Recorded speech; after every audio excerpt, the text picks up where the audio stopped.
Good morning, everybody.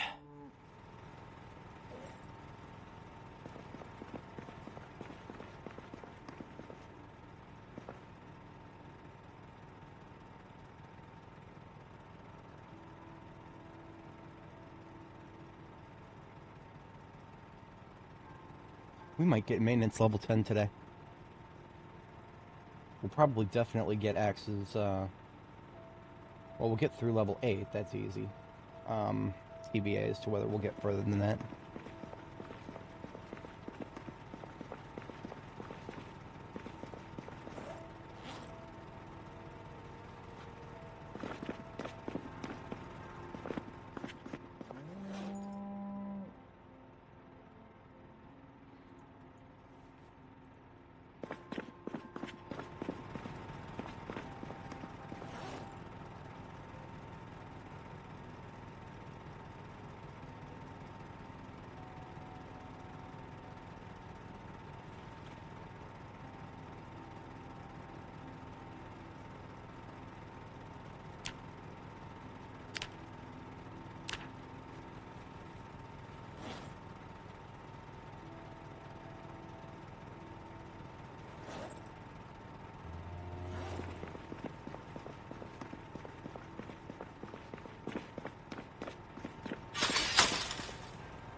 Just gonna dive right into it today.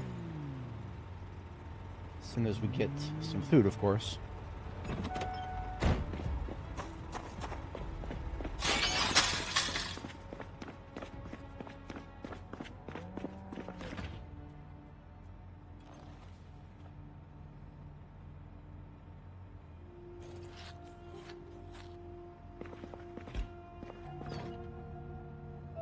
We've also got some meat in the fridge that's probably getting close to going stale.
Looks like the fog's clearing up. That is perfect.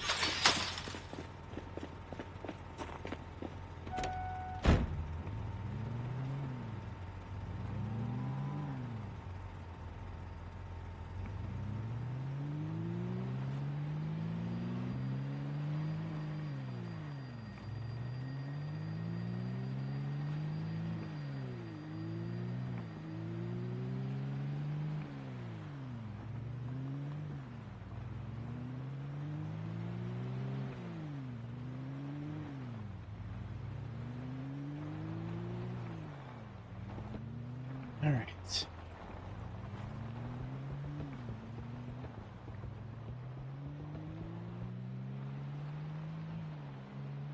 I'm awake.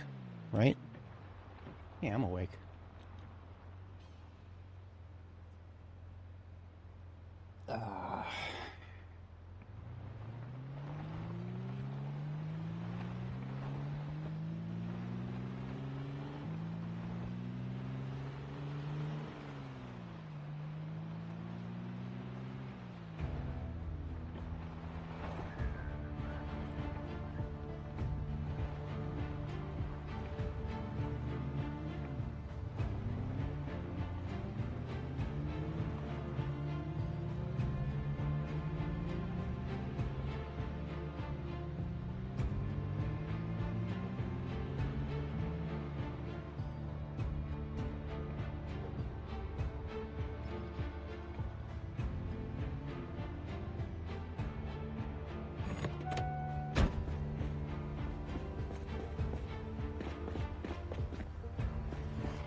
Target's up in the corner to the left here. I want to hit those first.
Big old group up there.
Hoping to not trigger combat music.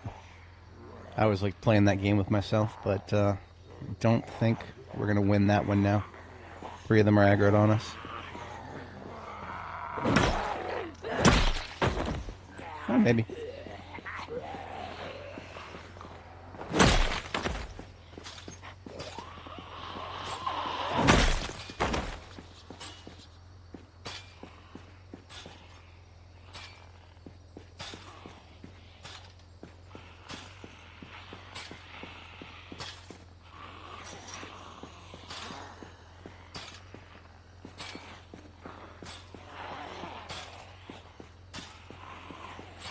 Nobody ever accused the zombies of being smart. Yeah, I'm gonna give up on the combat music thing here.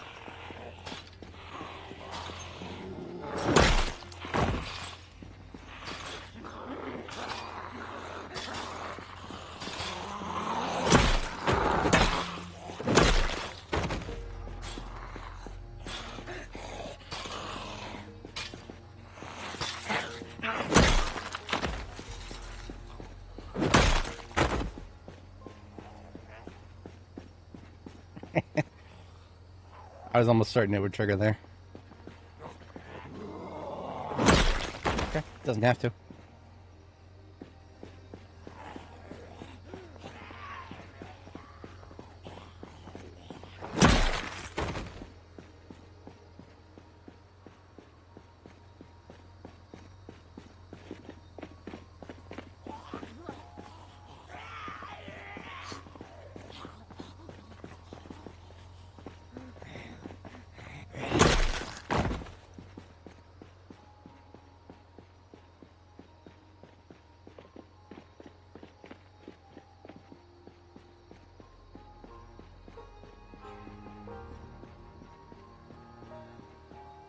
I'll bring the truck in.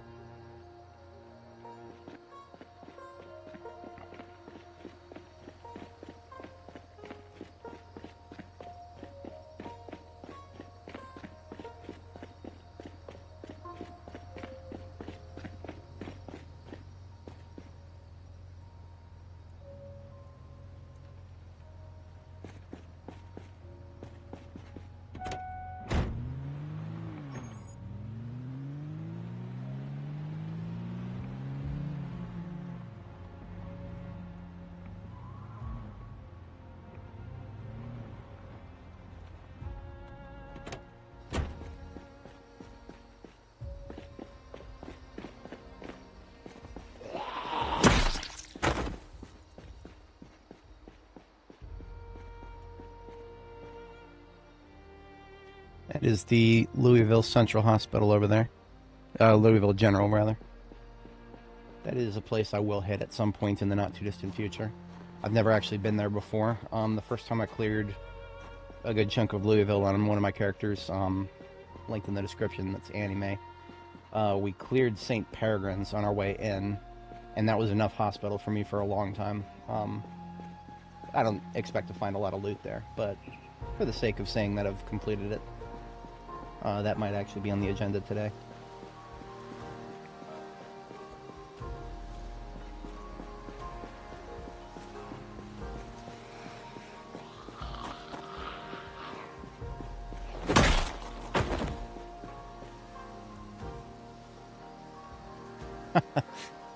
This officer's name was Precious May. Alright. Interesting name.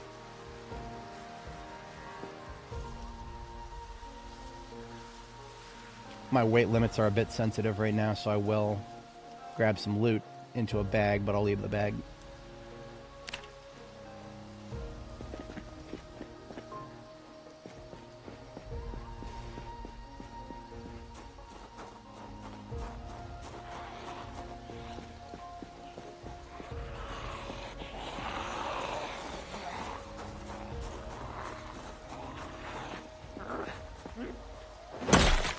This parking lot would be an amazing prospect for bombing activities, if we cleaned it out.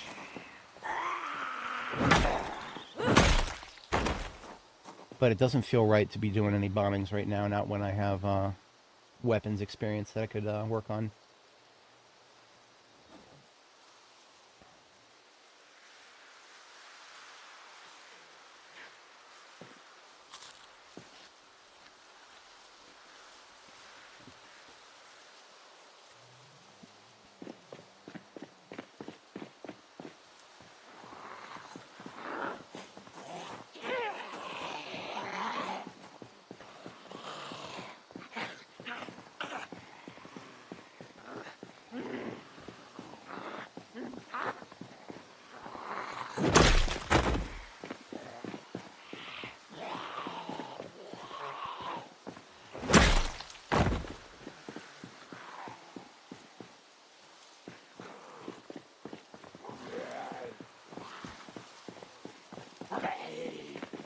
leading them off to the side to keep the main center of the area drivable, in case I do feel like falling back to a bombing strategy. It all depends on what kind of density we end up running into.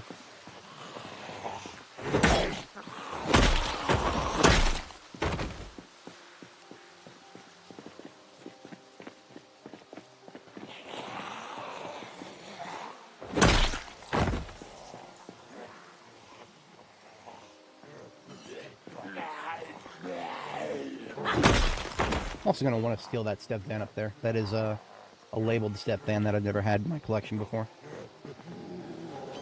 I don't have a problem. I can stop whenever I want. I don't care that I already have an entire parking lot full of step vans.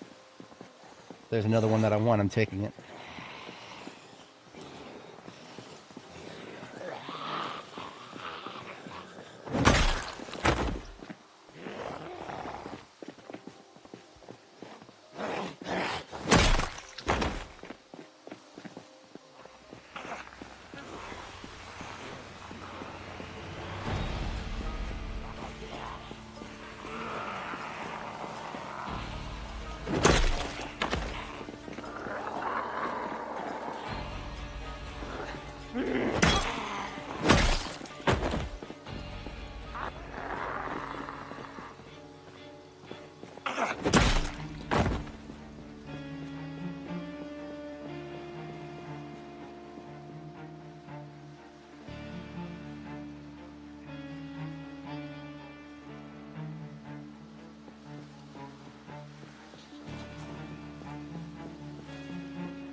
I'm going to pull that entire group up to the fence. That's just going to be annoying.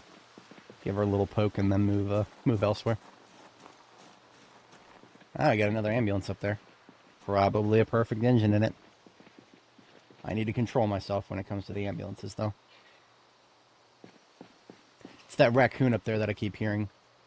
Animal noises we can hear from across the map now, so... A stressed raccoon running in circles around a building is going to make some... It almost sounds like sneezing noises.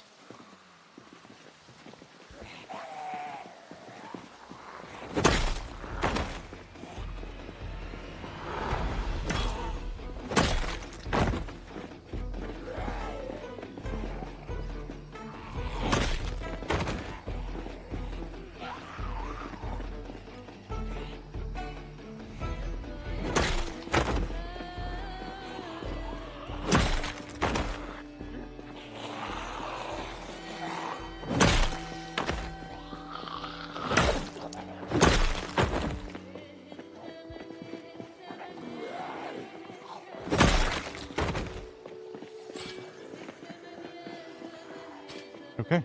The interior of the parking lot is clear for the moment. Migration will bring him in here really easily, but that's alright.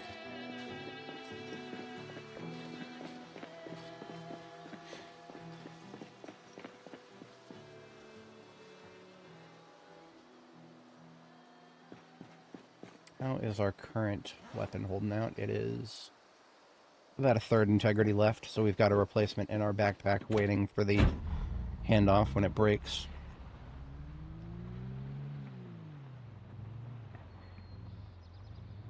I'm going to go around on this side of this little tree-infested area and sweep this intersection before we get any closer to the hospital. Give them fewer opportunities to flank me.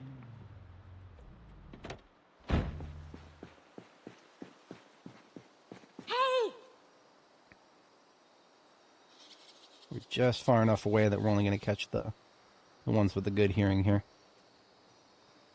Assuming they even... That's not very good hearing, that's just... We heard something in that general somewhere direction. Which, yeah, that's very intentional.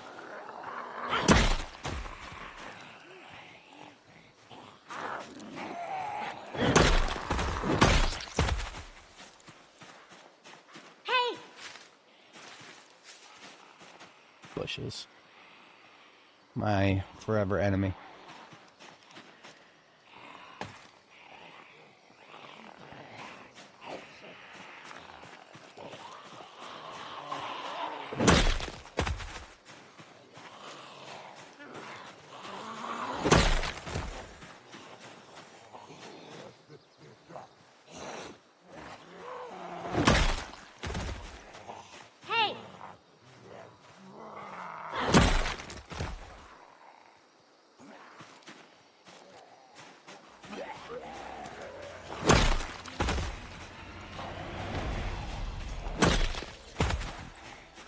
Hey there, how's it going? I'm not interested in glitches to make the swing speed faster. It'll be patched at some point, so getting reliant on it is not a very good idea. Your last character starved to death. That's no good. Was it weight problems?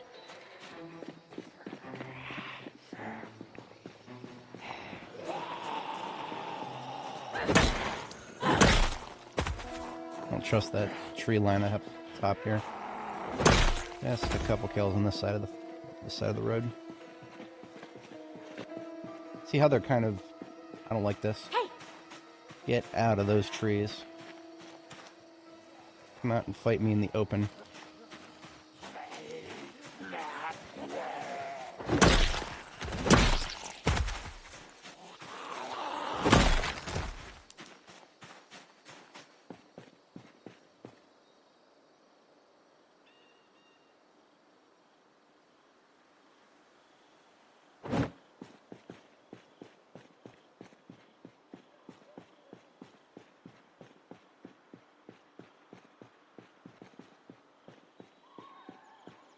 I thought there was a fossil oil over there. That's an 8-pump station. Right across from the hospital. That's a potential field base right there.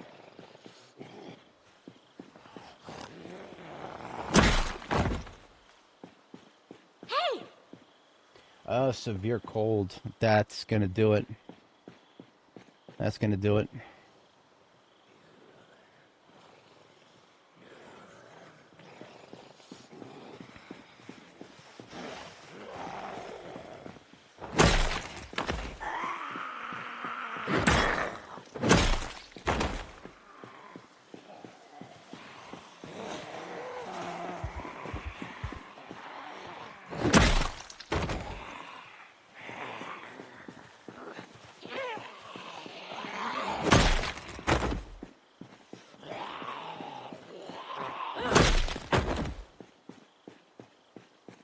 Stocking up on warm clothes is always a super important part of the early game for me.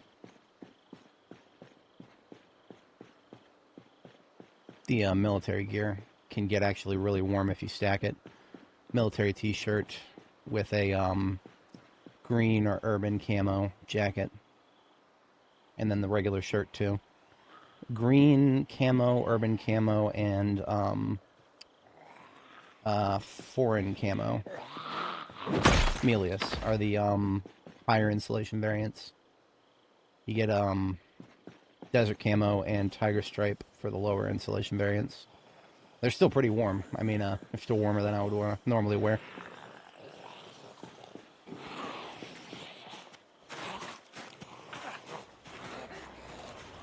I still don't trust that forest behind me there. Head on a swivel.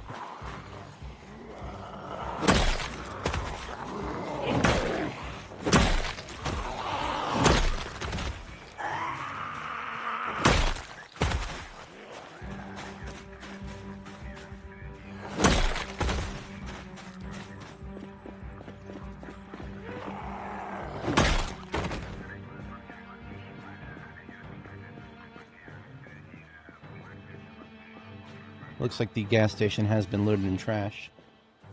Challenge accepted. That's never stopped me from turning it into a field base in the past.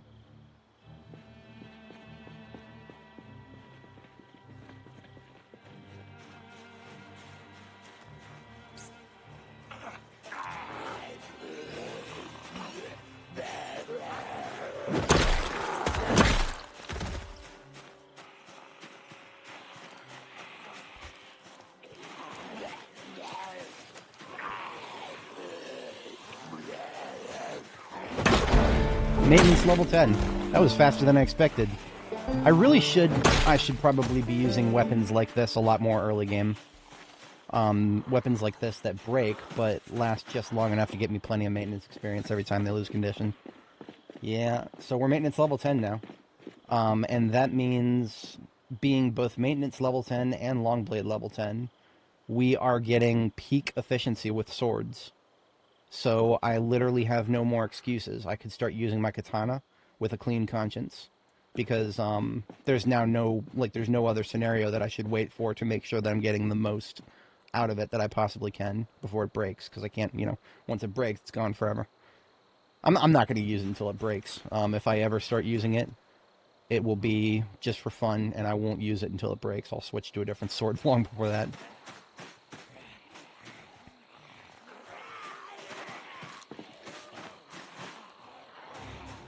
You mean just a steel bar as a weapon? That'll get you long blunt, I think. But it might not get you, speaking of. I have to say, it might not get you maintenance experience. Alright, so there's our next baseball bat broken. Got one in our backpack, ready for that.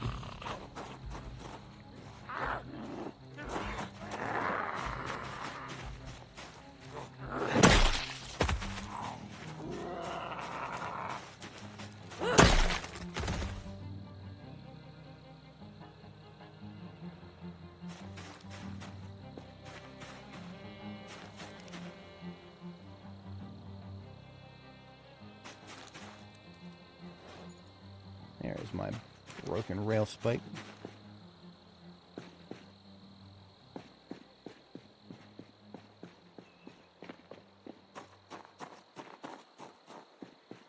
A new character in build 41, but you want to have it to last a long time.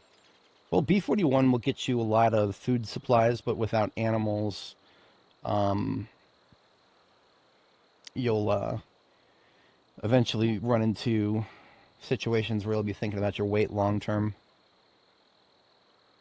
But I think in B41 you can just grow food regardless of what season it is, so you got that too. To be honest, I never really got that far into winter in B41.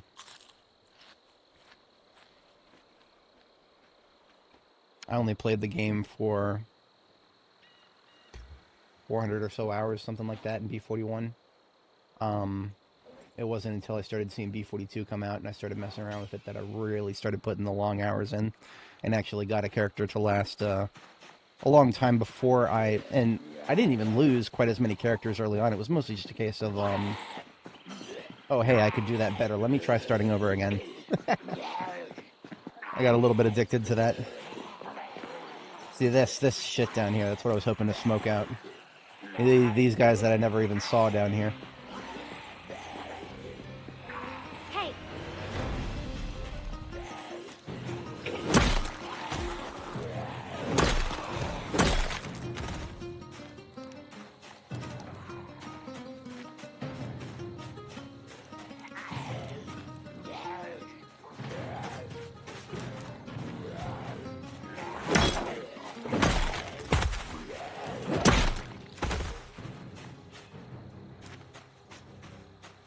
The good old 1-year milestone is a good target.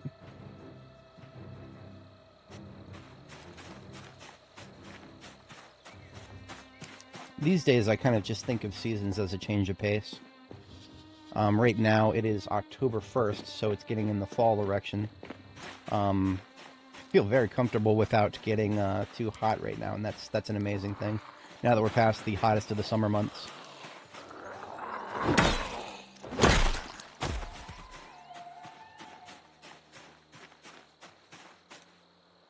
There maybe will still be some uglies in this tree line right here. Hey! I swear I saw somebody in addition to that one wearing the jacket just now.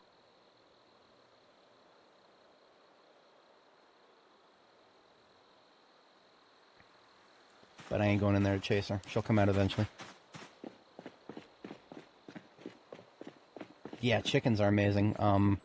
Eggs are a fast ticket to getting the hunger to shut up. Speaking of hunger, we are at 76 kilo. Of course, all we're going to do is continue losing weight until we start making things that have heavy calories in them. And that's where the cows come in. So if you guys are ever struggling to have characters maintain weight, that's something that I'll be doing. Like, I'll actually be focusing on that when we get home. Shortly, as soon as I see the fatigue pop up, we'll head home, and we're going to have to start putting on weight. If you fall below 75 kilo, you are officially underweight. And it doesn't say this on the tooltip for the trait when you get the underweight trait, or low weight is what it's called, low weight. But your melee damage is reduced by 20% when you're low weight. That I feel like the game should kind of maybe tell us that, maybe just a little bit, something that fucking important. But no, it doesn't. One of my homies who watches the streams had to let me know of that extremely important thing, that I played this game for many thousands of hours without finding out because, well, to be honest, I don't usually let myself fall into low weight. The fitness problems, which it does actually mention in the tooltip, the fitness problems, that was enough to try to make me want to stay away from being low weight. But I had no idea that it was just a direct 20% reduction to your melee damage. That feels stupid. Like, that feels actually really stupid. Like, there should be some math in there where once you start falling below 75 kilo, you get this, maybe you get a gradual reduction in melee damage as you go lower, based on, you know, just the simple fact that you don't have as much body weight to throw behind your swings. That makes perfect sense. But just an arbitrary, oh yeah, you're below 75 kilo now, 20% lower. Oh, fuck you, dude. That's you want your realism in a video game? That's not even close to realism. That is the enemy of realism. That kind of bullshit. But that's why I'm gonna drop everything I'm doing this evening and get some butter into my system.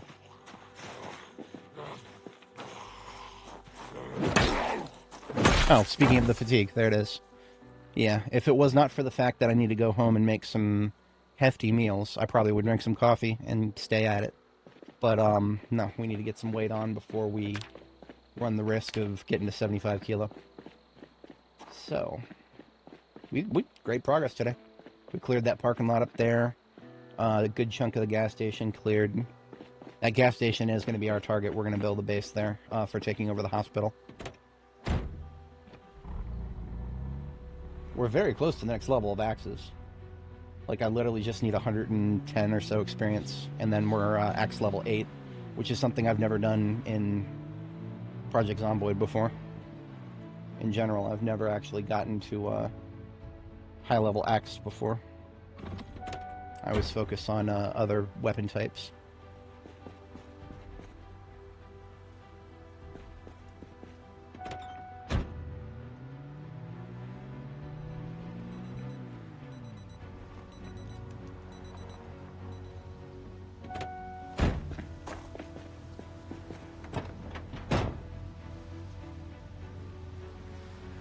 So all of the stuff in this vehicle looks to be generic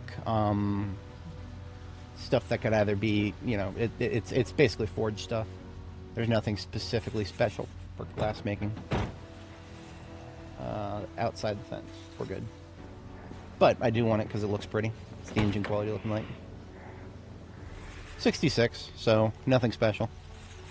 Slightly above the average. I mean, usually I struggle to see something over 60 when it comes to step bands.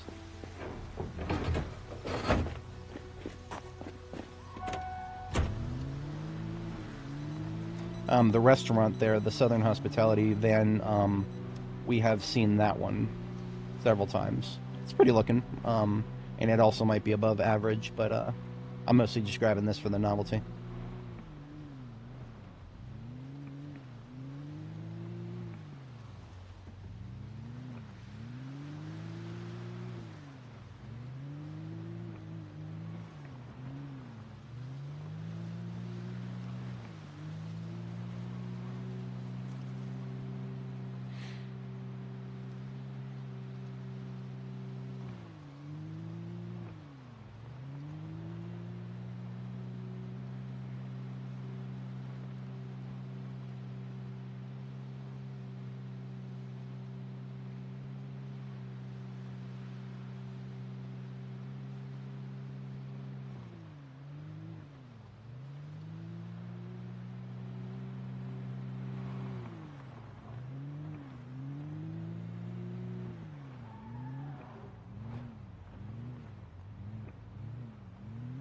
will be a bit of an interesting challenge here. It's a tight corner that I made to get through this fence.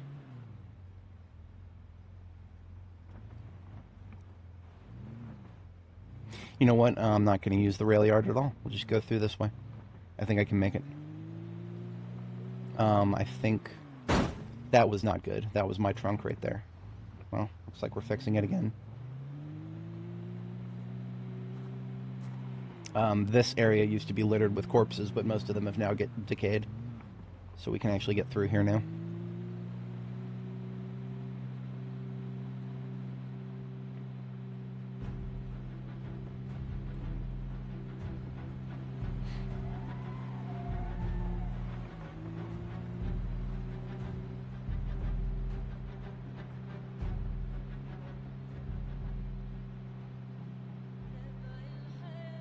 While we're doing this, I can take my armor off.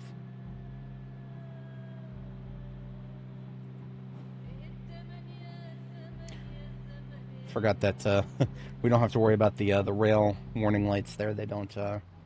They do not actually damage you. They are no clip.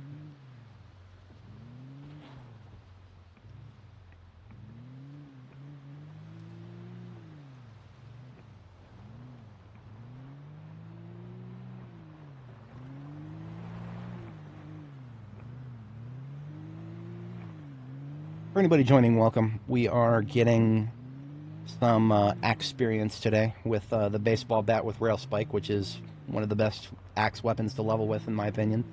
If you're able to make a lot of them, which is what we're able to do now since we took over the rail yard that I just drove through. We've got tons upon tons of rail spikes, and we are carving level 9, so we can make baseball bats anytime we get access to a large branch, which is not as plentiful as the other wood types in this game, but you can, if you know where to look, you can get plenty of them.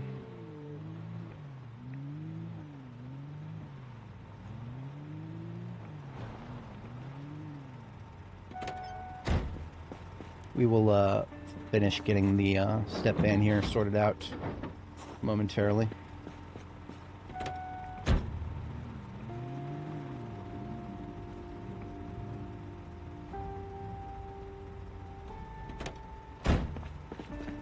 Slap its battery onto a charger.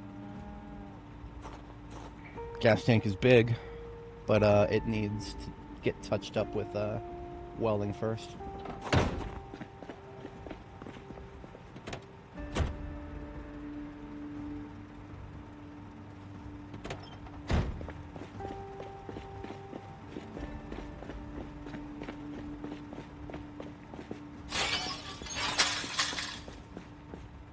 Got some kale and lettuce in the process of growing back here. When the rest of the plants get to the next phase and they're all at the same growth level there, that's when we can start composting them again.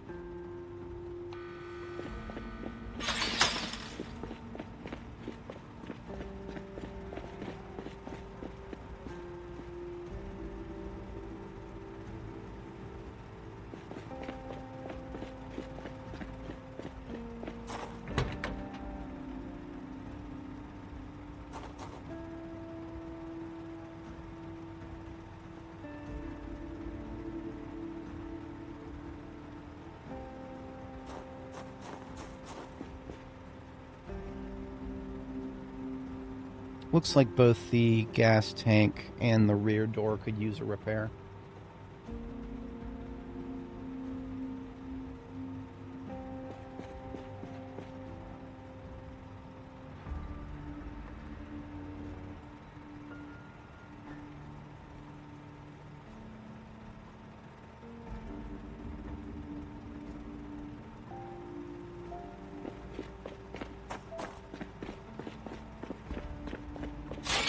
Borrow some welding material from the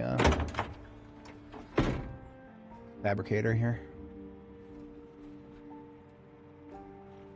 Use a large steel sheet for the gas tank to get it to perfect. And we'll use small ones for the double rear door.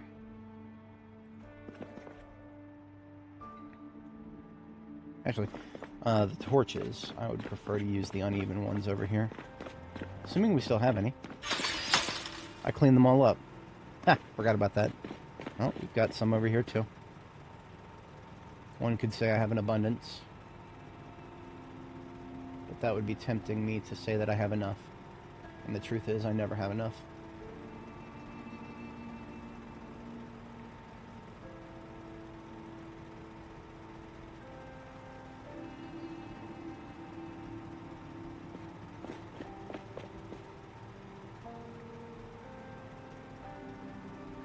All these lights out here, and I don't actually have anywhere I would really need it right here in the middle.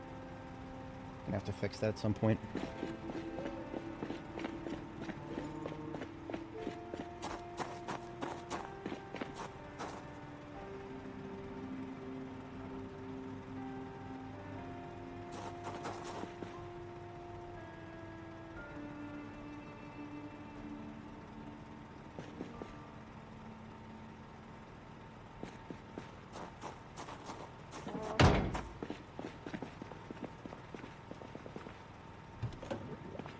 Put a 2 liter of gas into it.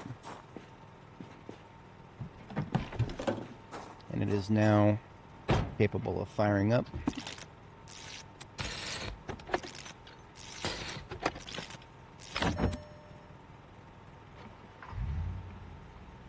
Engine needs a little bit of work. We've got our engine parts down at the south lot. In the duffel bag here.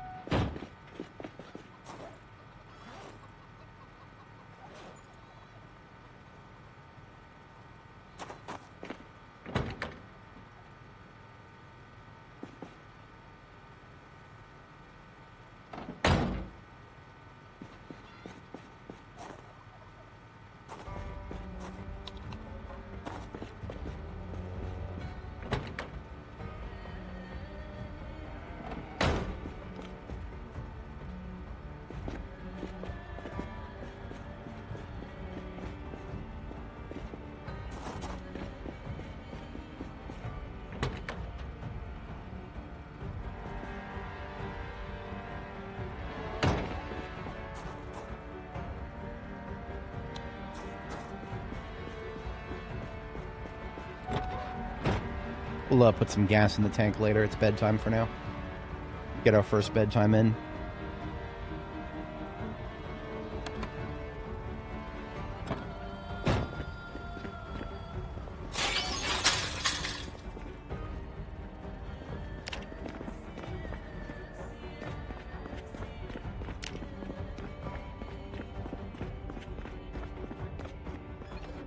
For bedtime, an entire stick of butter down the hatch, since we are going into weight gain phase. It shuts the hunger up. That's also going to make us sad. So I'm going to eat some chips on top of that. That'll remove a little bit of the sads.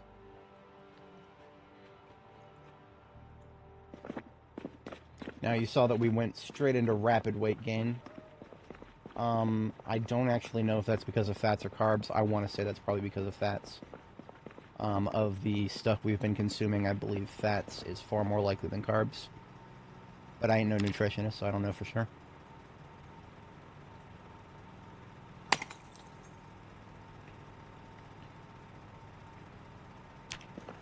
Let's play which light bulb just burned out.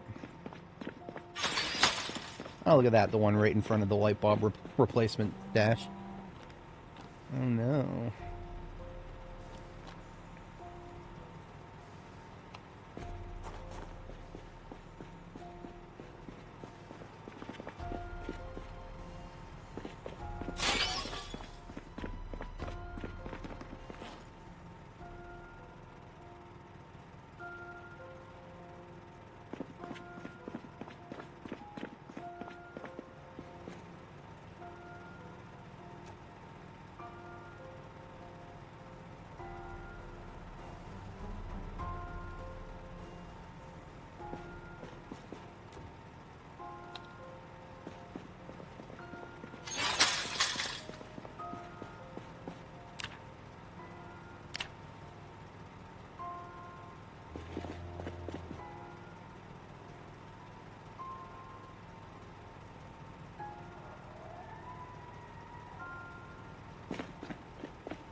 I'm gonna pump the tires, but I also need to cook food. I have a base that I can drive into. We can do both at once. This is not exactly why I have a base that I can drive through for that particular reason, but yeah, we'll make it work.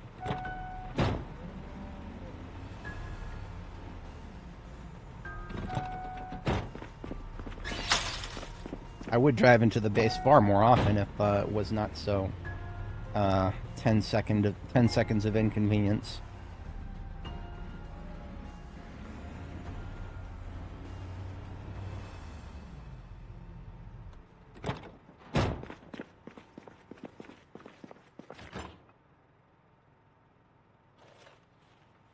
Yeah, I'm actually gonna have to go out of range of that so I can butter these up.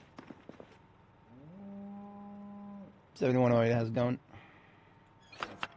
We are about to enter weight gain, so it's time to butter up some roasts. Yeah, lots of margarine too.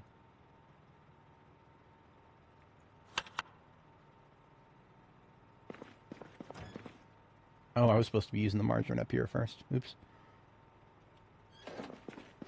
We'll oil it up too.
Looks like these both came out to be in the mid-30s or 40s. We'll just call them 40 roasts.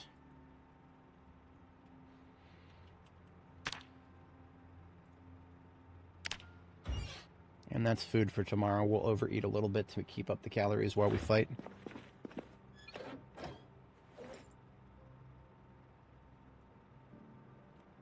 I have this leftover 70 roast from yesterday, but that's fine. We'll just eat that now.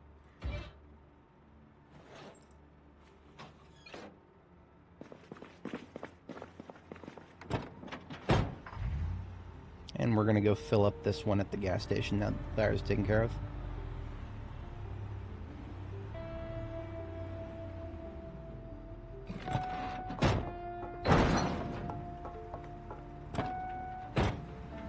I so wish I could build these garage doors. The fact that I don't have to worry about how close to them I park is a very underrated aspect. Hey, glad to hear it. The power of butter is not to be underestimated.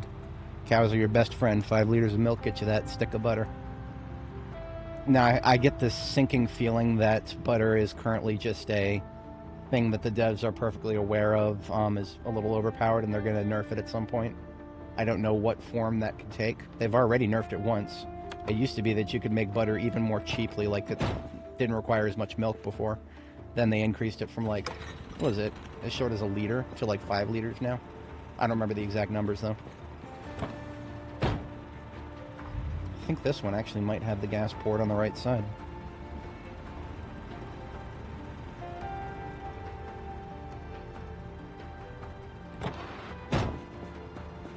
Oh, come on now, what? Was I just not close enough? I haven't done that in a while.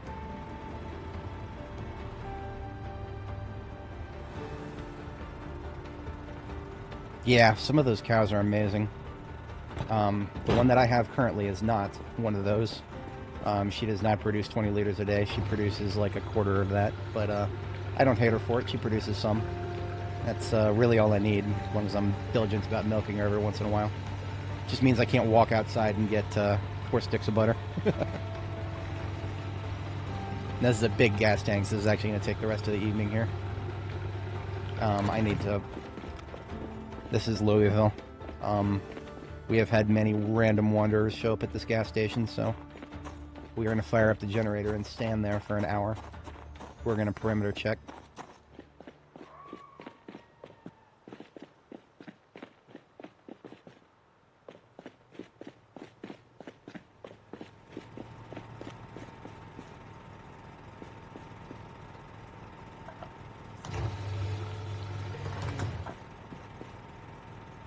Alright, so another step van has been added to the fleet.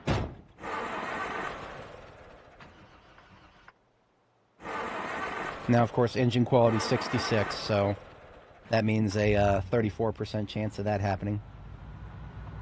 That's why it's not going to ever be one of our main heavy lifters. But absolutely qualifies as an ammo van or another utility van. Might be vehicle parts. Yeah, Citrus Wave and Timeless Glass might both become vehicle part carriers at some point.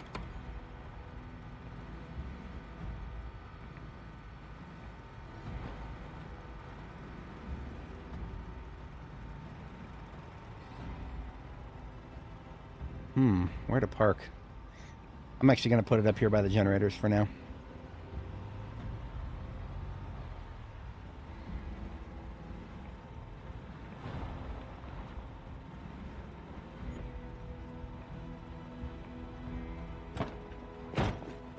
How did I clear the Zeds at the speedway to get the race car? I have no idea how to pronounce the first part of your name. And if you have like a name that is not your username, it doesn't show up in chat, so I don't actually know what it is. But yeah, let me know what to call you. I'll call you that. Otherwise, I can only go by what your username shows. But the Zeds at the speedway for the race car. When we first went in there, what we did is we just stole the race car. We sledgehammered out some walls on the side and drove in with I forget exactly which one of these vehicles it was. I think it might have been the ambulance. But whatever it was, we managed to hook up the cars and just tow them out of there.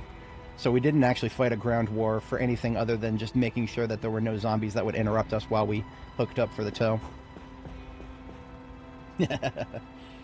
Fair enough. We're about 30 minutes late for bed, but otherwise we are ready for bed here. What about bedtime? You've already had it. We've had one, yes, but what about second bedtime? Yeah, there goes another one of my lights. The more I add, the more we get that. Looks like it was that one out there.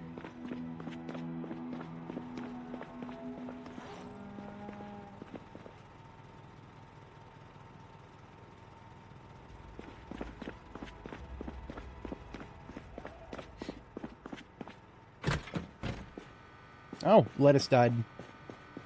That's okay. I had a feeling that October would bring crop death of some sort. I just didn't know exactly if lettuce was going to be good or not. So, and I'm going to be real with you guys. I didn't really fucking care. Lettuce, I grew it because it looked like there might have been a chance, but looks like there wasn't a chance. So, yeah, the kale is still going to be good for another, at least one harvest, hopefully. And now if the kale isn't good, then, well, half of my crops will be a wash. But we did plant the garlic in the correct phase, so the garlic will... I think garlic, I know for a fact garlic works because they haven't changed anything with agriculture. And we grew garlic on Nora. Yeah, it's going to depend on your... on the spawn map, like where the zombies actually show up. In my case, the zombies did not actually show up in massive quantities right next to the race cars, so we were able to go around a lot of them.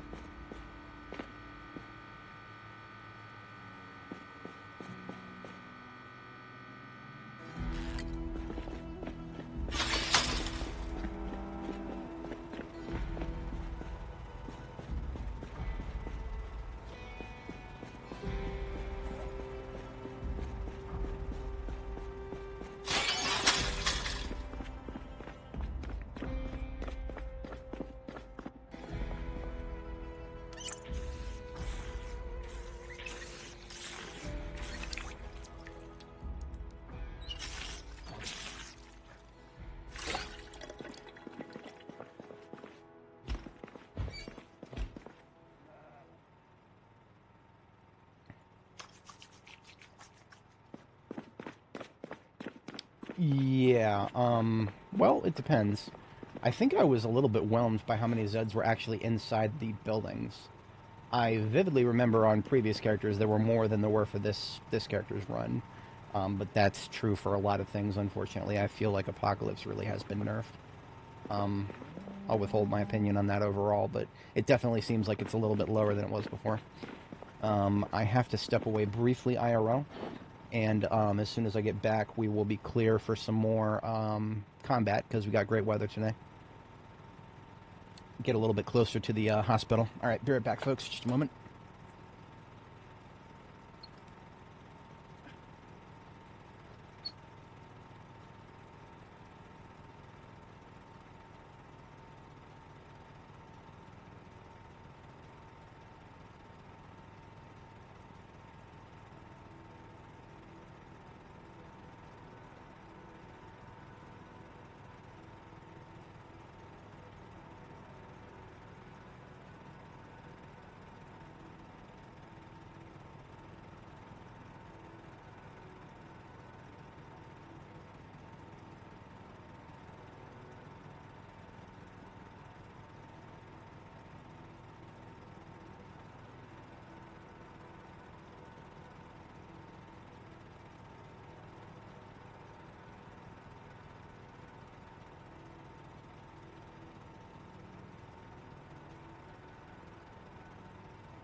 Alrighty, I have returned. Appreciate everybody sticking around. Righty. How much room do I have in the fire truck right now? Yeah, 11, like 11 encumbrance total. Not much.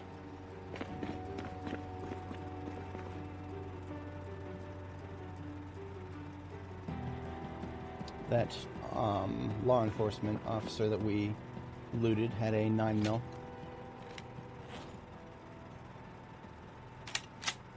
And it had a fully loaded magazine in it. Therefore, we've got ourselves another loaded 9mm mag. Always down for those.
Good, our first catch of the day.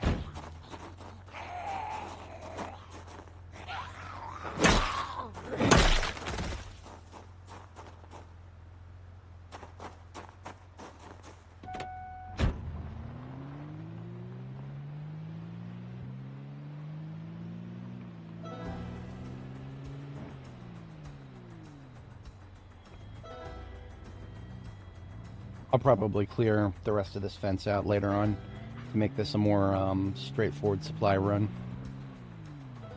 Because I foresee myself going back and forth along that specific route. Probably a lot if we're going to do the gas station base here. Alternatively, I could just go through the rail yard and then make a opening in the corner here. That is possibly more, despite it not being quite as quote-unquote straight, that is probably a more direct route. Fewer obstructions that are going to be difficult to remove.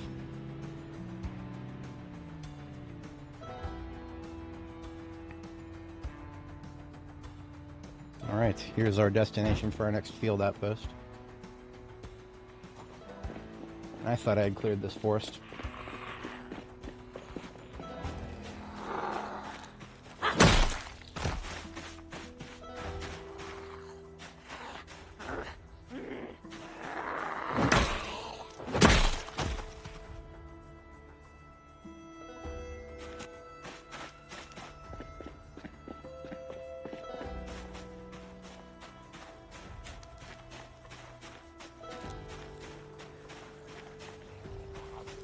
I don't like trees. They're rough, they're coarse, they're irritating, and they get everywhere.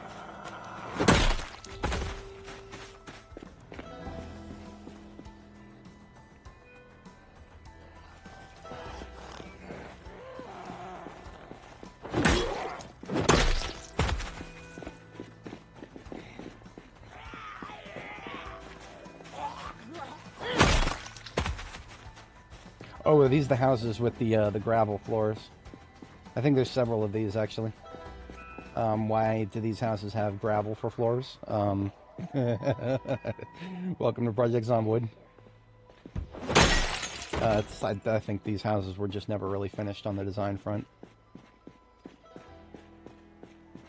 What's up, Kitio?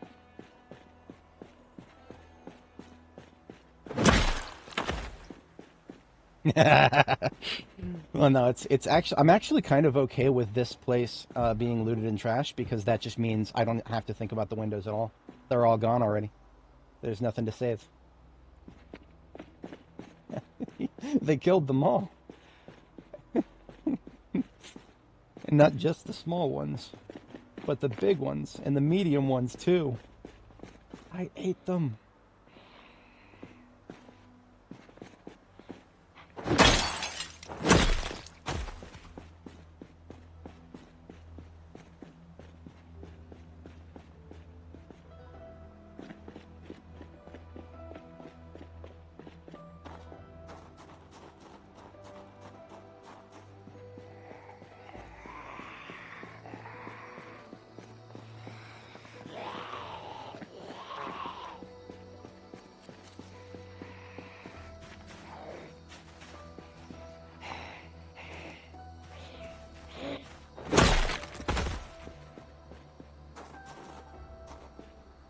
Where am I at in Louisville? We're getting close to the General Hospital. We're at the Foss Oil that is, I believe, south of it. South, maybe a little to the east. Let's take a look here. Yeah, south and a little bit east at the corner of Wellington and Lady Kiss. We have these little markers here. These are actually from a annotated map. No idea why these particular buildings would be marked. They're already very significant targets. Somehow, the Zeds returned. Somehow.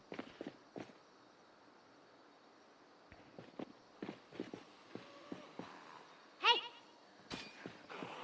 I don't want to pull too many of them onto the fence yet, but the ones inside the fence, I definitely want to massacre these guys. We actually do have an intact window over there. Unbelievable.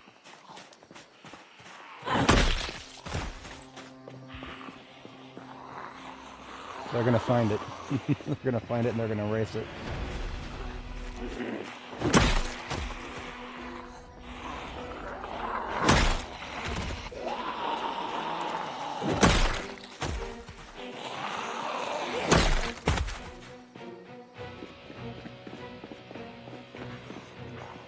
So you're telling me that there's an annotated map that's no better than a brochure? Sadly, I believe it. Oi.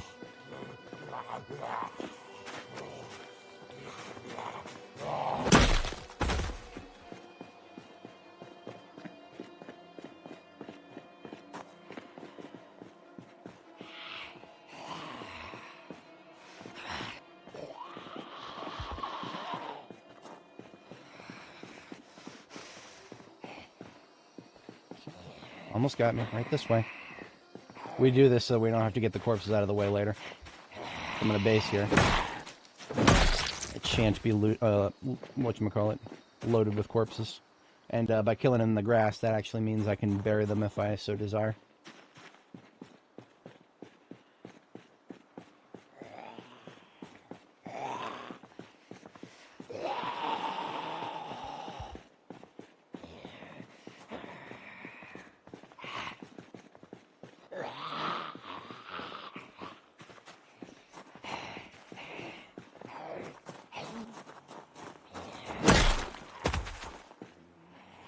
Let them drip feed.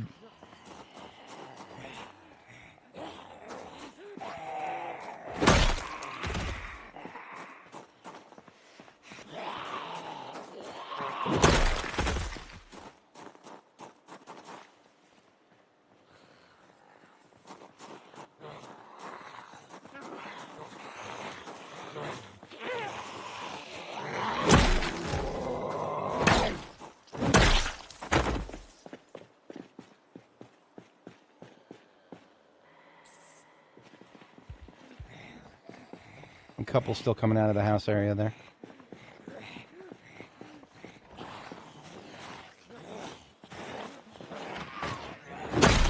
Axe level 8. Higher than I've ever been before. That's probably not something that a lot of people would assume, but I have never actually leveled axe to 8 before.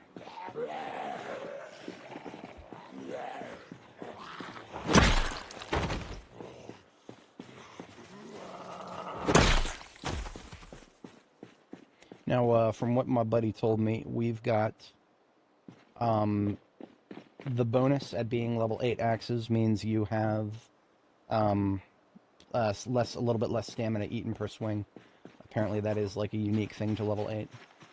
And I believe that means that wood axes might actually be slightly more viable for cutting trees now. Hey Richard, how's it going?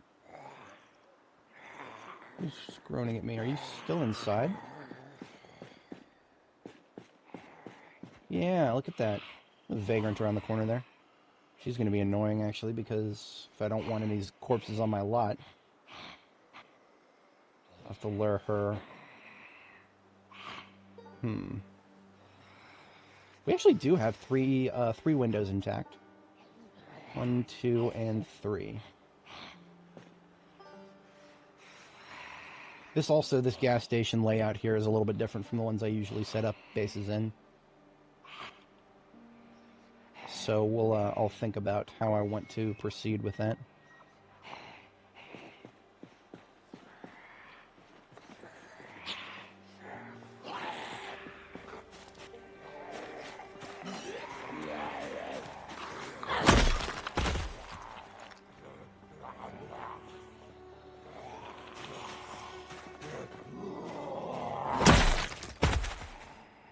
No, I'm actually thinking about using it on trees. Not on zombies, but on trees. Or at least just to see how it feels. Now that the stamina penalty is slightly reduced. I don't know if that actually means anything significant, but we'll need to do a little bit of tree clearing on the lot anyway, so.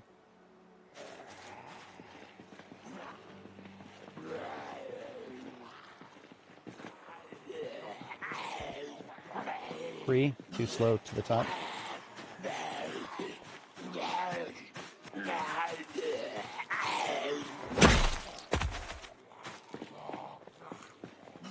The vagrant zombie behind us is making all the mouth noises, but she hasn't actually woken up yet.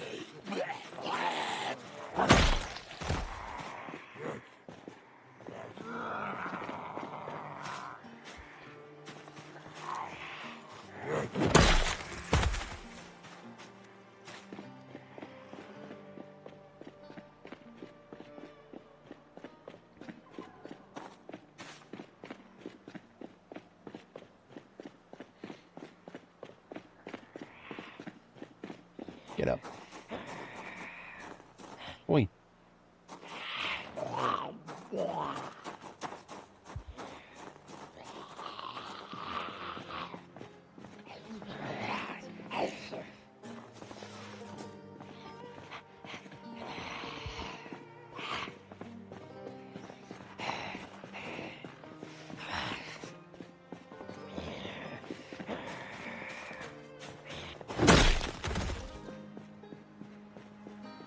We should be clear on the inside of the fenced area now, but let's verify that. We haven't gone into the building yet.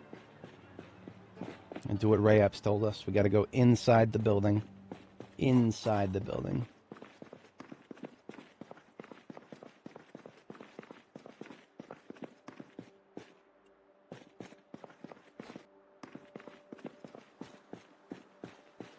Not that there's that much real estate in there. This one barely has a bathroom. It's one of the ones where some gas stations have their bathrooms attached from the outside, so they don't have to, the staff don't have to deal with all the junkies and the truckers that come through. Alright, we got a bit of a fixer-upper here. And a bit might be an understatement. So we're going to... Probably should have just taken the race car. I didn't really need the heavy combat truck for this. I don't suppose that this taxi is actually charged. We got really lucky with this one, boys. This is a preserved vehicle. This does not happen often. We got really lucky with this. So I can actually leave heavy combat here. We'll take the taxi home and come back with a race car and some supplies in one of my other vehicles. We'll tow that with the race car. Knowing my luck, we won't find the keys to it, but I don't really care. I'll just break the window.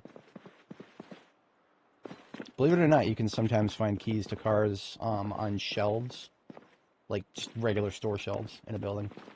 I have seen it one too many times. But there's a lot of zombies over there. I'm not really interested in looting them all just to see if I happen to find the key that might not even spawn. Let's see if I can pull the windows off. No. We'll smash the weakest one then.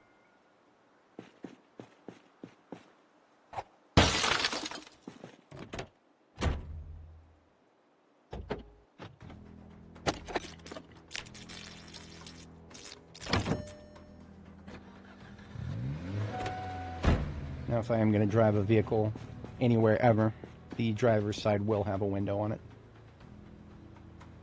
Otherwise, you're just a sitting target.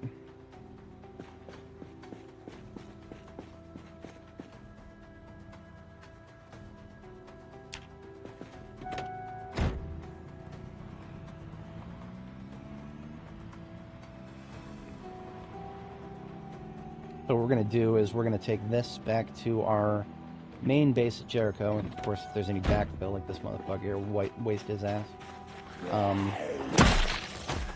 And then we're going to get some supplies for our base building.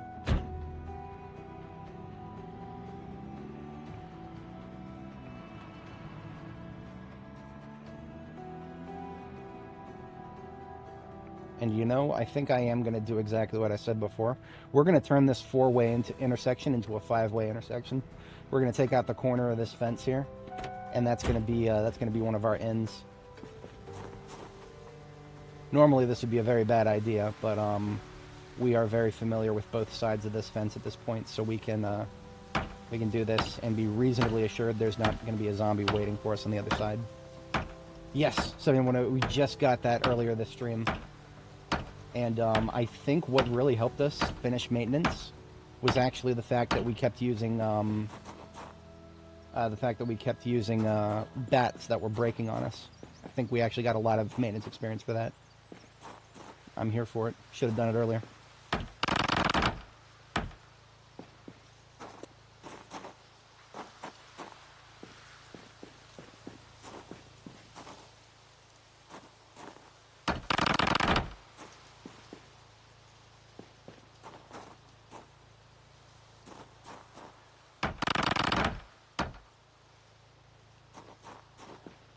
I'm going to check after each activity.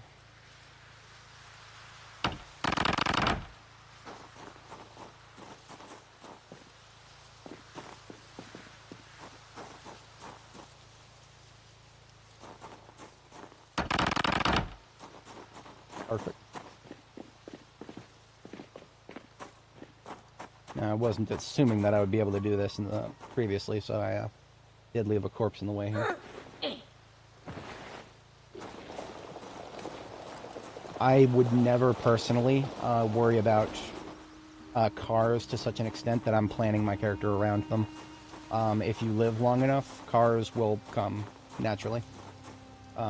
Maybe you'll get really unlucky and it'll take you a while, but I don't usually recommend. If you're trying to adopt the long-term mindset that I would encourage people to try to adopt, vehicles will come. It's just a question of how long it takes. And while you're getting used to the, getting into mechanics, it might take a little longer at first, but at this point, it gets to be where it's like a well-oiled machine. Like, for example, this taxi we just found, it did take us a little while to be to the point where we had the ability to go and hotwire it just willy-nilly. But before that, we would just find a different vehicle instead.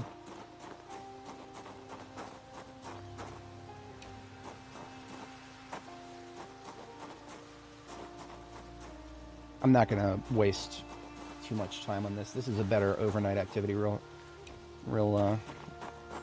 talk.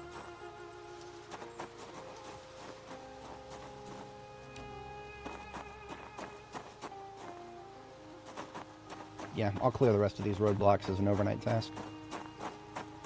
Don't want to waste too much precious daylight.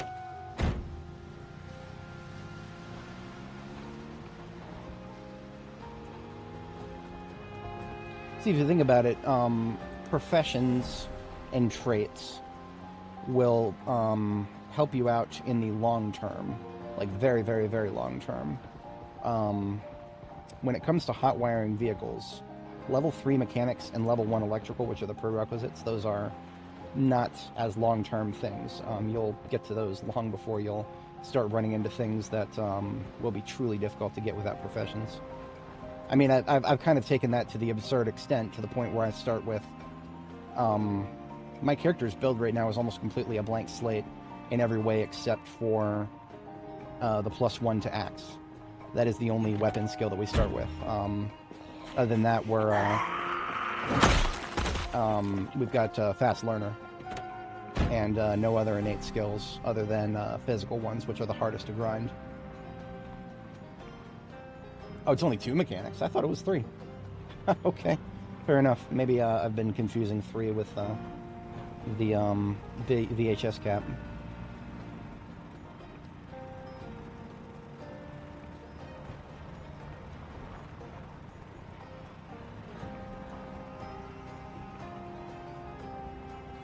I don't really have a good parking spot for this. I would prefer not to block my new pathway that I'm working on there.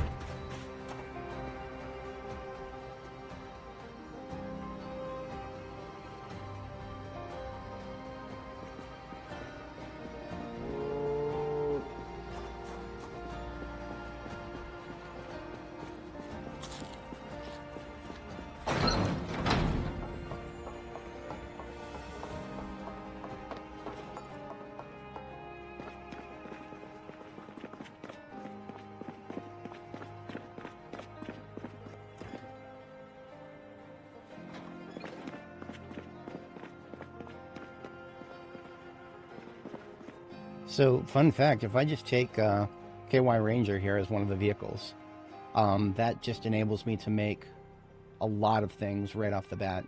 The only mistake would be the iron pipes, because the iron pipes do not... I've got pre-allocated bags for those. So I might take the... I'll take the ambulance instead. This one particularly. And what we'll do is we'll put... we'll take some of these other bags separately. Each of these is 15 steel rods. And 15 steel rods is 5 window barricades. Assuming that we also have some dub rods to work with here.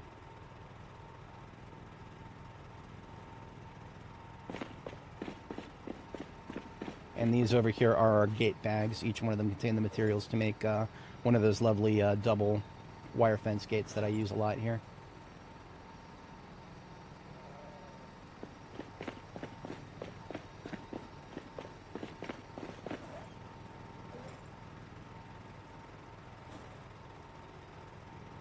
That's a perfect fit, actually.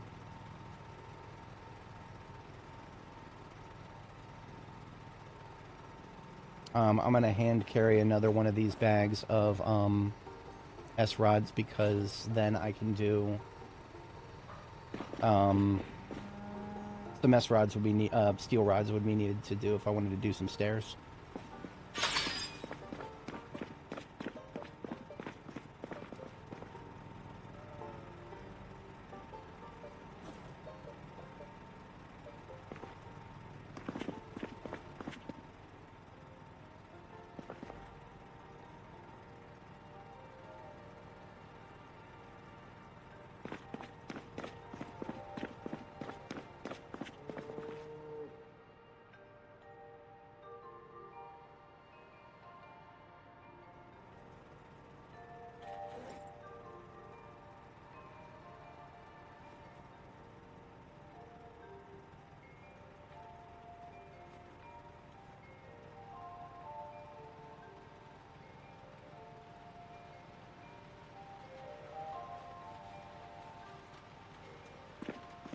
Oh, there's some rain.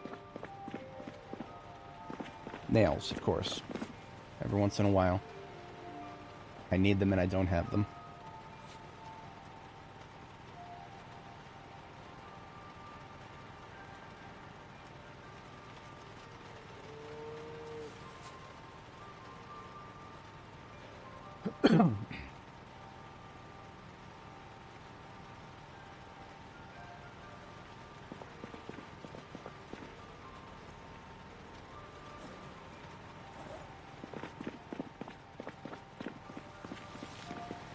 Frame packs are back in the truck. Of course they are.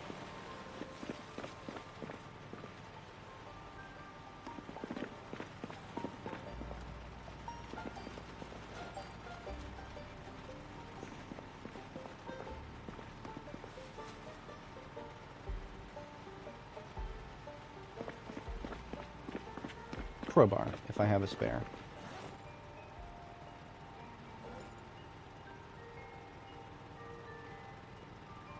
I know I have a spare crowbar. Yeah, it's down here.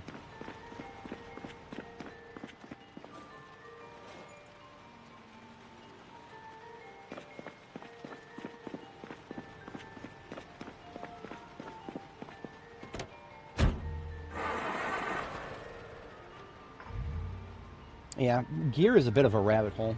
If you guys are talking about the good trade-offs, the good and the bad, there's a lot of potential there. I remember the loadouts in my 2 race cars here.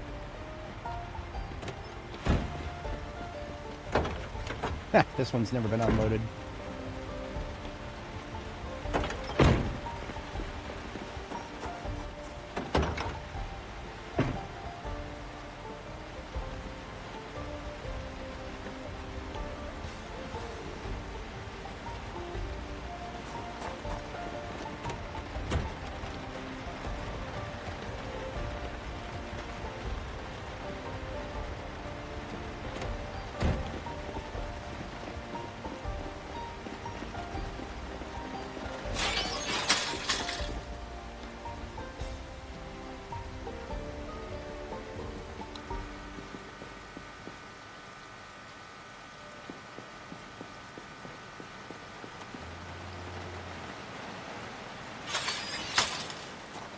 It's actually perfect that the rain is falling now, because we'll be able to get started on some rain barrels as soon as we get to our destination. Although that's making me want to bring a tarp, I'm going to do that.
Wait a minute, I was not going to bring KY Ranger.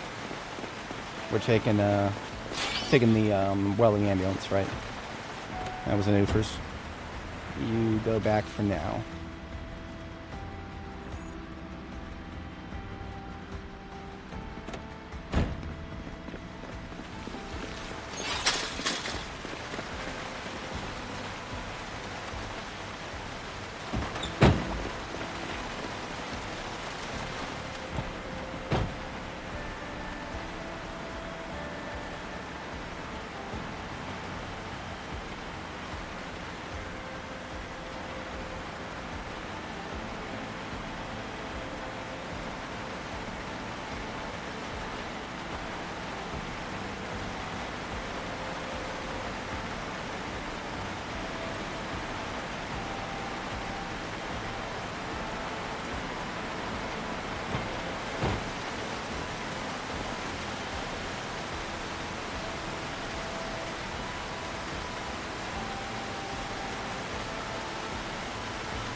And of course, if we're going to go anywhere, we should always have a bed. That's what we've got these medical beds for over here.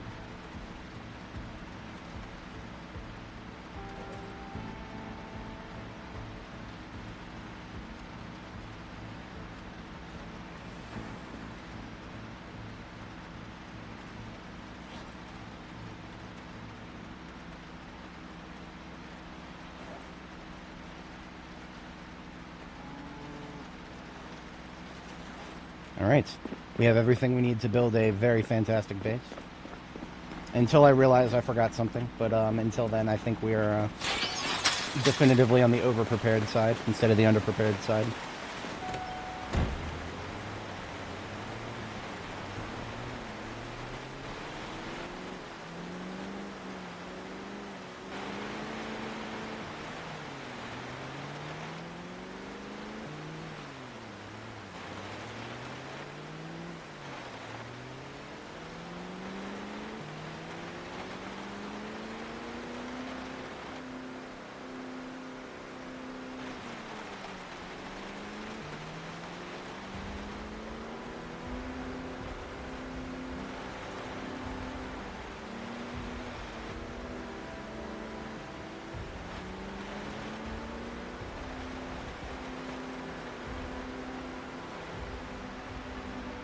I don't really need to be aligning myself perfectly on this road right now because we're not going to need this road.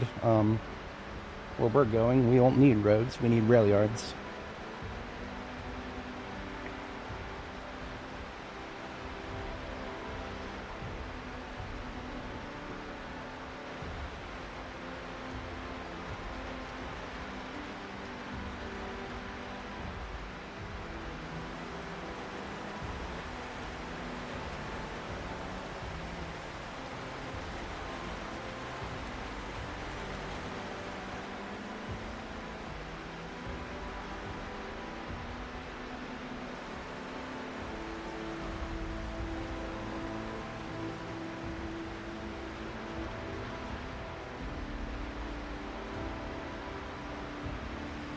Of course, all this shit I brought, I didn't bring a generator, and that's okay.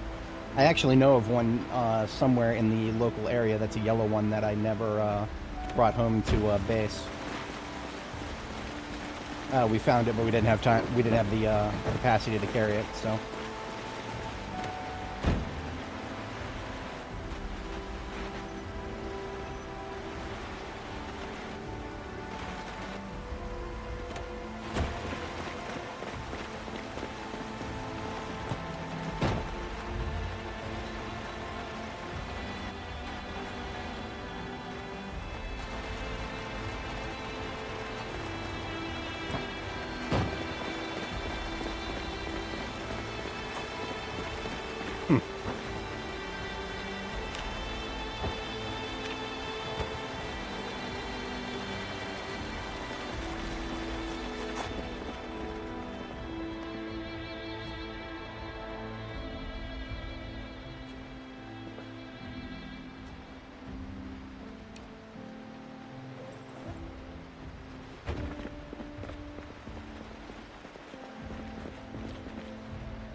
So there's a lot of windows and doors that need to be replaced before I can even think about calling this place secure.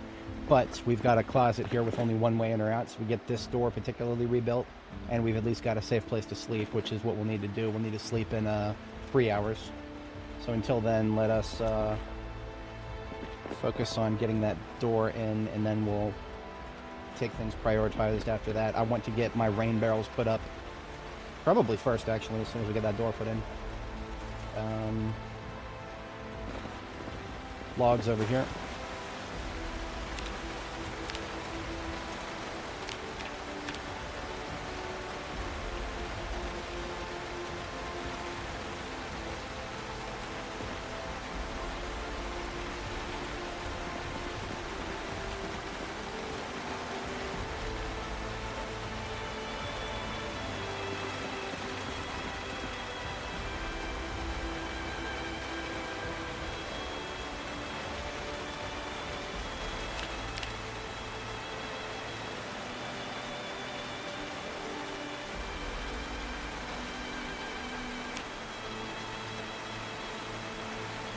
Let's just get the door put in now.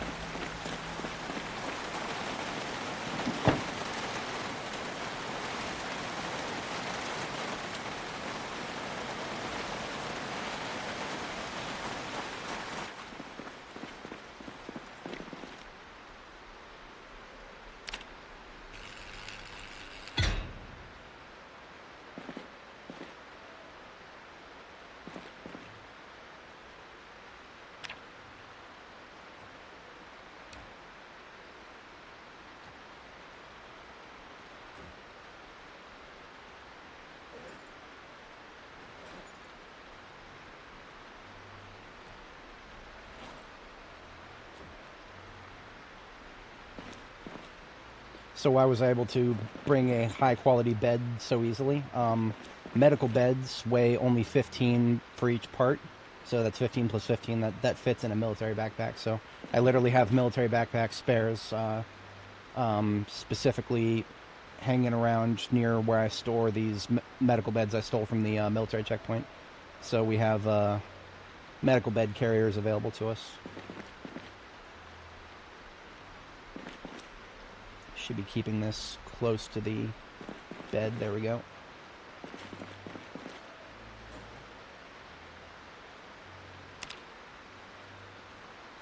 Just clean all the crap off of the floor in here, including the literal crap.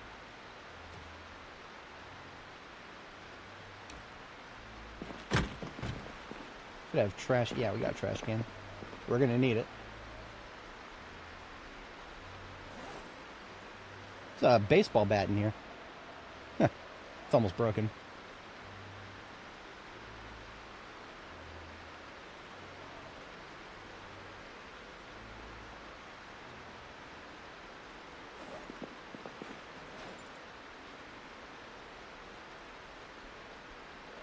I'm so overloaded. It's just sheer weight. It is. Huh. It's just sheer weight.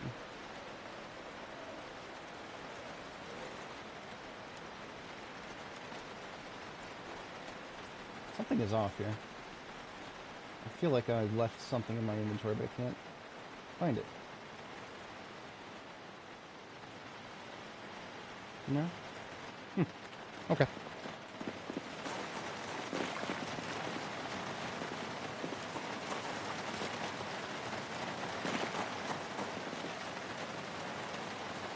The armor is not helping the situation.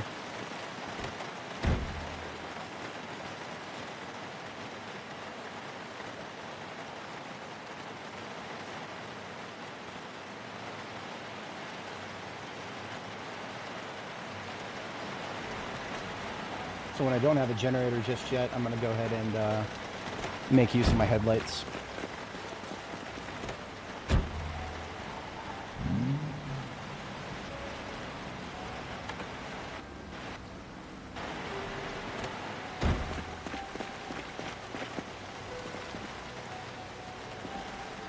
That's some lightning right there.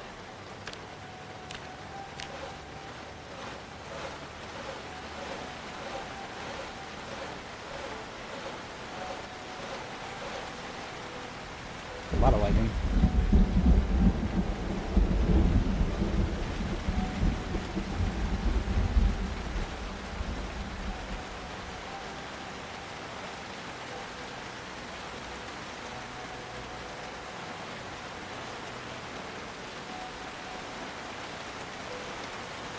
So the way I do roofs is I always start by building a staircase outside so that I can get onto the roof. And then in this case, because I need to get my rain barrels put in while we got this storm, I'm going to go ahead and do that right away. So we got 13 planks and plenty of nails. This is just temporary, so I'm just going to build it in the corner here.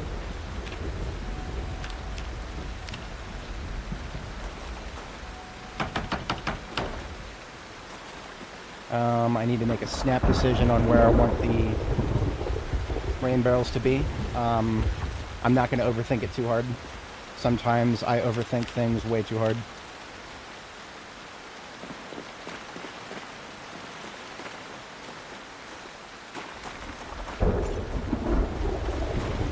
Borrow the other military backpack really quick so I can just build both of these right away.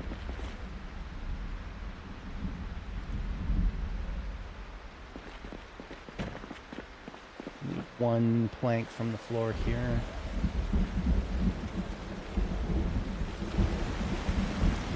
And otherwise the rest here is enough. We'll have 12 plus 12, that's 4 rain barrels. You know what? I don't have to rush myself. I can pause. Just pause and make a quick decision here. So we've got... This corner feels nice. We do have an intact window right there. We could put that directly behind the sink. So that's just 1, 2, 3 tiles in from the far corner for the kitchen sink. And then we could just do laundry on the opposite side. Or just laundry in the other corner. That's fine too. Yeah, so 1, 2, 3 from the top corner there, and then 1, 2, 3 from the side corner there. Yeah, that looks fine to me.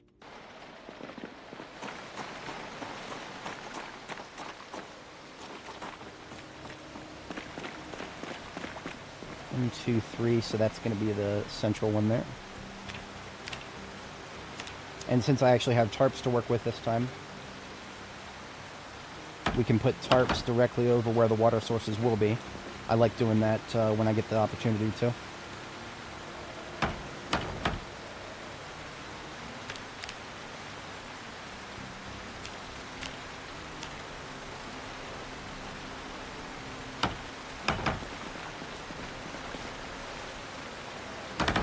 Beautiful.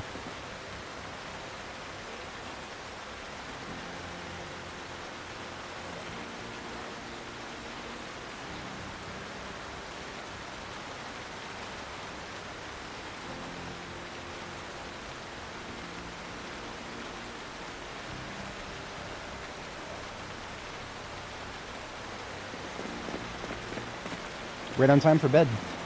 I couldn't have planned it better.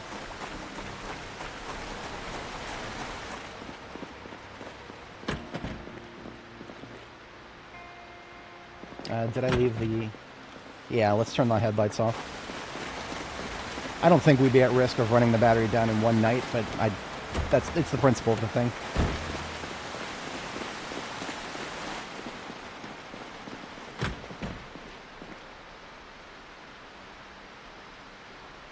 So the armor has all been removed, so that won't make us uncomfortable while you sleep. We just have a bite to eat, and we can do that in the dark.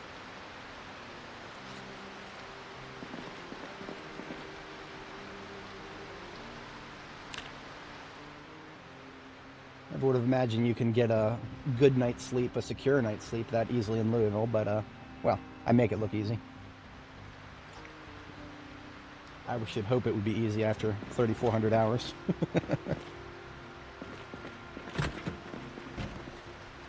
This door right here is the next thing that's really bothering me. I'm going to close this, get this door buttoned up next. Let's gather up all the knobs and hinges laying around and make sure we actually have enough for everything. We got 2 knobs, 2 hinges here. Makes a total of 4 each. And we only got 1 each here, so that's a little bit uneven. We're slightly unhinged.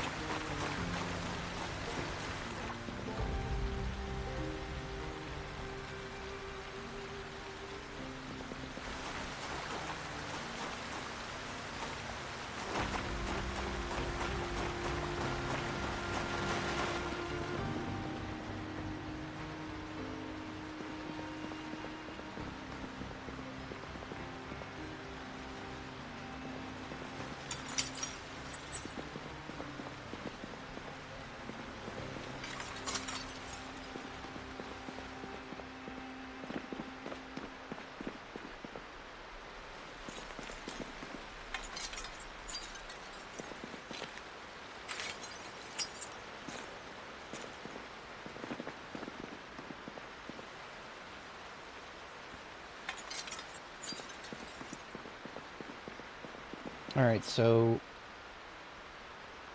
of the windows in this direction, we've got 1 intact and 1 broken on each side, and then these 2 down here are both broken.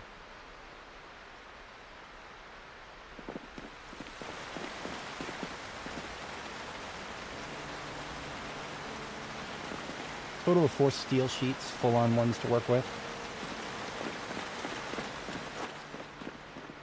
I'm going to go ahead and,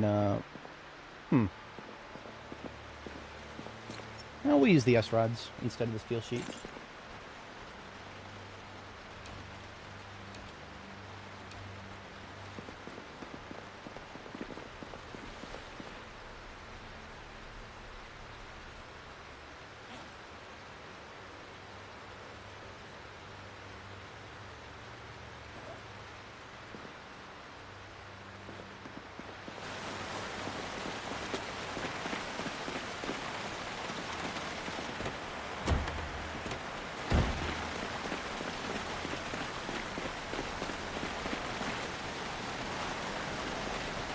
So I've got this duffel bag here with 15 steel rods in it.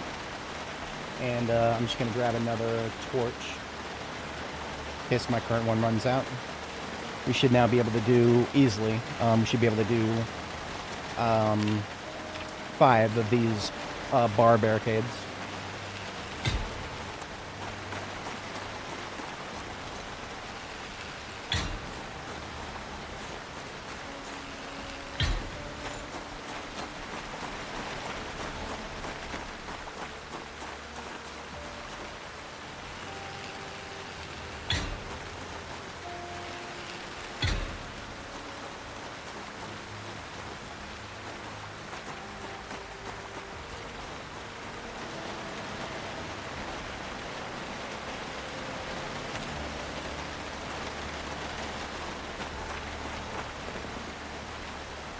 As Dani surpassed the lifespan of Nora. Actually, okay, I was looking at our totals just earlier, and before today's stream, we're up to 371 hours, so let's make that 372 hours total. Maybe about 374 if you add in today's stream. Across 4.3 terabytes of footage. So, Nora was... I forget her totals, but I swear that we were getting close to 400 or 500. So we're getting there, but we're not quite there yet.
So we got another duffel bag of steel rods here.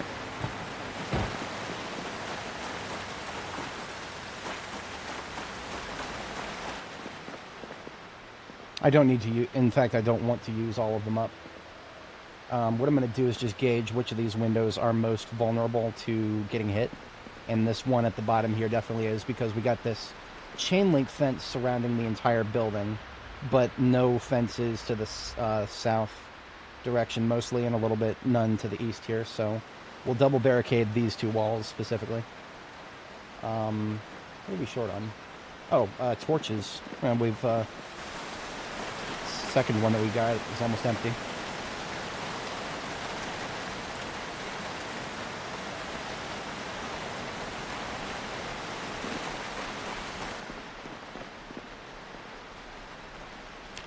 Okay, are we still short on something? Dub rods.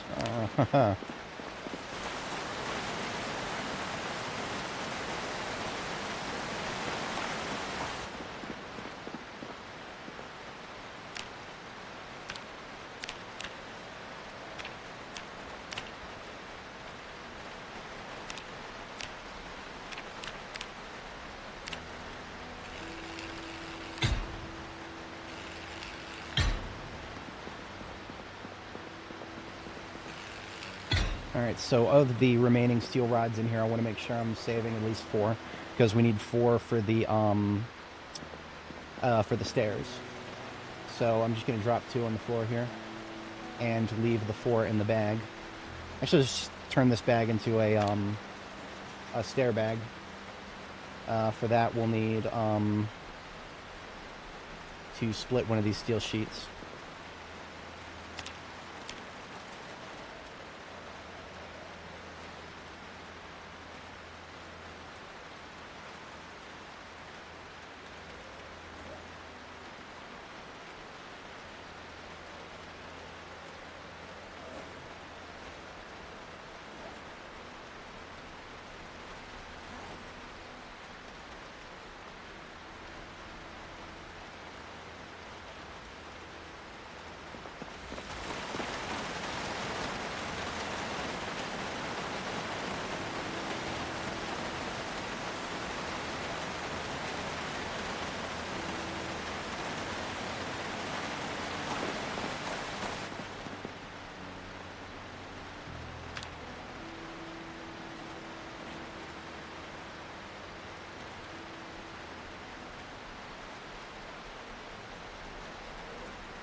Alright, we got the back door put in.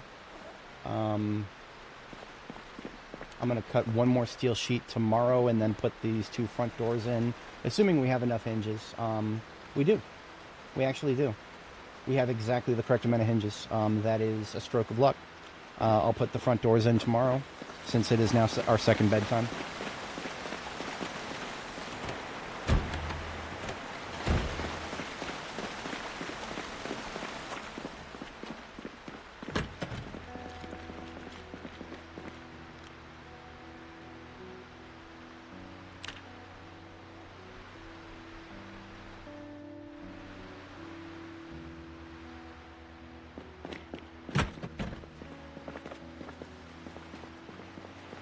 Got a little bit of Hungries built up here.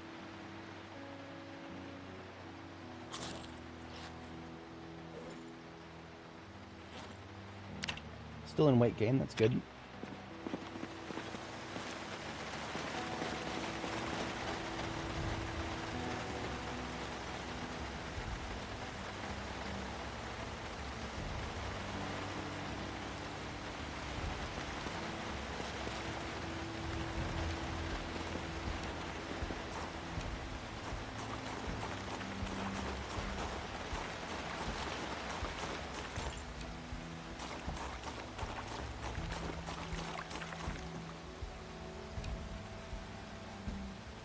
Broken glass to make some bottles out of later.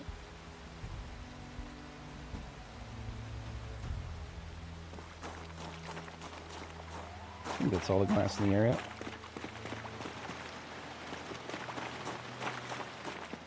Trash, of course. That's what we got a garbage can for.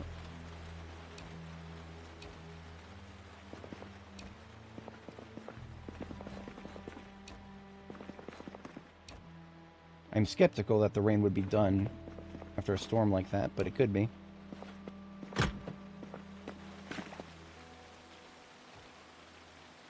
Speaking of garbage, I am going to relocate the dumpster. We'll use it to delete this, and then we'll pick it up, put it back down somewhere else later. Because I don't like it because it blocks my line of sight if I'm coming out of the back door here.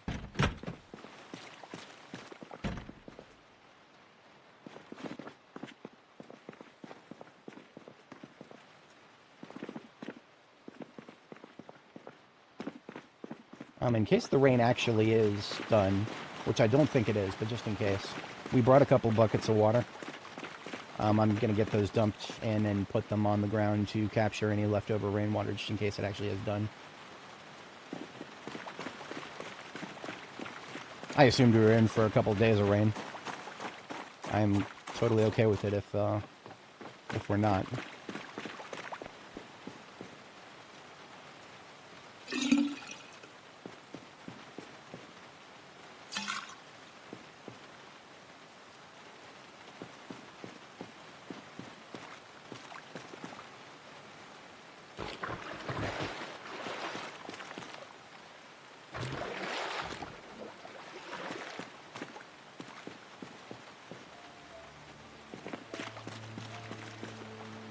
Alright, trash, because I will not be living in a pigsty. Absolutely not. We are far beyond that point in our life here. We will live in a nice place, or we will make it nice. Those are the binary options.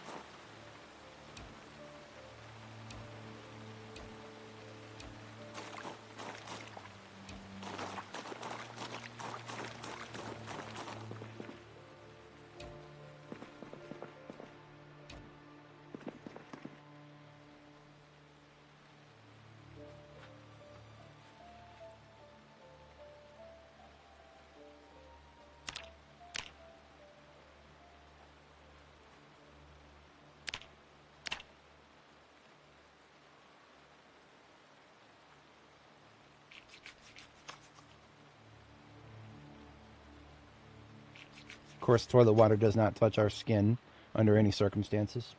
However, I have no problem washing things like boots or backpacks. Oh no, it broke. Whatever will I do without a toilet?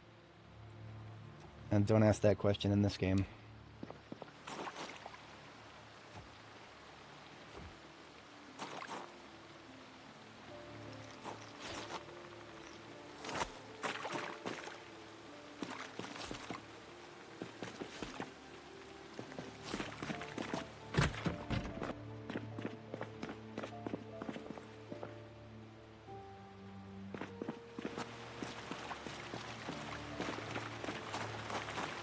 think this is the last trash. Apparently there's a fossil sign here. I wouldn't know. Looks like even the even some of the decorations the devs place are currently layered improperly.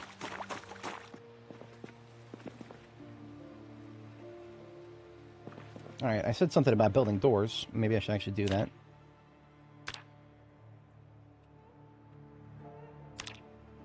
I need to split one of these sheets.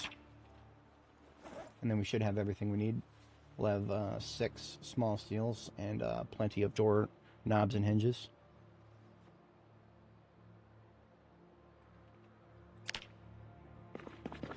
Or maybe we'll run out of torch or try it again. Probably torch, yeah.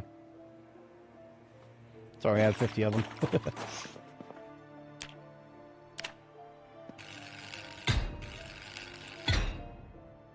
So we're almost secure in here.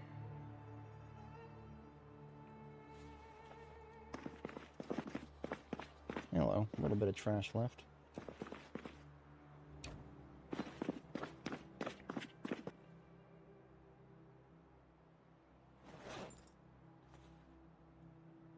Alright, 1, 2, 3 windows are completely insecure.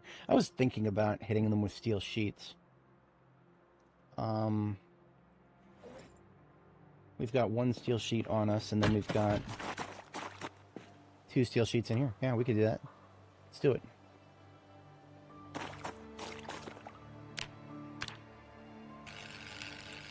These steel sheet barricades have more health, but they block your line of sight, which is why, that's why we're only doing it like every other window that's broken here. Okay, we are now 100% secure in the main floor here. So I no longer have to sleep in the closet.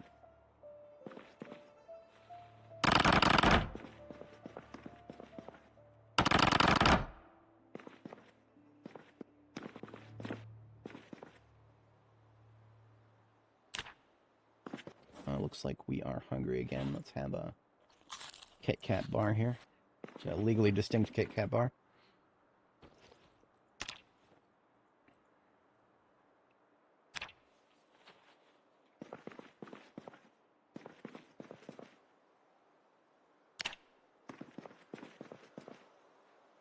Alright, shelves empty. We can pick those up. We'll definitely use them as part of our structure here, but I'll want them out of the way before we deploy them. Don't want the way it is already to tell me how it should be. That would be a negative, Ghost Rider.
So we allocated for the sink to be right here, but then laundry machine 1, 2, 3 right here. Hang on a second, I didn't do a stupid, did I? No, 1, 2, 3, and on that side. So that would be laundry machine, washer, dryer. Yeah, we could do that. Okay.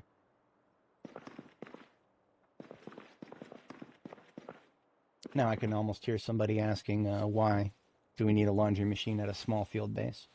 And shut up. I just want one. I mean, I had all that free water falling from the sky, and I wanted to put up some rain barrels. That's the most important thing about that right now.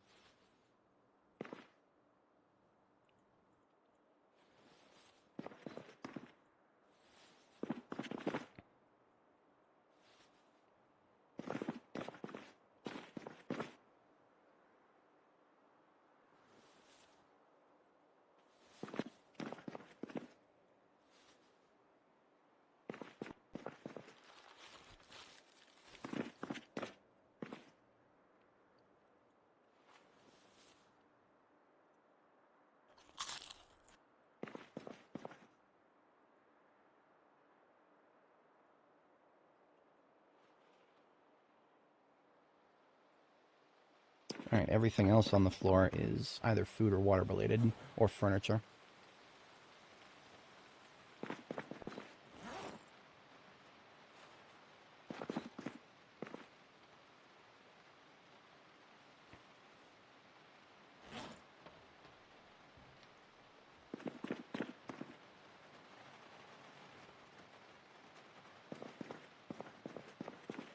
I'll do a soda machine next to the sink right here.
And I'll go ahead and put the pipe wrench where I intend on putting the sink.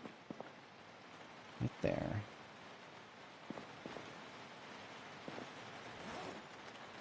Beautiful. So, about the stairs. We don't want stairs outside, then the zombies can just walk up the stairs. It's no good. Let's put some stairs in. How about let's establish a base flow in that direction. So we'll put the stairs 1, 2, 3 like that. Yeah.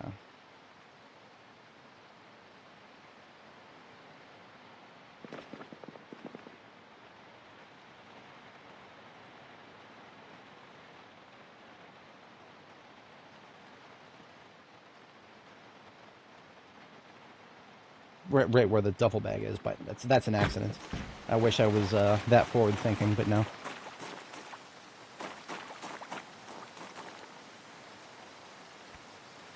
So that would be 1, 2, 3, 4, 5, 6 tiles in from the far corner is where I need to sledge 3 tiles starting on that one. So that would be 1, 2, 3, 4, 5, 6th tile in.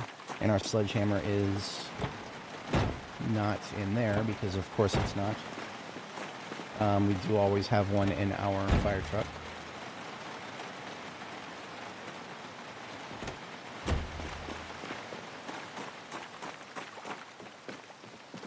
One, 2, 3, 4, 5, 6, starting right there.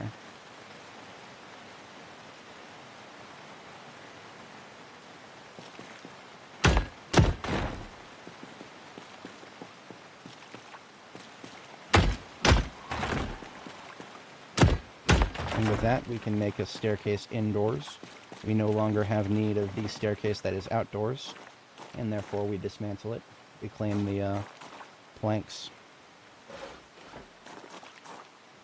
All one of them. Usually we get more back than that.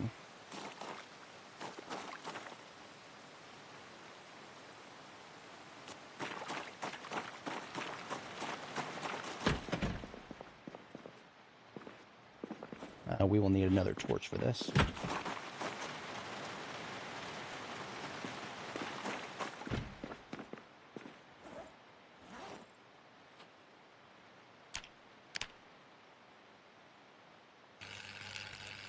Abuski.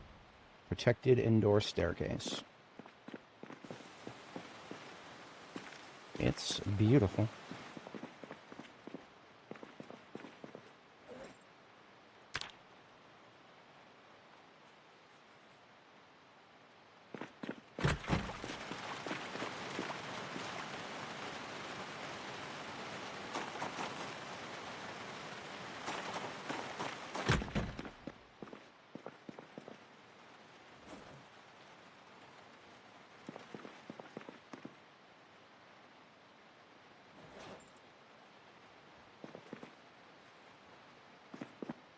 Actually, don't know if I have an immediate purpose for these planks. I just want to get them all in the same spot. Yeah. Just drop them up here by the light switch. Speaking of light switch, we can think about power now.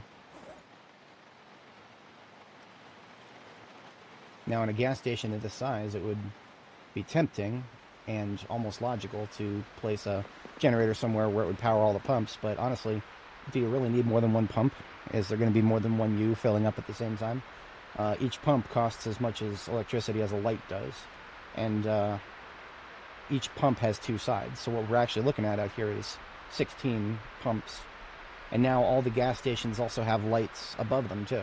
So just keeping one of these pumps powered, that's 1, 2 for the pump itself, but then an unknown number of lights above it. And those lights are on the second floor, so you can't just turn them off. It might not look like it, but these little tops over the gas pumps are 2 stories high. They have to be, because otherwise you can't tow an animal trailer underneath the animal trailer is actually too big. They're the only vehicle that I know of. Animal trailers are too big to fit under a single 1-story roof. So all gas stations are 2 stories because of that. Possibly because of future vehicles. Who knows? Maybe we'll have bigger vehicles in the vanilla game someday. But yeah, that's so what we really need to think about with our generator placement is we only really want one of these gas pumps powered at a time so we can fill up. Obviously we would want one of the ones that actually has fuel in it, and we don't exactly know which ones do until we put a generator down. So what we'll do initially is just put a generator up here so that all of them are powered, and then we'll see which actually have fuel and which don't. You'll be able to witness the spawning in of the out-of-gas signs. That tends to happen when you first power up a gas station. You'll just see out-of-gas signs spawn in, and they're not even always correct. Sometimes they'll just spawn in in the wrong place. This baseball bat's almost broken, but it would make a nice decoration.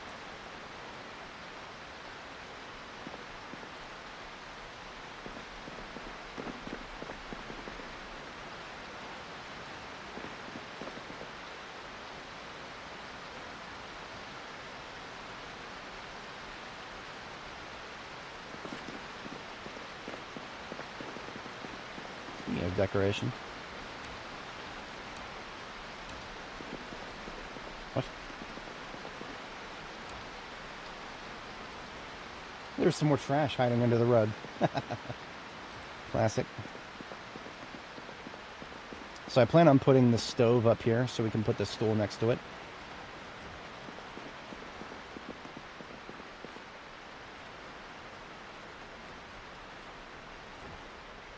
Put these rugs as sort of entrance rugs, and trash in the trash. I don't know if we'll need the crowbar anytime soon now that we've gotten the dumpster picked up, so for now I'll leave the crowbar here. Sledgehammer is going to go back into the combat truck, and then we are... Perhaps I'll put the bed somewhere nicer, now that we don't have to sleep in the closet.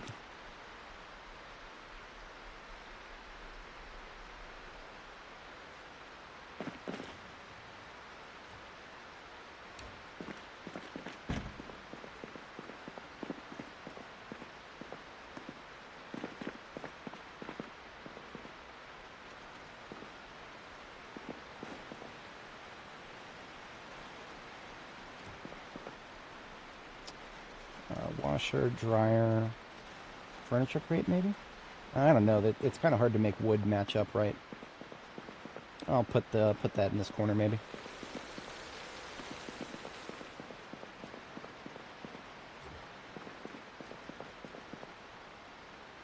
I might actually not even use that wooden crate because it looks so ugly.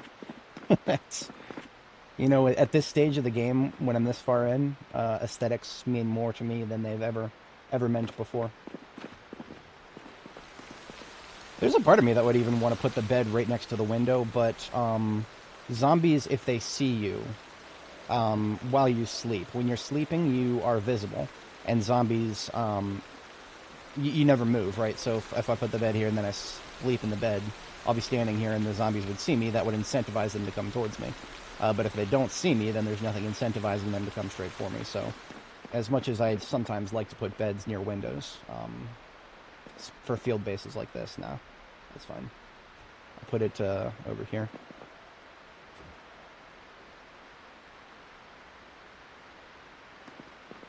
Beautiful.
I have not decided if I want to do anything specific with the bathroom here.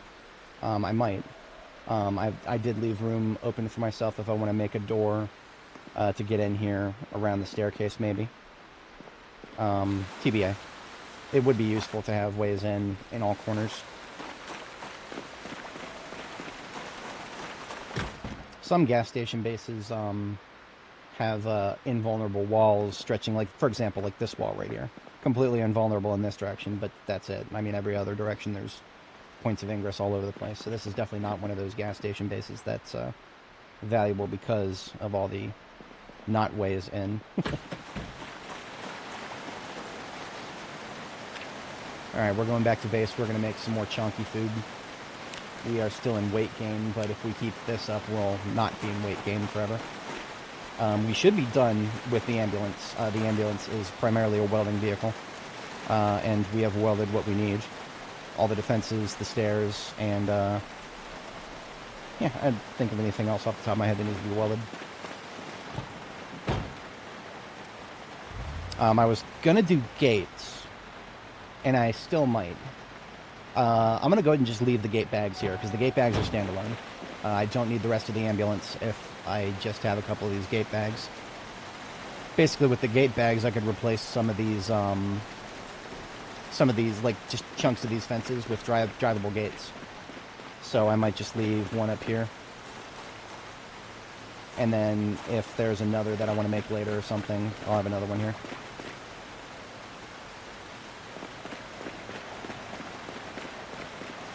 I didn't really articulate this, but early on I kind of made the call that we're not going to make this one of those drive-through bases. And it looks like on our way back we got some cleanup to do. So we'll slap these guys with a bat. You can actually fix the music too by doing this. Just enough to trigger combat music.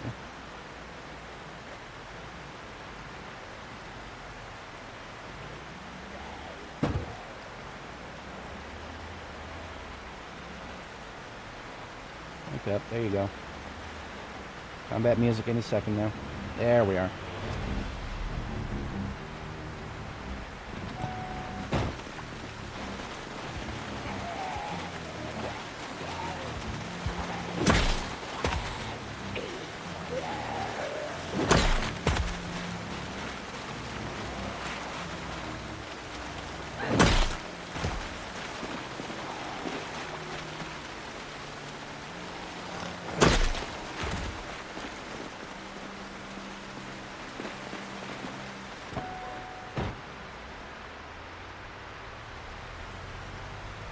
And what I'm going to do next for vehicular logistics is I'm going to take one of the step vans that are completely empty, probably the best engine one. So we'll take Jorgensen and Sons, and we'll just drive it by itself so that we've got a loot carrier. Hell, I might take it with a trailer too. Yeah, that makes sense to me.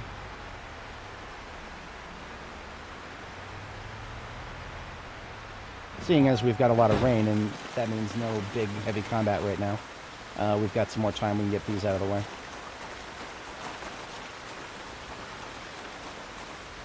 Might even do something with these later, but for now, just want them out of the way.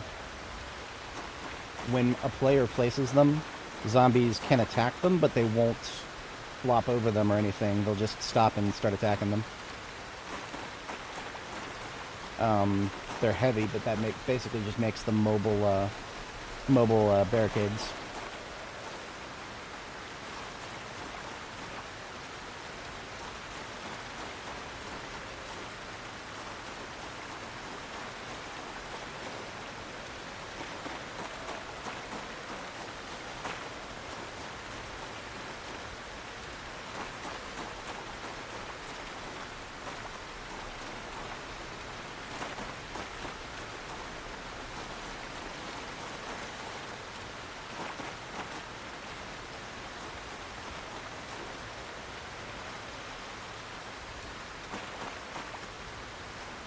Oh yeah, about that generator. It's just right down the road here.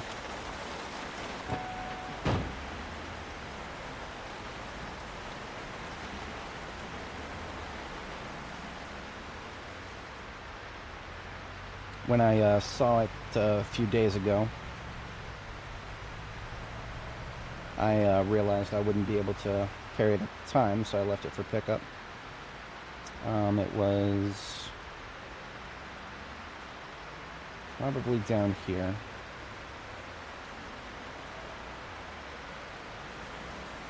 Oh, right along with that truck right there too.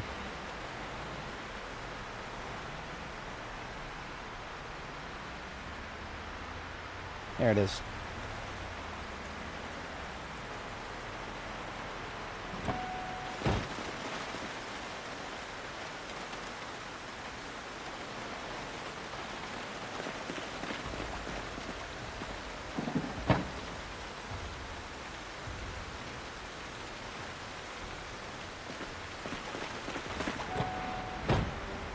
Also, that fire truck we drove past is a perfect engine.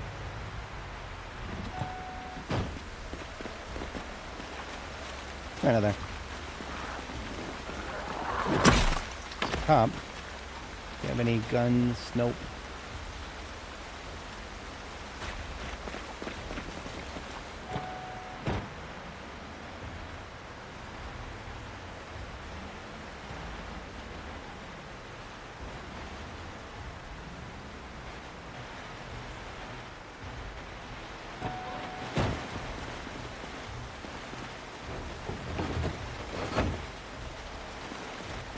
We got residential right in front of us. Hello.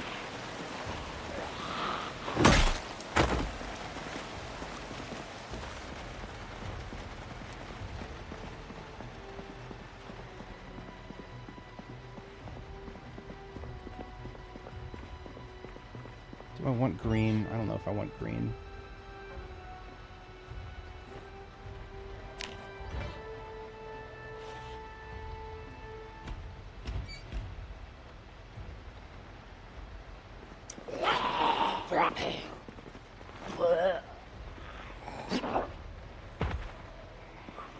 I don't know if that qualified as a stage 3, but it might as well have been. We killed her before, or we pushed her before we got animation locked. That doesn't matter though. That was way too close. Any attempt to say that that was not way too close is a fucking cope.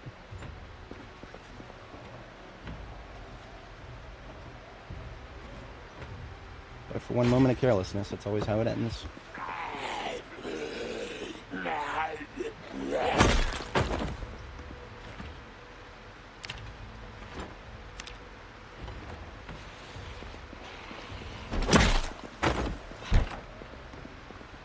Yeah. These townhouses are truly nightmarish.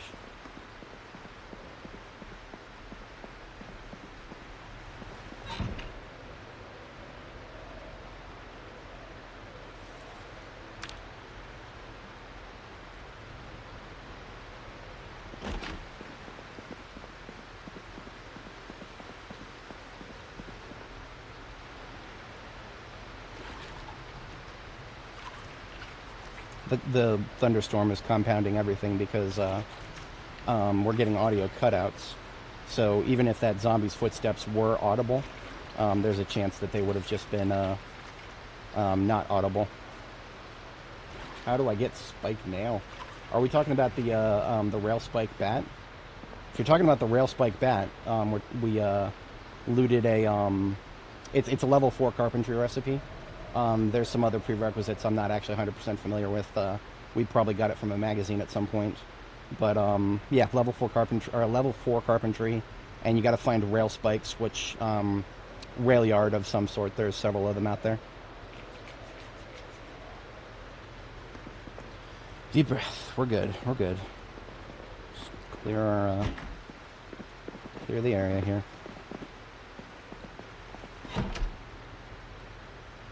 All right, let's see if we can pick this sink up without breaking it.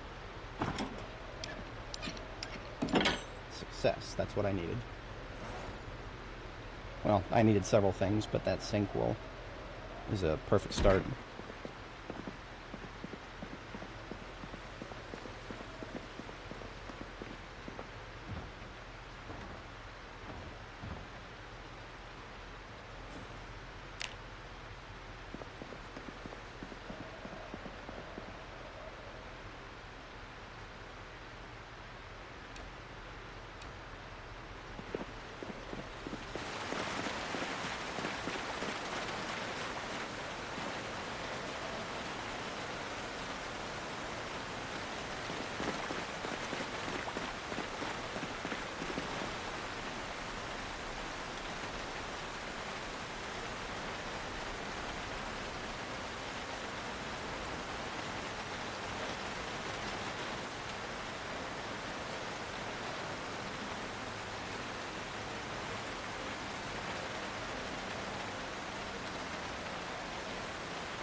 Oh, that was somebody flipping over a fence, right? I'm gonna go ahead and get out of here. There's safer residential areas that I can loot.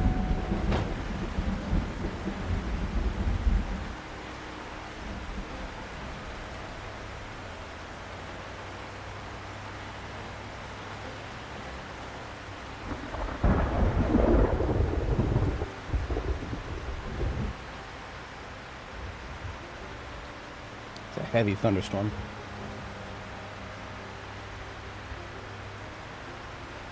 Might not look like it, but I'm still shaking after that.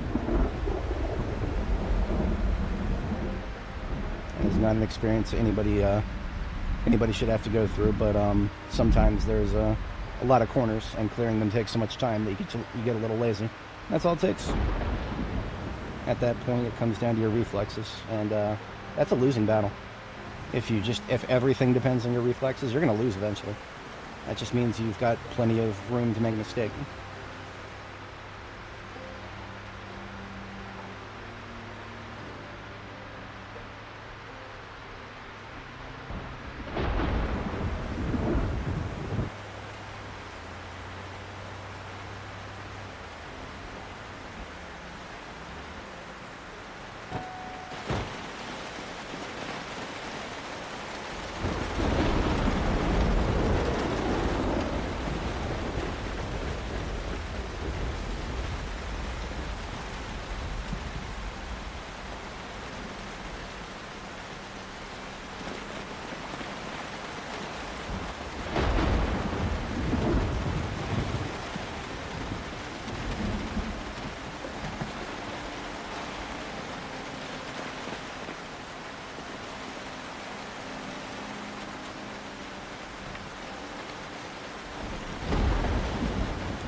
So I don't know if you guys noticed that, but a bunch of out-of-gas signs just spawned.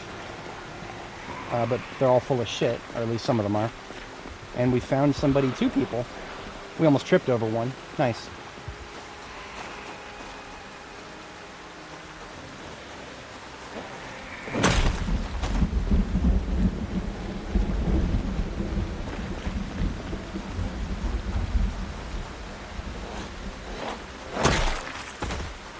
Yeah, that's right. I slept here several times in a row without ever noticing a zombie just right around the fucking corner nearby. Now these, like I said, these out-of-gas signs, a lot of them are bullshit. Right-click on the fuel pump, and if it says take fuel, then there's gas in it.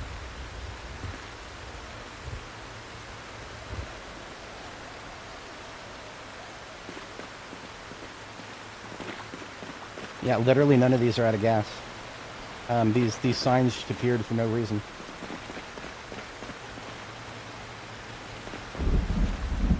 Lying little shit with your bullshit sign. So yeah, literally none of these pumps are out, so I don't even have to think about which pumps are available.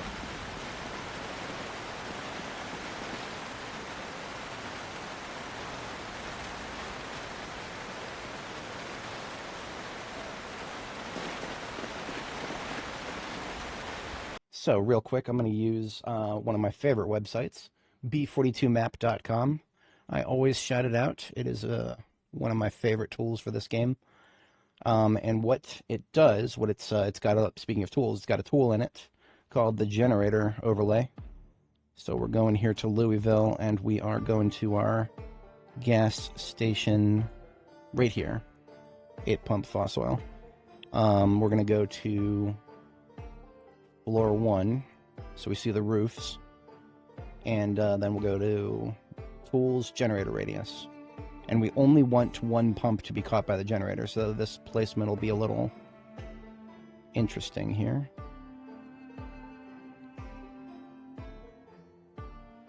It looks like that pump in the far corner there is probably the best bet. Yeah, okay, so that's our perfect spot. Now that's actually where I've got the stairs. So that's not the best of spots. We'll just have to push it up a little bit, that's fine.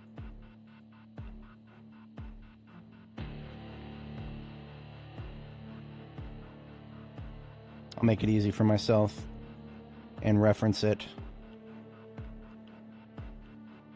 So you remember, I also want to not have to worry about too many of the lights at the pumps. So actually, if I put it right there, now that's going to be a little forward in that it's going to, the sound radius is going to be quite loud.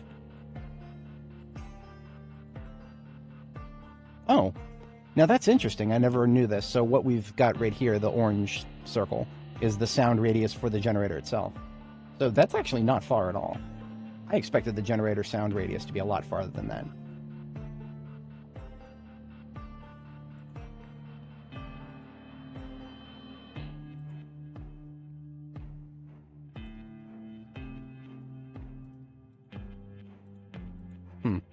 Website doesn't seem to function properly if there's both of them on here.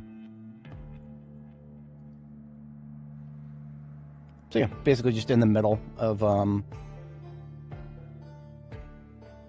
we've got rain barrels up, don't we?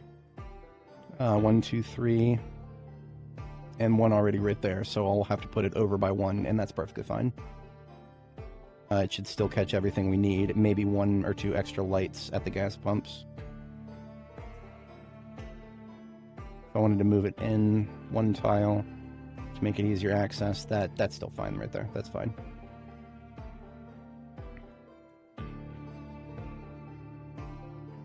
Okay.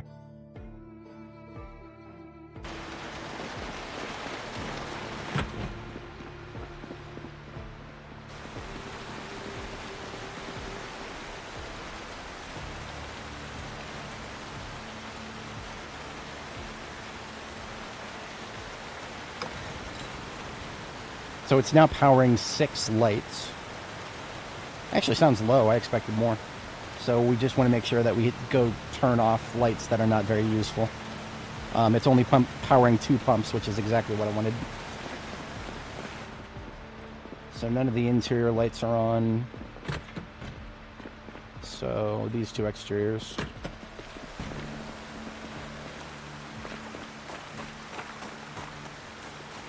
So that's 2 out of 6. The fluorescent out front, I think this counts as 2. That might be all of them.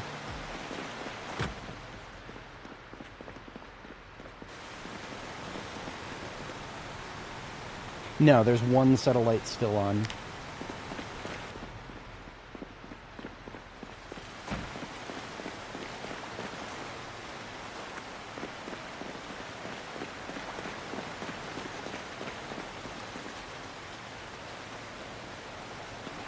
Oh, we can see the glow slightly here. I think there is a fluorescent light above the pumps here. Cool. That's fine. I'm okay with that. We're hungry. We're super hungry and thirsty. That sounds to me like a job for pineapple soda, because that'll also come with a lot of calories. Help us with our weight gain. Didn't really want to resort to that because I was supposed to go back to base, but the generator activity spawned a bit of a side quest there.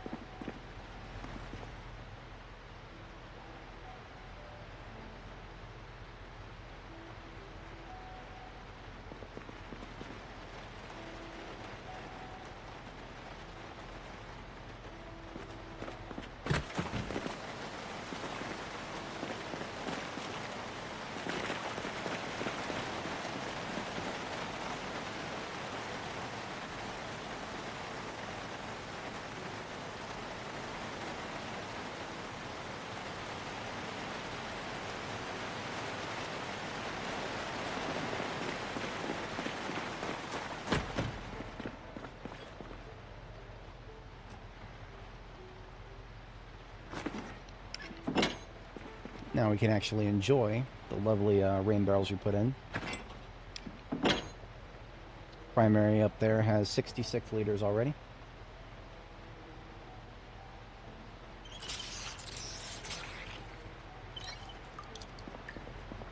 And of course, most important part about this, floor lights. These only count as 1. It still only counts as 1.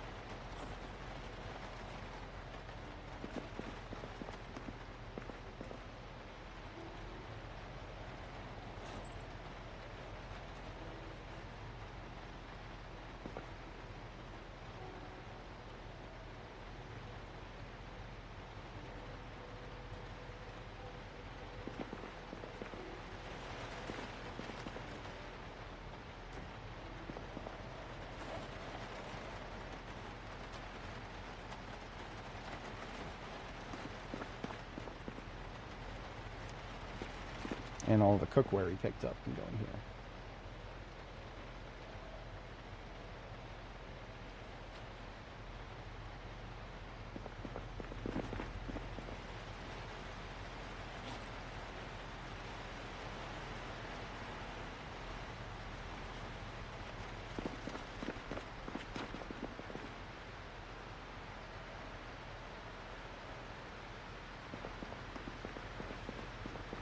I'm loath to put the magazine rack on this facing because we can actually see the Floss Oil logo there. If I moved the garbage can and got rid of the ATM, we could put it right here. That would require the sledge.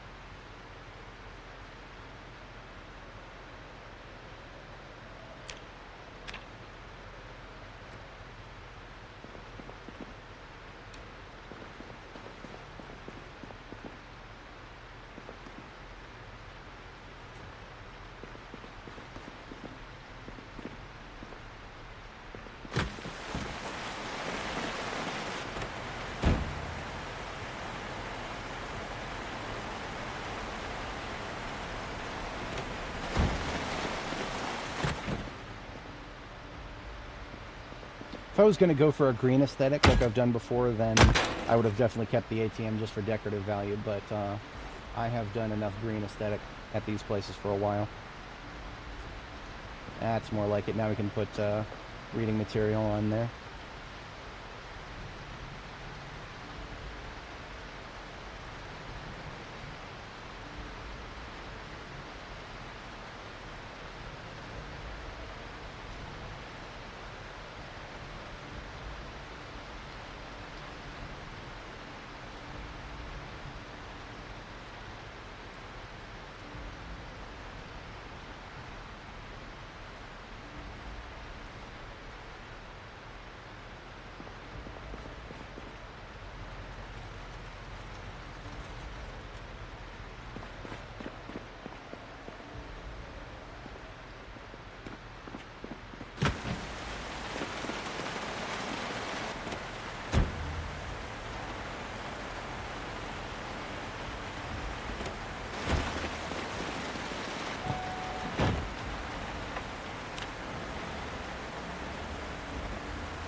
Slightly out of the way, but not so far that I'll forget about it.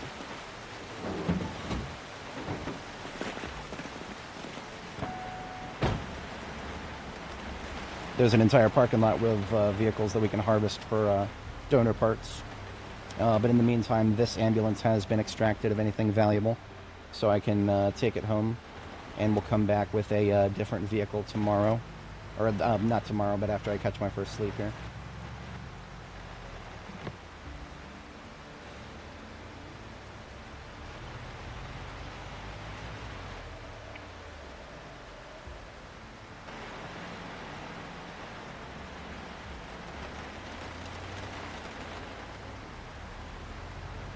Probably do want to widen that opening at some point so that we can think a little bit less about stopping and getting in there.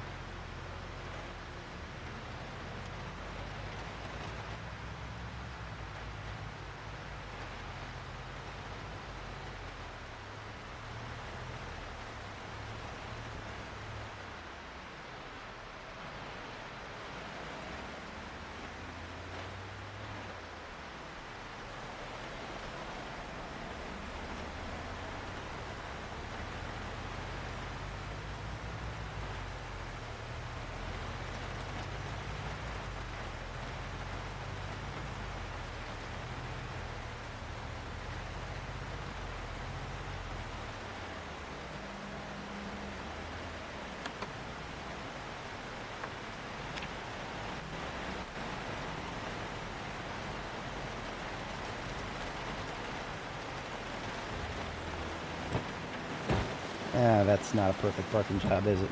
I'm going to use these pre-marked parking spots. We might as well use them right.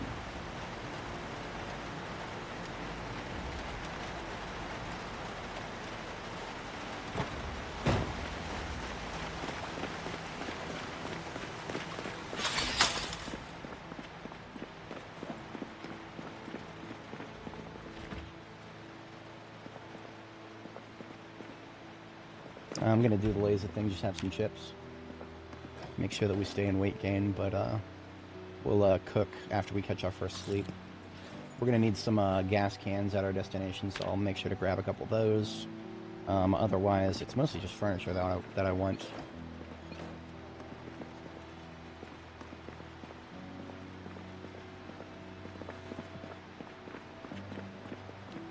These over here, I forgot. Some more metal shelves. Not enough metal shelves for the rest of forever.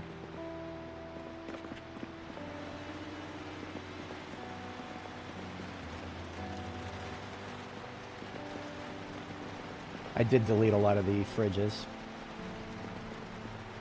I just did not have the patience to deal with so many of them.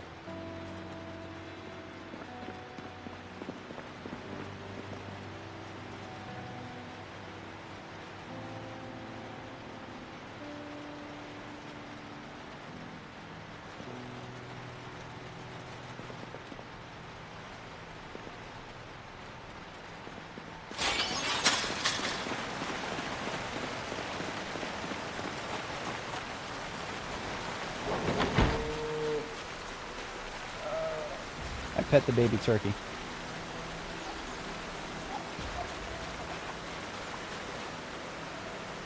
Animal's looking good back here.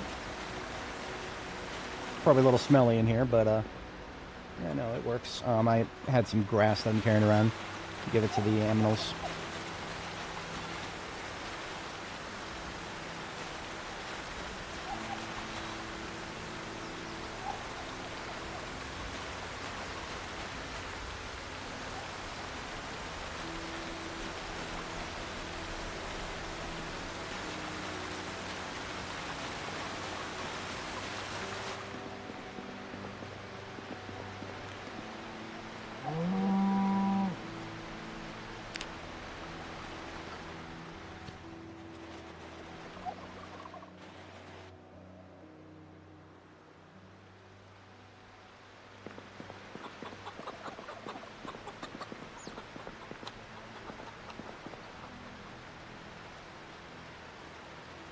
I must have left the light running back here.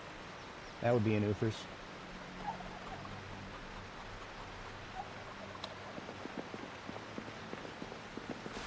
That is a battery-powered light, so theoretically it should not have been in use, but I must have left it running. Battery and it was dead. Oh, look at that. I'm actually getting cold. Good to know.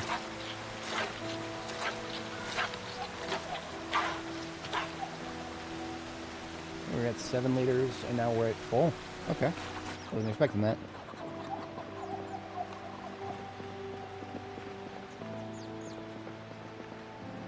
And yes, we do have a deer back here. We managed to steal it.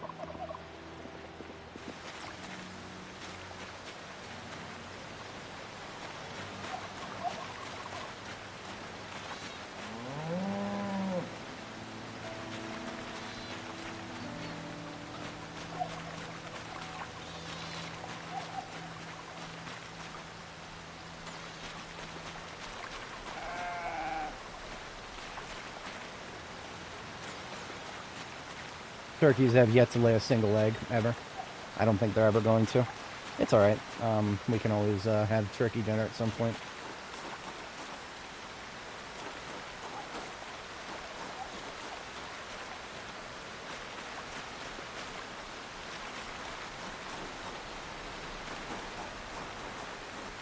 Alright, this time I'm making sure the light is off, which it is.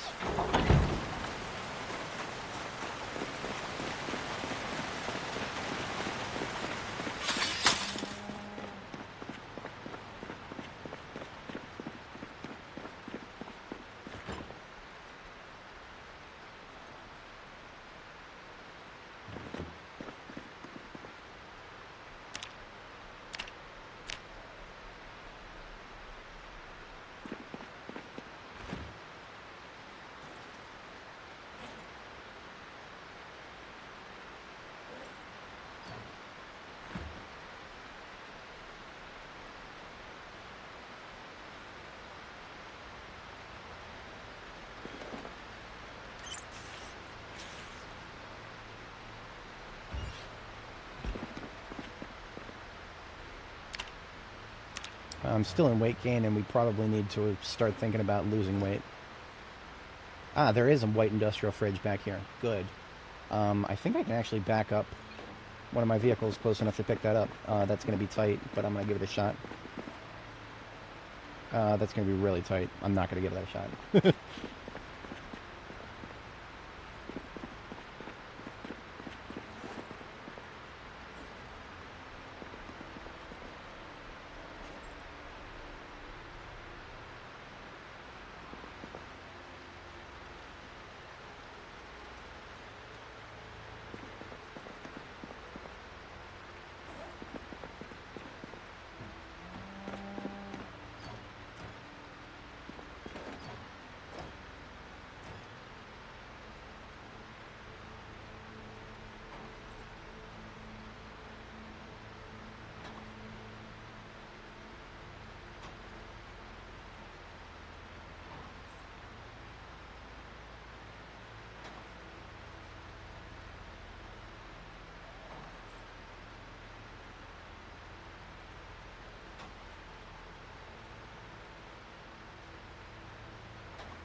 Alright, that should be enough herb for the moment.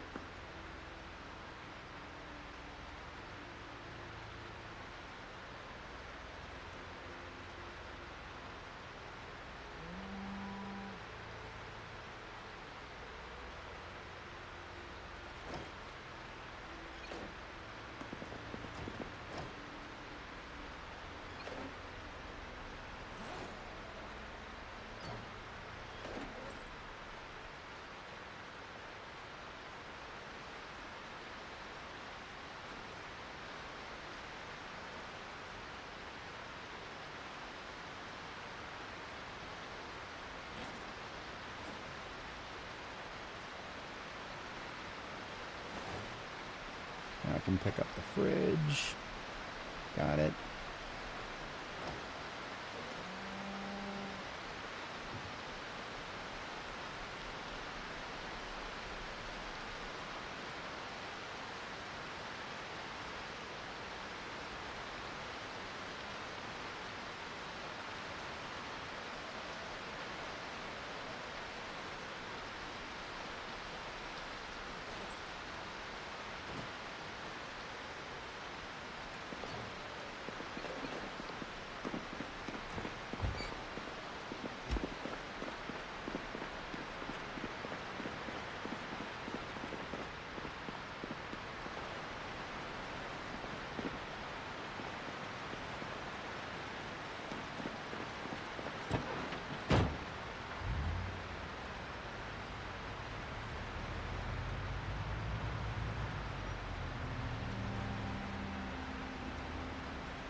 One of these had the oven in it.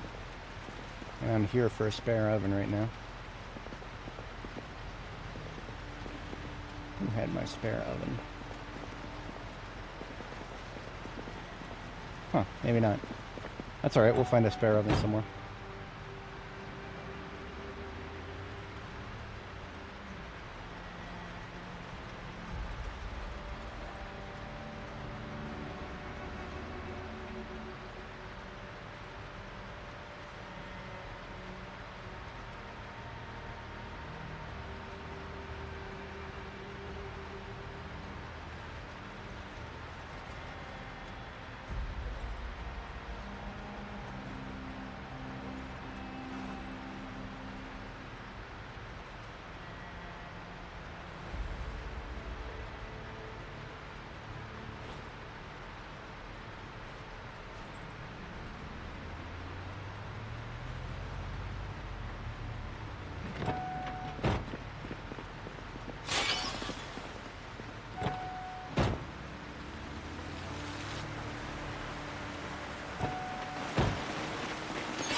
Regular chrome right there.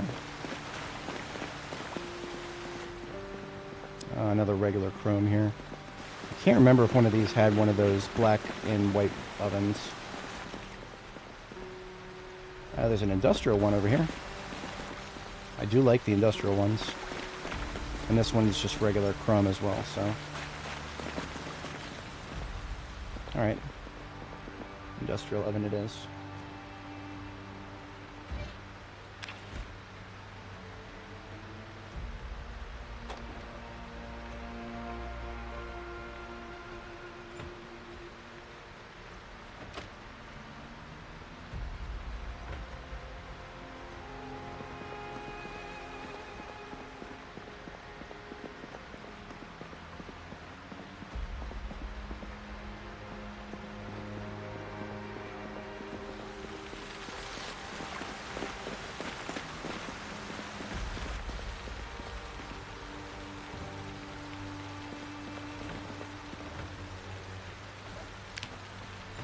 Well, yes, that indeed was the sound of my cow through about 6 walls and about 20 tiles away. The absolute state of the current patch. Let's just make it so that a bunch of sounds can be heard from much farther away. Yes, that sounds like a great idea right now. It's exactly what the game needs. Yes. Sorry, I can't help myself. Sometimes the Indie Stone makes such silly decisions.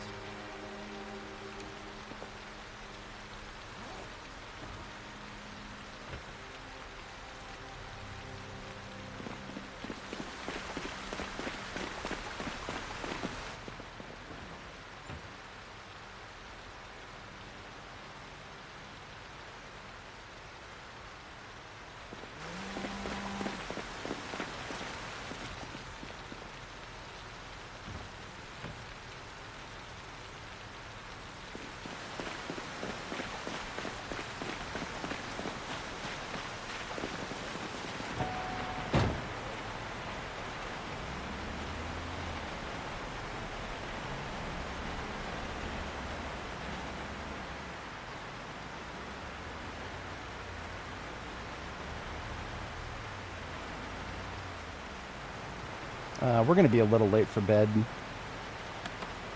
Well, actually, let's just go ahead and here's what we're going to do. We need to get these, now that all of the kale is reached the next phase, I need to go ahead and get it composted, and then we'll hit the sack. We'll just sleep here. It's fine. Now that we've gone a little bit past bedtime.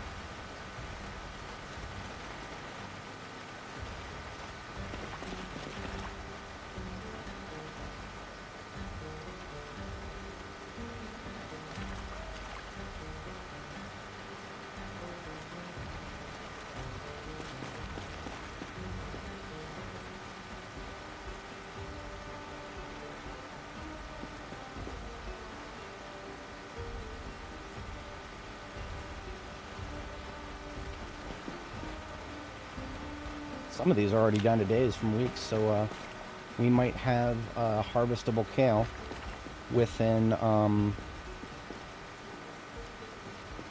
within a week and a half or so.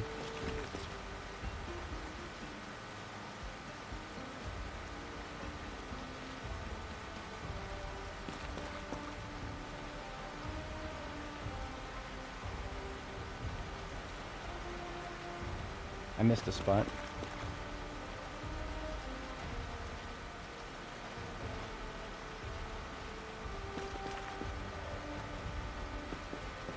I feel like I might have accidentally hit one of these twice. If I did, oops, I think it'll be fine.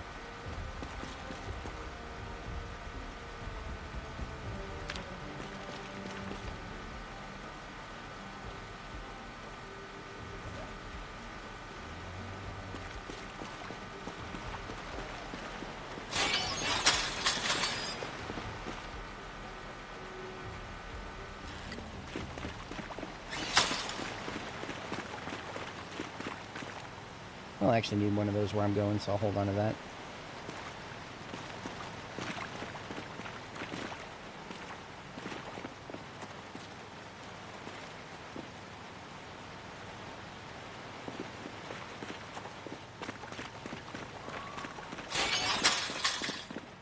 Alright, catch and sleep now, and then we deploy.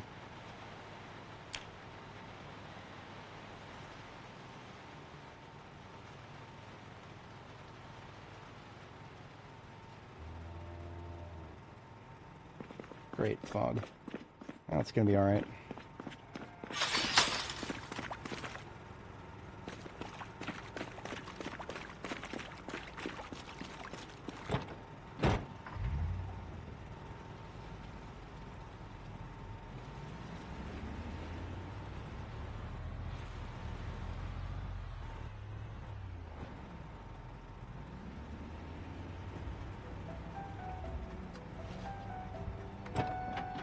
I'm gonna bring another yellow forward since we have spares here. There's gonna be other bases I'm gonna want to build, and having a spare at our most forward base is a good idea. Also, I just have room for so many more. I can't think of any other furniture that I want to grab on the way up. Maybe a couple of those barricades. We have room for about 40. I take 0.6 out. 2 sticks of butter was the difference. Yeah, now I can put 2 of those barricades in the trunk. What a strange game.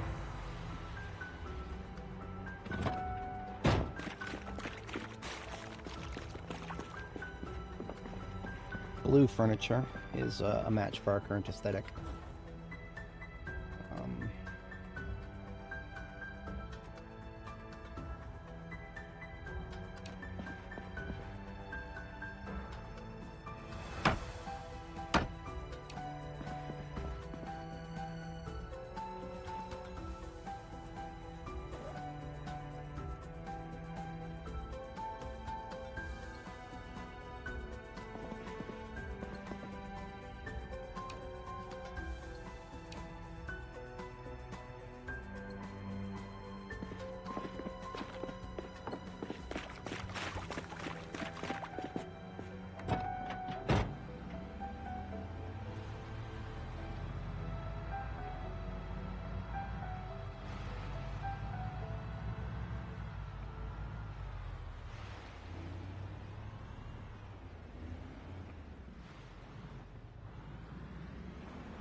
This will be a test of my knowledge of the rail yard. I think I'm going the right way until we hit this road, and then we can stay on this road pretty much most of the way.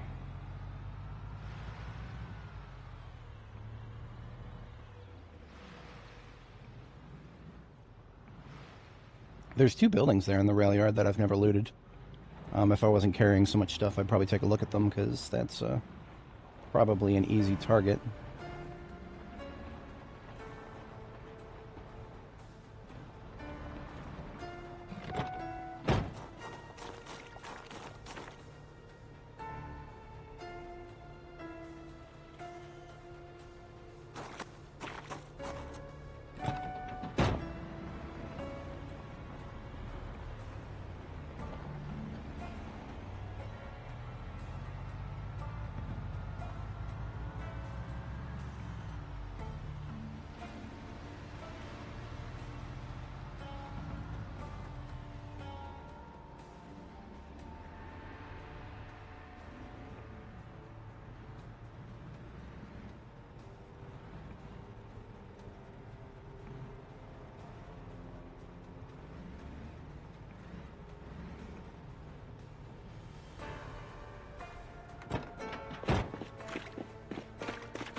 TV in the corner here.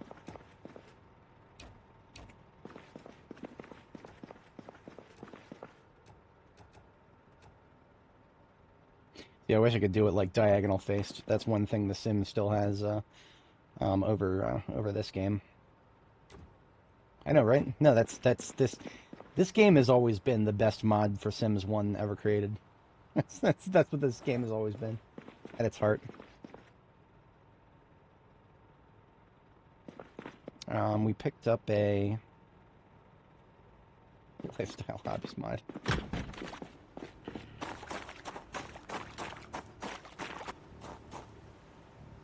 Picked up a couple of knobs and hinges here for replacing the door here. Just drop those on the floor for now. And then this car battery we picked up belongs to the, on a whim I decided to keep it with me so we can stick it in this guy here. It's got a 100 engine quality, so I feel morally obligated to at least have it available to fix up if I feel like doing it. Alright, we've got a gear down now so we can actually move the fridge. We no longer need this thing for our headlights, so we can put LBMW into one of his parking spots.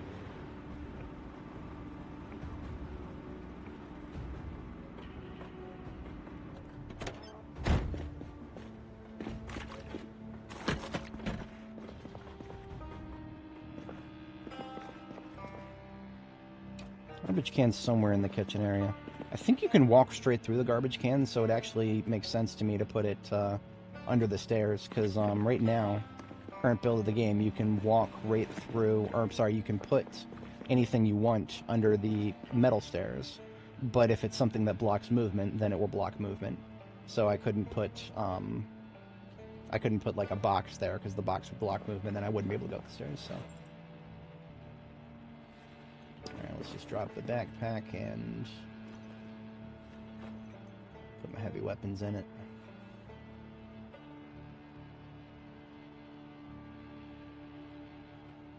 Now I can move the fridge.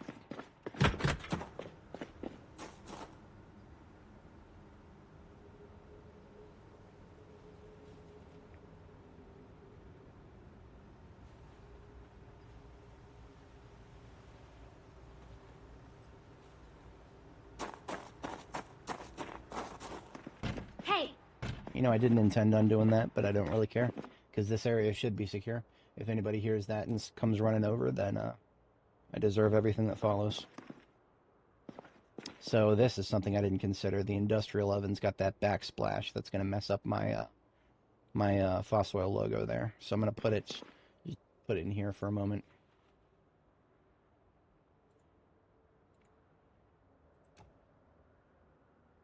And that's supposed to be... Damn, okay. I made my life a little difficult here. I'm going to put that fridge back in my hand really quick. Get a hammer in my main hand. And we're going to move some of these... We have no need to have the counter in front of the window there.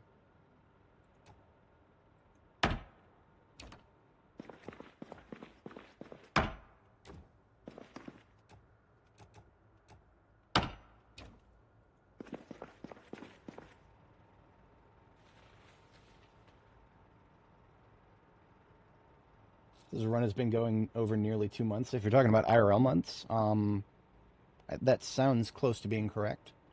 I don't remember exactly when I started, but I think I have the folder open. Or it's right over here, so it would be India footage. This is 42.16, so I started March 31st.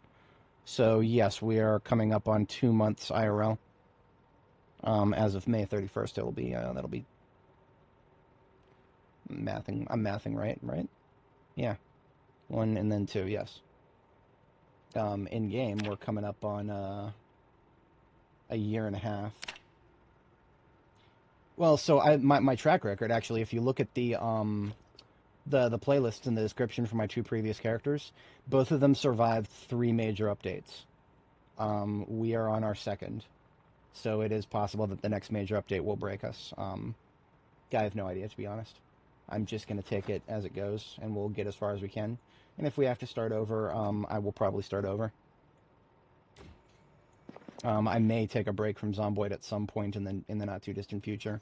That is not a guaranteed thing.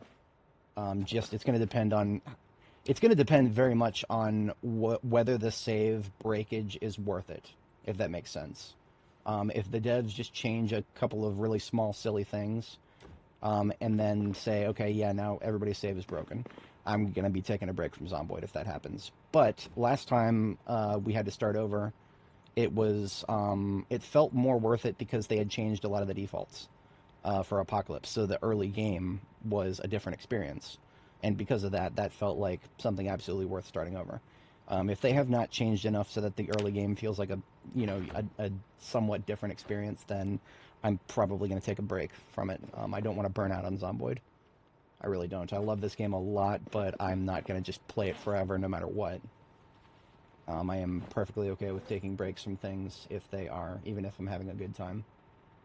In fact, I recommend take a break even if you're having a good time, because if you don't, that's a burnout recipe right there. We can do a coffee machine over here in front of this. That'll work. Let's put the coffee that we found there. We'll need to find a new home for the soda at some point. That's easy enough. We brought some eggs that can go in the fridge.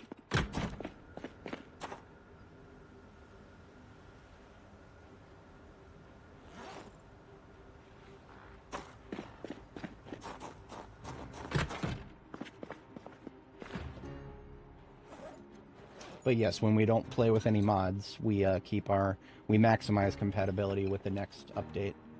It's not a guarantee. It's like, I guess the best way to phrase it is you're reducing the attack surface for mod breakage.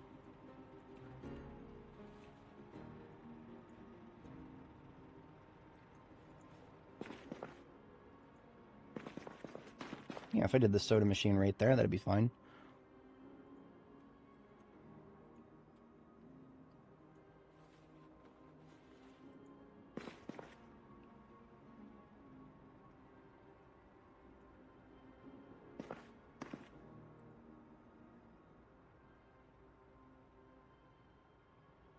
I don't feel like gearing down again to move this fridge, so I'll just put it in there.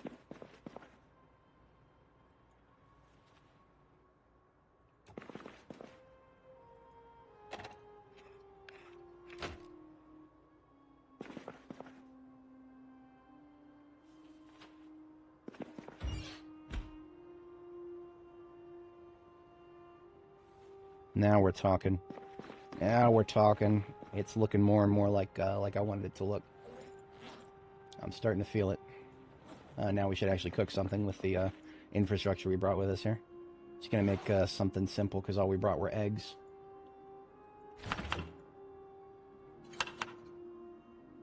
A 3-egg roast with some extra herb.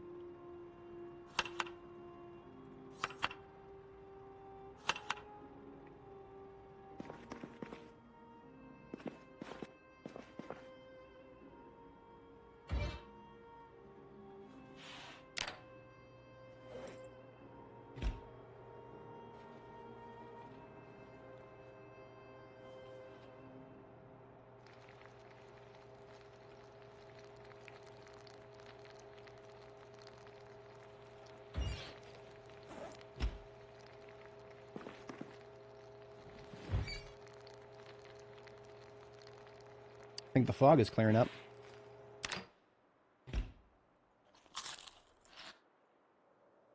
Yeah, looks like it is. I'm going to make another one similar to that, but it's going to be just a salad, an egg salad. It's a lot easier to just cook the eggs and make them an egg salad.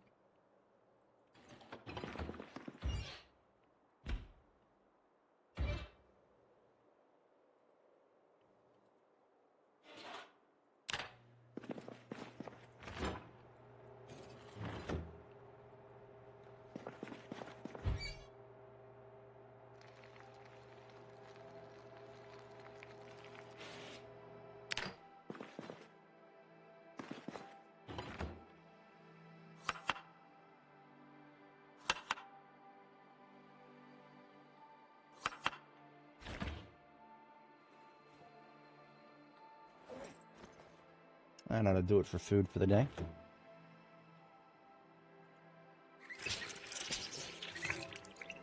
And at some point I'll want to clean this place up for the, whatchamacallit, with some mop and bucket sort of stuff, but we're not quite there yet. We've got the function finished and the fashion started. That's the most important parts.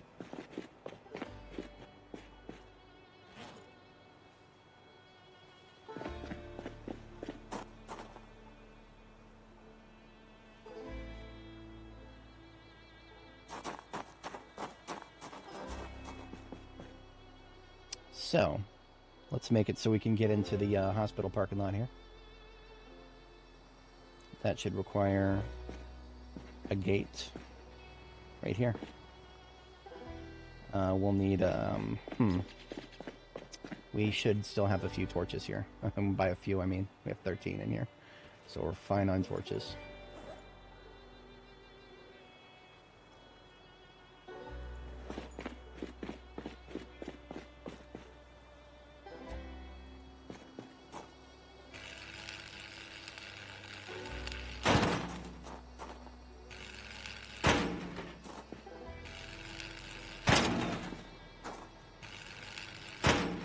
That's 4 tiles. Get this wire out of the way.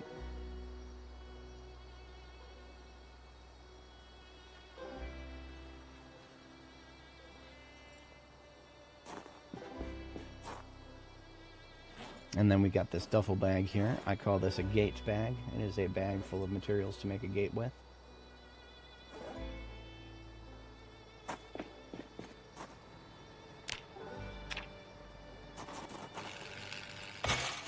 So we can go through, but they're gonna have to break that first.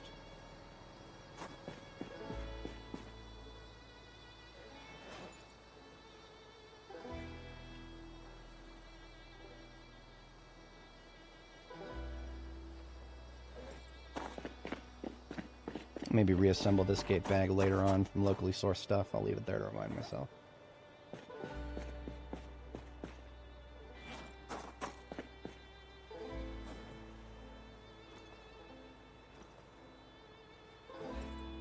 Alright, we got our primary weapon. That will be the bat with the rail spike. We've got backup weapons. Plenty of backup weapons in the fire truck here.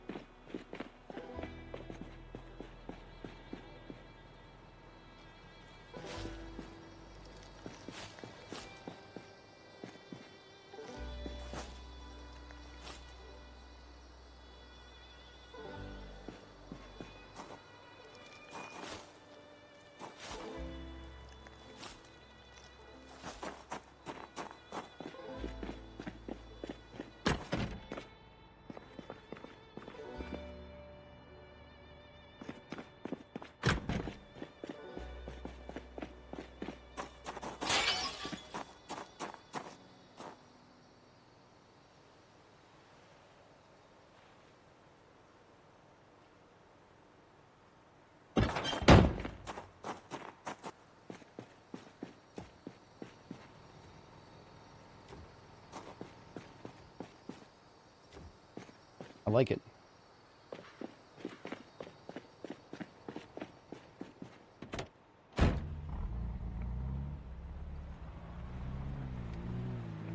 Time for a little baseball batting. We got our guests right here waiting for us, just outside of generator audio range. Kind of wild, to be honest. I was always under the impression generators reached a little farther than that, but I'm okay with it.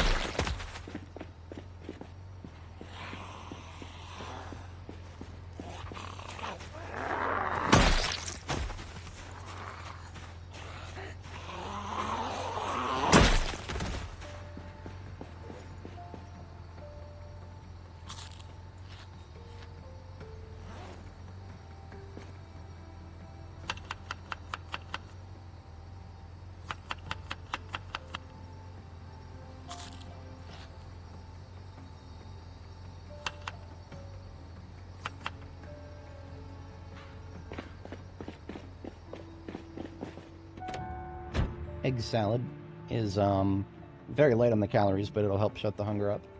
And we're currently at 82 kilo and still rapidly gaining weight, so it's perfectly fine to start eating things that are like almost negligible in terms of calorie count.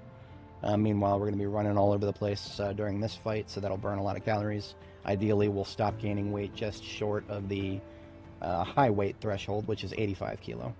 So that is that's the circle of life in Zomboid right there. The circle of life. We don't need the engine running. We're going to be running around on foot. I'm going to go ahead and pick up the backup bat so that we're ready for when this one breaks. And, yeah, we already got some guests.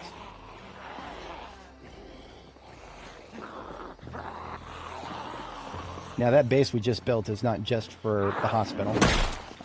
We'll spend a few days there for the hospital, but there's also plenty of other places to expand outwards from here. And if we were to look at the map, we've got our first base for the area of Jericho. That's the central base. Nothing's going to change about that. Jericho is central for Louisville, but field base wise.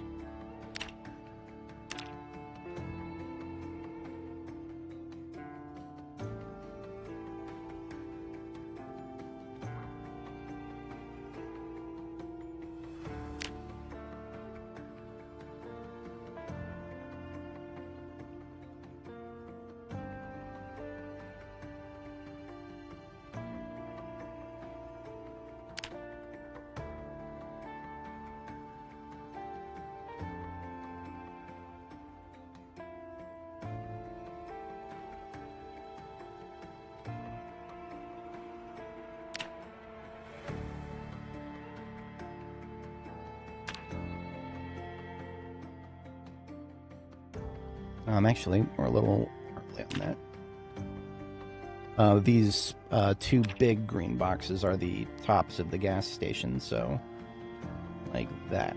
That is our current cleared route.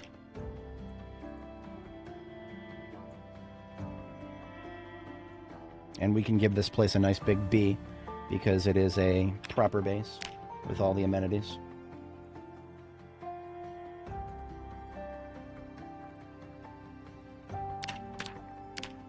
With a blue circle, as it is well defended.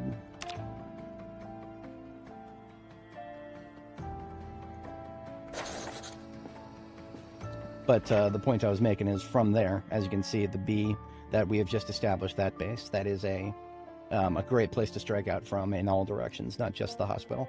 Hospital just happens to be right next to us.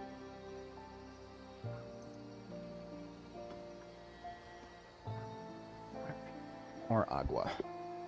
Stay hydrated, folks.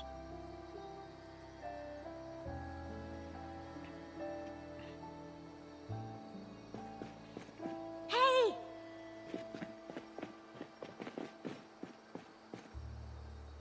I wish I could show off my map that I had for Annie. This is light compared to what we did for Annie.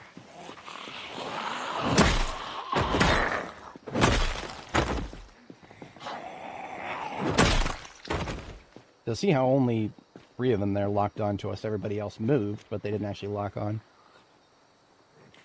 And that guy and this lady. And I think that one up there. Otherwise, the rest of them are still idiots. Your voice is a tool. Use it well. If you're clumsy and conspicuous like me, then your footsteps are also a tool.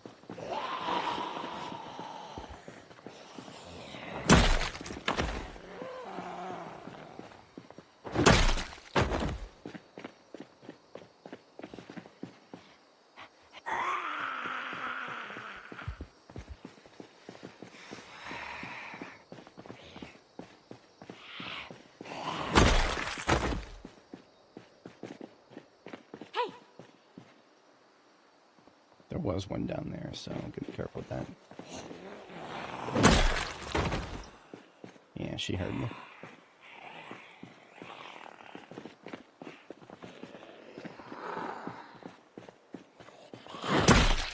I don't check the, what would I need from them?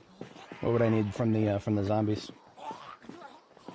It's not necessarily that I don't want, you know, right now the only thing that would ever come off of zombies that I actually even remotely slightly care about would be things like memorabilia, like name tags, whatever. But usually when I get to Louisville, I stop engaging with sentimental concerns like that because there are just so many zombies to deal with. We've already been at this for, what is this, 3 hours, 30 minutes today. Only so many hours in the day. And as much as I enjoy certain things in this game, everybody's got their limits. If I needed something specific, of course. If I needed leather jackets, plenty of zombies with leather jackets. I know where they're at. I know how much longer it'll be before their corpses disappear. But I'm pretty good on leather for the moment. We've got about 36 some odd strips left, plus a little bit of loose. If I wasn't, I'm at about 80 electrical parts, so if I needed more electrical parts, then we'd be ripping apart watches.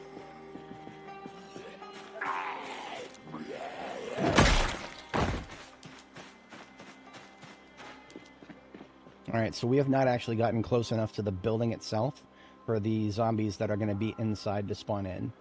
And how can I tell that? Not a single window is broken. That's how I can tell that for damn sure. The moment we get close enough to the building, and this is kind of true for most Louisville buildings and probably other large buildings outside of Louisville. The moment we get close enough to the interior so we can actually start looking inside the windows, that's when the zombies inside the building are going to spawn in, and that's when you're going to start seeing them break out of the building. So I would like to clear the parking lot and maybe a couple of the streets nearby before we actually do that, if possible. If not, so be it. I mean, we're ready to handle what we need to here. Hey! Only one? Alright. Hey! Hey! Yeah, whatever.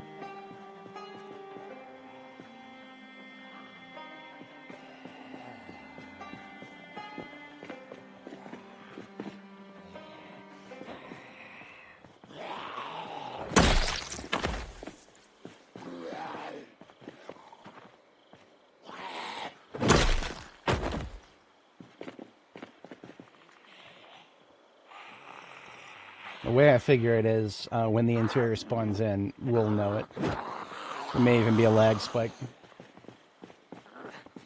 Well, that's the thing. It will be overflowing as soon as we get close to it. And you know what? Let's just divert north really quick. And hey, there's a laundromat. That's our washer and dryer for the base up here.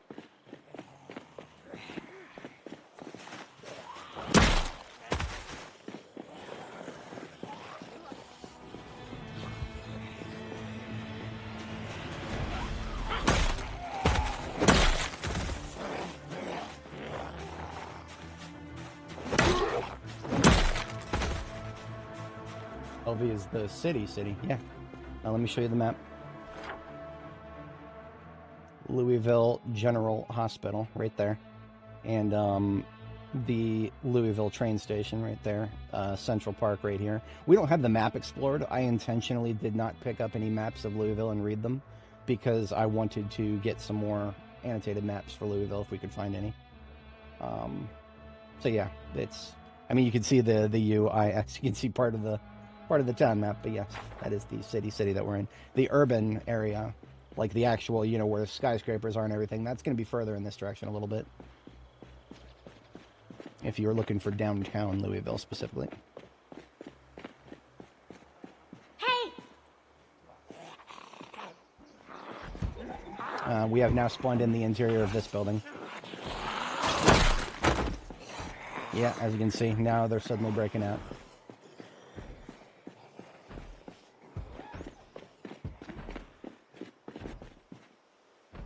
That's an interior door that's being hit.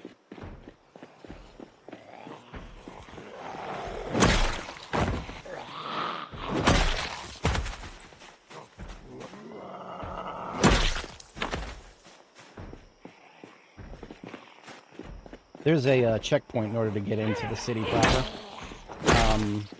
That's usually a big challenge that's actually bigger than a lot of things you'll see near the city.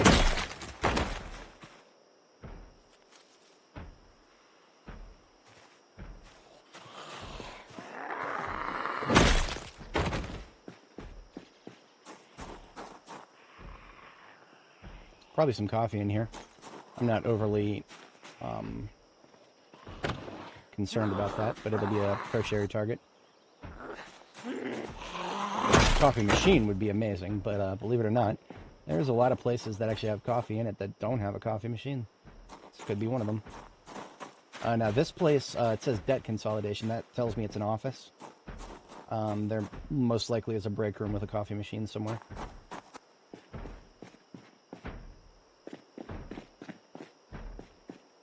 Bathroom door.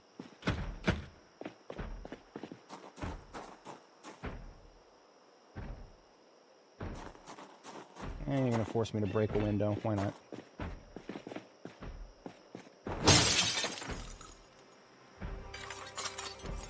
This is a pet supplies place. I don't expect to actually find anything useful here.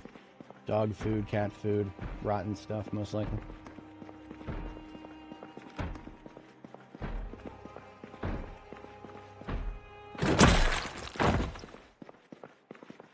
There. I have to be very careful picking up loot because I'm feathering myself at the edge of, whatchamacallits. Encumbrance territory. And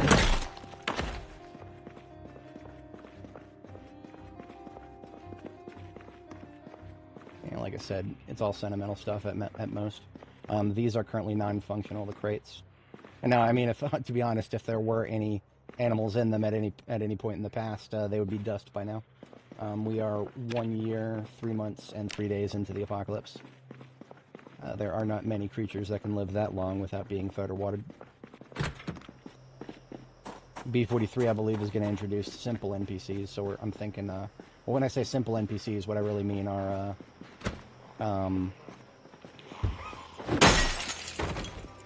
whatchamacallits, horses, dogs, cats, that's what I'm thinking. I don't think we're going to see human NPCs yet. I could be wrong, but I don't think. I think they're going to do it in phases. We've got really dumb animals right now. Maybe we'll have slightly smarter animals next. Maybe B44 will be the one with the human NPCs. I thought they'd break that door easily because of how many there were.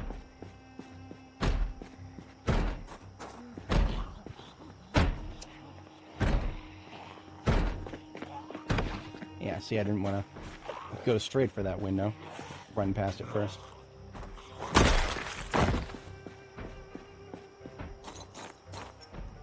Threat assessment could be worse. I think it's just those 3.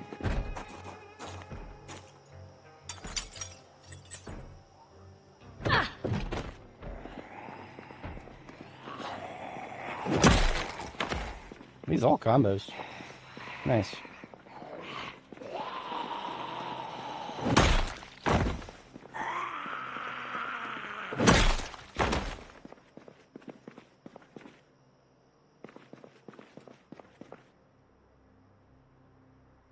Yep, they are all combos.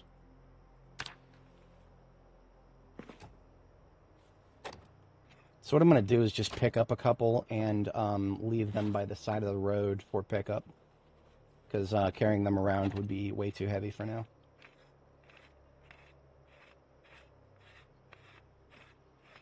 Yeah, I would recommend approaching any mods that add NPCs. Temper your expectations. I'm not saying that they're bad, I'm just saying that you may have... if you're coming at them from different video games, then you'll assume the NPCs are going to be able to do a lot of interesting things that they definitely currently can't. And that's part of the reason because mods right now just can't really dig deep into the Java classes of this game. They have to kind of build on top of them. The devs need to build a stronger foundation before NPC mods are really going to take off. In a perfect world, we won't even need NPC mods eventually. I don't know if how long that'll take. I mean, I said I was going to leave them for pickup, but honestly, base is right here. Just drop them off real quick.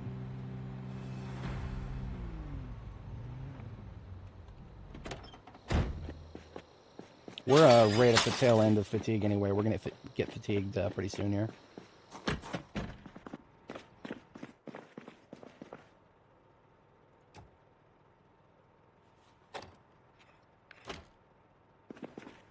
So that is already set to washer mode, and that is the spot we want there to be a washer.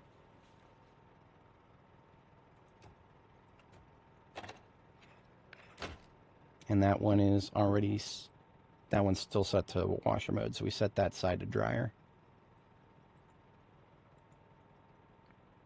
Huh. It won't let me set it to set mode to dryer. That's... Maybe it needs to be powered, but there is power. Fuck. That's unusual.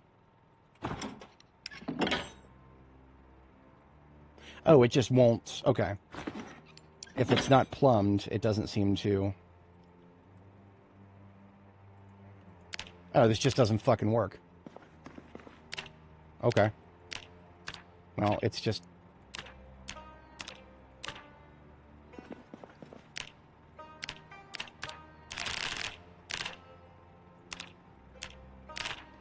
See, it's really annoying because it looks like it's turning into the dryer mode for a second there. Yeah, no, this is... We've got a washer, but not a dryer. And to be entirely honest, we can live without a dryer. I just... That's stupid. I shouldn't have to. So we're still on the lookout for a clothes dryer.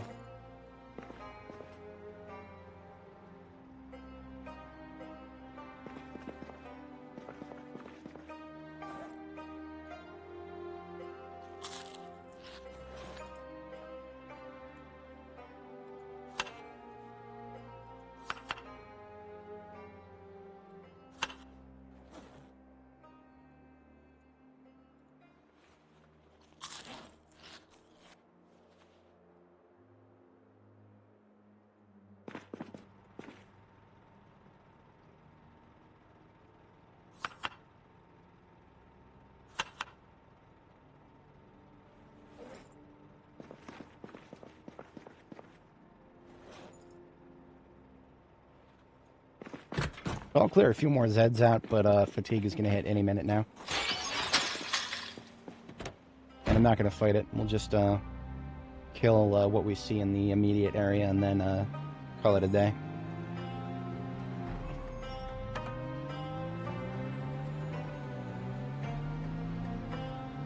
A little bit of work down this road would be worth it.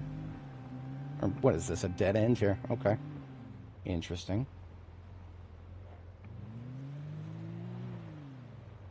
Can let the sound of our engine pull some people out of their hidey holes here. These are technically not townhomes. These are individual buildings. You can tell because some of them are looted and trashed and some of them aren't. This unit right here is not. These two are. And that means that... Well, it doesn't really mean anything. But, oh, okay, that does mean that if we're looking for survivor homes, Murphy's Law gives us more chances in this area.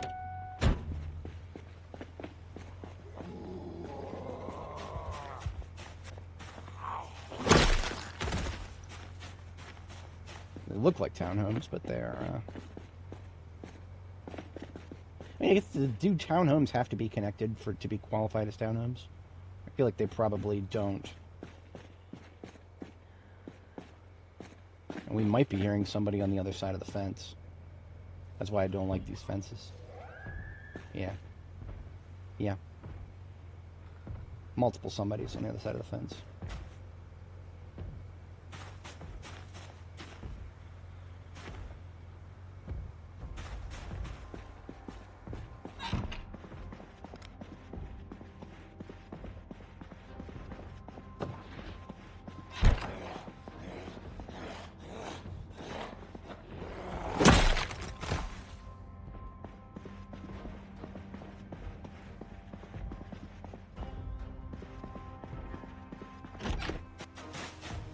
Jeez Louise, there was a tree right in front of the door.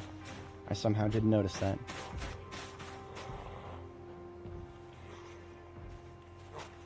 If it is a dryer. I actually think it might be a washer. Let's double check that. The washers, I believe, are the ones that have the opening on the top. Yeah, it's a clothing washer. And the one next to it is a combo, and since the combos are broken... you know, that's actually the oven that I wanted.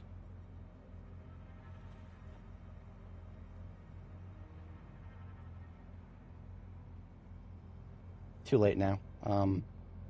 Yeah, I'm not coming... yeah, I'm not redoing my kitchen.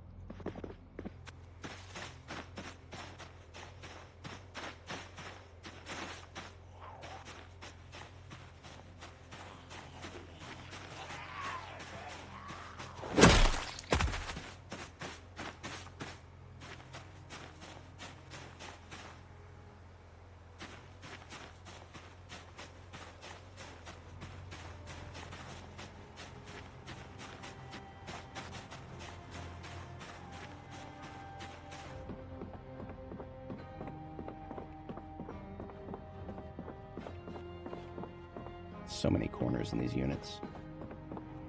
So not everybody here has a, whatchamacallit, a washer and a dryer. That's why there's a laundromat nearby. Lots of business.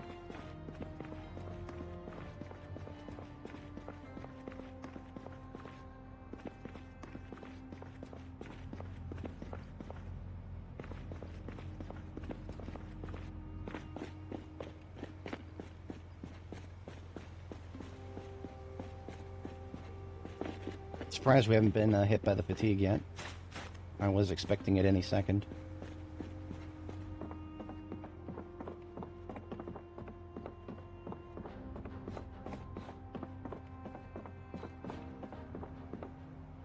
See, the last time we almost got fucked in one of these units was the silly stairs. It was somebody who came down the stairs.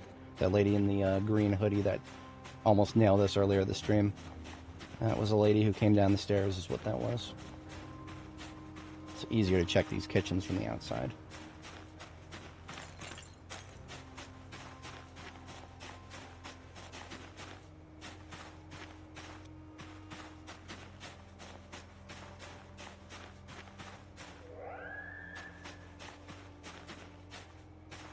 Copper kettle in there.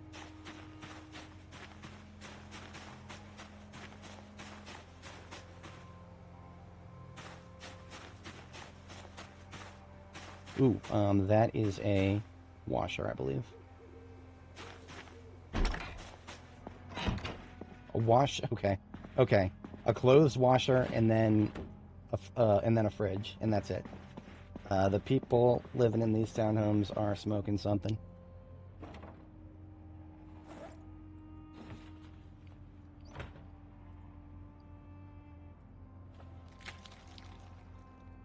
We got some of these roses here, boys. Roses do actually exist, apparently. I wouldn't know. I've looted God knows how many places looking for rose seeds and lavender seeds, and we have found 0.000 of any. They've just been erased from existence.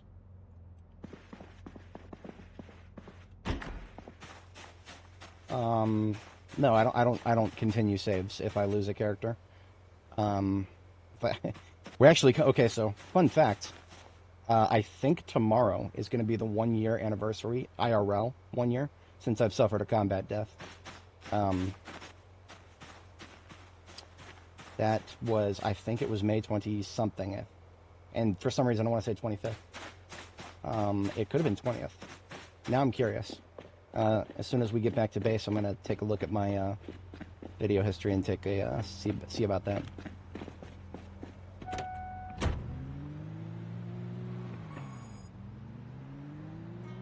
Oh, look at that. We do have a guest up here. I wonder where he came from.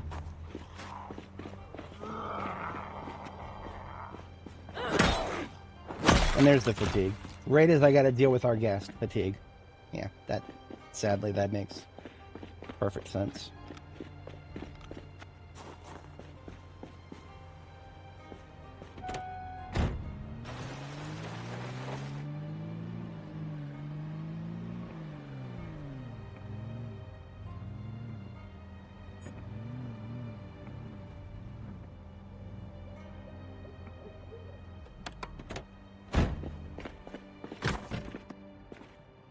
Actually, my heavy armor goes on the... I know y'all heard that. That's one of them new ambient noises. I'm still not used to it. It's one of those noises that has been specifically engineered to sound like somebody scratching a wooden surface.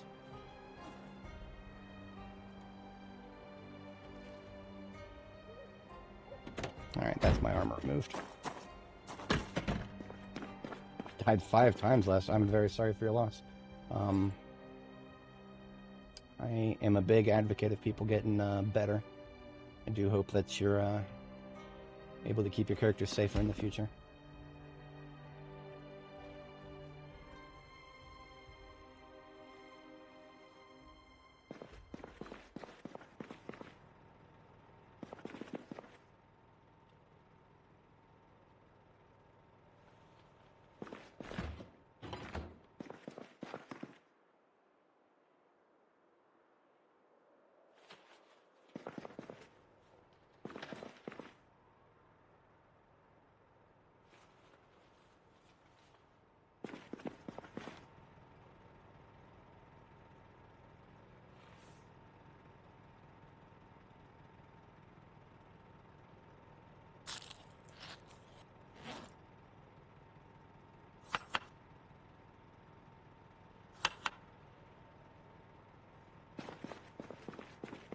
Alright, I'm going to go ahead and have my character sleep. I do have to step away briefly, IRL. And when I get back, I'm going to see if I can confirm, because I do believe that it has been just over, if not exactly 1 year, since I have suffered a character death. But yeah, I'll be right back just a moment, folks, and then we'll take a look at my backlog. See when the Barb the Builder incident occurred.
All right, I am back. I appreciate everybody sticking around.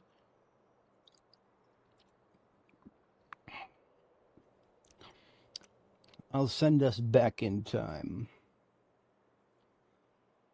Possibly 1 year ago today, but let's take a look. My live stream history here.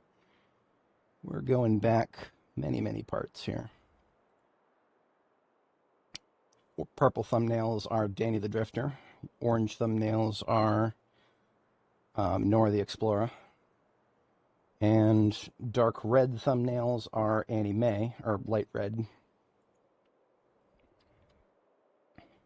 Annie Mae still holds the crown for longest lived character before the save got broken by an update. And here we go. Blue. We don't talk about the blue thumbnails very often. June 8th, 2025. So I was off by just a little bit. We have about 2 weeks for the 1 year anniversary of Barb the Builder's fall. I don't often talk about it. It's not a very happy memory, but the long and short of it was we got checkmated by a zombie that came out of a tree. We're standing right here in Muldra, kind of the southeast-ish side of town, like southeast kind of. And I'm never going to forget this area now. It's the place where the low metal fence and the low wooden fence meet, and there's a volleyball net there. There's this tree right here, this tree. There is a zombie that's going to come out of it on the other side of that tree while I am vibing. That was my biggest mistake, was vibing. I was vibing and being a little too focused on weapon switching. Also, listening to the anime soundtrack probably didn't help. See, right now, I should have already been looking around me. I should have been looking around me at every turn, and I should have been judging the situation to not be worth standing my ground. That's what I should have done. Trying to put myself back in that mindset, I believe. I mean, obviously, I was overestimating my capabilities, but what I think was going through my mind is I was assuming that it was not going to be too heavy coming from that direction. In any case, I was very wrong. We're getting it from all angles now. He says it out loud. This one first. Yes, I should just be running away right now. I know, see, I can, you see that I was able to handle those guys. And that mentality, that went to my head, because I know I can handle them, but I'm not zooming out and looking around me and being like, okay, yeah, that's untenable. And I'm just constantly bringing more to the fight with the discharges there. And they're not very effective discharges. I kill that first one, and then the second one is going to nail me. The second one that jumped over the fence, he's going to nail my feet. And then the last one comes right out of that tree. That was it. That's GG. When there's 3 zombies coming at you from 3 different directions, there's no just getting bitten and running away. There's no getting a scratch and running away. There's no nothing. It's over. We are 100% dead at this point. And I'm a coward. I did not sit and watch her get eaten. I quit the game here because there is no escaping this. Now, what I want people to think about, if this can happen with regular zombies, granted, I haven't had it happen since then because I've been a hell of a lot more careful about back clearing and clearing things on my angle of approach so that I don't get them coming from all 4 directions. What happens if that happens with sprinters? And you have so fewer chances of countering them. See, what this situation was just a mistake, and the mistake is now about to be punished. But it would not exactly be much of a mistake if it came in if they were sprinters. If you're playing extinction mode, checkmates like this might as well be acceptable fact. But yep, that is Barb the Builder right there, aka Barbara Butters, aka the butter bar, Barb the Butter Bar.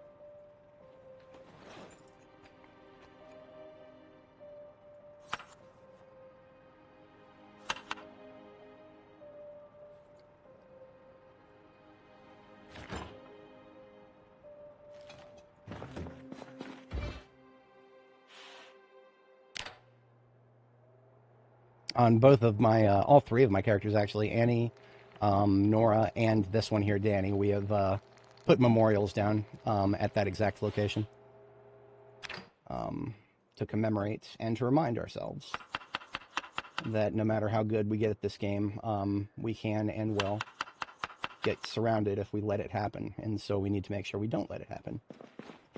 And then we'll be great if we don't let it happen.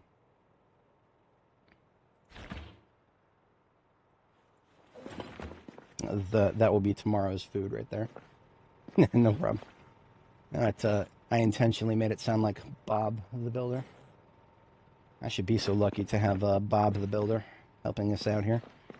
Barb left behind a rather substantial unfinished base. That was actually going to be my theme on that character, was that I was going to just go nuts with just building a custom base and spend as much time as I wanted on it, but we were clearing Muldraw as part of our expansion phases. We're about 10 minutes early. It's fine. We'll get our second sleep now. So we're still on the lookout for a dryer. It's not like it's extremely important. A washer and dryer is really not that important. Light fog, is that what that is? Medium fog, maybe? It's fog, so I call it no shooty gas, but we're not going to be shooting. So I think we're good to proceed. As long as I can see zombies coming, as long as this doesn't get any thicker, I think we'll be fine.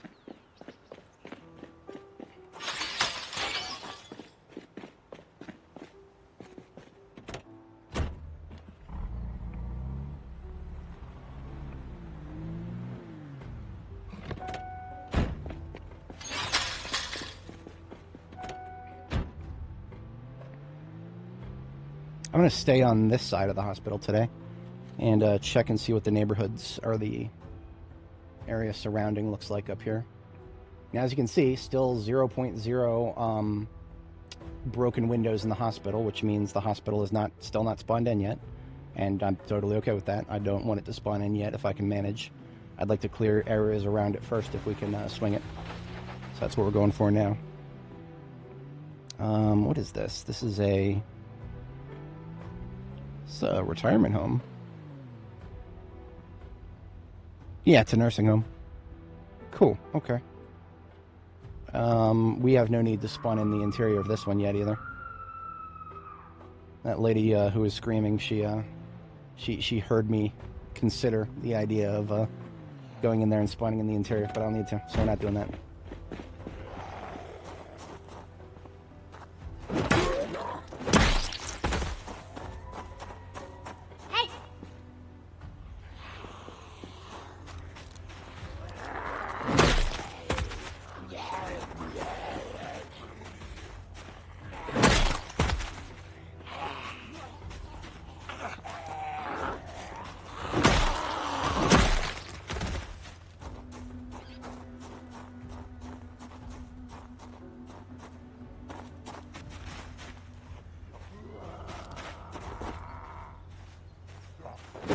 I still have the page open. Hang on.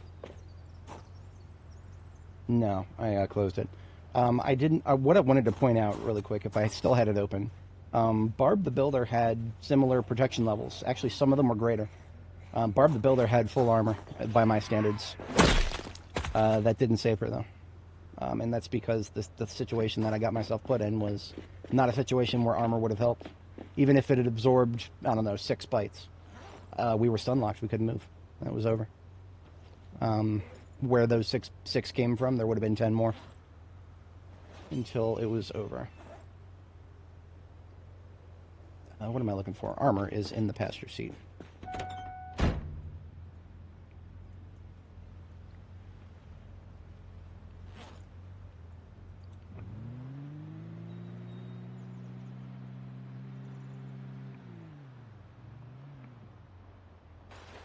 Okay, so let's do it like this. Beyond this tree line, what is that, a Gigamart? No, that's a Greens. That's a Greens grocery store. Beyond this tree line, there's going to be a lot of them over there. I can already see as we pass through here. Yeah, no, I mean that's how it goes. To be honest, I'm not going to act like that didn't bother me. I'm not going to. No. I was absolutely shaken up over that. It's not like I didn't shut off the stream and start crying or anything like that. But it hits you when you spend that much time. 104 hours of my life were spent with that particular character, and I failed to keep her safe. That's my job. That's one of the reasons I play characters who don't look like me, because if it's my life on the line, then I actually, in a video game, I tend to be more cavalier. It's the dissociation there. When I think of the character as a separate and discrete thing, or a separate and discrete entity, then it's a lot easier for me to actually, feel fear on their behalf. Because, I mean, if I try to just put myself in the character's mind, or, if I just try to project myself, I don't know, for some reason, it's a lot harder for me to get behind it.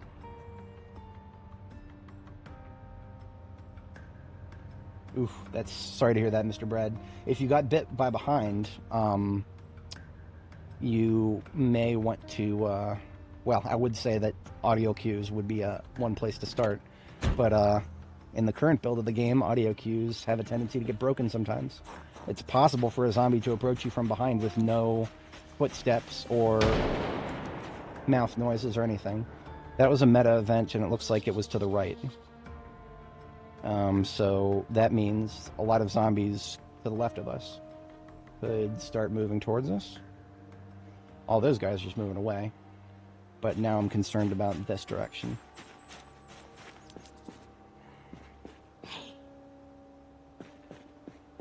Yeah, unfortunately, there are extremely silent zombies now. Sometimes you might as well be deaf because they just don't make any noise. How many hours total in the game? Stand by. I believe we're 34 something. 3413.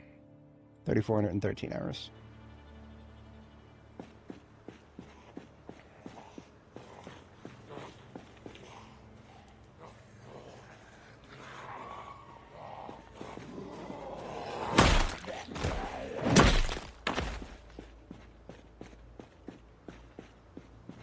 Yeah, there's whenever you first started out, plenty of opportunities for silly things to happen. Trial by fire is one of the ways to learn it.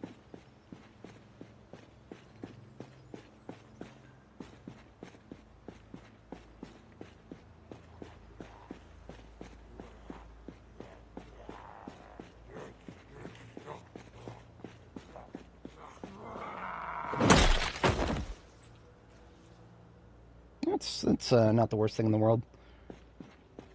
It definitely takes time, and it's going to be different for everybody because there's so many things about this game that I've learned that help me survive that I've probably never even thought to talk about out loud. Like, there's just so many things that just, constantly looking in every direction at all times. I probably don't emphasize that enough. I just do it, and I don't even really say anything out loud about it. But it's absolutely very important to my survival.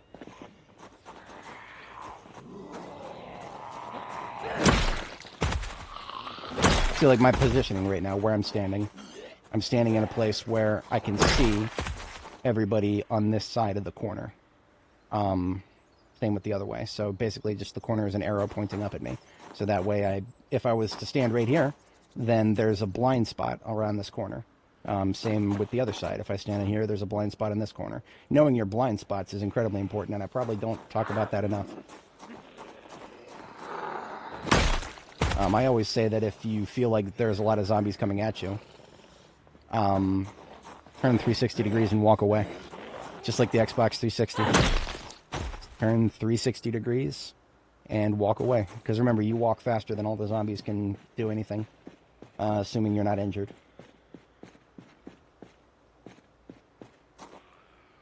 I mean, what you should have in your base?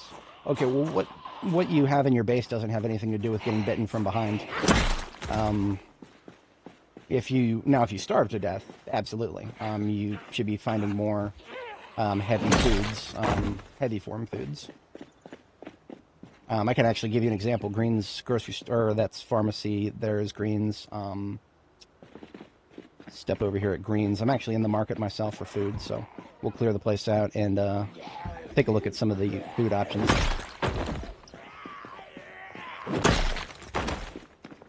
The early game, you're tempted probably to steal things from fridges, like, meats and whatnot. Remember, all that goes away after the power goes out, unless you can get it into a freezer. But look at this shelf right here. We've got macaroni, chickpeas, and a bouillon cube, and ramen noodles. Ramen noodles have a freshness stat, but even though we're a year and 3 months in, it's still only stale. It's not rotten yet, so we can still use that. The chickpeas and the macaroni. Um, all these macro nutritional values might as well be Greek. The important thing is calories are 3,300. Your calorie cap for your character is 3,700, I think, something like that. I haven't looked at the nutrition value for a while, but yeah, 3,700 is your calorie cap. So if you were to take both of these, the chickpeas and the macaroni, and just make a soup with 3 charges of each, you're going to have a calorie bomb that will take you out of weight loss and throw you straight into weight gain, just with that soup alone. But other things like this canned corned beef, for example, it's only got 720 calories, and yet it probably reduces something like 24 hunger. So the disconnect between hunger and calories is a massive, massive thing that can screw you up early game for the if you're trying to keep weight together. You're not sure where to go after you have your base. Well, press M. There's a big map, really, really big map. Usually the way I do it is after so I always start in Riverside. That's just where I choose to start. My starter house was right here. Literally the first thing I did after starting was I started moving in the direction of the gas station because I assumed that I may find a vehicle on the way, and I don't even remember if I did. Probably did. But then we started moving in the gas station direction because the likelihood of us finding like keys to a vehicle, for example, without any gas in the tank, that likelihood of that is absurdly high. So we always I go straight for the gas station in the hope that I can find a gas can or something, maybe a 2-liter bottle to put gas in on the way there. We get to the gas station, we get a little bit of gas, and then go back and refill any vehicles that we located but weren't able to start. And then after that, I kind of start thinking in terms of whether it's a safe house to sleep in, whether it's an actual base, or whether it's, like an actual proper centralized place. Like when you think about your bases, think about, is this a place that I'm going to come home to for the rest of my journey? Or think about, well, is Riverside way off to the side up here? Should I maybe make my centralized bases elsewhere? And that's what I ended up doing. I mean, in the past, I loved Riverside so much that I would build out here into the Ohio River. But these days, in this particular run, I did Fallis Lake at the gas station. And that for probably the first 2/3 of this character's journey so far. That's all been just Fallis Lake. We would all eventually make it back to Fallis Lake. Now, we did an unholy number of commutes between Irvington and Fallis Lake. That I would never want to do that again. That's just such a long drive. People got angry when Echo Creek was removed from the spawn table, but I mean, look at it. It's really, really, really small. I mean, people, sure, they liked it because it was cozy, but there's just not a lot there. If you're suffering because you're not sure what to do after you've built a base, Echo Creek is only going to make that worse because there's just not a lot to do in Echo Creek. You gotta flee the nest. You gotta leave the coop, flap your wings and try and whatnot. As far as the starter cities go, Muldraugh easily is the biggest. But yeah, think about bases as just classify locations, right? How big of a base do you want to build there, and how long do you want to stay there? But you don't always have to get stuck in the mindset of, oh, this is my base, I must always return here. When you're done with a place, move on, build a better base somewhere else. And then, if you feel like coming back to that place that you thought you were done with, you've still got a place there waiting for you. There's always going to be enough generators out there somewhere to have more bases. Need only look at my generator collection back at my main base. Once you know where to look for generators, you'll have more than you'll ever need, and it'll just be a question of getting them to getting the correct number of generators to the right location for your whatever purposes you have in mind. So another thing, if you're struggling with weight gain, remember everything I'm looking at here in this building is all either non-perishable or just has an extremely long shelf life. Soda is actually, I would say it's not even worth the encumbrance usually. Butter and milk, well, milk doesn't currently go bad. In the future, it probably will. But butter, I don't know. I have no idea. I feel like the devs might try to nerf butter by making it melt. but I don't know that either, because the ability to make things melt, like ice cream, for example, that's been in the game for a very long time. B41 had ice cream that melted if you let it stay unfrozen for too long. I feel like if the devs really wanted to make it so that butter would melt and then it would be harder to use, I feel like if they wanted to do that, they could have done it by now. So that might not be something we have to think about for the future. Because that's always, whenever I'm thinking about what the devs of this game might do, I always try to think a few steps ahead because, you know, unfinished game and whatnot. We got somebody trying to come in the front door there. Multiple somebodies or just one?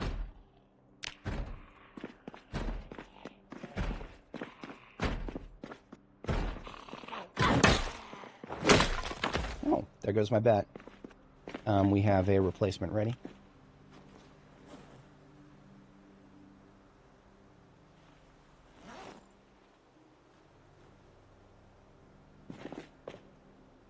Pull the broken spike out of the zombie that broke it. And now the 2 spikes and the broken bat, just leave it on the floor.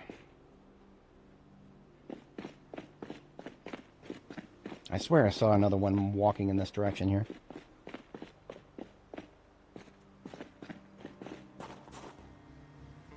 Oh, maybe not. But yeah, everything I started picking up there, I didn't really talk about it, it was all candy. Candy is extremely lightweight and good at shutting the hunger up, and also gives you some happies if you start to feel sad. But we are not in a weight gain phase right now. Well, actually, look at that. Look at that. We are not losing or gaining weight. So if I eat some chips right now, we'll go back into weight gain. I kind of want that because I want to get closer to 85 kilo. I don't want to be 85 kilo. I just want to get closer to it. So I'll eat some barbecue chips. 30 days is the maximum. So if you're thinking about water and plumbing, just think about it. If you have a 30-sided dice, you're rolling that dice, and whatever the number comes up, that's how long it's going to be on. Because the power can go out anywhere between 0 and 30 days. So if you're really unlucky, the power goes out on the first day. That I've never had that happen to me, but I have had some people report that has happened to them. So I know it's possible. I don't know if the numbers are weighted. As in weighted, as in like, you know, it's more likely to last a couple weeks and then go out. I don't know any about that. I just know that 0 to 30 was my understanding.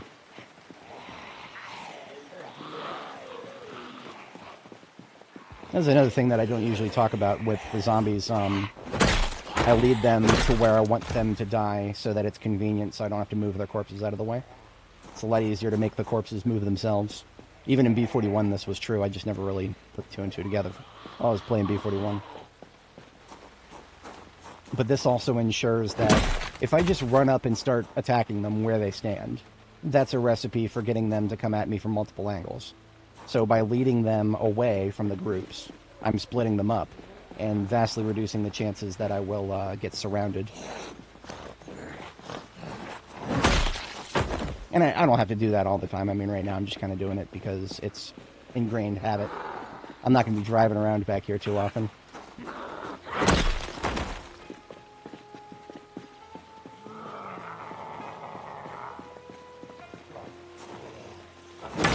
So what skill mostly do I want to max first? I take it day by day. I don't really focus on a specific skill. If we're talking about like weapon skills, you are the weapon. Aha, see? So I hate trees. I hate trees. You are the weapon. The skills are just there to make it better. In this case, this character had Axe as a fire officer. Her profession is fire officer, that gives you +1 to running, fitness, strength, and axes. So that's what fire officer gives you as a profession. I stacked that up with athletic and strong, so that this character started at 10 strength and fitness. So it really doesn't matter what kind of weapon I pick up. I'll be okay with it. But I did a little bit of short blunt initially. Got like 2 levels in it? Not even 2 levels, as you can see over there. Not even 2 levels, because I didn't have any bonuses in it. So it was really just short blunt was just self-defense.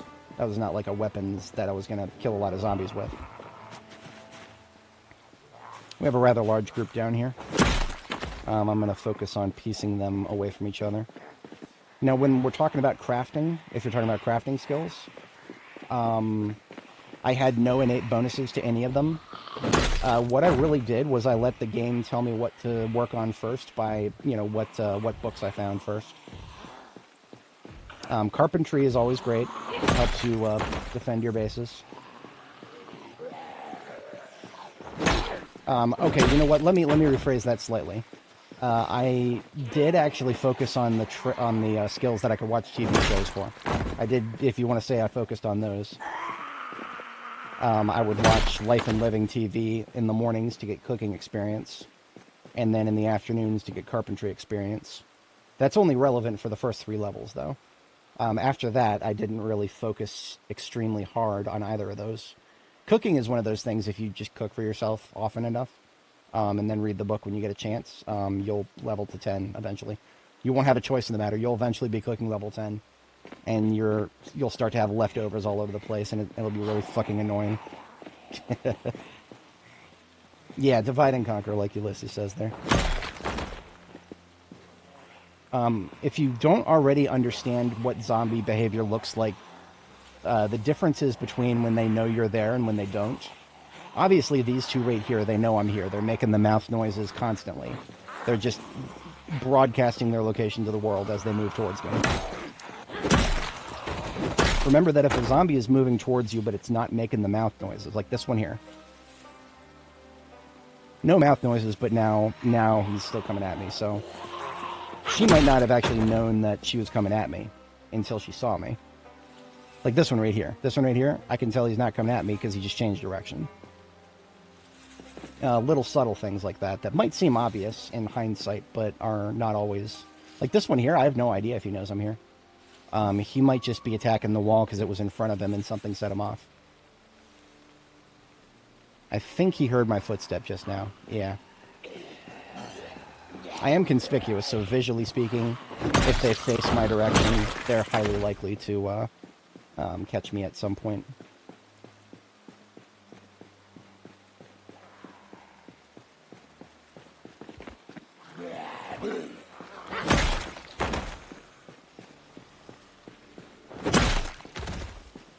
Yeah, electrical is, what I recommend with electrical specifically, it's very annoying because there's almost no ways to build things to get experience, and the few things you can build for experience all fucking suck. We kind of got a little excited after finding the explosives magazine on this character, and we actually tried to build a few things for the sake of getting electrical experience. That pissed away hundreds of electrical parts just to make a few things. It was kind of ridiculous. We got there, but I mean, still, it was not good. But I don't recommend ever even touching electrical until you've read the book. Even if you have like a bonus to it, if you're one of the people who takes a bonus to it somehow with the profession or whatever, it's still just that annoying to grind that I just recommend waiting until you find the book. That's kind of the way I do things with every skill now. I almost never touch it unless there's a TV show or a book. But even with mechanics, there's TV shows you can find in the VHS tapes. I still wait until I've read the book, because that way I can just get straight to level 3 with 2 episodes of the TV show. Read the book, watch 1 episode, get 2 levels from it. But I can only do that because I take the the fast learner trait. Without it, I would probably need all 3 levels, like 1 level for each. Or all 3 episodes of Carzone. There's 3 episodes total. It's going to be a little tricky dealing with this group. I was kind of putting it off.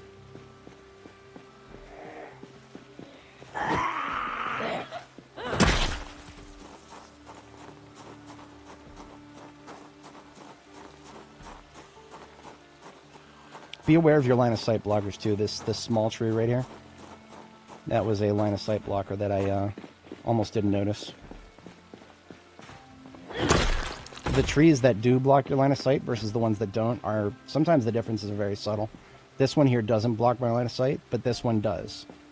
And you got to pay really close attention to that. Otherwise, they'll just seemingly spawn out of the fucking trees. I swear, if human vision was as bad as it's presented in this game, humans would have never become apex predators on this planet. We would have died off before we left the woods. So I'm just hanging out outside the tree line right now. Long before I go in there, I want to make plenty of noise down here and give all the guys up here plenty of opportunity to come out of this area. Hey! And I still don't trust this area, so I'm checking the other side of this tree line. And the parking lot here looks good, so yeah, we'll continue in here. Dude, one of them just went right around the fence and just fucked off. So they don't always understand exactly where you are just because you made noise.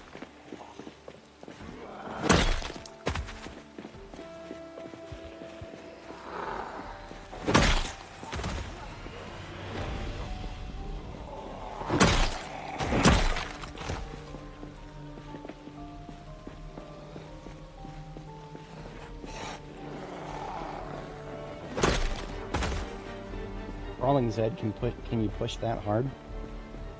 Crawling Zeds can push you, but I don't think you can push crawlers yourself. So what I'm doing right now is I'm actually drinking an entire carton of milk. I don't recommend ever doing this in real life. 1-year-old milk that's been sitting on a shelf. No, don't do that in real life.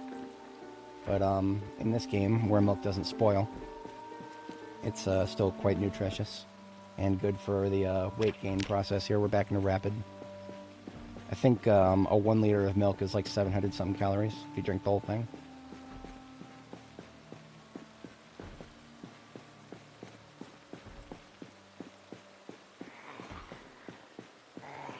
Getting some distance from that tree line.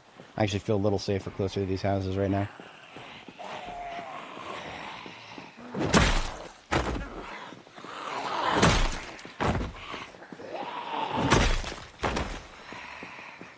See, I'm checking over my shoulder almost every other kill because I hate that tree line just so much right now. I know there's one right here, and then there's the cop. Between the buildings is an unknown element. If there is anybody, just let them follow the noise.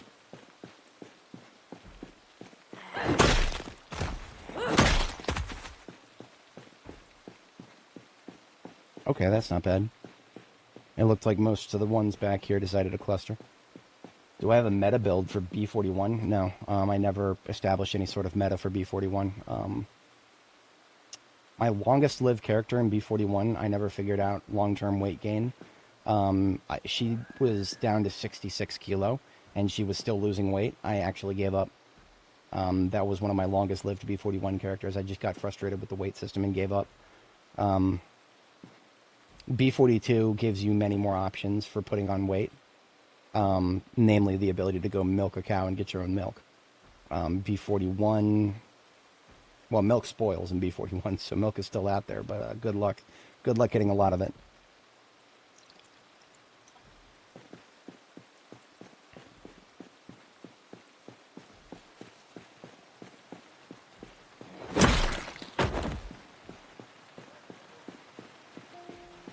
It's a little suspicious how quiet these houses are.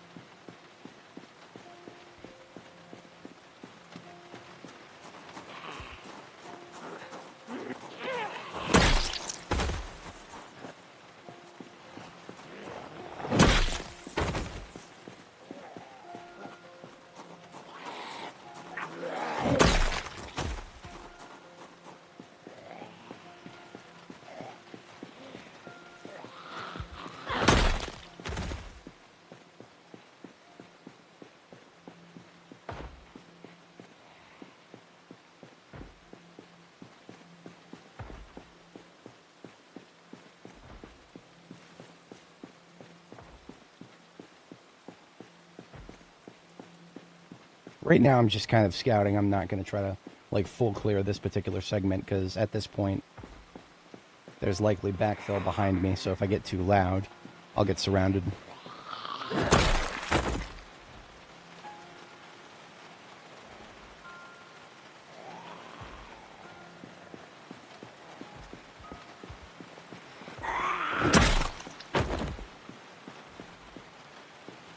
Remember that windows now.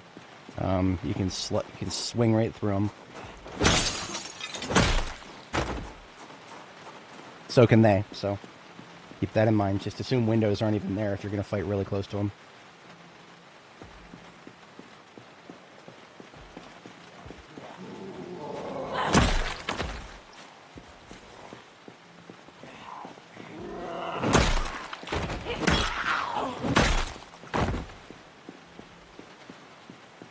What I'm trying to do right now is just kind of minimize threats in this particular corridor, and then what we're going to do is probably proceed down the road on the other side. There's an alarm clock going off. You guys want to play guess which room the alarm clock is in? Because I don't. Clearly the devs do, though, because they made it so you can hear it up to 70 tiles away. Or maybe they didn't think about that change very much. Maybe whoever made that change was thinking in a very single-family home resident mindset and didn't really consider that Louisville has got such dense urban clustering here that if one of those silly bells goes off, you're going to be hearing it forever. Alright, I'm falling back. Because like I said, the moment I start fighting with any sort of longevity, I'm going to get surrounded because there's too many unknown elements on my 6.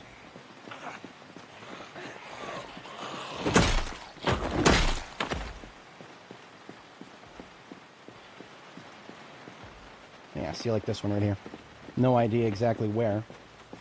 Could be anywhere, doesn't really matter.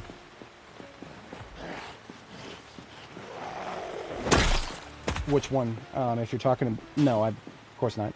So, if you're talking about the Grand Ohio Mall, that is, like, at the very end of urban Louisville, and unless you're doing something weird, like going through the river, or approaching from the east, which would require you to go all the way around the city, you're not going to be able to easily get to that unless you just blow through things without killing everybody or, you know, establishing a safe supply line, anything like that. We're not even close to getting to the Grand Ohio Mall.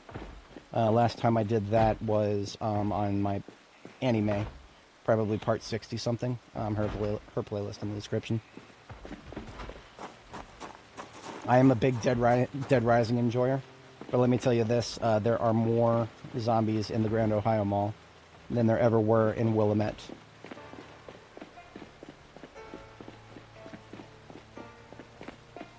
Covered wars, you know.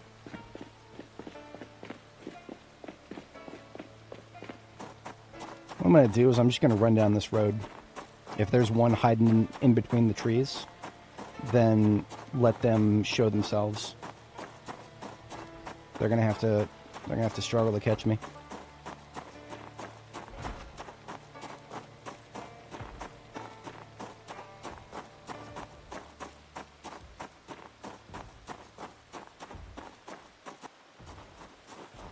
Why am I over encumbered right now? I actually shouldn't be. I'm gonna run my way back to the truck by going around here, but I'm gonna need to put some of my heavier stuff away, so I'm putting my guns away. I need my water bottle out. Okay, I can run without being over encumbered now. Should have been that way all along, but that was a mistake. So I'm not standing my ground and fighting because there's just too many unknown elements in this area. We're just going to stay foot mobile and return to cleared territory. Which we should be able to get to if we go around the corner up here to the left. Nice.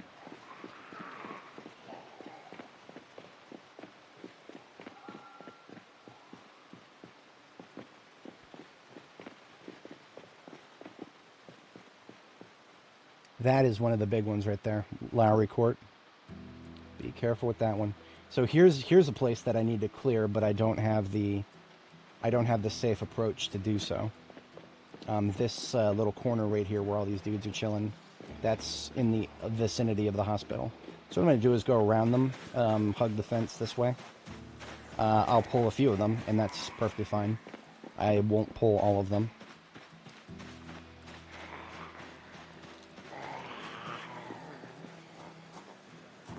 As soon as I get past these ones here, we're now at the retirement home right here. And now we're in cleared territory, because anything further in this direction is territory I've driven back and forth on. So we are... Now we might be a little winded after all that running.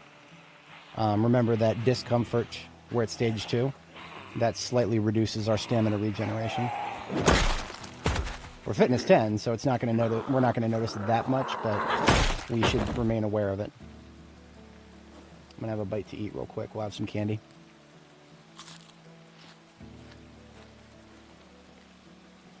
Regrettably, I don't think we're ever going to see other locations in Project Zomboid. I wouldn't want the UK to be in Zomboid, even back in the 90s. The population density of the entire landmass of the UK is very conducive to large groups of zombies forming together. You can be a frog.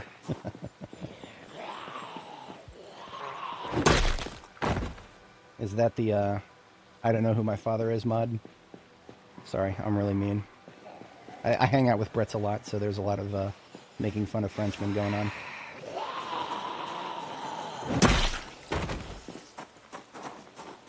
Yeah, if you mean sick in the literal sense, yes, it would be.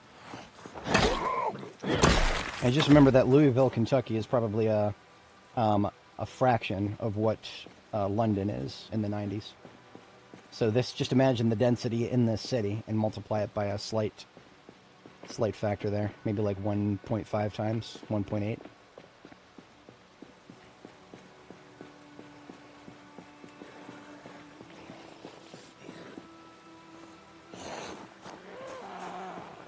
I considered adding the town that I grew up in, the county that I grew up in, as a Zomboid map. I still have all the notes for it, but I never actually got started with anything. I just took some notes, and I realized the scope of the project. And then I realized that all the work I did would be completely undone when B42 came along, so I was just like, no. Nope. Fun idea, but I would never do it until the game left early access, which, will that ever happen?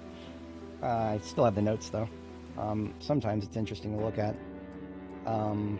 When I think about the place I grew up in, Northern Virginia, specifically Loudoun County, there's a couple of parallels that I actually kind of find pretty interesting. I'll pause it when the map opens up here. So the standard map here has a river kind of just along the north of it. Just the map is split by this river, the Ohio River. In the case of the place where I grew up in, I have the same effect. Loudoun County borders the Potomac River. Where is it? It would be Zomboid, PZ. Go way back in time to... I didn't even create this folder back then. That would be... Where would that be?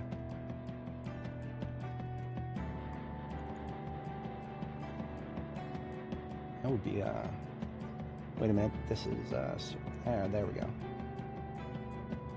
Perishable speed run. No, it's not in there. Ah, here it is. Okay, so, this is a map right here. This is a very big map of, several towns, Sterling, Vienna, Herndon, and Seneca. And as you can see, we've got the Potomac River to the north of us. Now, of course, the very difficult part would be the part to the south, because what would be the cutoff, right? What would be the cutoff? Residential as far as the eye can see, and including Vienna and what is this, Chantilly? This is Chantilly right here, isn't it? Actually, I literally forgot. I don't know my own area well enough to just zoom in without markers. Reston and Herndon would be probably analogous to Muldrow. IAD over here, Dulles International Airport. If you ever visit the United States from overseas and you come in anywhere on the East Coast, you probably are going to land at IAD, unless you go far down to Atlanta. I was thinking about doing a cutoff along, what is this? This is 50, isn't it? I think this is 50 at the bottom here. Yeah, this is 50 at the bottom. I was thinking about doing just like a fence cutoff at 50, so that everything in the map would be above Route 50 and all the way up to the Potomac River. But I never actually pulled the trigger on this. What is the date? March 2024 was when I put this together, so very long time ago. I haven't played it, no. Week 1 is not my cup of tea. It's kind of like the difference between Gary's Mod and Half-Life. I'm here for the Half-Life. Gary's mod is for the fun memes. Yeah, this is an expanded one here. Yeah, so we would have like a military blockade along, oh, we could probably do, Dulles access road here. This 267, the toll road. The toll road here. If we just have the toll road blocked off, then that would be a way to really severely limit the amount of mapping that would have to actually go into it, but I could still get this. There's a nice balance, at least back in the 90s there was. A huge chunk of this has been ripped away. My God. Yeah, the huge. So Northern Virginia has been terraformed over the past couple decades. But I mean, we could also go further into this direction, further down Route 9 and Route 7, and it becomes a lot more rural. So you can get your Echo Creek analogous places out there. But the way the Potomac River cuts you off on the north side really always made this an subject of interest to me. But I mean, just imagine going, house by house, doing all these cul-de-sacs, all these residential roads. I would burn out very quickly if I tried to do it myself. I would have to find some Project Zomboid nerds who actually come from this area to help me out. Otherwise, I would never be able to finish a project like this. I have learned my limits when it comes to crazy mod projects. I can do small ones, and I can do small ones pretty well, but there's a hard limit. But yeah, that was something I was thinking about doing. Alright, we're going to finish cleaning up this road here.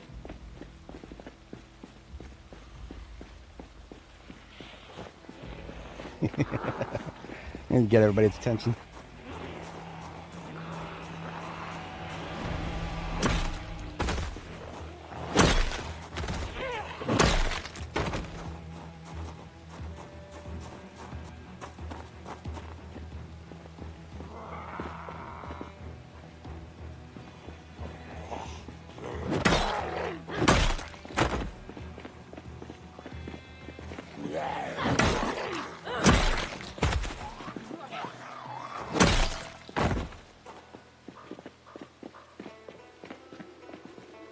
Okay.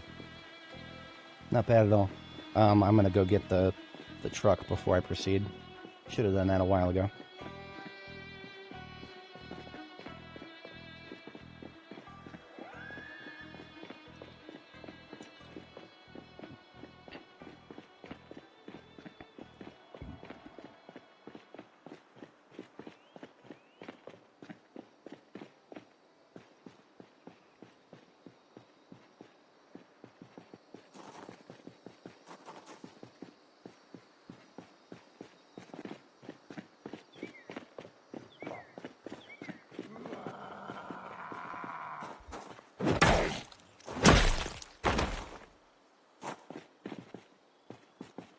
So if it wasn't clear what we did, we basically just did a big old roundabout.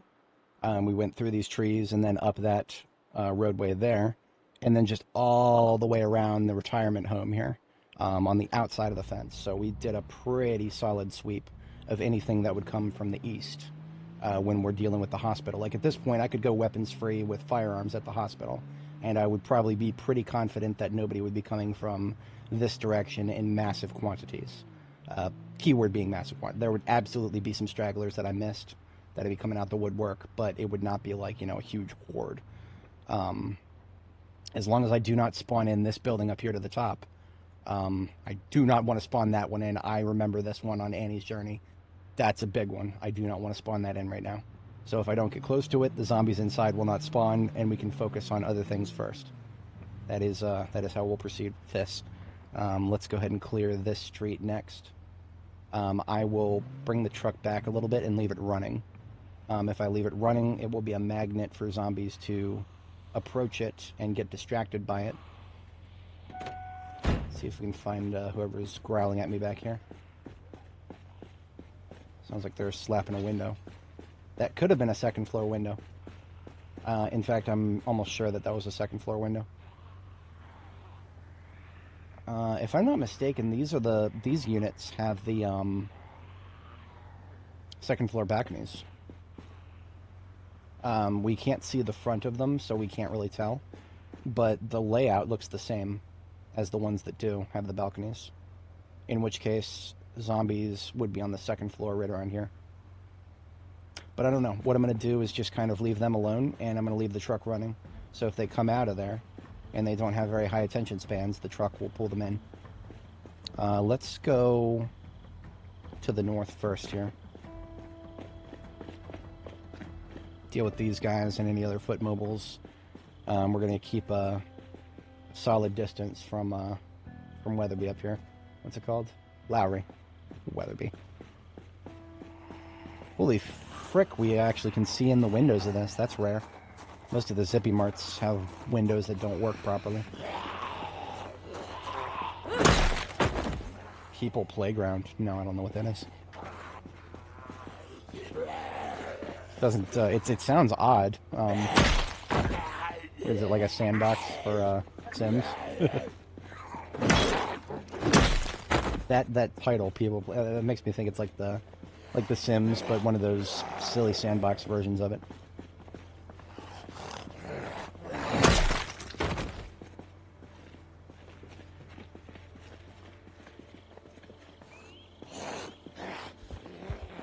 Is that literally what it is? Yeah, no, sometimes the title is really good and it actually gives the game away.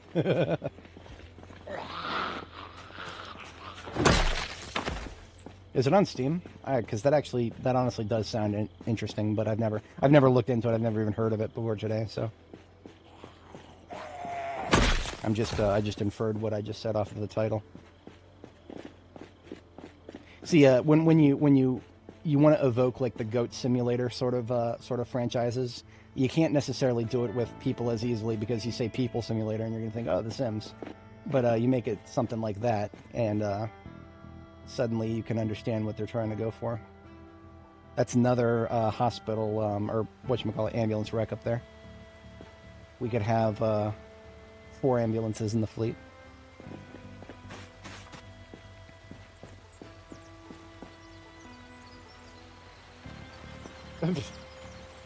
Interesting. Do they actually have meaningful interactions? Is there NPC? Is there like any sort of dialogue or behavioral things? Or is it really just a masochist simulator?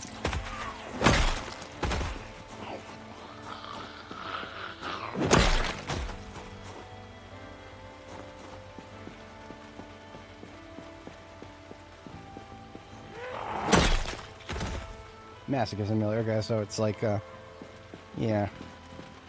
Not my cup of tea in that case. No story, just do your thing. I mean, that's almost The Sims right there, isn't it?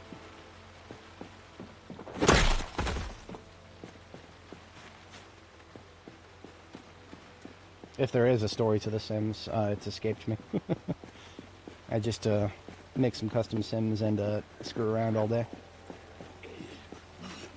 That's actually this character right here, Dani Orillo. That's actually that's the name of one of my Sims. I haven't done that with any of my other characters.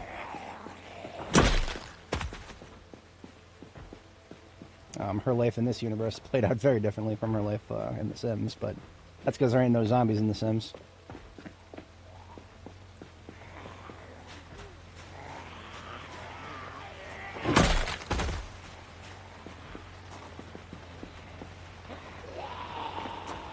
See, I've always taken this approach that, in fact, I even articulated as such in my Mad Island interview. Or my interview, my God. Review. My Mad Island review. Do not look up Mad Island. It's not that's not a game I would recommend to anybody. Literally anybody. But the reason I picked it up was because the freedom to be the filthiest degenerate imaginable makes the decision not to be one more meaningful.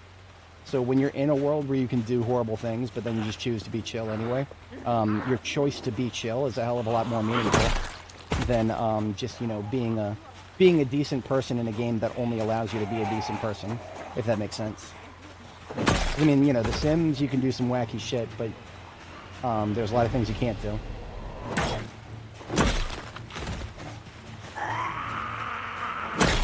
At least not without the right mods. With the right mods, you can do anything, but that's just a testament to old Maxis right there. Maxis used to be amazing, and there's still fragments of that in The Sims 4. You know, after all the amount of when I first started playing The Sims 4, I was like, wow, this is a massive downgrade from 3. Many years later, I would say that it's better now. It is definitely 4 is better. It takes a lot. I mean, I'm also okay. I'm saying that as a guy who has no problem. If I want to make my own textures for things, like I've done here in Zomboid, like my helmet right here, I say that The Sims 4 is fine as a guy who can just open up the editor and change textures whenever he wants. So if I want to have furniture that looks the exact correct color, if I want to have clothing that's in the exact correct color, I can do it. I can do it. I have that ability. A lot of people don't, and they got to pay for fucking DLCs or commission a modder to do it for them, and it's just like, yeah, it's all a bunch of bullshit. If Maxis was truly as good as they used to be, then you would be able to do almost anything that I can do in mods in the base game, using the tools they provide. So it's definitely not better in that regard, but I'm talking about like the capabilities of the engine. Is it like Project Zomboid but no zombies? I mean, no. Sims is just, it's just people. People simulator. Meet people, talk to people. If you like them, be nice to them. Maybe fall in love with them, start a family or some shit, but it's not like, there's no combat. Fucking. If you hate somebody, then, kick them out of your household.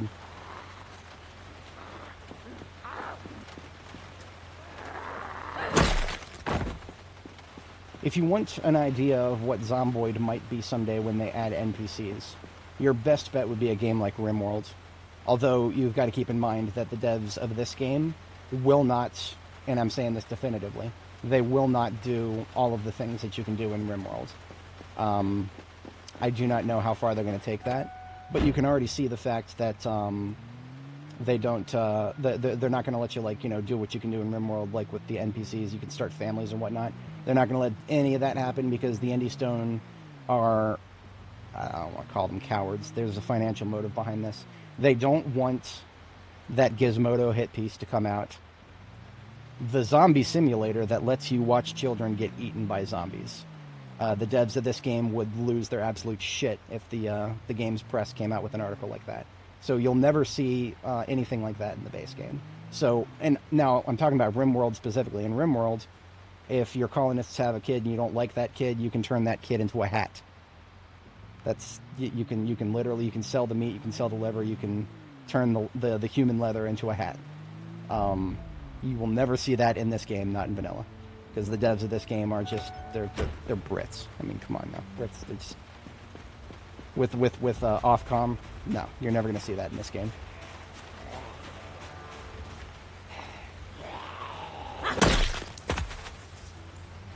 Yeah, that would be it. Would be very interesting, and I'm sure there will be mods for that someday. That we're talking like long after the game goes stable, because nobody who's capable of doing a mod like that would ever want to do it in a game where everything is just constantly changing the way it is now. The game would have to have like a 1.0 release before anybody who's sane would actually want to do anything like that.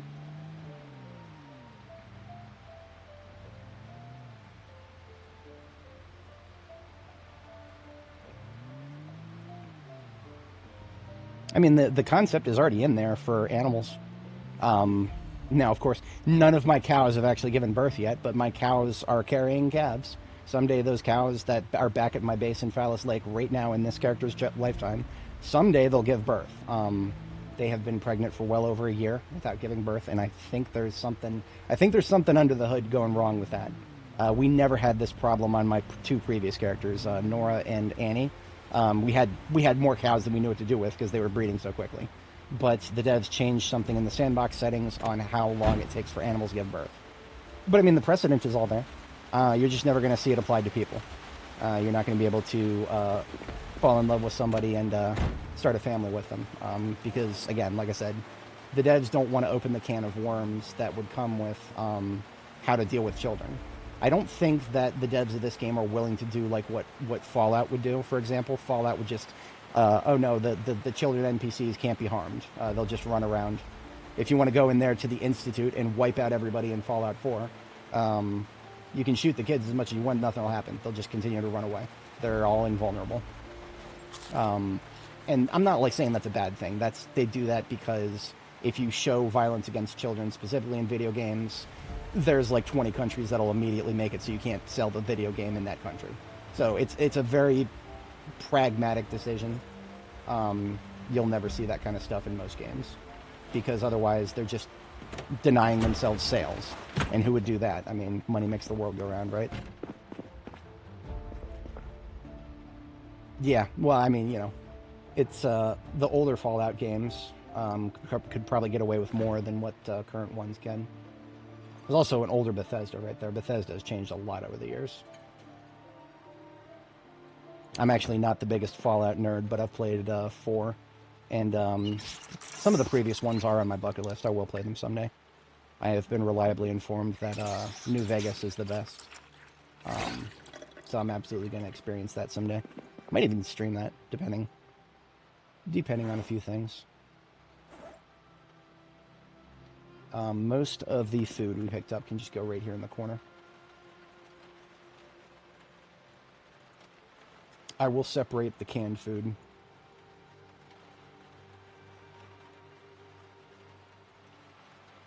And the heavy form food. Yeah.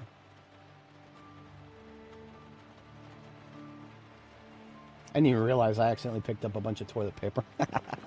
Just put that up here. So we have a bathroom of some sort, if we ever do.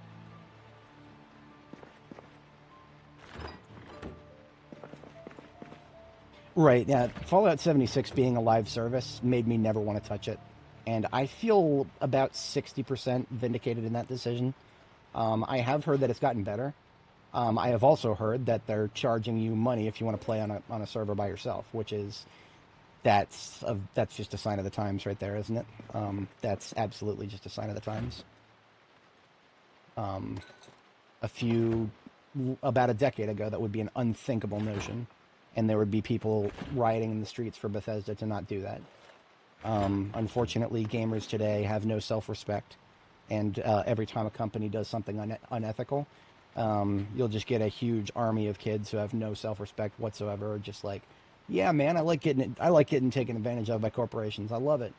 I love it. How dare you talk shit about these corporations, dude, bro. They're the kind of people who say bro every 3 words. You know the type. Y'all do. I don't want to insult too many of my viewers. Some of them are absolutely such. Not anything against my viewers, of course. You guys are the good ones, right? There's probably an element of self-awareness to that, too. I absolutely do overuse certain words, and I'm self-aware about it. We've only got about 2 hours left. I don't know when the fatigue's going to hit. We still got rain. I might go ahead and clean up the place. But for that, I would need some bleach. We never did get any bleach.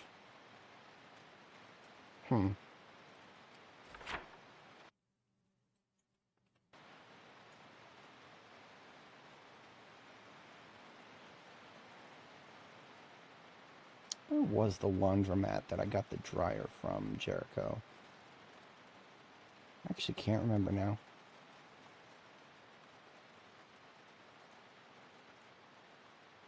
Perhaps up here somewhere?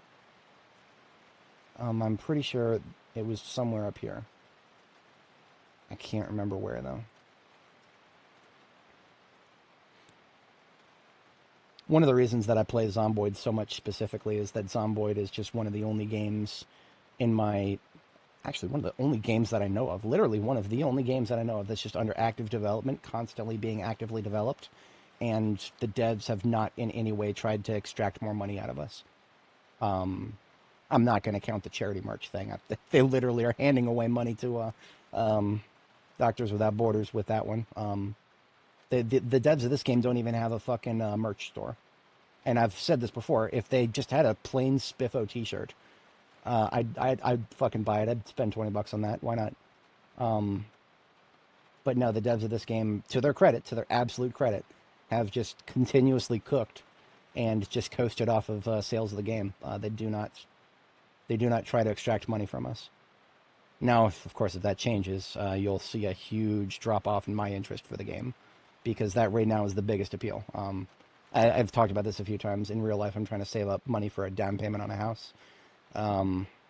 That's a lot of money. That's a lot of money, and I've made good progress on that. One of the best ways I've made progress on that is by not being tempted to spend. So even playing another game that I like Darktide, which has got a cash shop, cosmetics shop. Oh, it's all optional, man. It's all optional. But your character will look cooler if you pay us a few bucks. No, I don't need that temptation. I'm just going to play Zomboid, where that temptation literally doesn't exist.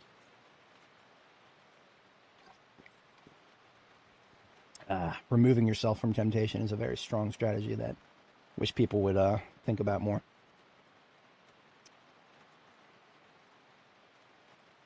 This is another this is gas station Gigamart up here. That's another place that could use a generator, but that's not where the laundromat is. I'm thinking about a laundromat, and I still don't know exactly where it was that I got the washer and dryer for Jericho. It's not that big of a deal. I mean, really, it's not. I'm looking at this place, and I'm seeing that there's no dryer, and I'm like, yeah, I got to do that next. I got to do that next. Got to do that next. No, I don't. I don't got to do that next. I must control myself. Don't tempt them in, King. Don't tempt them. They'll fucking do it. No, they won't. I think the devs of this game are actually okay-ish in that regard.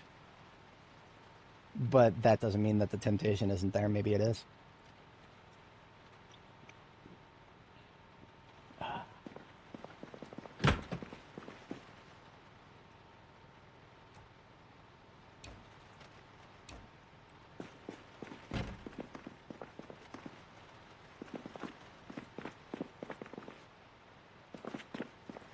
Oh, here we go. I'll put the shelves right here. Yes, where I can walk right through them. Hell yes. Oh, that's glorious. That does look silly, though. That looks a little silly. Maybe I'll put it so that one of them's, like, sticking out. I could just put them right over the bed, but that would look a little silly, too. Unfortunately, these shelves... I've always struggled to make these metal shelves work. It's one of those cases of option fatigue, where there's a lot of places where it kind of could work, but it also doesn't match. Yeah. Now, if I don't put anything on the shelves, then putting one right here is actually not that bad. But the moment I start putting things on the shelf while it's here, let me show you real quick. If I put some of these bottles on it, you'll notice that suddenly boxes appear on the stove surface, and it just looks ugly. So if you're going to do it like this, it's better to just make it a decoration than actually put anything on it. And I could do the same over here too with the in the corner. If I just put the shelves right there, we won't see the bottom shelf. Now, if I put it here, if I put anything on the shelf while it's here, then nobody will ever see the top shelf. So I could put things like cans up here. Where did I end up putting them? Over here? That's no good.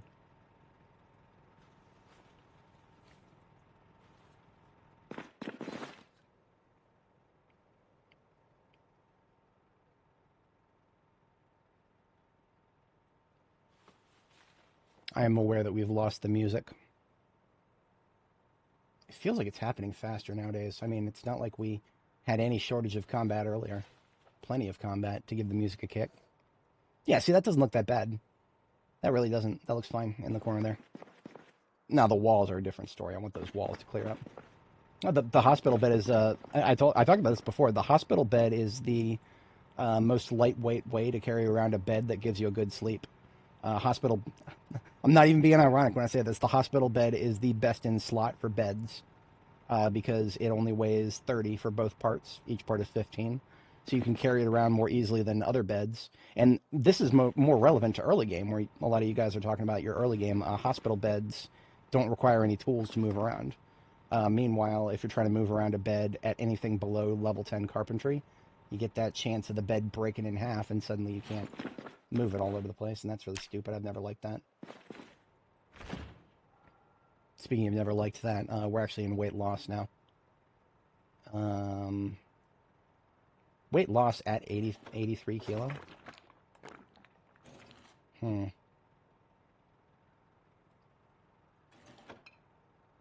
That's not the worst thing in the world. I'm just gonna try to put it off for a little longer.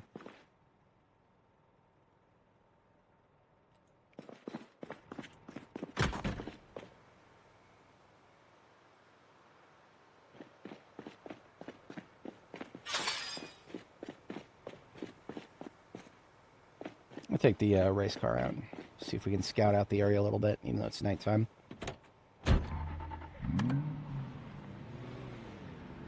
Maybe there's a laundromat just down the road and I haven't noticed it yet.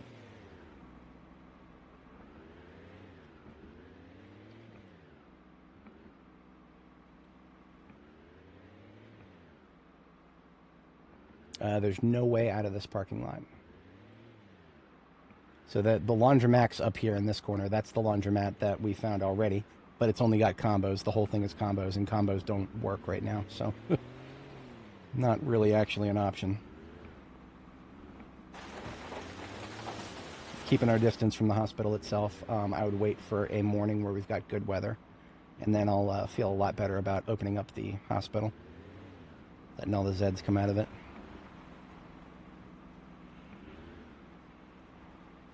Oh, look, more residential. What a shocker.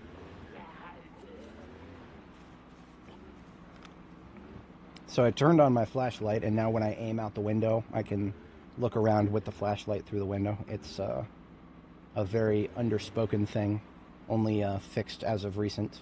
It used to be you had to put the window down to do this. I don't even know if this is a bug or if this is a feature. Either way, I'm here for it.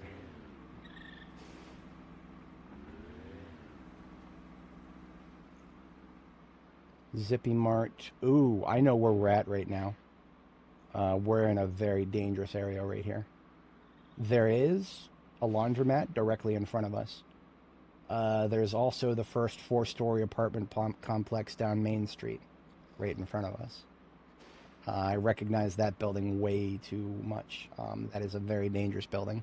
If we wake up the interior of that building, that is a ground war right there. That is multi-thousands of zombies will come out of that building and spill in whatever direction we go in. So we have to be very careful. But I think this is a laundromat right here on the left. Let's see. Those noises you're hearing are raccoons. That stupid thing up there. You can hear their noises from 70 tiles away. Thanks, devs.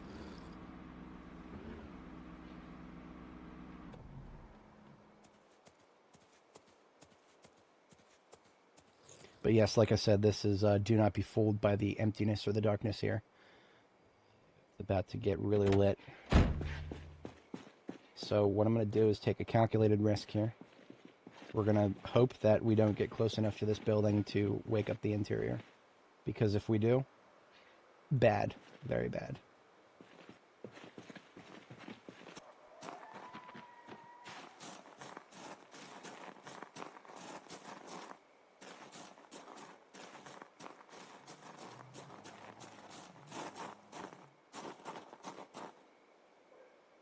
This is a proper laundromat. Now, one of the reasons there's probably no zombies out here is because all you gotta do is wake up one of the buildings and then there will be. Shut up. These raccoons are actually freaking me out because I'm not accustomed to their noises. They're kind of, you don't see them too often. Now, okay, now this. You see how the raccoon is just walking in circles? What that tells me is that there's no zombies up here. If there were, it would be running away from them.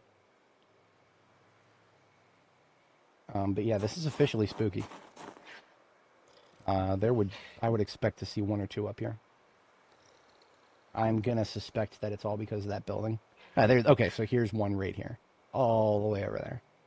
See how the raccoon's just kind of eyeballing it? Alright, calculated risks. Continue.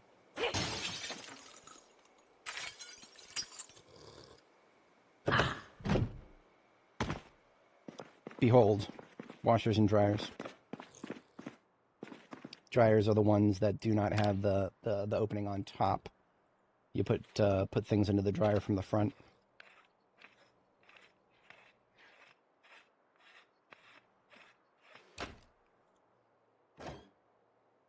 All right, one of those directly into my backpack. And then we're also going to take a broom and some bleach. And literally, that's all we need. A broom and some bleach will get us a clean base. All that ugly, ugly grime shit on the wall is about to go away.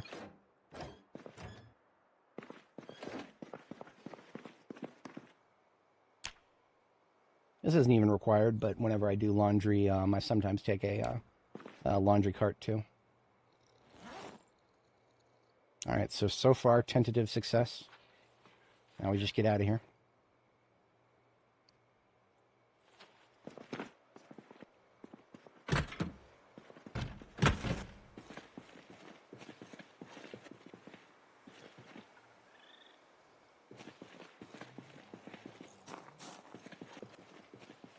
Now that looks more like Louisville up there.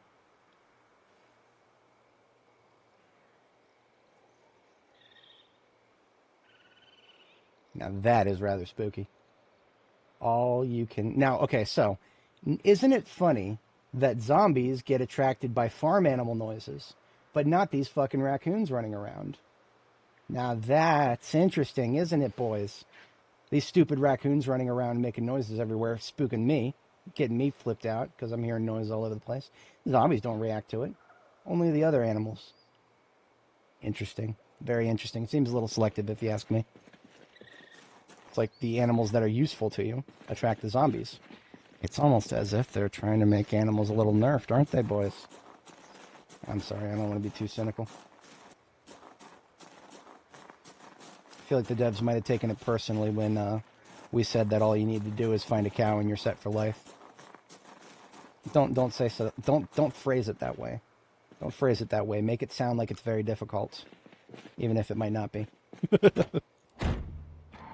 You gotta understand how these guys think. If they think it's too easy, they'll make it harder.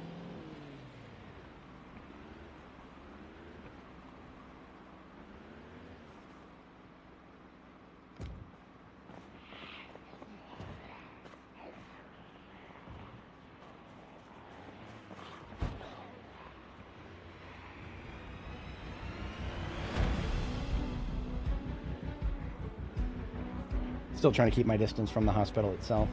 Once we clear that corner up there, that little intersection, then we'll have the immediate vicinity around the hospital in all directions cleared so that we can focus entirely on whoever's going to come out of the hospital itself. That's kind of how I want to handle this. I have dealt with Louisville areas without handling it that way, and it took a lot more time than it probably needed to. Is there somebody making noise back here? I thought I heard somebody.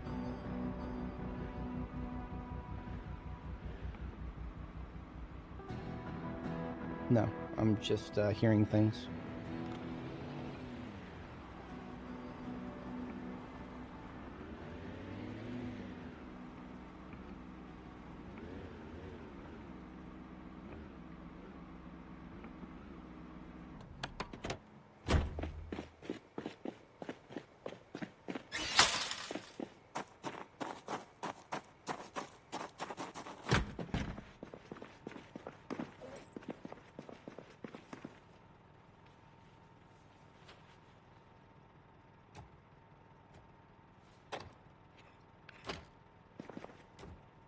Beautiful. So, we've actually reached that time of year where if we just take off all of our clothes, toss them in the washing machine, we'll actually get cold overnight. It's 51 degrees indoors right now. So, I'm actually going to wait until I go grab some coveralls. I've got plenty of spares. Once I get some coveralls, I will be able to put those on while I'm washing my clothes, and coveralls will keep me warm. Still not back into weight gain, so I might actually chomp on a stick of butter or something. I just don't want to start losing weight again. Not just yet.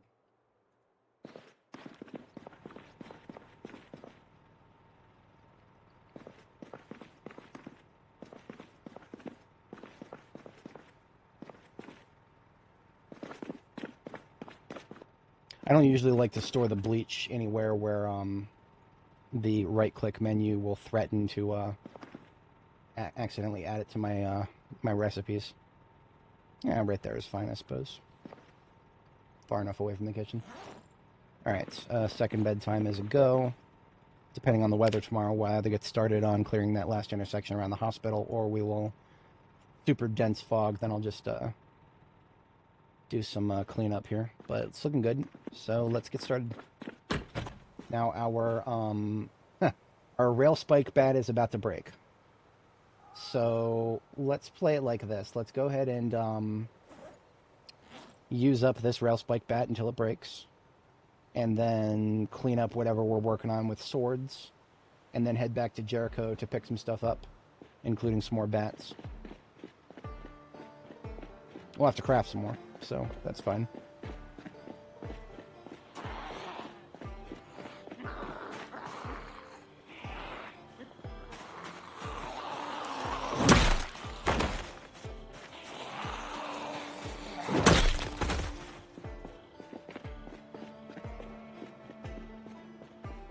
Couldn't tell you exactly where those guys are coming from. Probably inside these houses somewhere. They got stuck inside them, or maybe behind them, and they're just kind of migrating in the general direction of where noise is being made.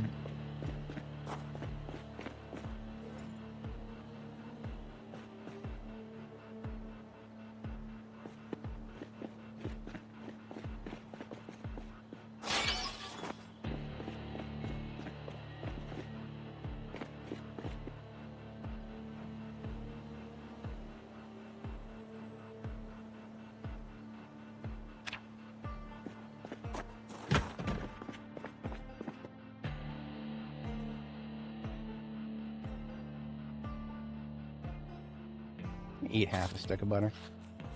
Stupid, but it'll get the job done. I'm gonna eat something to get rid of the unhappiness. Yeah, this game without music it grates. It grates after a while. That's usually why I try to actually have it play.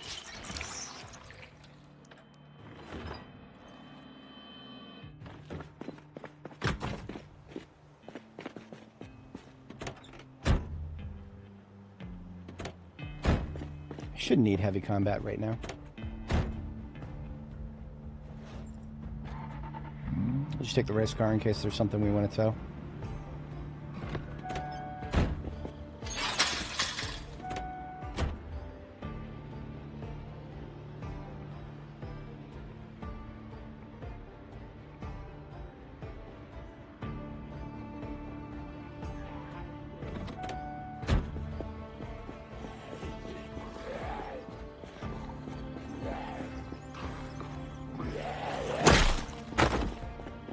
Depends on so if I'm not live streaming, if there's no music playing, then I've got to have like I got to put something on, like I'll probably put on a YouTube video or something in the background. Like if I was not streaming right now, I'd probably be listening to EFAP or something, like Mahler's one of Mahler's long man rants. There's a few of those that he's done that I haven't caught up on. I don't know if I'll ever catch up on them at this rate, because I mean I stream a lot now. Nowhere near as much as... Well, actually, I'll probably stream more than he does at this point, because they don't do EFAPs as often. When they do, they have a tendency to go really long, but I mean, so do I, so...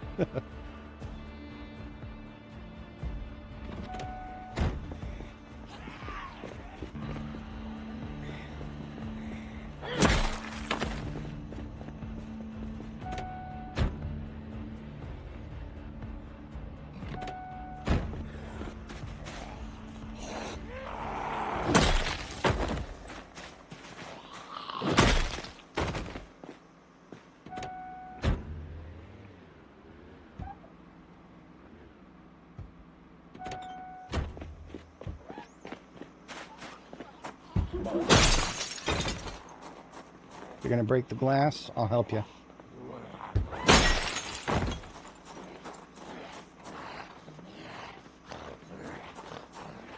But yeah, I'll just help you. Help you first anyway.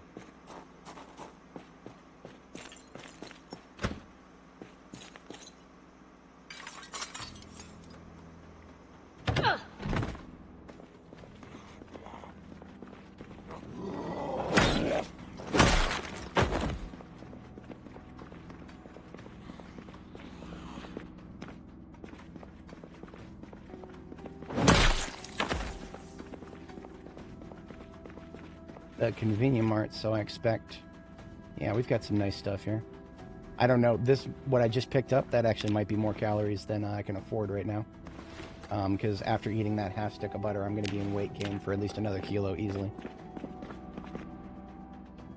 There's a possibility that that half stick should have been a quarter stick.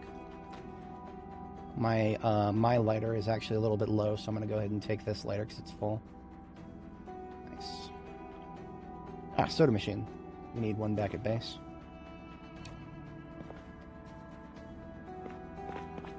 I just have this weird fixation where I like to have a soda machine on top of wherever I store the soda, so that I can identify it at a glance. This game ever... only if my character's in danger. In fact, okay, so let me talk about fear real quick. If you've ever watched The Dark Knight, great movie. Sorry, The Dark Knight Rises. Specifically, The Dark Knight Rises. There's that scene when he's stuck in the pit. And the old guy, the morphine addict, tells him, how can you make yourself jump harder, fight harder, climb harder, without the most powerful impulse of the spirit? The fear has to find you, otherwise you'll fall. And it's a truer thing in a lot of things, because like a lot of people want to imagine they're above fear. No, nobody's above fear. Not me, not you, nobody's above fear. What fear is like a it's like a wave, like an ocean wave. You can stand in front of it and try to be the rock before the wave. You're gonna get knocked down eventually. It doesn't work forever for anybody. And I'm saying this as somebody who's 6'4" and 230 pounds. There's a lot of waves that would knock down somebody half my size that I can just tank. But eventually I'll get knocked down. Everybody will. And fear is the same way. Everybody is eventually going to get scared of something. Understanding how to deal with the fear is the most important thing. See, people that say, like, conquer your fear. Does that mean just being afraid of nothing? No, it means understand what makes you afraid. I mean, what makes me afraid? Letting my characters, not keeping my characters safe. That's what really makes me afraid. Now, of course, safe is a very relative term. I'm safe right now because no matter what these zombies do, they're not within melee range yet. So I'm safe until they're within melee range. That's when the adrenaline starts kicking in a little bit once they're in melee range.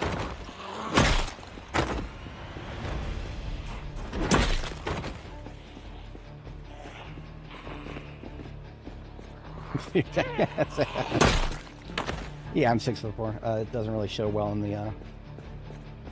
But yeah, growing up, everybody asked me why I wasn't on the football team. It's like, have you met those guys? No. Taekwondo was my sport of choice, and that didn't really play well for everybody who wanted me on the football team. They wanted the really big guys to hit each other. Football never really spoke to me. I understand the appeal nowadays, but back in the day when I was younger, I was like, man, what's up with these sports ball people? What's up with those sports ball people, man? I don't get it, man. I'm a nerd. I play more intellectually stimulated things. Yeah, I'm not really like that anymore. Not necessarily, at least. I'll still make fun of people when they go nuts over anything. But I go nuts over video games sometimes. It doesn't happen very often on stream, but y'all will see me every once in a while. I'll get really fucking mad, and I'll have to hear that guy's voice in the back of my head saying, "There's only game. Why do you have to be mad?" Because he's 100% correct. There is no need to be upset.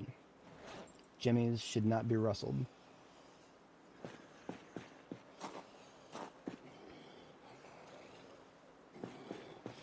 No, hey, I'm okay with that. I'm okay with that.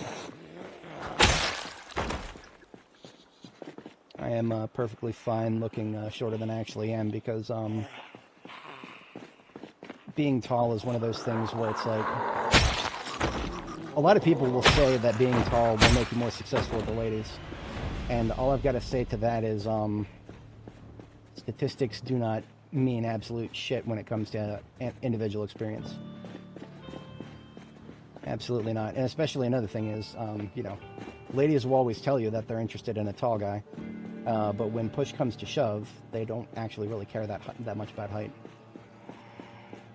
We're just talking about when it comes to people they want to look at, right? And what they actually want to look at and what they want to live with is sometimes a very, very, very different thing.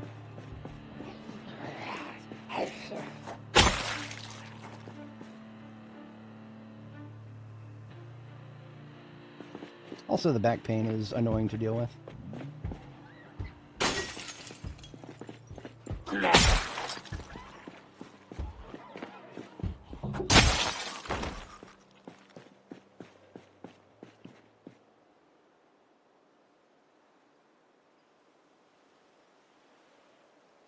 One of the things I always say about in this particular video game when it comes to fear, be afraid, just not of anything specific. Just be afraid for your character, and make sure that the fear is centered around keeping your character safe and out of, you know, unmanageable danger. That's probably the best way to phrase it. Unmanageable danger. Manageable danger, there's, you know, just take it and deal with it. Unmanageable danger, fear it and avoid it.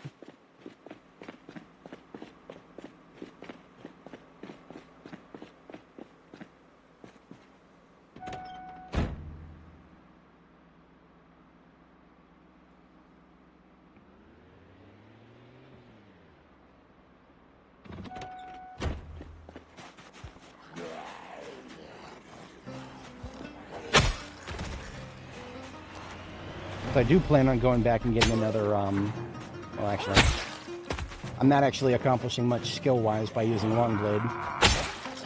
I'm literally not. Yeah, we're already level 10 Longblade. It's not that that's a bad thing, it's just, in terms of, I would prefer to be getting skills if I can be. And this is not a vehicle that has an axe in it, so I can't use one of my tools.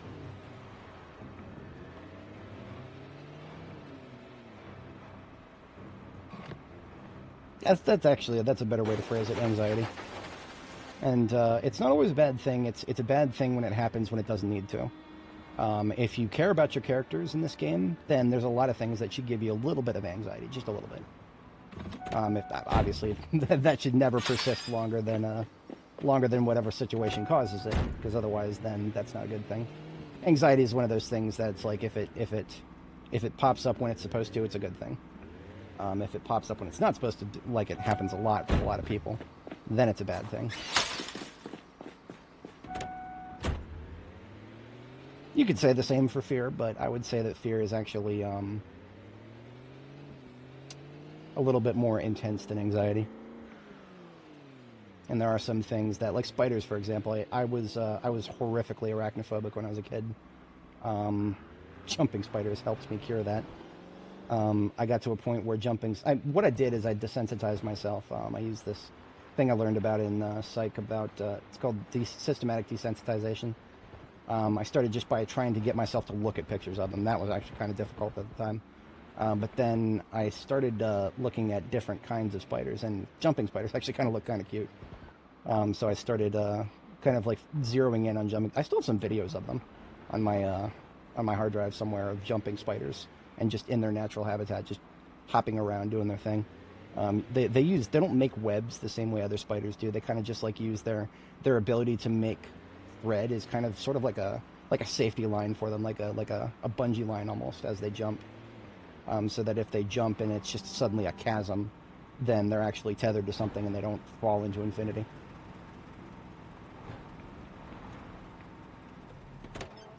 Alright, so we need to make some more rail spike bats. We should have plenty of rail spikes. It's the bats that's going to be the question. We have a total of 8 railroad spikes at 2 each. That's 4 more. We actually need a lot more than that. Yeah, we actually do need a lot more than that.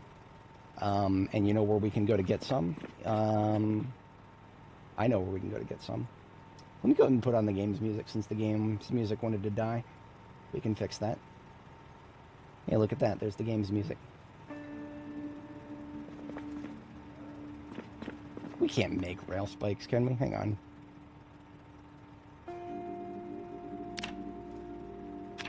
No.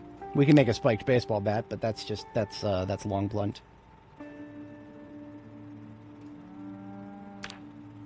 Used to be afraid of any flying, oh, hey there. Brazil mentioned. Brazil mentioned in the chat once again. Viva Brasil. Do I need these egg salads? Yes, I do. I need to be eating these egg salads. We are definitely at the phase where we need to stop gaining weight, because now we're 83 and still gaining rapidly. Let's just take some few eggs here to eat as we move. So what we're going to do today is, well, it's already halfway through the day. We're going down to the logistics hub, the train yard logistics hub. We're going down there. They have got a bunch of rail spikes there.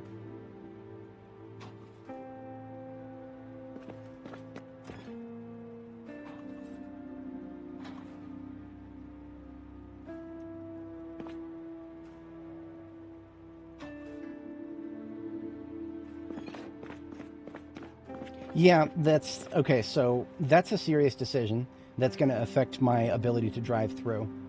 So you're correct. I do need to fill it out. I need to think very hard about that, because once I start filling it out, that's going to affect where I can drive. And once it starts affecting where I can drive, then that starts limiting my ability to, for example, just drive this thing wherever I want to, and then just using the materials in the trunk, just fabricate metal crates wherever I want. I call the KY Ranger here a fabricator, because I can literally just park it somewhere and use the trunk to fabricate something with welding. But what we're going to be doing is taking a throwaway vehicle down to West Point in that direction. And on our way there, we're going to be taking a bunch of rail spikes from the train station. So we've got the... oh, great. The game's music decided to wake up. Did it? Hang on. It sounded like it had woken up. Am I going insane?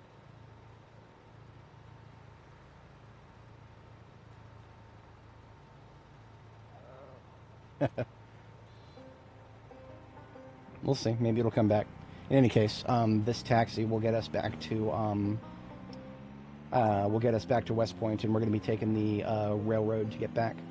So we'll take a left right here, and this will take us straight to the rail yard. And while we're at the rail yard, bags getting filled up with rail spikes.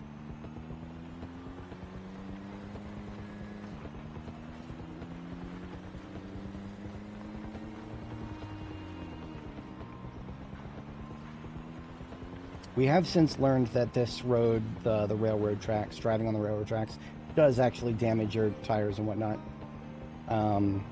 Tires, suspensions, probably gas tank and muffler too. So it's just like off-roading, even though it's faster. So you don't want to do this with vehicles that you care about deeply. Even though I unfortunately have, I didn't really learn this until recently.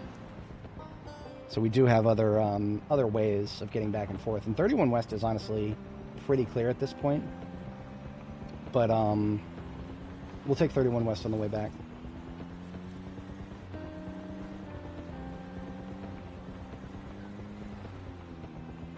Oh, speaking of on the way, we've got a cop car waiting for us. There it is. I don't know why the music just dies and then after like 10 minutes decides to come back. That happens sometimes, not as often. Usually when it dies it stays dead, but whatever. We got it back. I'm happy. Alright, here's the rail yard. This rail yard, if we want to look at the map here, is right next to the Knox Boundary Camp, which is the checkpoint. It's the military checkpoint here. So these large dark buildings here should have just rail spikes all over the place. And that's what we are here for. I did some math previously on the previous stream when we started using these railroad spike bats. And I determined that like something around 20, we needed 20. And that was 2 rail spikes each. So our target, or let's just call it our upper limit. Our upper limit of rail spikes is going to be 40. And what I did is I already wanted to go through these loot containers looking for other things. So all the loot should be on the floor. We should be able to actually see them. Distance. Oh, I'm a doofus. I peeled the battery out of my flashlight to replace it, and then I never replaced it. Because I'm a doofus. Errors have been made. Hey, you know what? This taxi's got a radio in it. It doesn't really need that radio. Radios have batteries in them.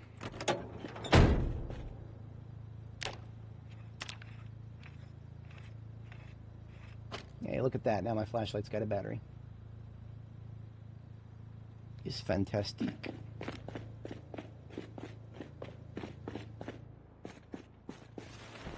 Here we go. More railroad spikes coming right up. Thankfully, they're not heavy. They're only half an encumbrance. I could probably take all 40. Yeah. If you know where to look to find these things, you'll get plenty.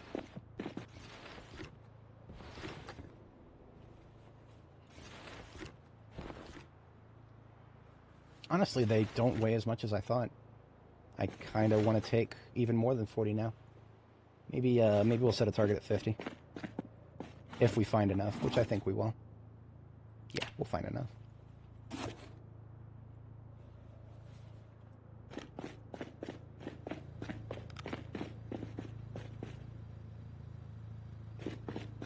So there is a railroad spike puller. I don't think it does anything though. We equipped it. We tried to do something with it. We right-clicked on the railroad tracks. Nothing. It doesn't seem to work. Or at least if it's supposed to be able to just pull railroad spikes out of the ground, it doesn't seem to be doing that.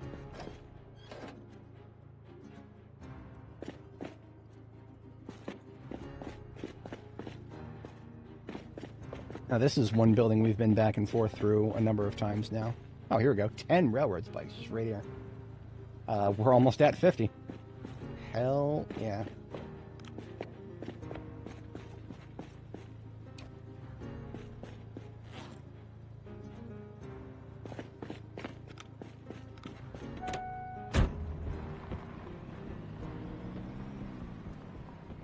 There's no way out through this way, not for vehicles.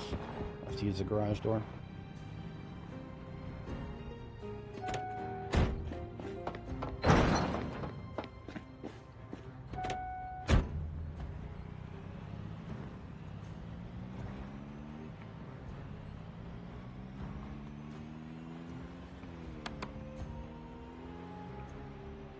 So those are a bunch of throwaway cars because we got a temporary base here. Honestly, if I could just find 3 more spikes, then I'd have an even number. Let me just take a quick peek.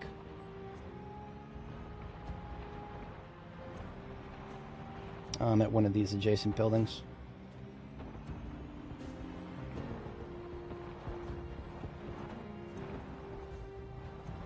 Most of these should be clear because we did a lot of firearms discharge nearby. That does not rule out stragglers. So that place up there that I've been back and forth through many times, of course that would be clear, but this place I've never injured.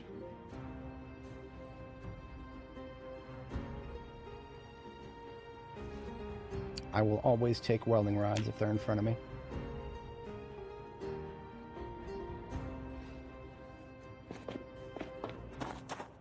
Oh wow, I didn't realize there was an entire control room in here. That's cool. If I ever wanted a bunch of monitoring banks for decorative purposes. Look at all of that. That's a lot of decorative purposes right there.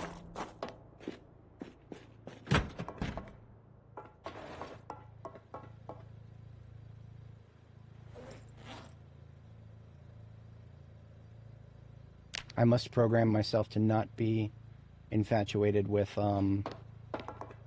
things like steel sheets right now. We are okay for the moment. If we need more, we know where to find them. Radios, too. I mean, there's literally a bunch of military radios sitting on the ground right up the road.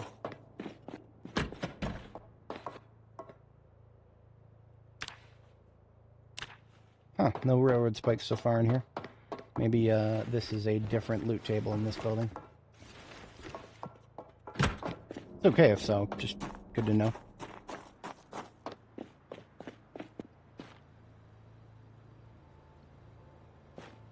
It's a similar loot table for sure. Yeah, we're seeing a lot of similar things in this shelf here. So I guess the side rooms we don't care about.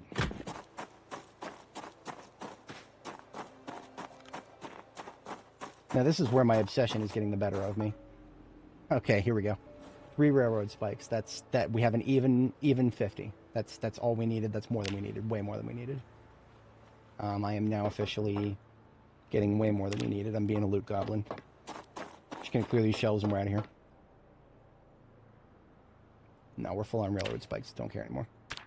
If we actually need more than 50, then we know where to find them. I mean, there technically is. You just got to find the reading material. There's a few of those magazines. There's a reason those magazines will completely remove your stress and unhappiness.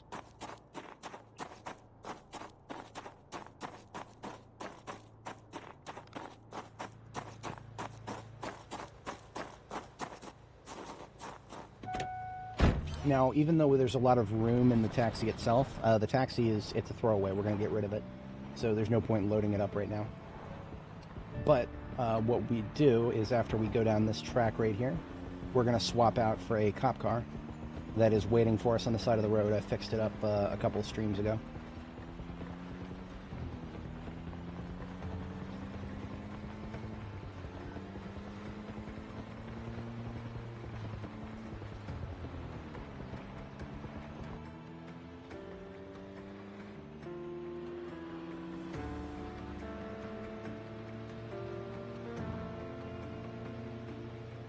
Couple of zombies on the other side of those concrete barriers, but they can't cross them, so as far as I'm concerned, they're not there. I don't have to kill them to keep my road clear, because they literally can't go into my road, unless they somehow figure out a way around. A lot of them haven't.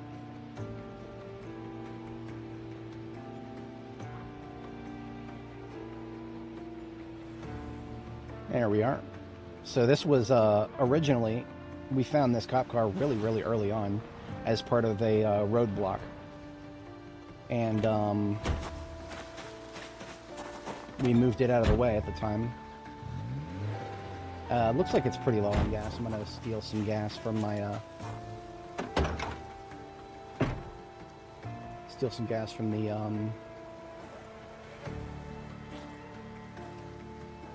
taxi, because it doesn't need it. At least not all of it.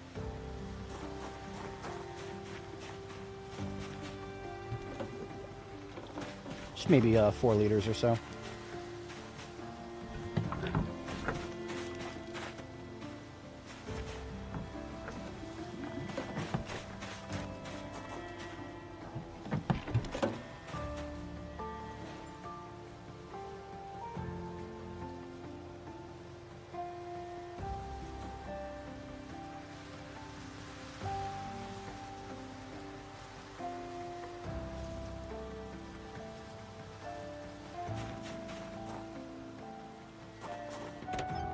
Going to do this while we drive, putting railroad spikes into this garbage bag.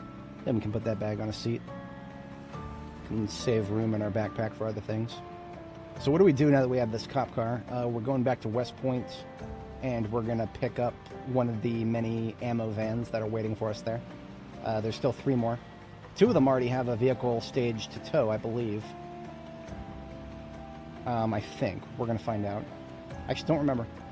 I do not remember. I trust my past self to have done this, gotten it set up properly.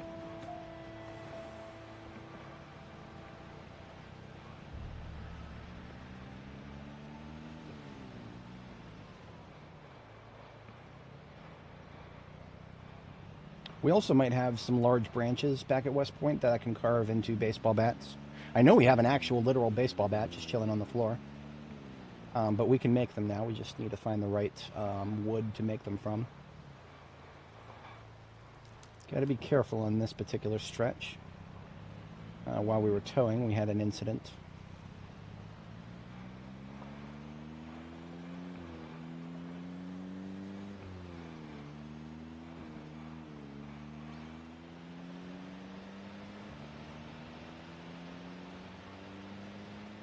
Alright, so we are now back at my West Point base, which is the Fossil gas station up here.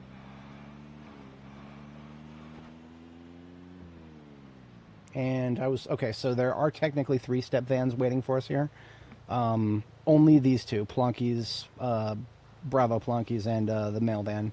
Only those 2 actually have ammo in them. Mr. Hung's we have emptied out. So that's just an empty step van. We don't need to go far out of our way for those. We've got lots of those at Louisville. So, basically only those 2 vans right there are the assets we need to pick up while we're here.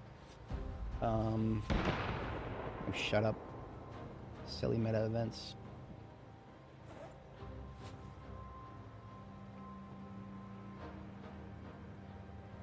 Oh, we do have, whatchamacallit, propane tank down there that I can probably top this torch up with.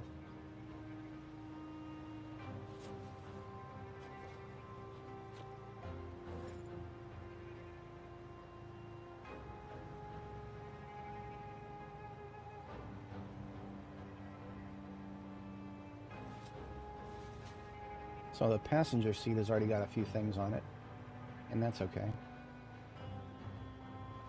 It's all useful stuff. Let's just combine it with my other stuff I'm carrying around right now.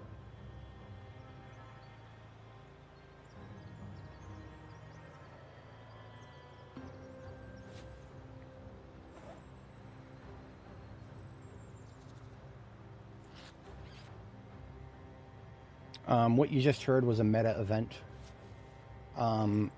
Meta events are put into the game to kind of trick you into thinking that you're not alone in the world. You are. There's nobody else out there. The devs are just playing WAV files. They're just playing little MP3 files of gunshots to make it seem like you're not in an empty world. But you are. I've never liked that. I really haven't. I've always found it to be incredibly cheesy and silly that they would just trick people who are new to the game by doing that. But someday there will be NPCs, and there might actually be a reason behind those meta events.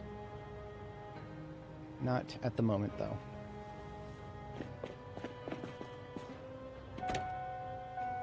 Garbage bag onto the seat with all my rail spikes.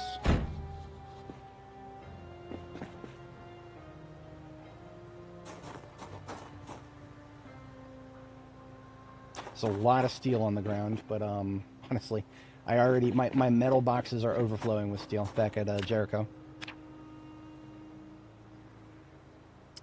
We have emptied out this propane tank finally. Didn't quite fill up the torch, but that's whatever.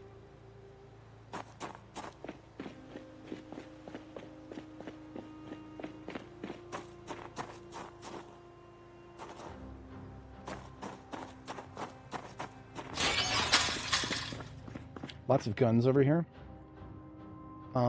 I don't think there's any guns that I'm actively using. Nope. No tactical weapons. I would have definitely never left tactical weapons here.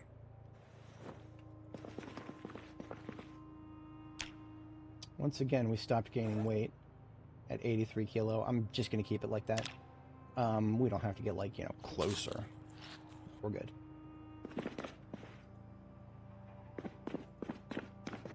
Alright, here's the baseball bat that we found locally here. And now I would like to find some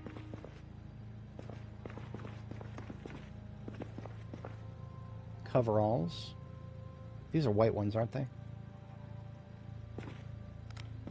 Yeah, those are white. Close enough.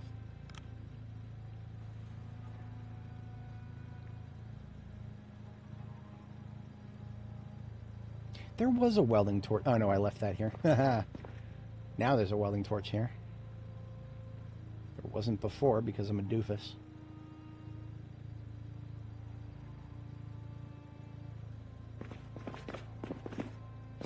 Speaking of doofery, if there were any large branches in the area, they'd be out here somewhere.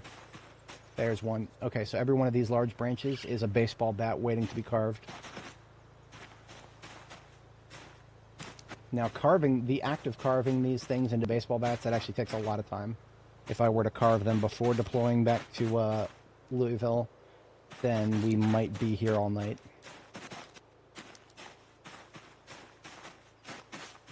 Well, there's a lot of trees that were cut here, but not a lot of them were big trees.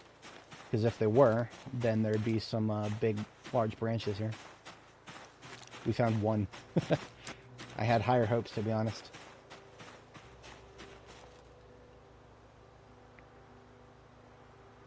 Well, I didn't put any in the dumpster, did I? No.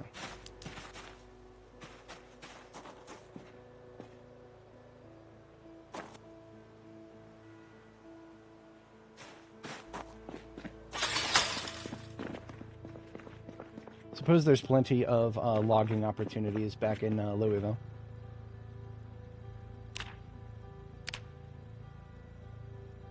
Where are all those knives? That's right. There's a bunch of hunting knives here. I'm going to take the good ones.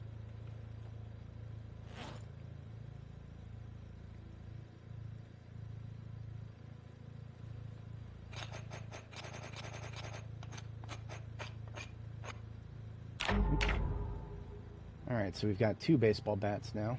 We'll need a lot more, but that's good for now because that's all we have the large branches for.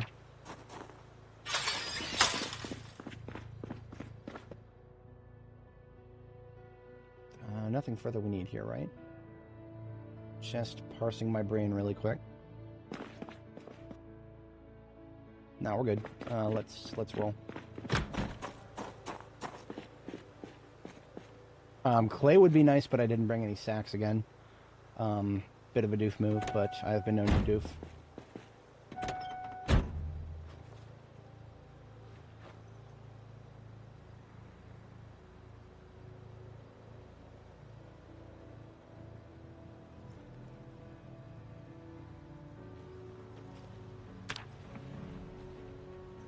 Is there anywhere in the area I could find a bunch of sacks?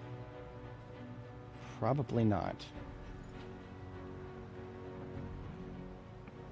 Yeah, I agree with you, Resin. It is kind of silly that we don't have any side lights, mirror lights, or any of the spotlights, rather. That's what I'm thinking of, spotlights.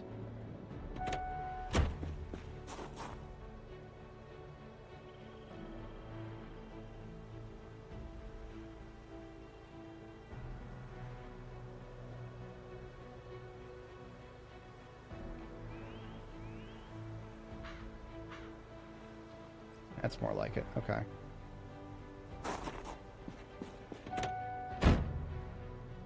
So we do still have room for one more garbage bag of stuff. But nothing is jumping out at me. We are very well stocked at our destination. So, we've got 1 tow job staged right there. Now here's another one. The trunk of the police car is... Actually, let's do this. Let's just empty what's in the trunk into another garbage bag, put that in the last passenger seat. And then we can take anything that we find as we pass through the military checkpoint. We can take any of that and put it into the trunk directly.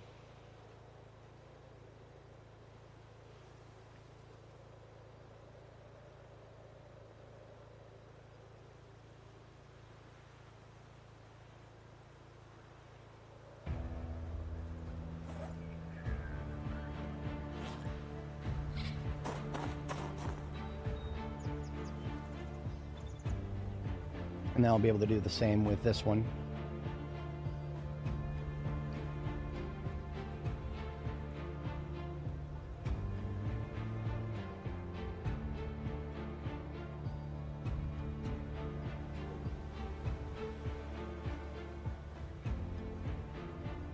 Really? My brain breaks if I can't fill these things up. I really should let it go.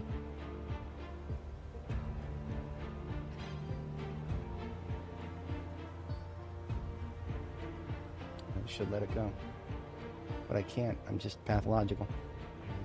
Look at that, perfect fit. I used to laugh at the people who would install the Tetris mod, but no, they were right all along.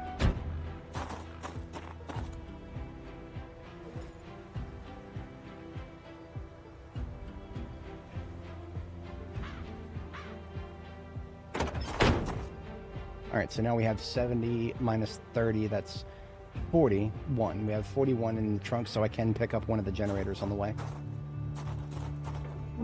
Does Project Zomboid ever get boring?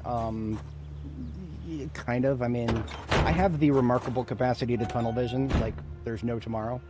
So, for me particularly, I can find amusement in the silliest of things. So, that's kind of just, you know, that's a me thing.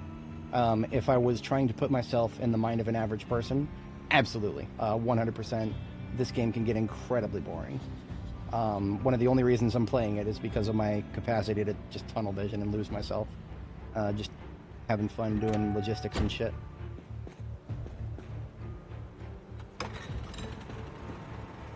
but I have no qualms using this gas pump to fill it all the way up to 100 because we're not actively in this area anymore, so any of the gas that's left is better to bring it forward.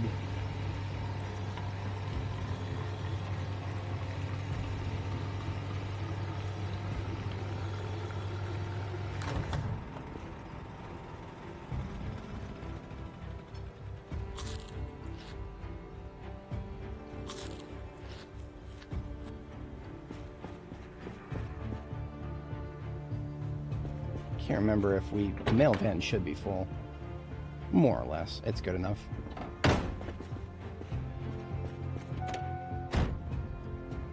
Yeah, very true. Everyone is different in their tastes and attention spans. It's like, there was another streamer who visits my chat on occasion, what's his name, Luchador Mask. He lamented at one point that he can only stream for a few hours at a time, and then he kind of burns out of his interest. I can sometimes feel that way, especially if there's other things that I know I need to do. I do have that little voice in the back of my head that reminds me, oh, you need to do this, you need to do that. Right now, there's a bunch of things that I need to do that are not time sensitive, not necessarily at least. And there's a couple things that I need to make sure that I do within the next couple of days that are, they don't take that long to take care of. So time sensitive is not really a big thing. So I have two kinds of time that I operate under, now and not now. And all too easily, I just select not now.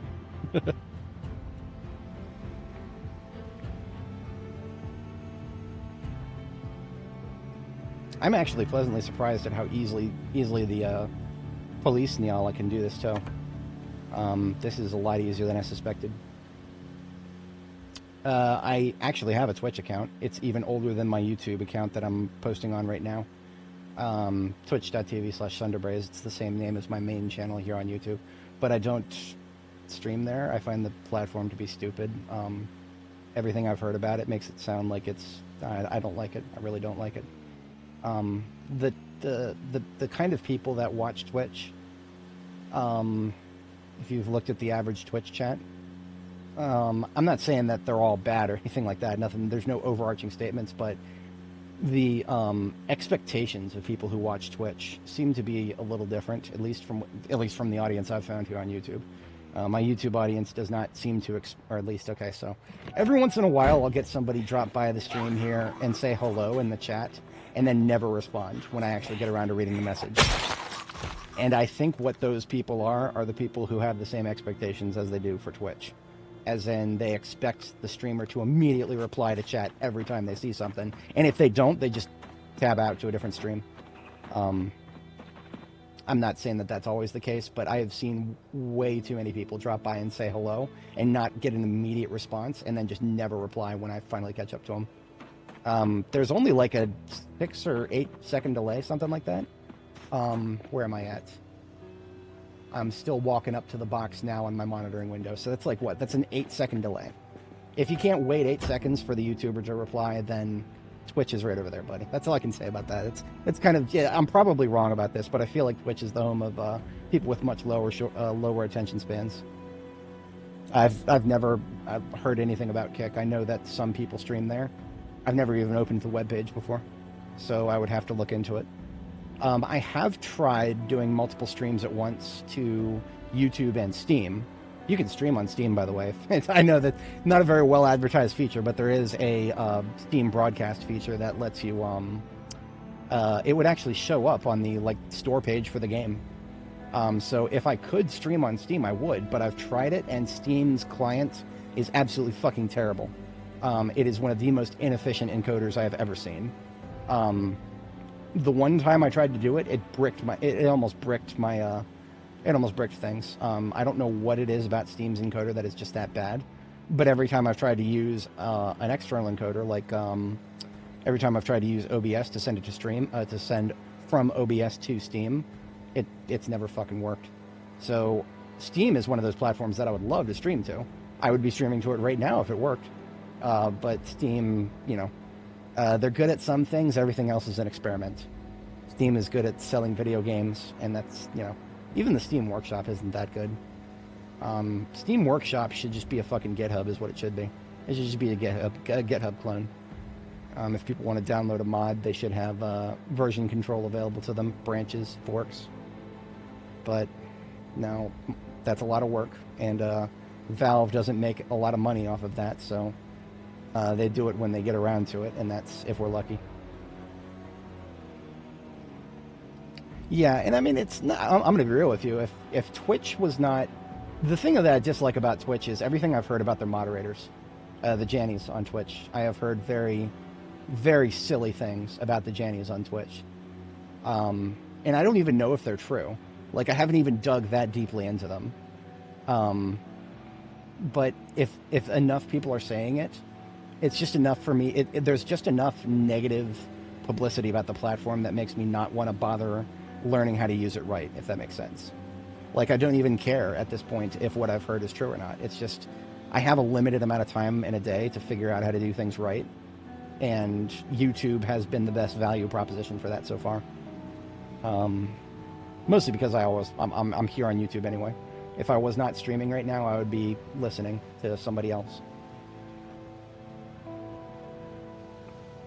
This is always not the easiest toe job, but at least we've got a way through. And this is where we run into stuff that I've left on the ground. So we ran the numbers. We have room for exactly one generator. All the rest of this stuff here is actually, okay, this, if I'm not mistaken, 165 plus 40 in the generator. That, what is on the floor right here is a full step band's trunk. So what this is right here, all this crap on the floor that I could bring to Jericho, this is what I'm going to load up into Mr. Hung's laundry. So the other step van that's chilling back at West Point, that stuff will go in there. I've got other drops up here. I think what's up here is meant for pickup from a trailer. And I don't have any trailers left behind me. So, yeah, anything we pick up here is useful. So let's just take the generator, put it directly in the trunk. And I think this military backpack, we can turn that into a handbag for the other one. The other stuff here.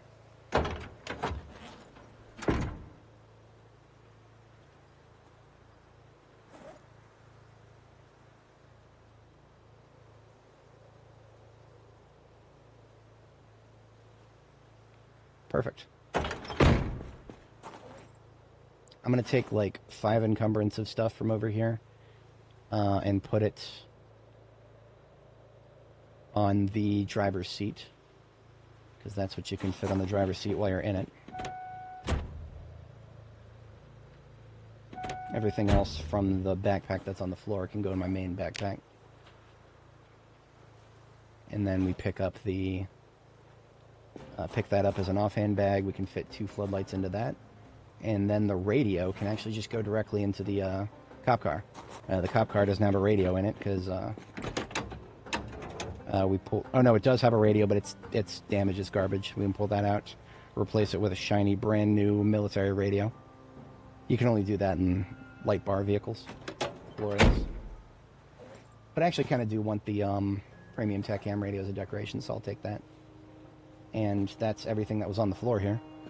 Up ahead, we've got 1 more floodlight, and then 1 more generator. Nothing I can do for the generator right now. But if I emptied this stuff, I can put the floodlight in my satchel. I am so glad I'm carrying around this satchel while empty now. A few caveats to that, but by and large, it's been useful. So we're carrying a metric lot of floodlights now. It's a scientific measurement, a lot. And there's a lot more generators out there, by the way. We're going to drive past several. That's just the military checkpoint area. There's lots of these kind of assets here.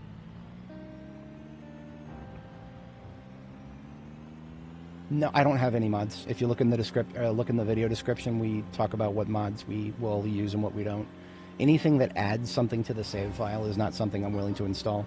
So if it adds a new type of car, it adds a new type of item, that is less stability to your save. Vastly increased likelihood of the save breaking when there's an update. So we've survived 2 updates in a row, and I get the feeling we'll survive the next. I don't know, though. We'll see.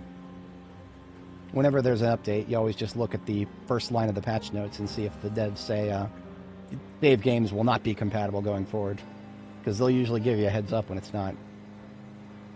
Don't even have to waste your time trying to migrate it yourself. But anyway, since we are out of the boundary camp, gotta be a little careful going through here. It's a little tight. And then it's just the next right after the cemetery. And we're back home to Jericho. Light bar is a little weak on this thing because it was wrecked and we still can't fix it. But it's cool looking. I like it.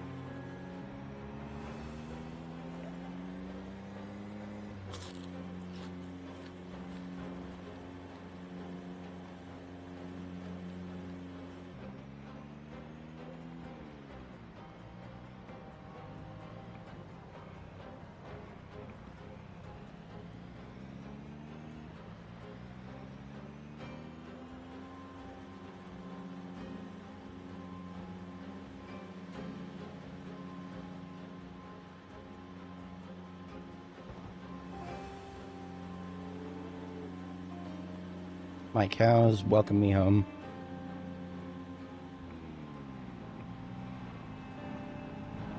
So what I'm going to do is just bring the step van into the lineup of ammo vans.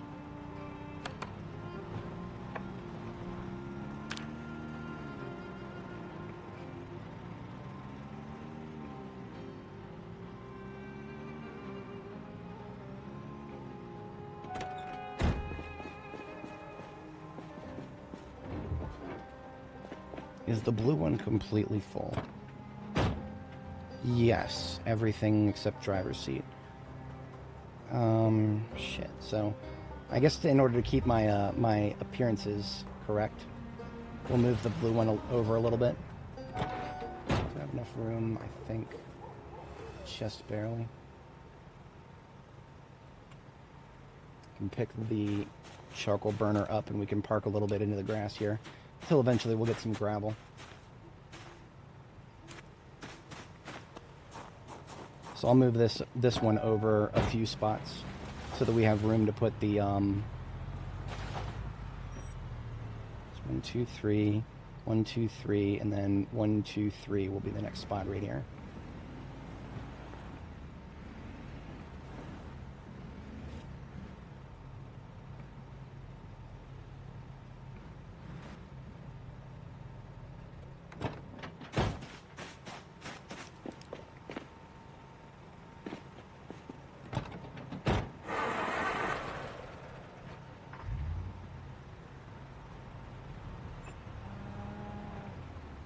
Yeah, definitely it can get overwhelming.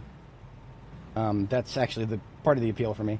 It overwhelms my central nervous system and helps keep me not thinking about how much of my life is getting burned away right now while I'm just trying to save up for a down payment on a house. It's not a very fun thing to think about sometimes. Sometimes I think about what I could be doing better for that. There are a few things, and I don't like any of them. When I was younger, and I just finished, I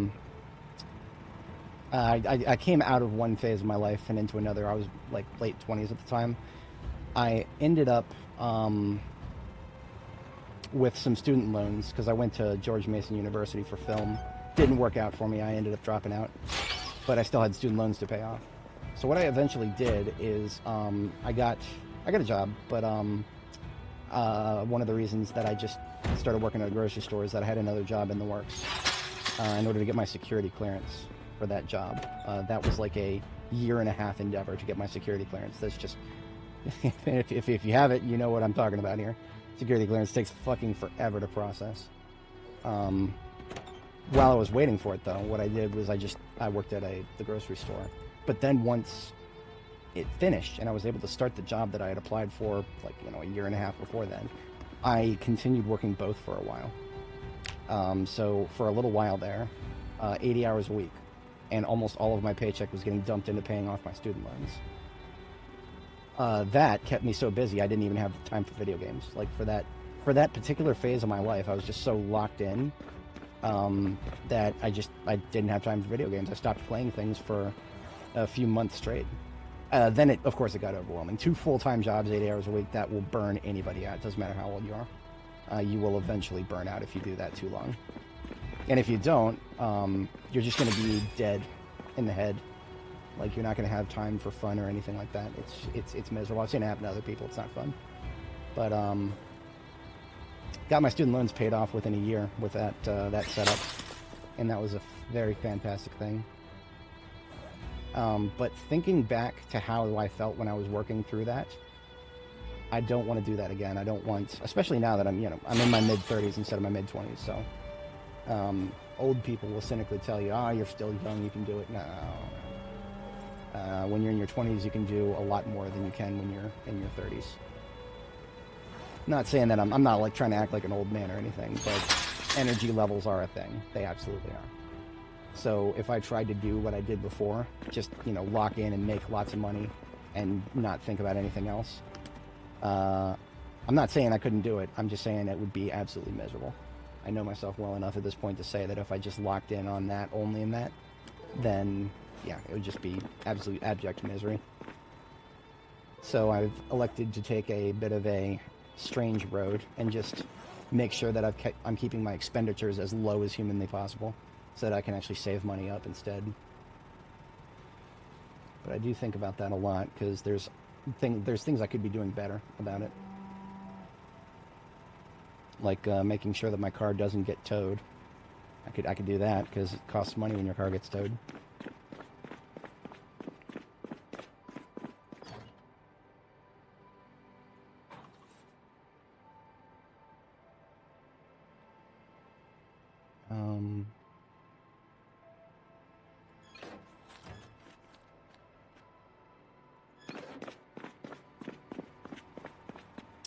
Check out the community tab, give bro a hand. What do we got here?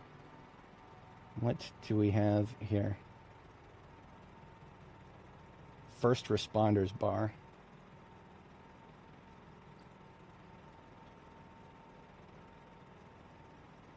You looking for a game room sort of setup?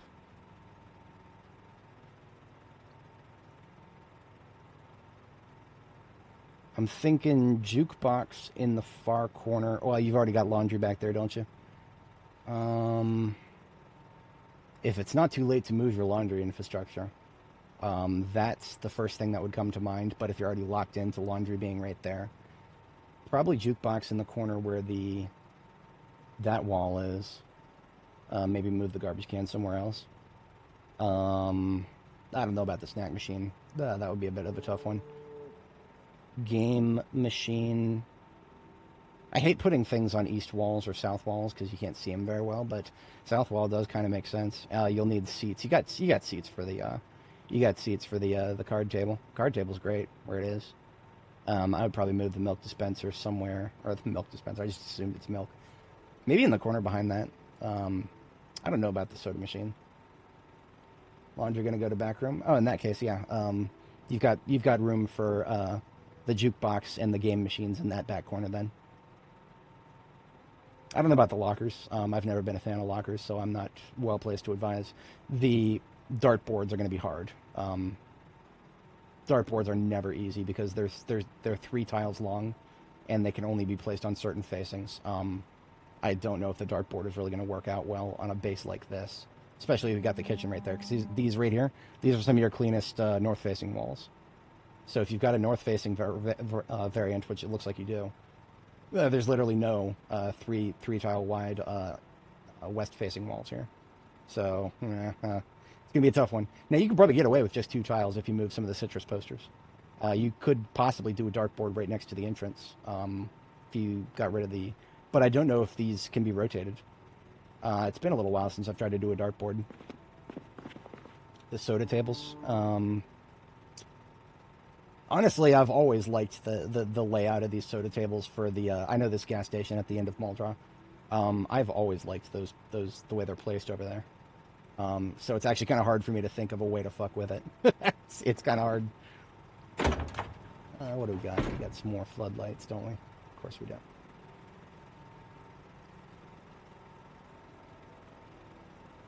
Generator that's for outside.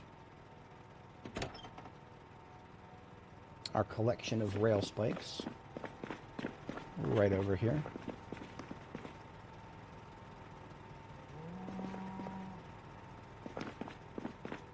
Oh yeah, so I'll post a link. So that's the community tab on my channel. Viewers can post pictures and whatnot. This is where I'll post updates and whatnot.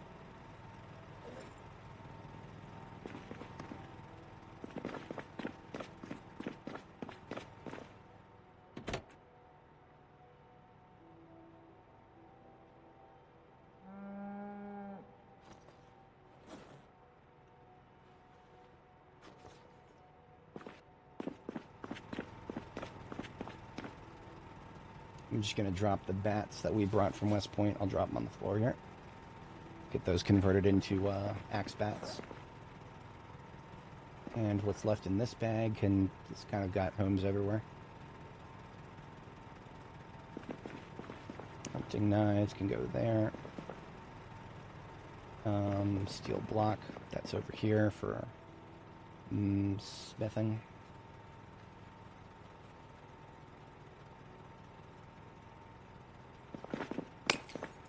Shut the hell up.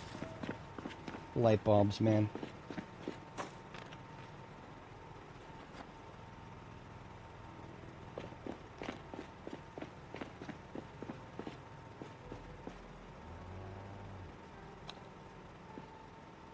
Who's the other one that broke? I don't even know. Literally don't even know where the other one that broke was. Can't find it. Oh, there it is. Wow, we heard that all the way over there.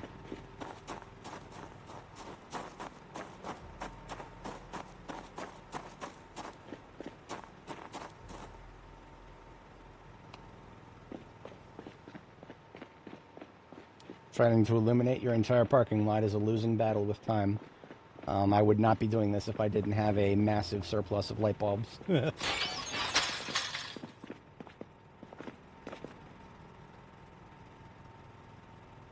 I don't even have a designated spot for standard vehicle parts, so I'm just going to leave these here for now.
Got a lot of broken glass saved up. We can start resuming glass making grinding whenever we feel like it.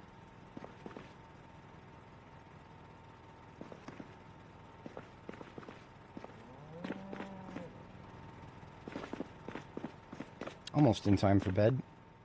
We'll just be a little bit late here.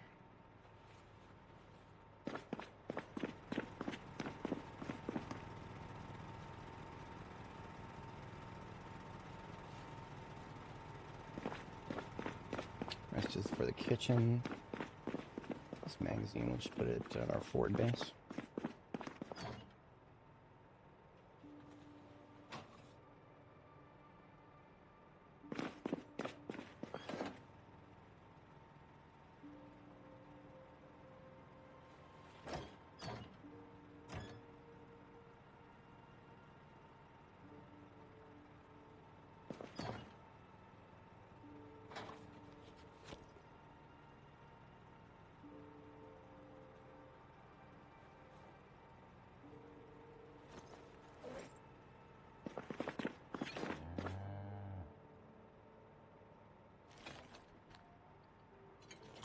We need to eat some of that broccoli because it's not going to last forever.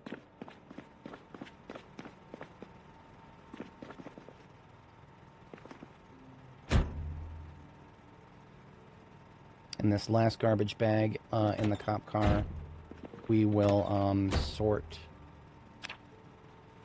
after we catch our second sleep here. We're about a half hour late for it. It's fine.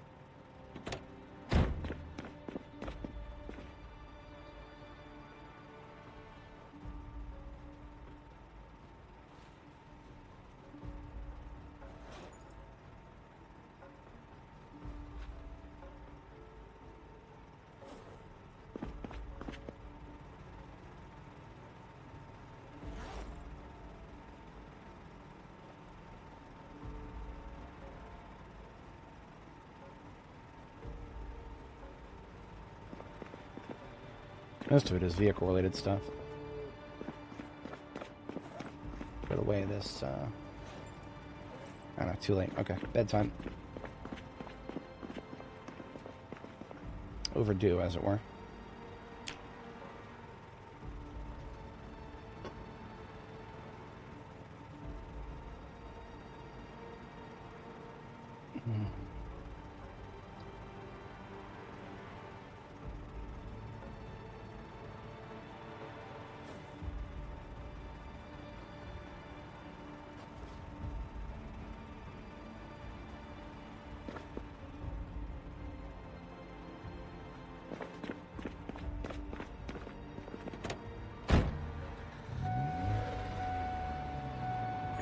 That's going to get annoying really fast. Let's play which store was it? Messenger.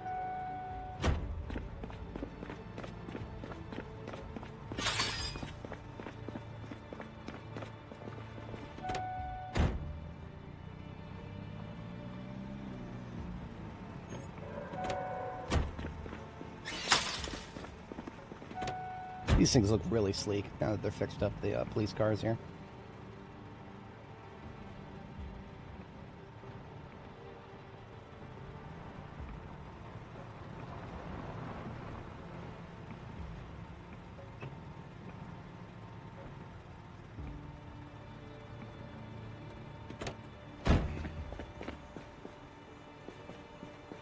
I'm going to move the trailers, I think.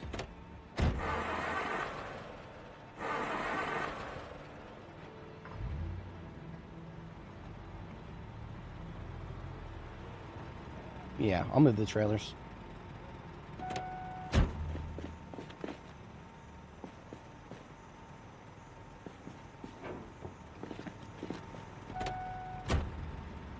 I want them somewhere where they can be easily hooked up.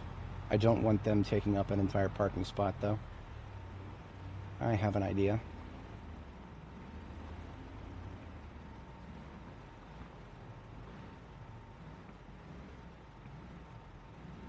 Not the easiest to get them into, but convenient if we're driving right past it. Driving right past it on our way out, we can hook up and move on out with it.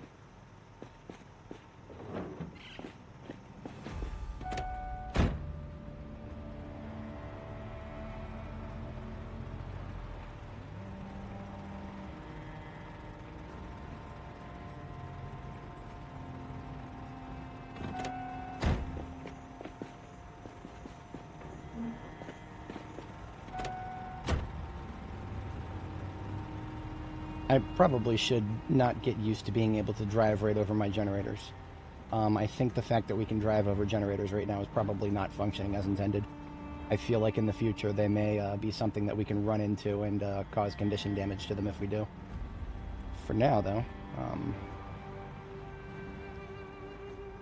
it's one less thing I have to worry too much about placement of.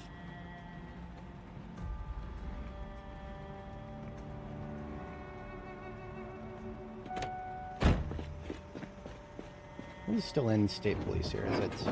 It's lesser used metalworking stuff. Yeah. Yeah, this is basically just like stuff that comes out of a wrecked vehicle. A little bit of everything. Like, literally a little bit of everything.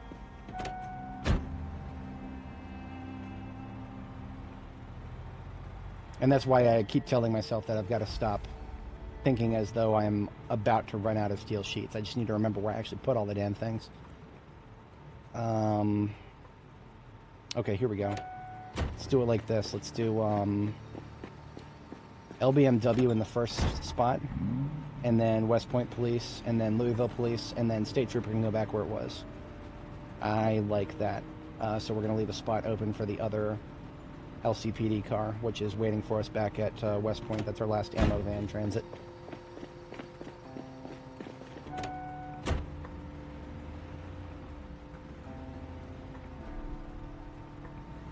I like that. So we got all of our LEO vehicles in a lineup,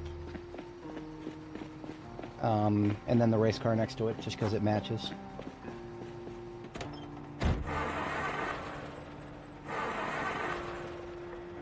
Engine quality 81.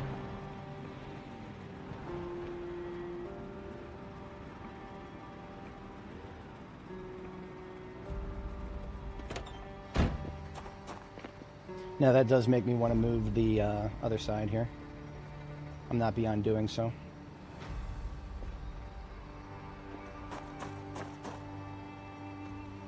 But I need to decide. I think I'm going to take Biffos back with me right now. But I do need to also empty what's in it.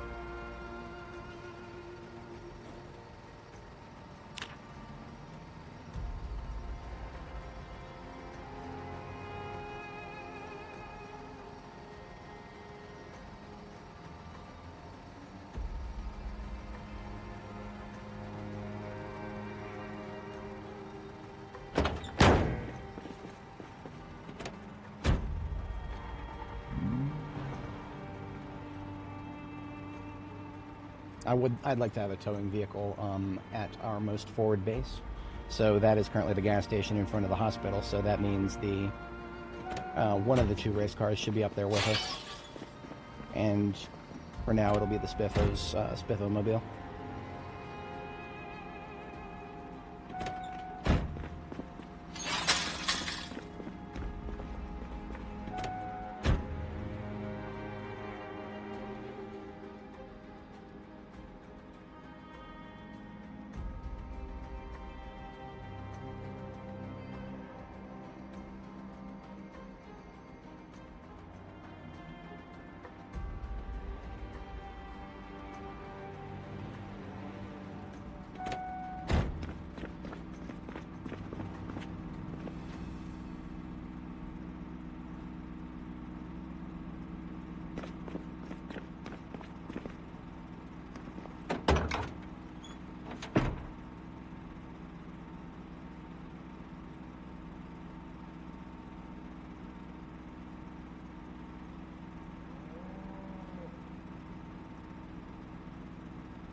So some of the rail spikes that we picked up honestly should probably just come with us, because what we need to do is in order to make more than the 2 bats we're about to make, we're going to need to actually cut more trees in order to make more bats.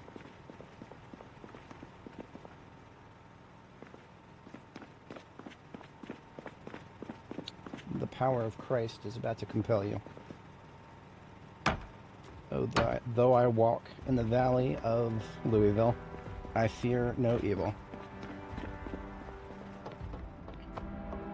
I've been sitting on that one for a while, actually.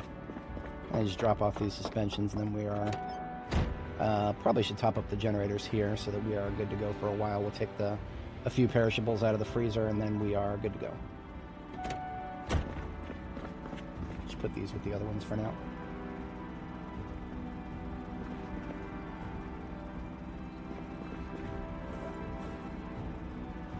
Oh, here we go.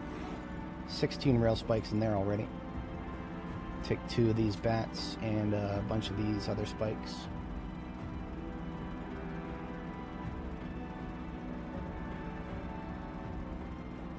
Beautiful. We've split our stacks of that.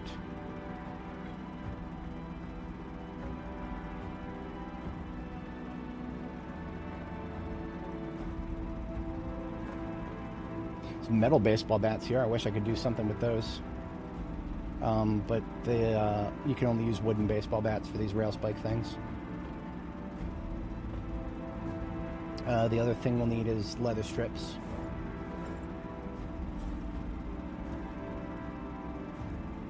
I'm going to take an entire stack. That's another tertiary purpose for our washing machine. We can wash leather jackets that we pull off of zombies efficiently. And we wash those, that we can turn around and use the leather strips from them for more bats. Otherwise, we should be good to go. I do have the coveralls.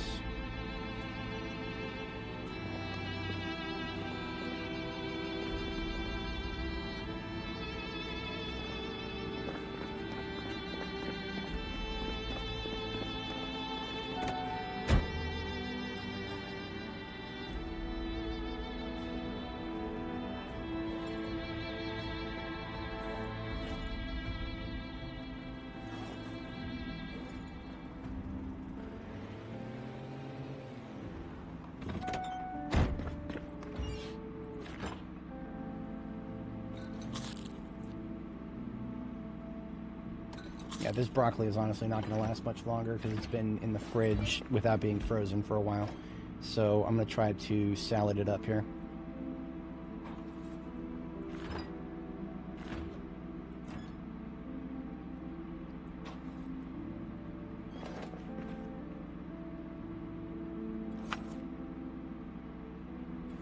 This will take a moment. Regrettably, there is no way to make this faster.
Alright, looks good. That's plenty of perishables. Got a fridge waiting for us at our destination.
Oops.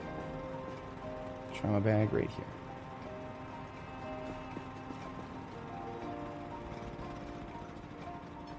It does throw me off a little bit that the one that's actually running is right here in the lineup with the ones that are on standby here. That's not, this is not premium-based design right here.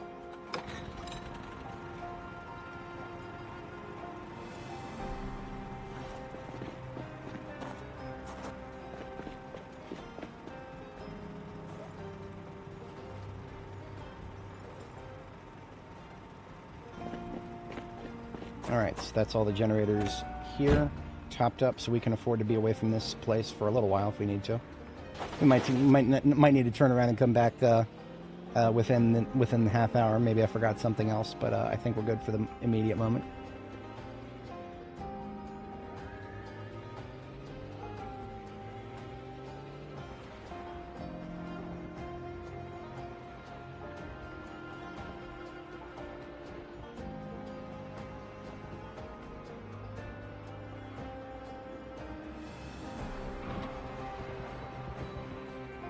What's Dani the Drifter without a little bit of drifting?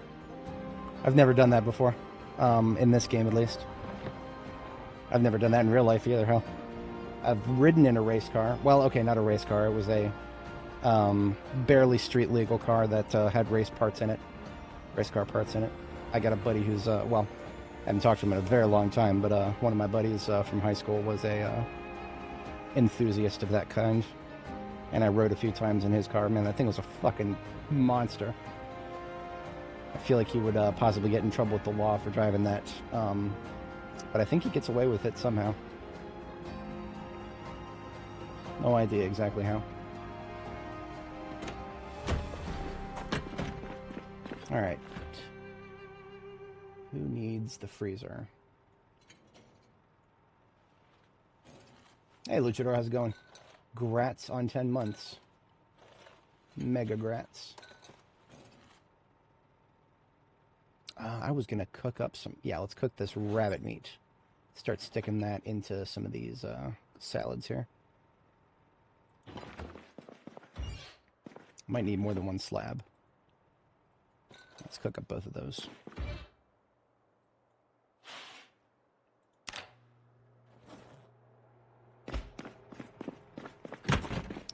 I'm just going to have to eyeball where the floodlights should go.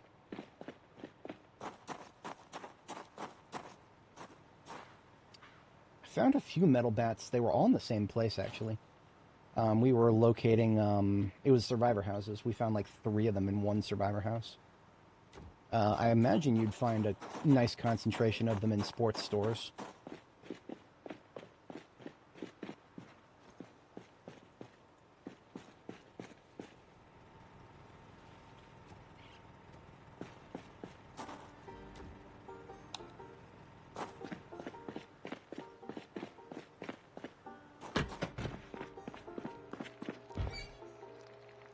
Almost ready.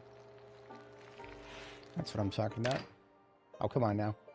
Oh, come on now. The other slab was not quite done. There we go. Return the slab. Alright, so we made a bunch of salads, but there's still room in them. So, slabs of rabbit meat.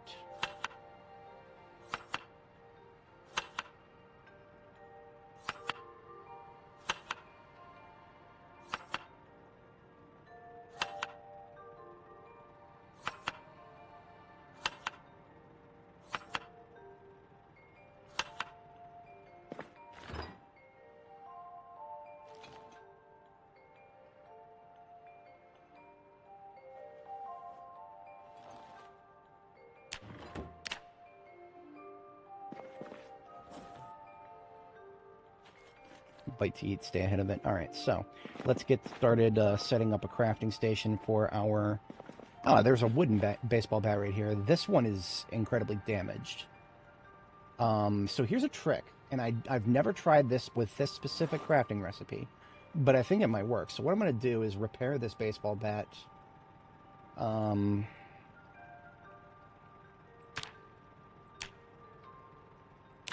With something that I have that I don't have. Yeah, if I had wood glue or something, I would probably use that, but I don't, so I might actually not be able to fix it. What I was getting at with that is I want to fix the bat, and then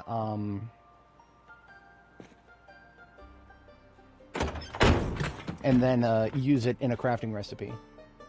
Even if I don't fix it all the way, the crafting recipe, the output item that I craft with it, will reset the number of times it's been repaired. I think the last time I tried this, it worked. I don't know if it's going to work like that forever or if it still does. But that is one way of gaming the system as it currently stands.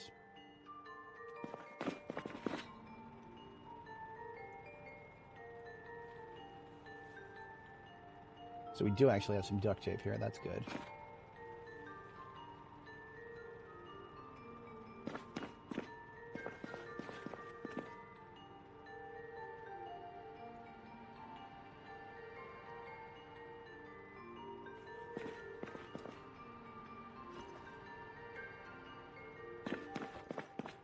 Otherwise, we'll do the crafting here.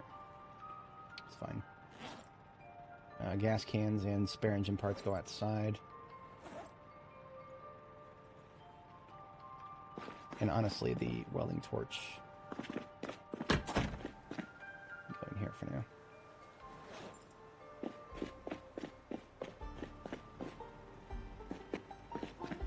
This pump right here is the only one currently powered. And pay no attention to the signs, they mean nothing. Both sides of this pump still have fuel, so... What is it? All 13 engine parts will get eaten up with this. We're just going to gradually fix this up as we get opportunities. We're not going to, like, tunnel vision on it. The engine condition is now the magic zoomer numbers. It shall rise again. So we got some duct tape. I'll allocate a little bit of duct tape for repairing this baseball bat, and then we can turn around and use this baseball bat that we're going to repair to make it a rail spike bat.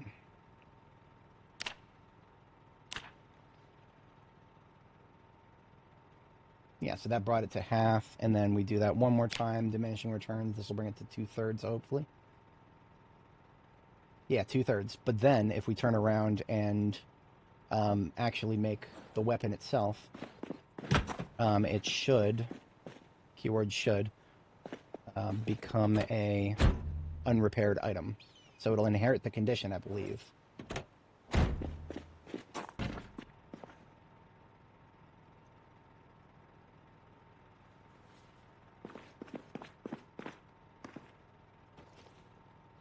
Should have brought something other than just the coveralls, maybe some boots. But we're fine for now.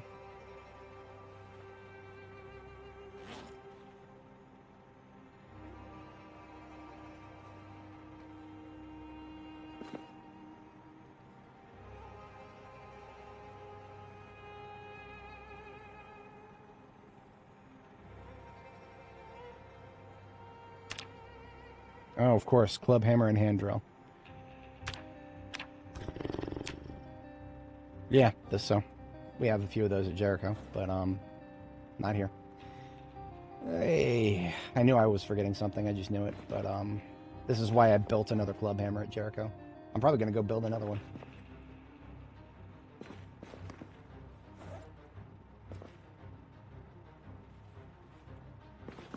Honestly, I don't like wasting all this good weather, because I know I'm going to wake up tomorrow morning and it's going to be thick pea soup fog, and suddenly I'm not going to be able to even feel safe doing melee combat. So let's just do some shooting. It's fine. I don't need to completely tunnel vision on axes. I really don't.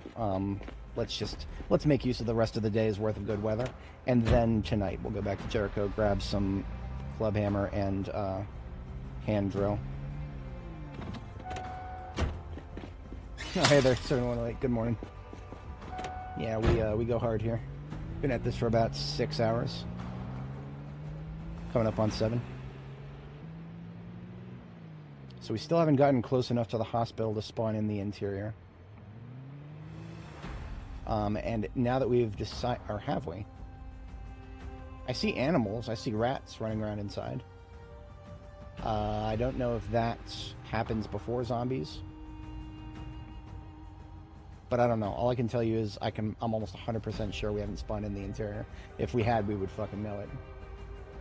What I'm going to try to do is actually snipe the zombies that are like right up against the building. Because I can't deal with them with melee. So we're going to prep for heavy combat.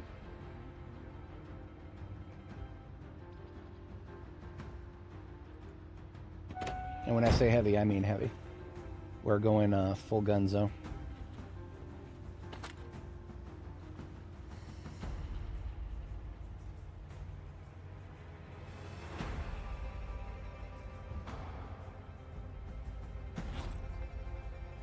Now we're over encumbered, but that's okay because we're going to be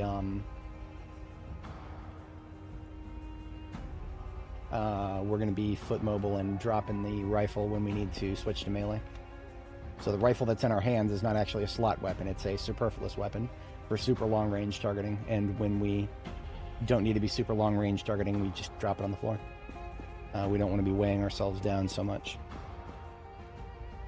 Now when I go loud here, I expect some people from the south here.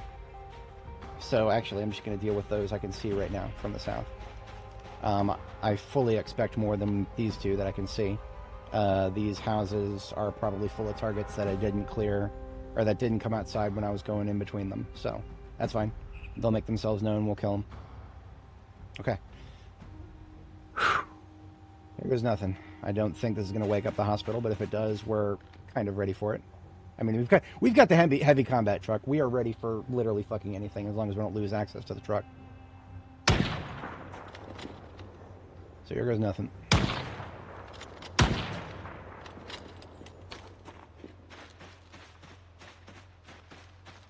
So the ones in front of the hospital are already foot mobile. And you know what? We're going to displace a little bit, get a better shooting position for them. If we move up this way. This is a great spot actually right here. Because we got this entire fence to prevent incoming from that direction. Yeah, okay. We'll hear them chink-a-link slap the fence before they get to us. That group up there right now is going to be the biggest thing coming at us in the short term. Because remember, everything over here is tall wooden fence, so we'll hear a lot of bumpity-bump on the other side of that fence. But I have yet to see enough zombies get together to knock over a tall wooden fence like that, so... I'm not saying it's not possible, I'm just saying I've yet to see it. Without the interior hordes of the hospital, I don't see it happening, but we'll see. I'm going to focus on just fast chamblers where possible.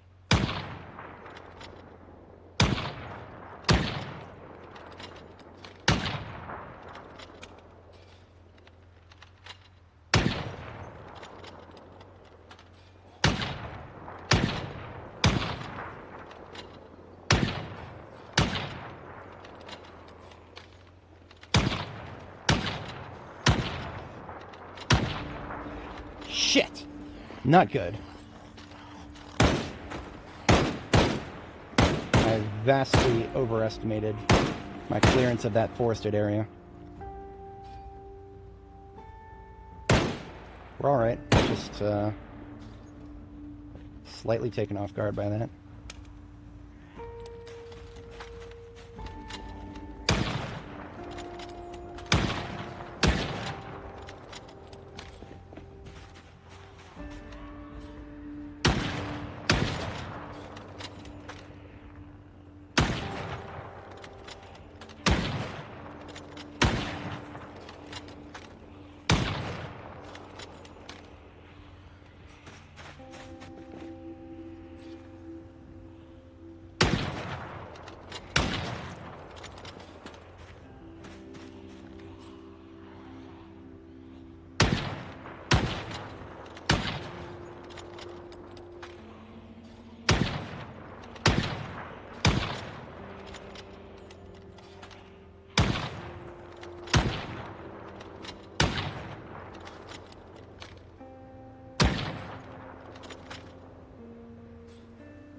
Can you all hear the thumpity thump? That is the sound of a thousand terrible things coming this way.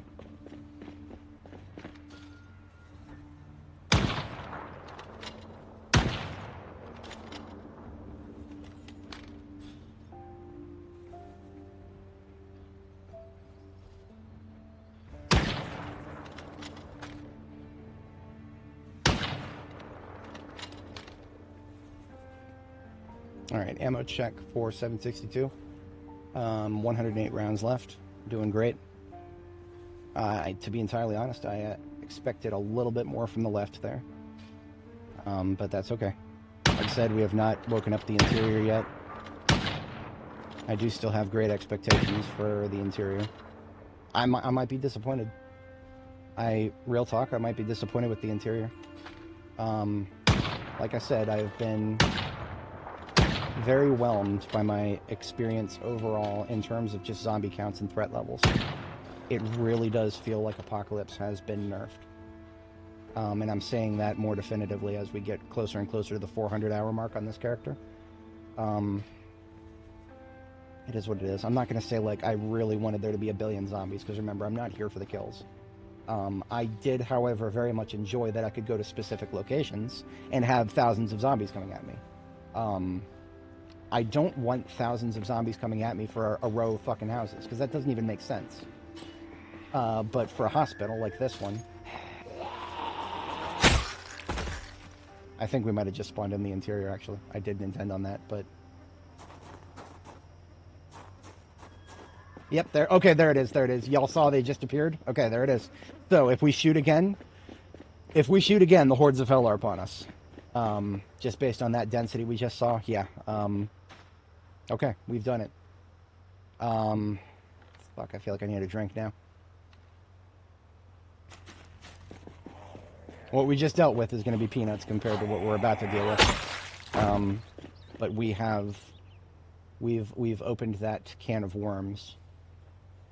Now what I'm tempted to do is switch to shotgun, because that is one of the reasons the trunk of this thing is always full, is because we're ready for just about anything.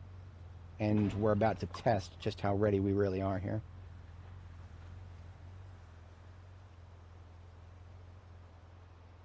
Remember, the shotgun is the loudest gun in the game, so if we start shooting the shotgun, we are going to pull even more people. Not even inside the hospital, but just from everywhere else.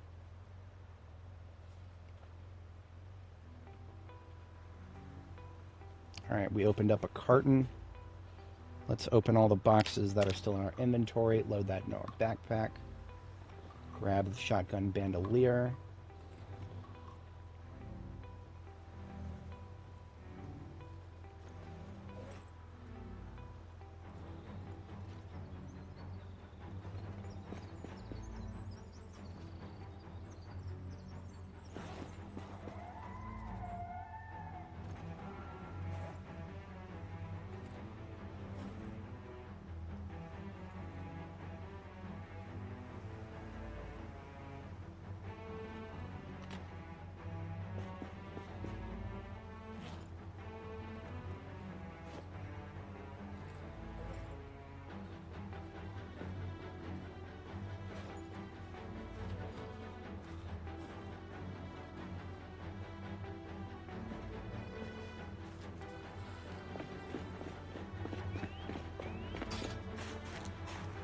Hold on a second.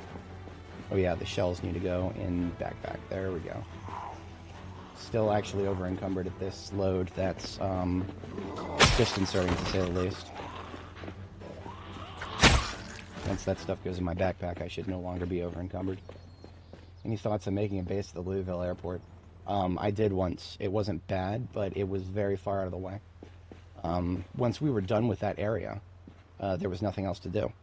So there's nothing wrong with doing that. I mean, by all means, definitely make a base somewhere there. But if you expect to be able to like strike out and look at other places on the map from that location, the commute is gonna grate on you after a while.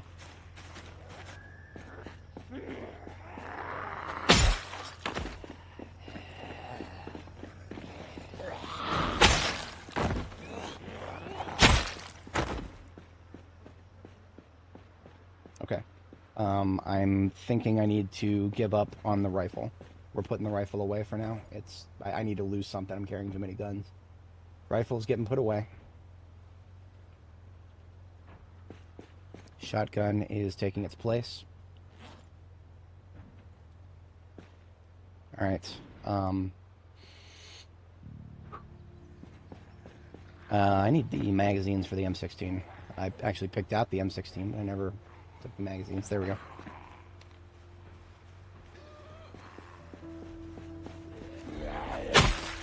So in a perfect world, what we'll do is we'll switch between the shotgun and the M16 as appropriate. We're going to need to fall back a lot.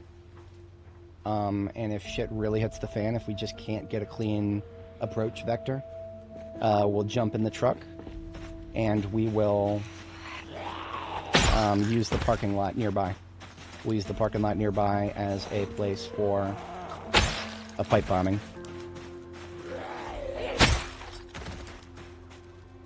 In a perfect world, I would also have this side of the fence clear, but I'm going to need to drink my coffee too.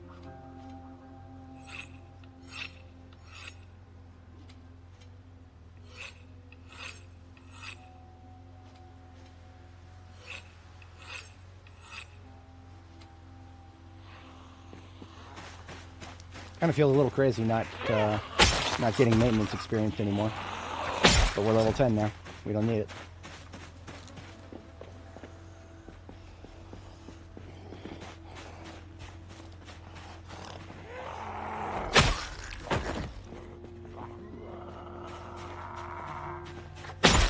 Alright, we're going to not have an opportunity to eat for a minute, so let's eat the rest of this salad now.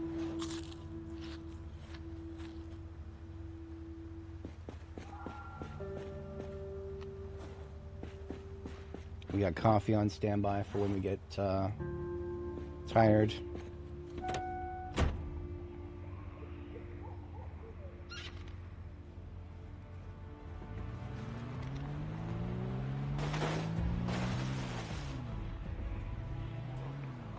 There's a lot of small fries still riding the down bites from the rifle here.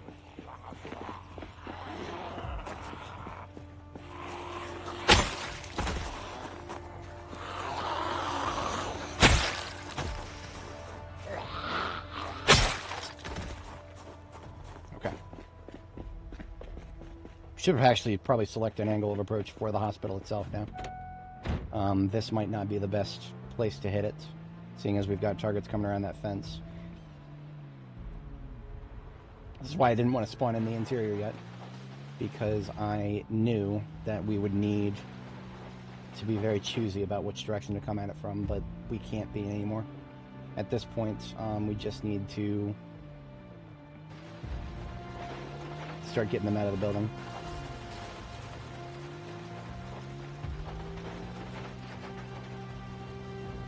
And ideally out of the building in a direction that does not take them straight to my field base here.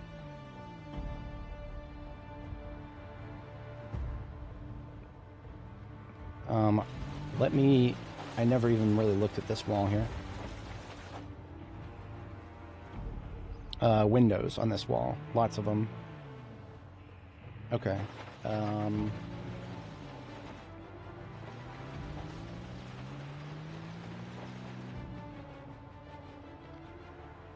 Honestly, I feel like I should start luring them towards this parking lot.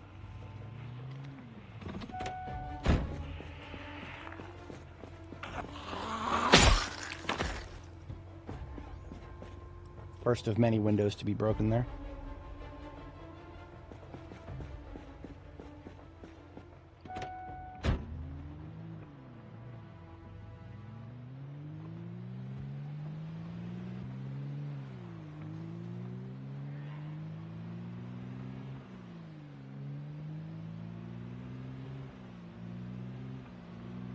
I have an idea.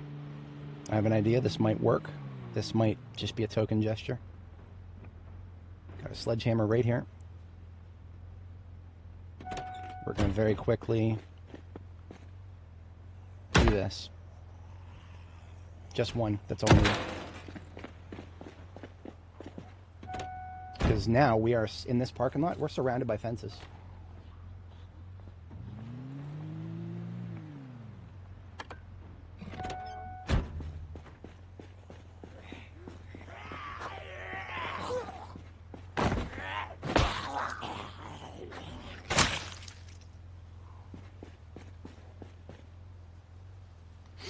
Okay, here goes, here goes, here goes. We're doing it. Are we going loud? I mean, not with the shotgun immediately. We need them to choke up a little bit for the shotgun. Until then, we've got the M16.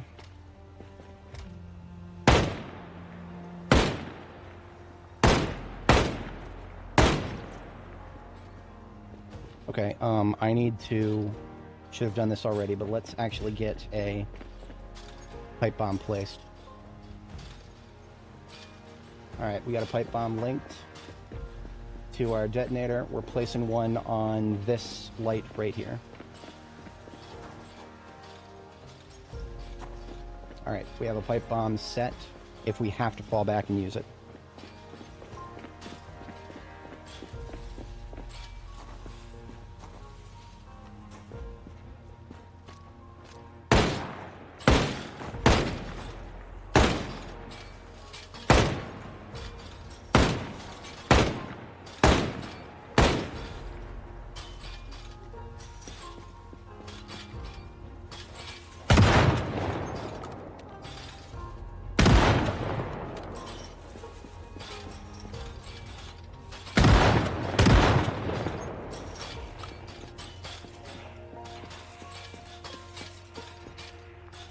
And this is why we made the hole.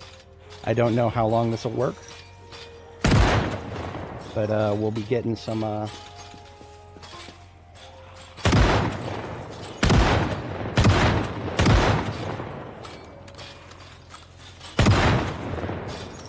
yeah, we're just getting a natural tightening of the first wave of the hospital group here.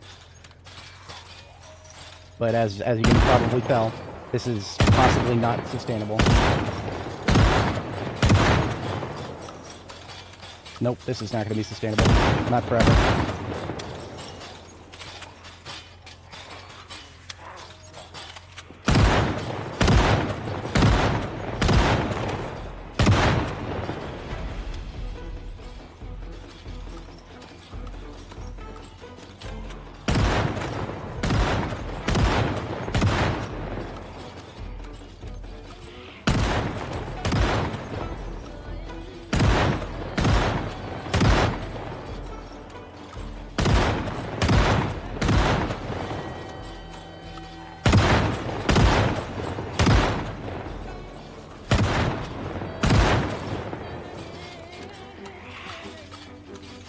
Why I wanted to put this off.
I'm going to need to put the heavy mask on. That's why we had it in our backpack.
free right there.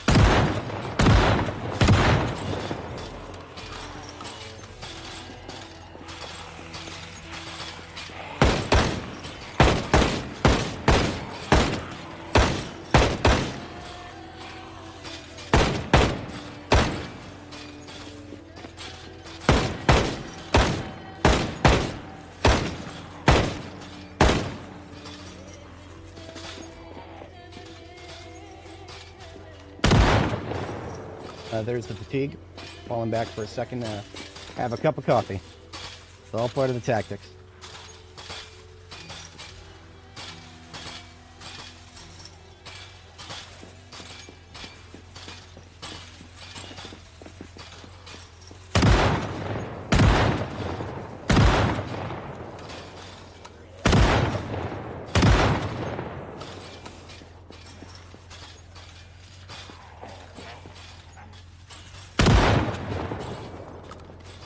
Basically, I didn't really explain this, but if it's not obvious, I tried to save, emphasis on try to save the shotgun for where I'm getting multi-shot. There's opportunities for it, but this is why this choke point, I didn't expect it to work this well. I expected so many more of them to get stuck on the fence, but they're getting a little better about going around it when they have a good way around. And by opening this little hole in the fence, we gave them a good way around, so they're using it. That's what I wanted them to do.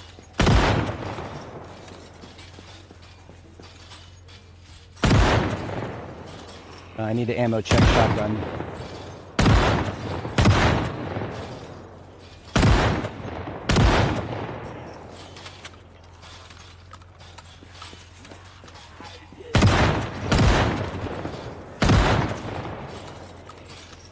Uh, 75 rounds, 75 shells left.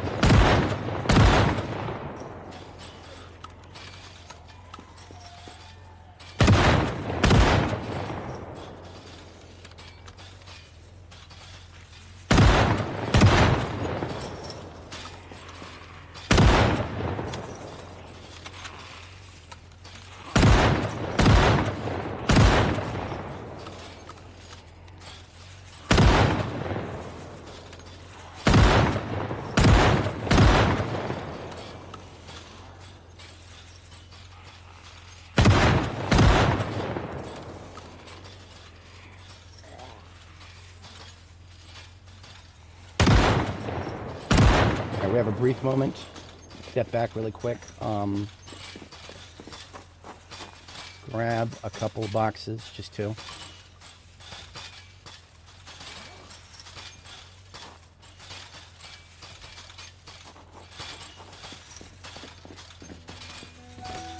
The headlights on the truck are kind of weak, so.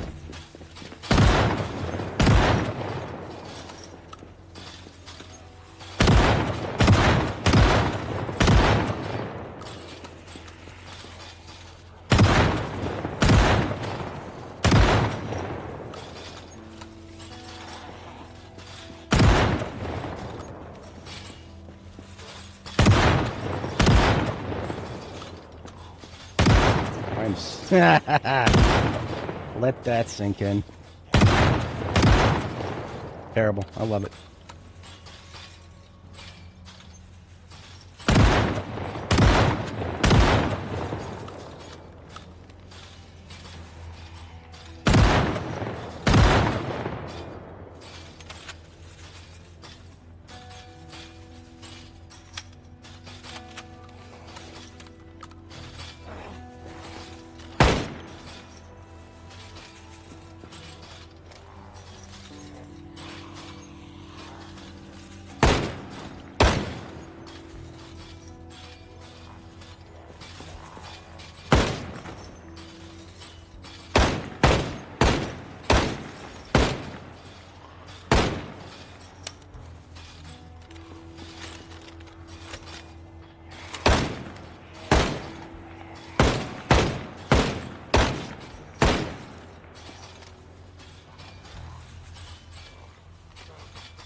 There's one thing I could go back and do. I would delete that tree that's to the left of the hole.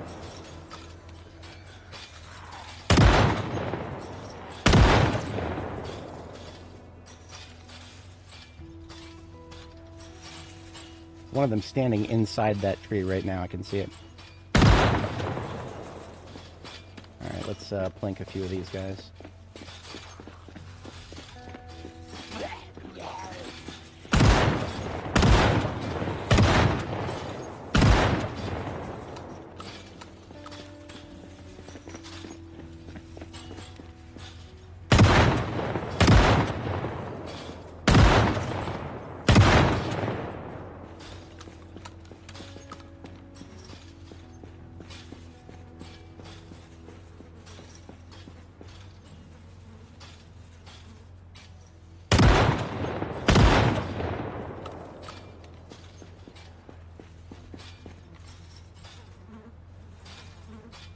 Some ragdolls getting a little jiggy in there.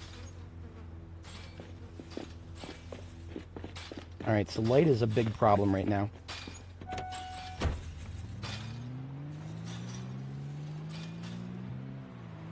I'm not, like, falling back or anything. We're not done. We've still got a lot to kill. But I'm going to very briefly step back here and grab the race car so that I have 2 lights instead of 1. The race car is going to have better lights, too, because the headlights on the fire truck. Fire truck has taken a lot of small collisions, so the headlights will look degraded over time.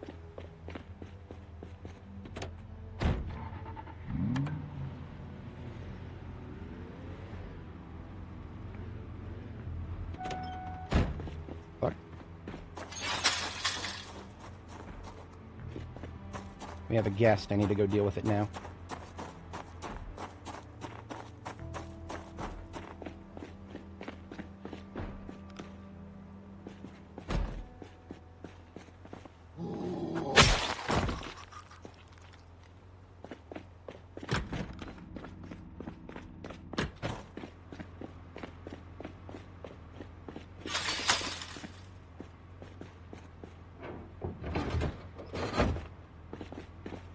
Honestly, if I was having that bad of luck with sinks, I would just go for a industrial sink, because that doesn't have any chances of breaking.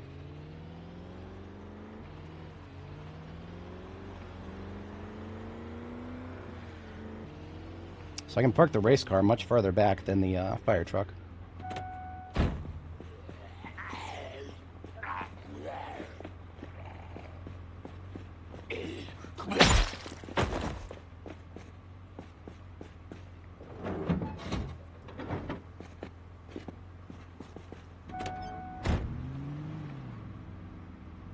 And this is the most dangerous thing about what just happened. By stepping away just briefly, we have allowed them to disperse a little bit, and that is enough for them to, some of them to be coming at us from around the fence now. So the moment I shoot this, they're going to be coming at us from multiple angles. Possibly.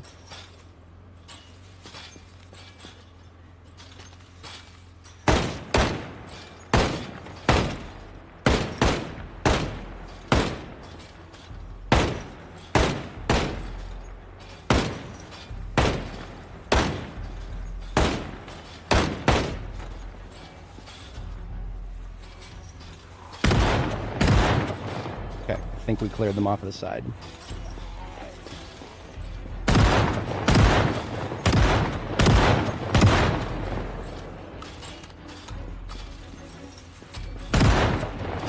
Much better light coverage now. That was absolutely worth it. We'll still be using our flashlight here and there, but that was always going to be necessary.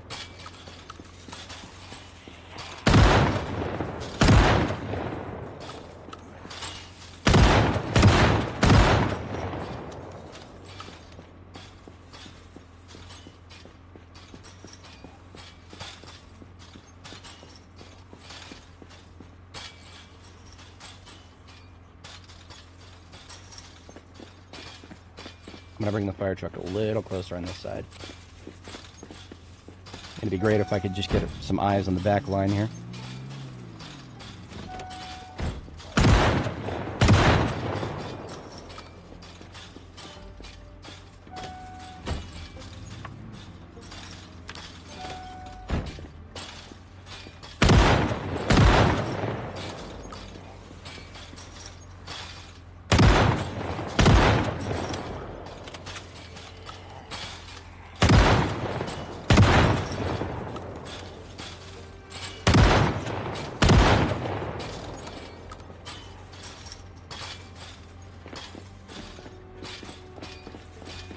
have it, I actually do have some chocolate bars in the car.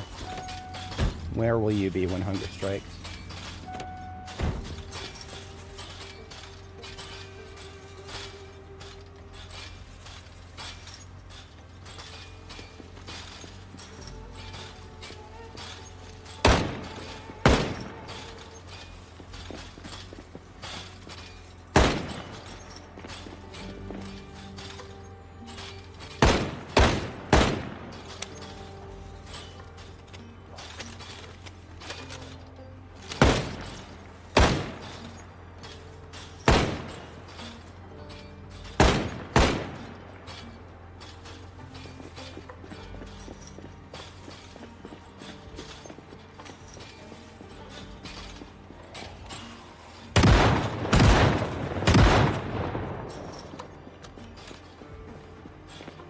At no point are they going to be a serious threat to me in small numbers like that. I don't like them grouping up like that.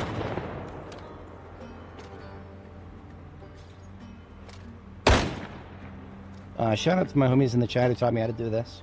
When you have two guns that are long guns that you need to switch between, you pull one off of your back, you hold down the hotkey for your back slot, in this case just one, and it brings up a radio menu that allows you to replace what was in your slot. And so I'm basically just switching between what's on my back with a long press of the hotkey.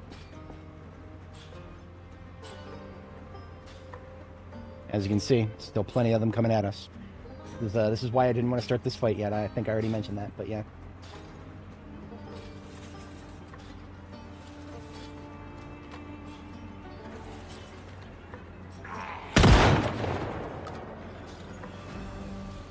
Shotgun ammo check. 28. We're going to need to open a couple more. Just going to start with one real quick here.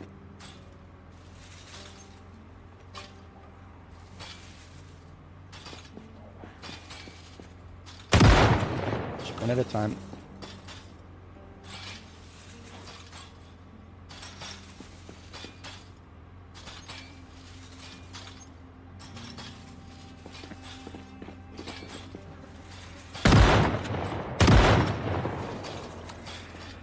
Gripping my mouse too tightly. No need for that. We're in control here. I'm in charge here. I feel in charge here.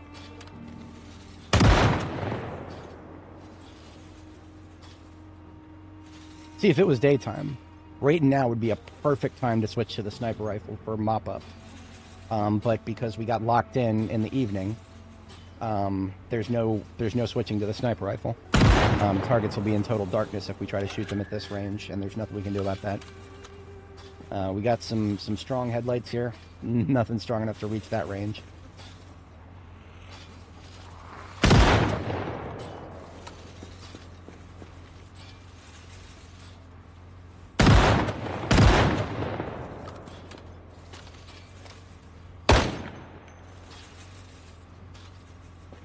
Alright, we'll give the hospital crowd another chance to file in the meantime.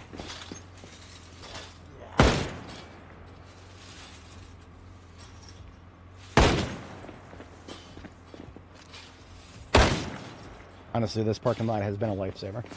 I correctly assessed that we would make good use of it, but I underestimated it. If I had known that this tactic would have worked, I would have done a lot more prep work, and this would have gone a lot smoother. Ah, that's an interesting mask. Somebody's wearing a Halloween mask over there. I don't know if y'all can hear that. We got a lot of thumpity thump to the north over there.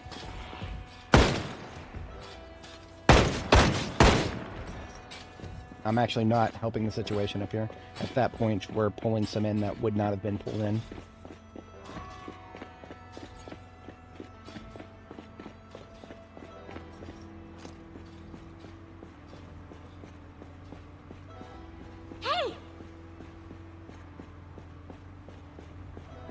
Oh, we're getting bad stink with the mask on. That's not good.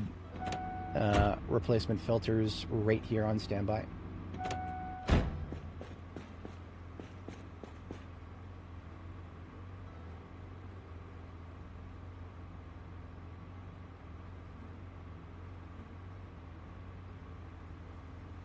With this many corpses around, we should have expected that. It's a question of when, not if.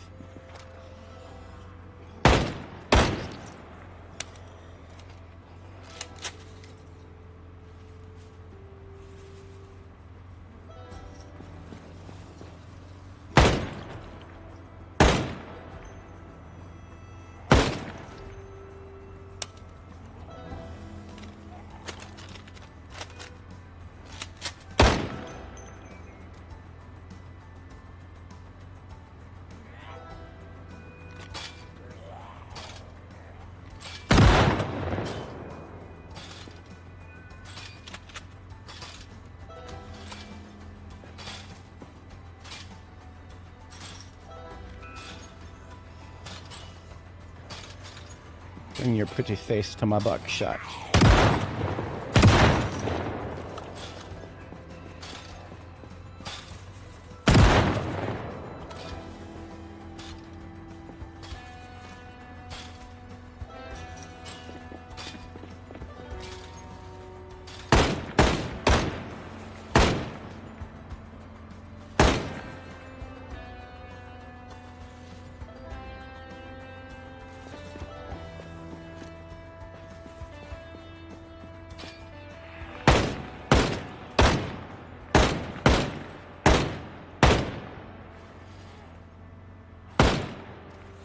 I need to ease up on trying to shoot them through the trees. It just doesn't work sometimes. Just because I see a red crosshair does not mean I need to shoot.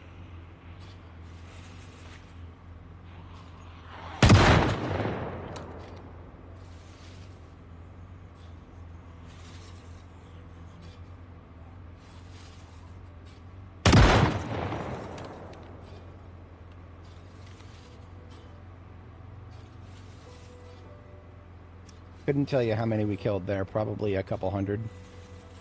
5 or 6 maybe. If I had to hazard a guess, I would say about a third to a half. Somewhere, anywhere between a third and a half of the lower floor. Remember, the second floor will probably have not spawned in yet.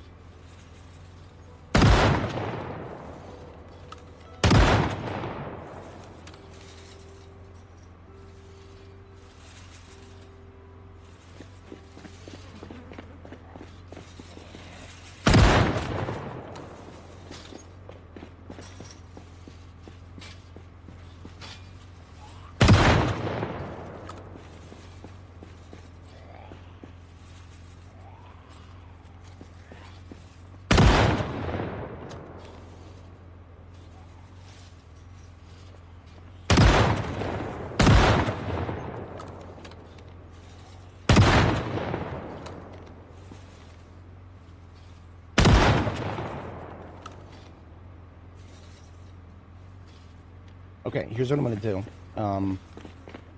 Normally I wouldn't recommend a tactic like this, but I think this will help us come to a stopping point without having to go drink more coffee, right? So, you take out the fire truck. I'm going to remain geared up as I am.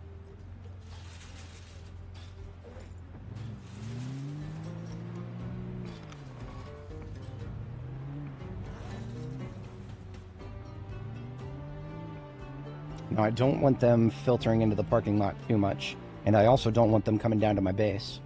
So what I'm going to do is move up here and run interference.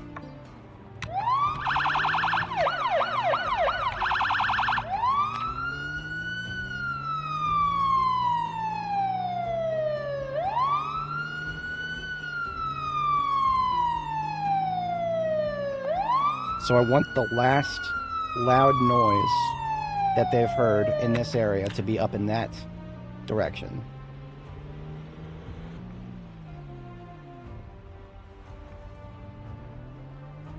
That is what I want, and I don't know if that's going to have unintended side effects.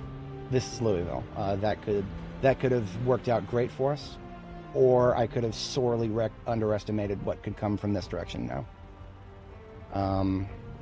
Yeah. There's no predicting it at the moment. We're just going to have to observe their movements. And it's okay. We shut the race car off. We can leave it there for tonight. Theoretically, anybody who is in that area should now be moving northward-ish. And if they don't all move that way, that's fine. I just want most of them to be going in that direction now. So, respirator off, armor off. We're just going to kind of hang out at base for a minute before going to sleep. Because if we did pull somebody in this direction, we need to deal with them now. Or, you know, deal with them before they become a problem. Going to sleep now would not be a good idea.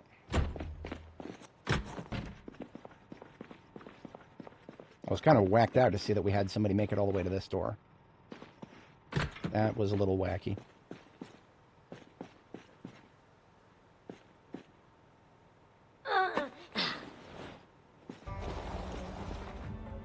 Just a little ways out from my... There we go.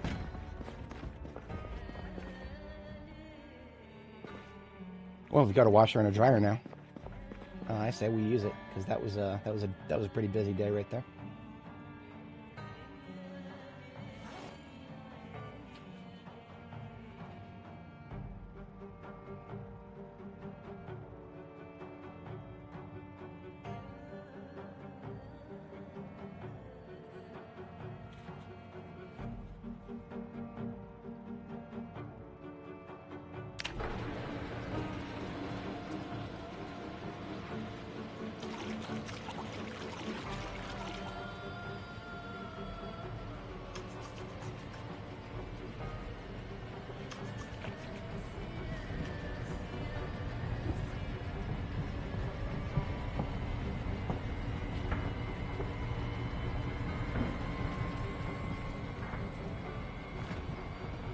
Yeah, the coveralls are enough for now. That's pretty good. I was afraid that I had overestimated them, but we're hanging in there.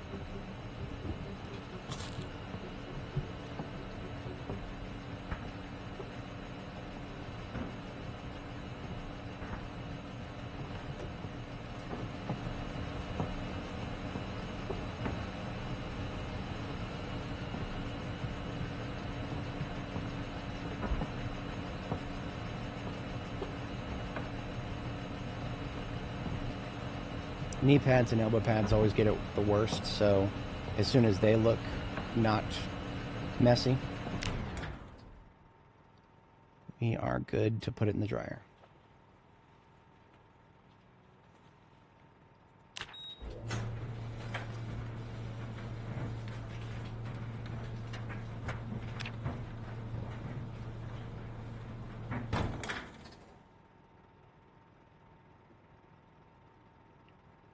Oh, look at that. We got fog. So that's great. Well, not great. I would have really liked to clean up out there, but we do what the weather tells us.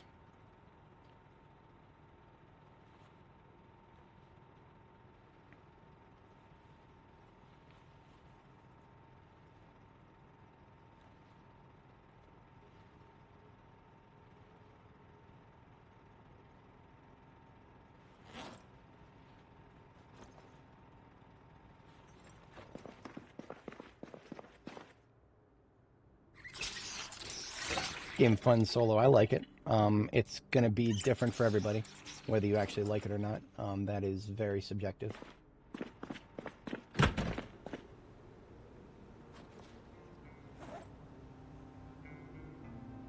I feel confident we're not going to need the pipe bomb now. I'm going to hold on to the detonator just in case anyway. I just don't know this place. I don't know this place well enough to say whether we're going to be okay. But I do feel okay putting away that heavy armor. I do have to step away briefly IRL. Won't be gone long, just something, and then we are before that I'm gonna gear down from the shotgun because there's no point in wearing the shotgun in this weather. The shotgun, the M16, and the any sort of long gun in this weather, unless it's like a sawed-off shotgun and we're indoors or something. Otherwise, nah. Can you use controller? If you're a controller enjoyer, Zomboid is, at least B42 is not in a very good state. The devs are working on it, so someday it might be good for controller users. Today is probably not that day, and tomorrow probably won't be that day either. Subnautica, that's going to be... I was having this conversation with my friends the other day. Subnautica is great if you like crafting and exploration, perhaps, maybe. It's not very great if you like any sort of form of self-defense whatsoever. The game quite literally has zero point 0.0 forms of self-defense. You can't even fucking slap the fish with your safety axe anymore. And yes, it's a safety axe. Is that the kind of video game that you're into? If so, then sure. But otherwise, no. They fucking massacred Subnautica. I mean, it was already not the kind of game you would go to for combat, but at least you could somewhat defend yourself. Now you can't. Yeah, that's fine. Okay. So Magnum rounds back into the bandolier. Away put your M16 mags.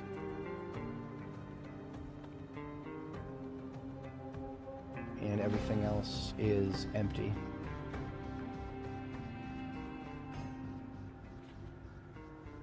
We can remake the coffee. We have the technology. And I forgot to put the bandana in the wash. It's fine.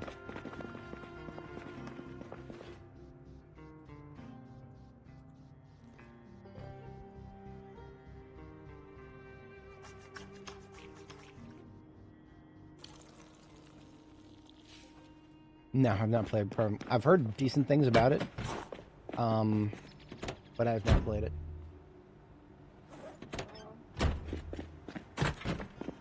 I don't usually do new games. If a game comes out, I'm usually going to wait. I'm going to sit around and wait and see what other people have to say about it long before I go anywhere near it. I'm specifically trying not to spend money, and because of that, I'm going to let other people spend their money first before I spend mine. So that's kind of my policy on that. We don't have a coffee machine. I would love to make some coffee, but without a coffee machine, it's don't try to do it. It's not going to work. Okay, like I was saying before, I do have to step away briefly IRL. I'll be right back, and we will get some... I'll probably do some cleanup here at base.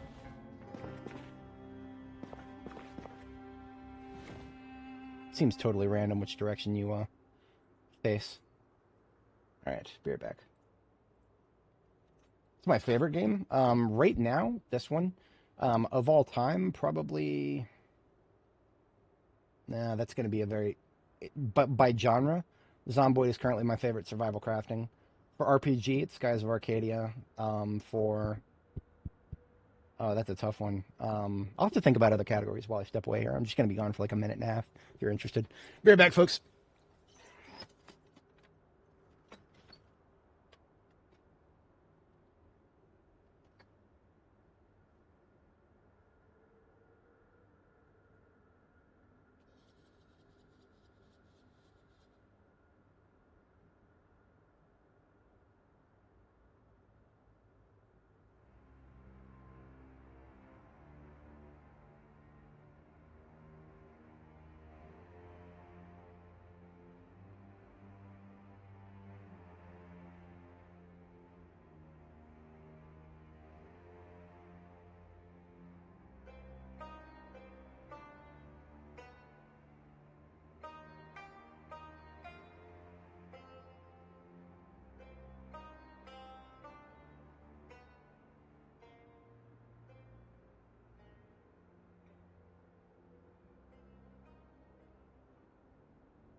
Alright, so I am back. Appreciate everybody sticking around.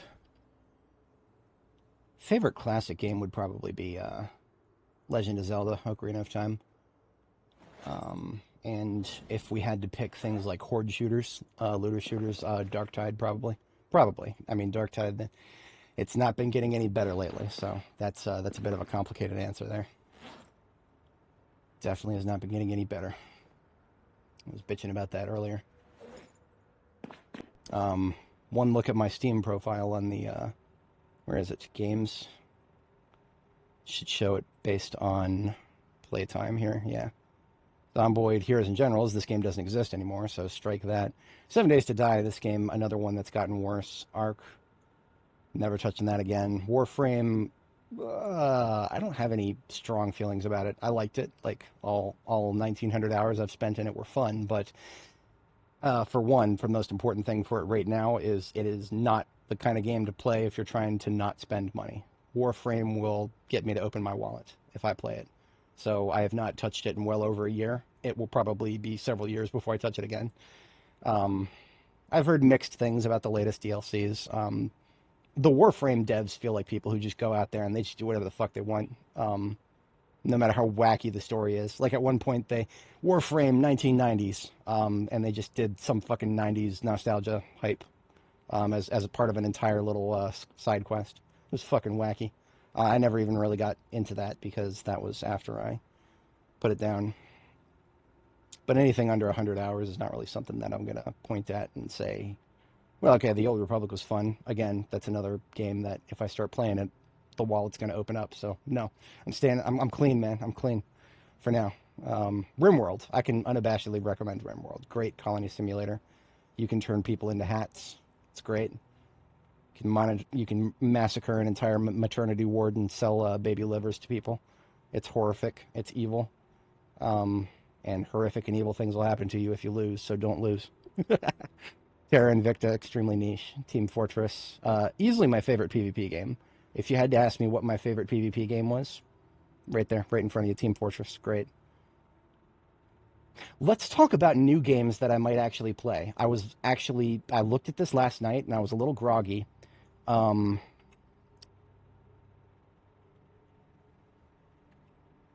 Stars of Icarus. Has anybody ever played Guns of Icarus? Because they're coming out with a new one and it's called Stars of Icarus. I really enjoyed Guns of Icarus the few times I managed to play it. It was 5v5 airship combat. You had your pilot, you had your gunners, and now they're doing a space combat game, and there is a open beta, or not open beta, it's a playtest. I'm pretty sure they'll let anybody who requests access, they'll probably let you in. I have not pushed the button on that. In one of the reasons that I'm actually considering this is because I don't recall the previous game, Guns of Icarus, having like hardly anything in the way of DLC or whatever. So it was not the kind of game. There may be some monetization for this game that will. I remember reading somewhere about they'll sell some cosmetics, and we'll see. We'll see. I'll definitely try the playtest. I might even stream it. It depends on whether I can get my old crew together. There are a couple of guys that I played Guns of Icarus with that if they would pick up Stars of Icarus, I would absolutely do a stream of that one. But I don't know. We'll have to find out. All right, so we've got fog. Honestly, it's kind of one of the reasons I left the game running while I tabbed out there. Fog is just don't do much. Gas is what it really is. We're gonna roll. I'm gonna go pick up the race car. That's an easy win. We left it out there. We can at least clean up anybody who's foot mobile in the area around where the race car is. We'll bring it back, the race car back to Jericho. We'll get a club hammer and one of my... I did at least go out of my way to pick up several spare hand drills, so... It's not that we don't have one, we just don't have one in the right place. We'll go get one, make sure it makes its way into one of my forward bags. Homie who's asking the questions probably pieced out, but I am definitely inclined to let my viewing audience know that I'm actually interested in another game. Whether it will be a fun game, subject to review. But yeah, that's like what exactly. So let me like kind of articulate what makes that a game that I'm willing to actually look at, despite being a new game. Well, first of all, it's a playtest, so I don't have to pay money to get in. You request access, and we'll see if they let me in. But beyond that, there's developer precedent, right? I've played one of the games that they put out. To be honest, it's not like I'm an old veteran of Guns of Icarus or anything. I played it a few times, and I loved it. Unfortunately, it was very contingent on the availability of my friends, which, you know, I mean, anybody who's ever had friends with conflicting schedules, you all know what goes on there. So even if I do pick up this game and I like it a lot, it won't take over for Zomboid, because Zomboid, you know, I open the game and I play it. Anytime where I have to come up with a reliable team, no thanks. Unless it's an extremely low-stakes game like Team Fortress, but Team Fortress is the kind of game that I play when I want to be brain dead. I can just fall back on muscle memory. Because that's a game that, honestly, hasn't changed that much over the decades it's been out. I mean, it has changed, but I mean, the last big change to Team Fortress that I can even think off the top of my head, and I'm talking like gameplay change, right, was when they added the random projectile deviation. That they increased the projectile deviation for the Beggar's Bazooka. So I've always been a soldier at heart, but I used to use the Beggars a lot more than I do now. Now I jump between rocket launcher types all the time. I can't settle on exactly which one I like, so I've got loadouts with all like 4 different ones.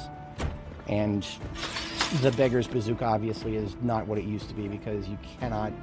There's just no nailing a long-distance shot with it. It's just not possible. There's a lot, like 30% deviation to it now.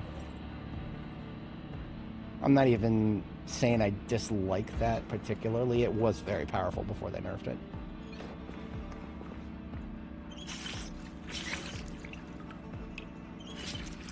But that has definitely been something that's turned me off from doing any Team Fortress. I would have streamed it by now on this channel. Like, I would have streamed some Team Fortress just you know, ad hoc whenever I felt like doing it. If it had not been for the Beggar's nerf. Same might be true for Darktide in the future. I mean, honestly, I would be streaming Darktide possibly right now. It's possible I would be streaming Darktide right now if they had not nerfed Executioner. But they just had to go in there and take the thing that was making the game really fun for me and just delete it and make it fucking useless. Who the fuck needs armor penetration on a single target for multiple hits to the weak points?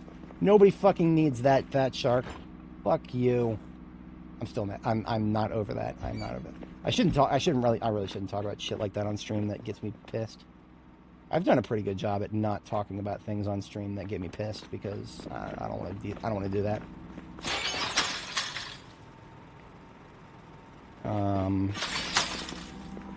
Got the coffee made. Spare hand drill. Specifically, I need a spare. I know I have multiple around here somewhere.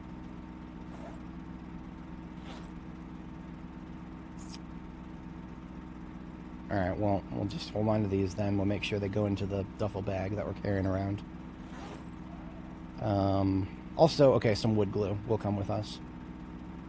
This wood glue we can probably use to repair one of the baseball bat weapons after making it.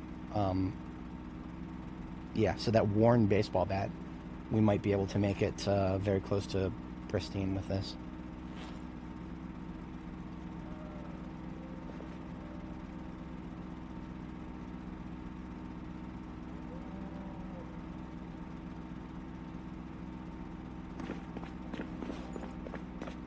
I believe we had rain in the past couple days, so all the crops should be fine. Yeah, all the kale is less than a week away from being harvestable. And kale is actually great. I like it a lot. I probably should have planted it already.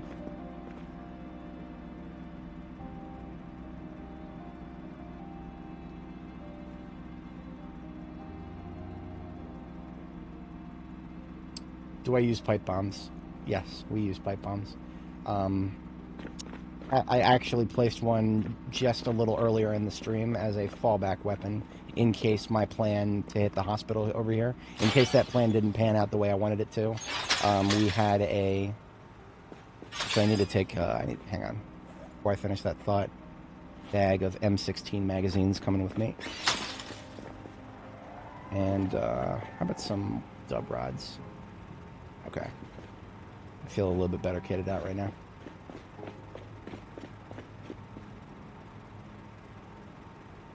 But yeah, we placed a pipe bomb as a fallback. Now, the thing about pipe bombs, you can kill lots of zombies with a single click with a pipe bomb. But you also don't get any experience for it. There's no... It's not like you get electrical experience for every zombie you kill with it. That would be amazing if it did, but no. The kills don't even get credited to your info tab, right? We're currently at 18,443 kills. If I actually got credited for the pipe bombs I've used in the past on this character, we would probably be in the mid-20s, maybe 30s, 30,000s. Because every time we used a pipe bomb in the past, we killed a good anywhere between like 300 and 700. I think our total, we were well into the shadow zombies, which means over 500. For at least 2 or 3. So I don't know exactly what the numbers are, though.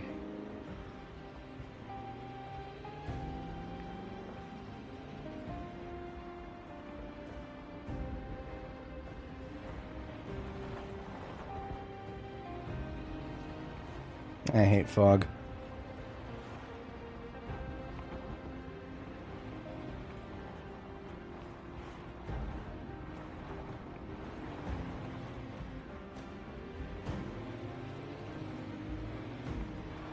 But actually, now that you mention it, I'm going to go ahead and pick up the pipe bomb that we put down. It's in this parking lot right here, and I always use a lamppost as a point of reference. So this lamppost right here, you can just barely see the pipe bomb right there next to it.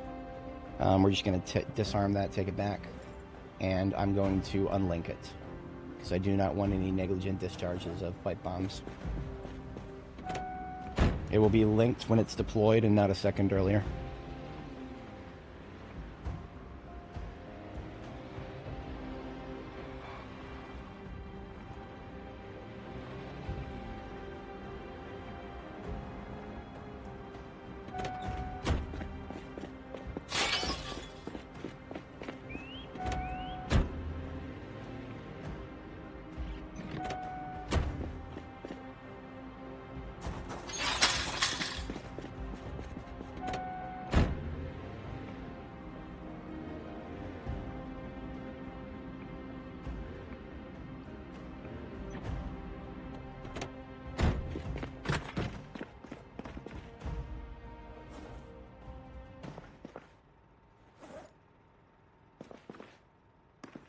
Mop and bucket for after we make these bats here.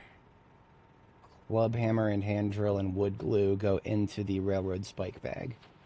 Also, this t-shirt and boots we brought with us go in here, because we're going to need warmer pajamas as we get closer to winter. It is currently October 8th. So it's mid-60s inside. Actually pleasantly cool for me. I quite enjoy mid-60s, but it will get much colder soon. So we can now make a rail spike baseball bat. I'm going to go ahead and fire up 2 of those right now. One of these is going to come out with the worn baseball bat. Oh, okay, so they patched it. They fixed it. So we cannot get away with what we used to, where something that has been repaired once already, when you turn it into another weapon now, it still has been repaired twice, so... That's all right. I mean, we still managed to get it to a point where we can get some more life out of it. So it's not like we wasted anything. We just didn't need to do it that way. So we have 1 baseball bat with rake spike on our back right now, ready to go. 2 on standby for when this one breaks. So I'll put the 1 standby in my backpack, the other into the trunk of heavy combat. And we're fit to deploy. I don't care that there's fog. I've got a weapon, a melee weapon, that I want to focus on now.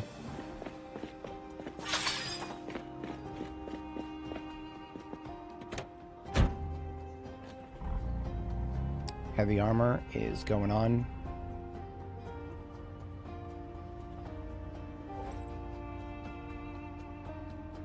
Half mask respirator coming with me.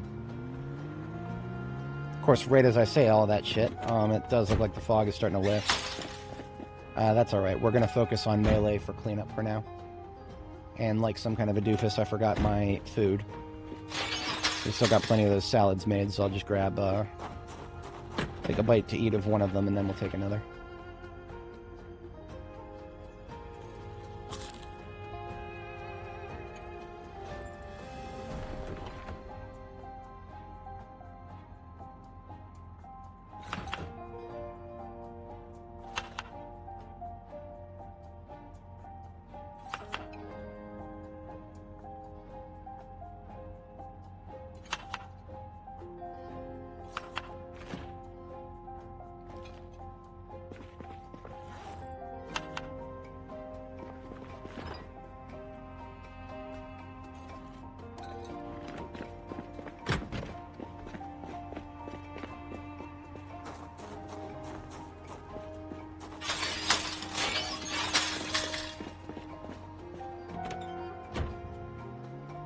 Alright, let's see what the area looks like here.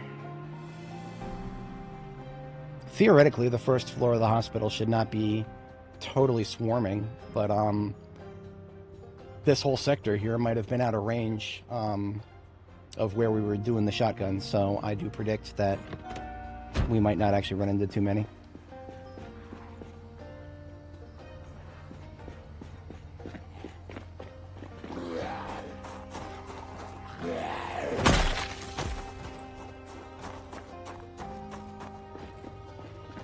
I'm probably also going to go ahead and call the stream tomorrow morning in-game.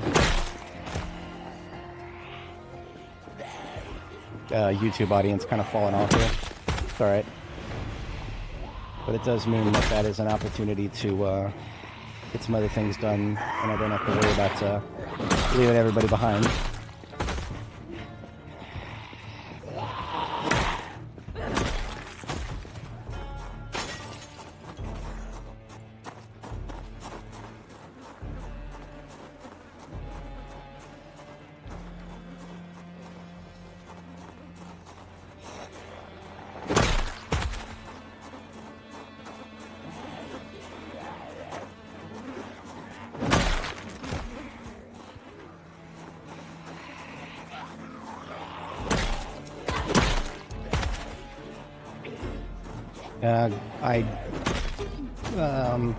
That's okay.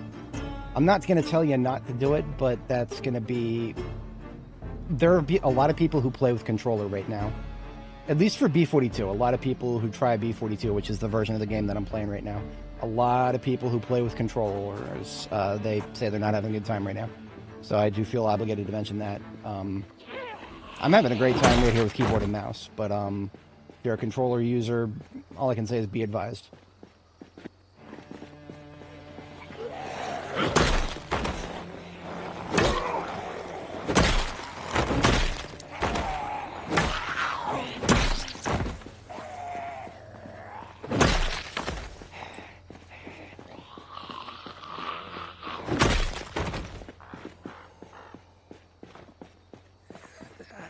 Into the pile.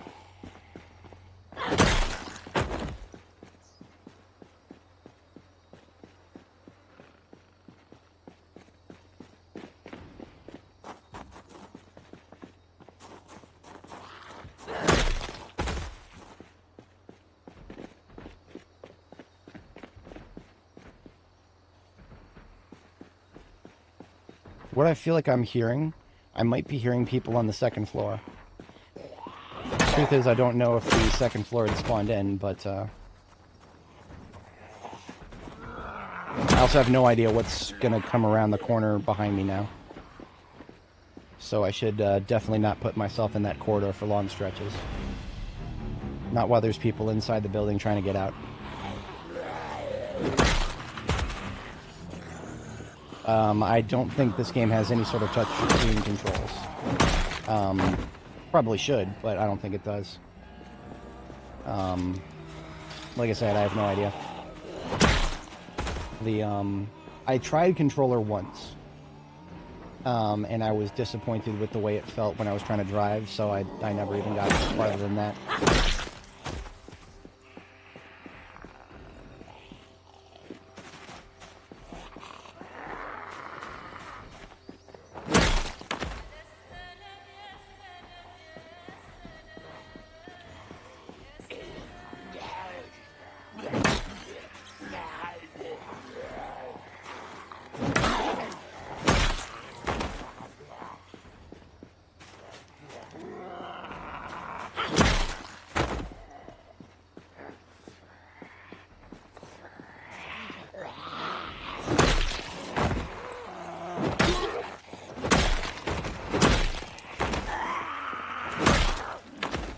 Alright, one coming from the bottom here. Is he alone? Or did a door just break and now is there 5 behind him? I don't know. Or another one from that side. Let's kill her and go take a look. Do not want to be ambushed from this direction. Not with this fucking roof in the way. Alright, so far it's just 2.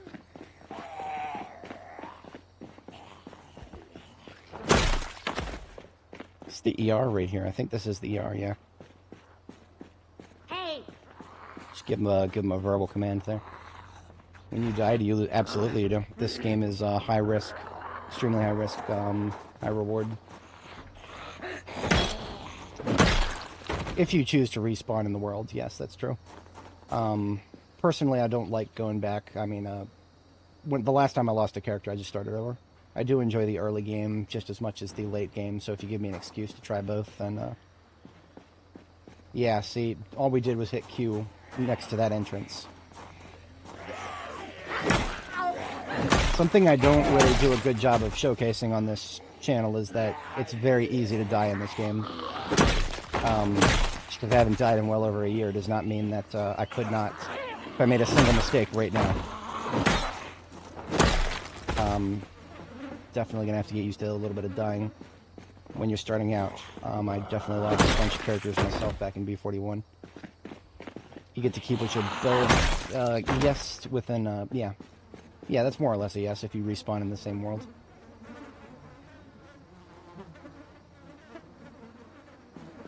What do I think about the intensity of corpse sickness? I can manage it right now because I have countermeasures, right? The mask is holding it at bay for the moment, but when I see corpse sickness, the first mood will pop up. I put on the half-mask respirator, and then it goes away. So basically what I'm doing is I'm getting away without the respirator for as long as I can, and then when I can't anymore, I put the mask on, and then we'll be good for a bit. Once you put the mask on, you become uncomfortable. Right now, I care more about getting hot than uncomfortable. The mask is a lot of face insulation, so you start getting hot more often. And getting hot more often means you're draining your water more often and you're getting tired faster. So these are things to think about. Like corpse sickness and, you know, getting sick to the point of possibly even dying that's just one small factor of it. The other factor is how you're going to deal with the countermeasures.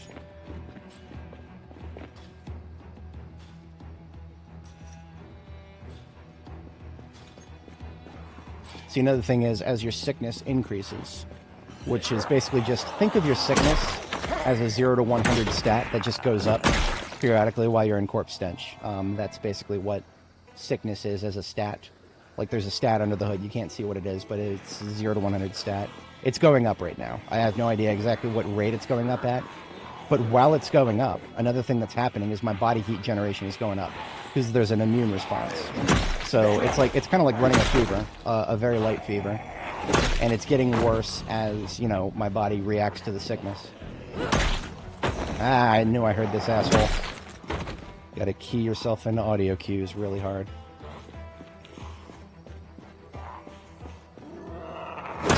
Yeah, I don't play Extinction. Extinction is not a fair game type. It's not because of corpse sickness. I'll deal with corpse sickness however I have to. It's the sprinters.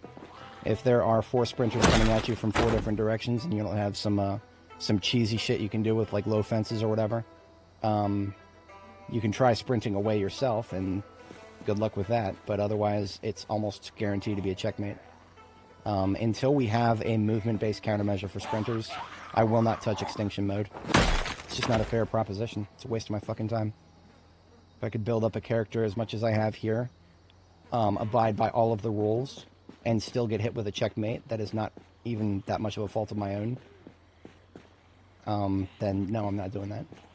Extinction is stupid. No qualms saying that out loud.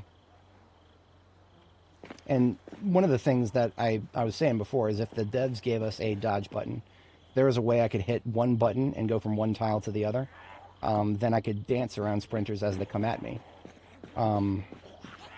But I don't see them implementing that, not after what the game director told Atomic Duck.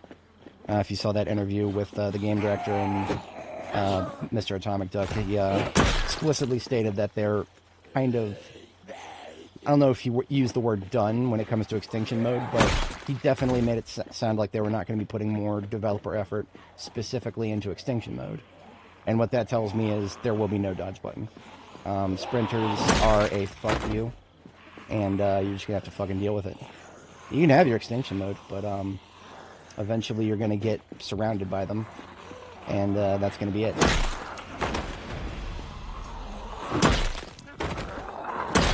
I'm sure the sweaty tryhards will cope and seethe about it when it happens, and then they'll go try again, and then it'll happen again. I've been at this long enough to know that when there's rules that you can live by, then you don't have to worry about dying until you make a mistake.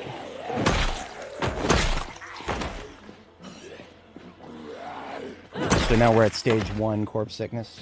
We put the respirator on, and the bad stench goes away completely, and now the sickness level goes down. So we are at no risk as long as we maintain that flow. Now the respirator filters we have on us right now they're not going to last long. So if the Moodle pops back up, we're out of here. I'm not dealing with this longer than I have to. Not just for the sake of leveling axes, it's not that important to me.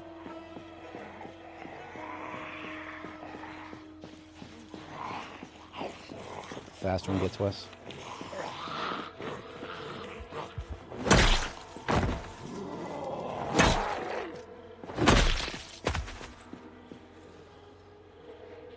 Two of them on the roof now. They just don't want to come down. If I had a rifle, I could probably plink them from here. I do have my revolver. Like I said, risky proposition.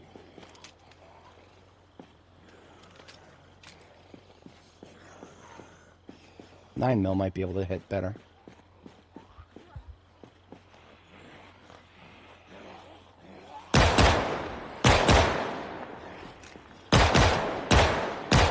Got him. Only those two, though. I have just brought everybody else outside now. So we're falling back a little bit. I want to observe their movements after that, because I did expect a few from this direction.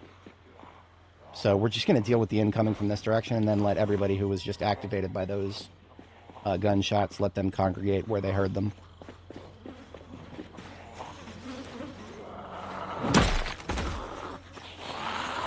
Box 1 on that 6, I believe. Yeah, this one here.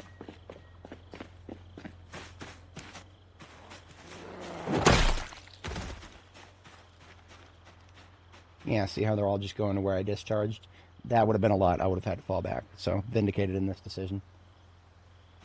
We've got great weather now. And we've got a little bit of time before we're going to get tired. So I'm going to go grab the truck and we're going to do some sniping. Yeah, we're going to do some sniping. Switch back to the bandana since we're out of the hardcore stink zone. And off we go. I left the truck running the whole time. Bad habit of mine. Sometimes it's intentional. This time it was not.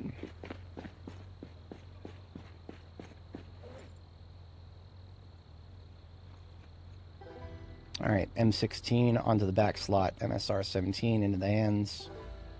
762 ammo directly into the backpack. And M16 magazines along with it. Baseball bat with rail spike gets put away.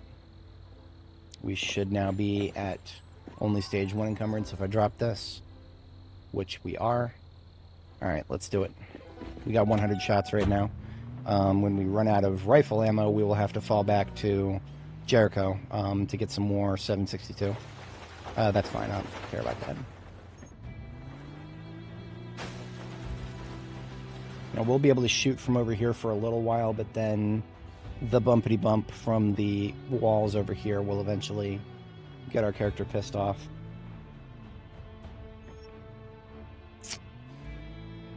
I'm trying to find a good spot to stand where it's not going to be corpse stenchy. I don't see that happening. We're just going to have to deal with it. Now this time I'm leaving the truck running intentionally. Not like last time. Last time was accidental. Stand right here in the middle? No, not going to happen. Fried your brain, but you got something. Yeah, do it. Stand by it.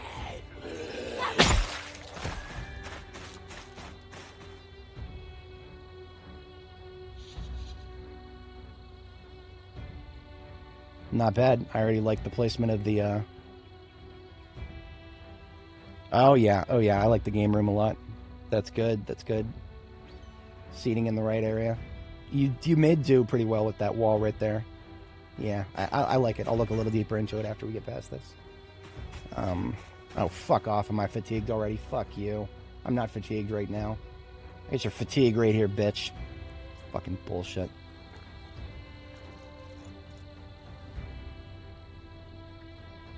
As I was saying, time to go loud.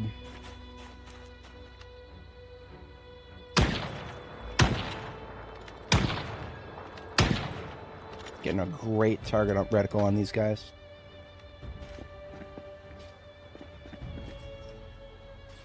Hoo boy. Okay.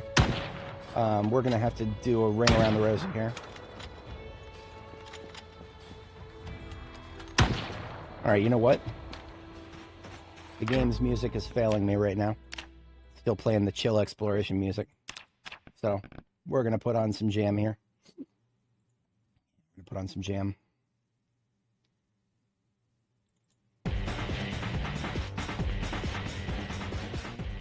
Zombies got me feeling transgressed and violated right now.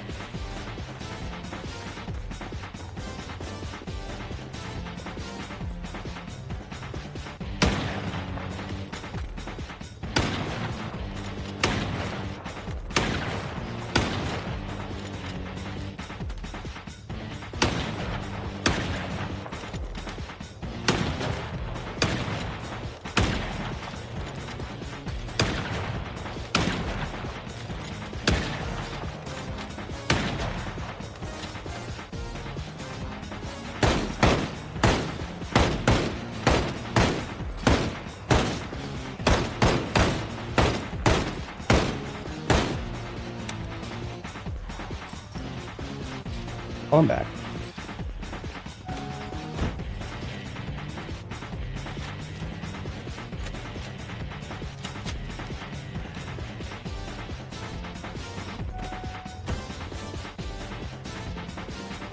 Am I gonna give up on corpse discipline? I think I am, yeah. Fuck this road. I don't care. I'll go around him. Louisville, I can't afford to worry about corpse discipline all the time, every time.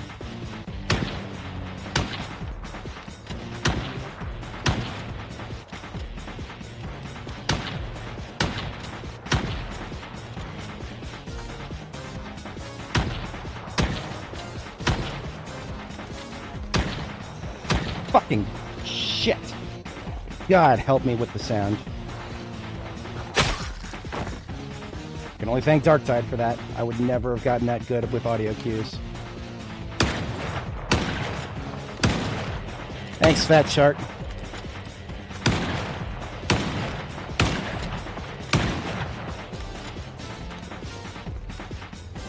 Should not be standing in front of trees right now. It's always how it starts.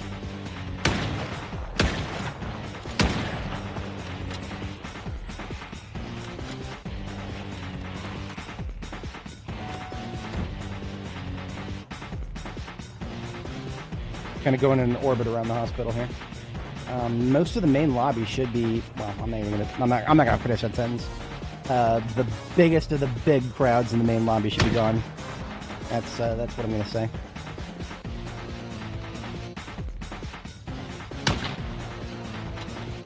And I really don't care about slow shamblers right now. That is not worth 762 when I'm not. I don't have any cartons on standby. Look at that. Okay, so lobby is not clear. I repeat, lobby is not clear.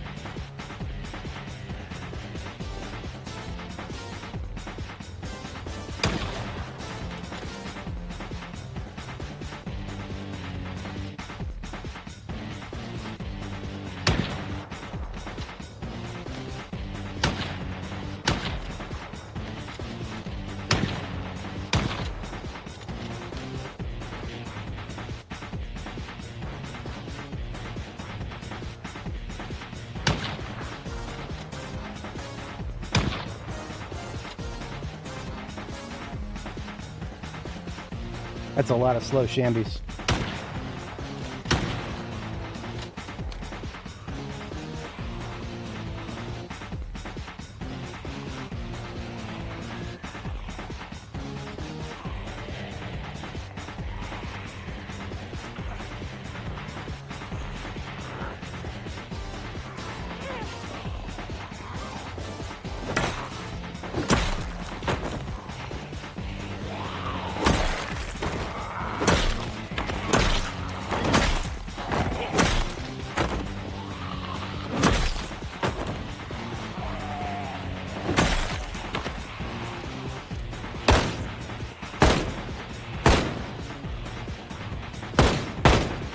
Oh, I'm back. Remember, this is just a fucking... Don't accidentally hit E. Just a fucking street corner. I don't have to die fighting for it. Now, okay, speaking of dying fighting for things, this is my base. We don't lead them closer to my base. We go this direction first.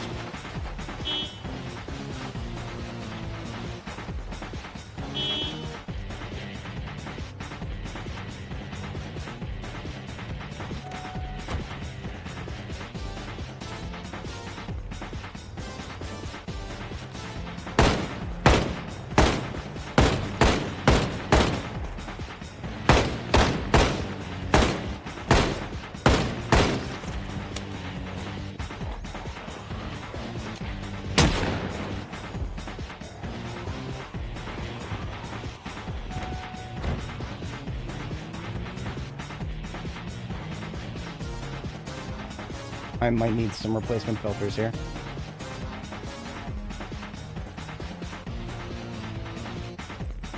Respirator on.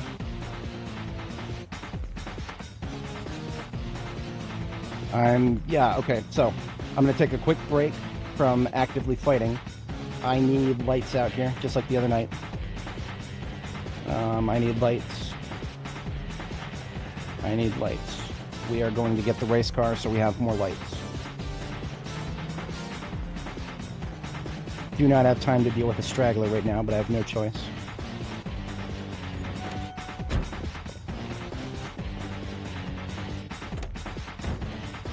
Now you notice how nobody's followed us directly back to our base, except for this asshole.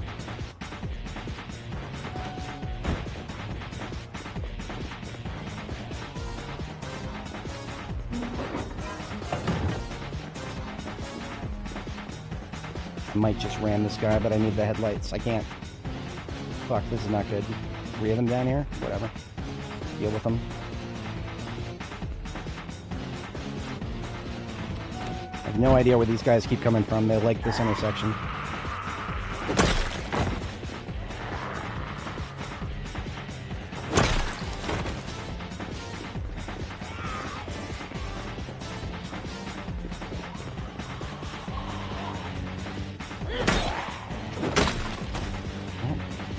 Timing than now. I'm done with that anyway. Thank you. Alright, out of here. So, I don't know if you guys could follow, but we were basically just moseying back towards our shotgunner situation there. And we're just going to pick up what we were doing earlier. Shotguns through the choke point. But before we do that, we're going to need to make sure the choke point is clear. Position the truck like this, and then the car behind it. Headlights will light the way.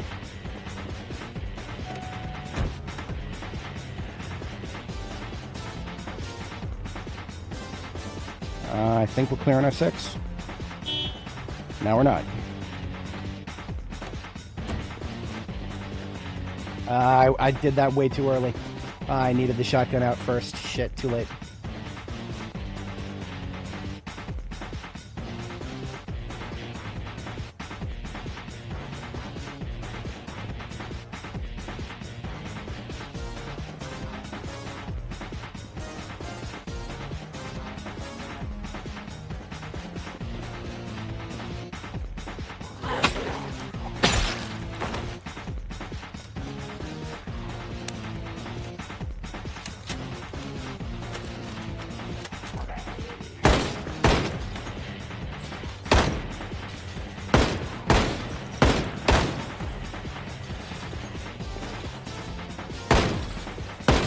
Not a good situation.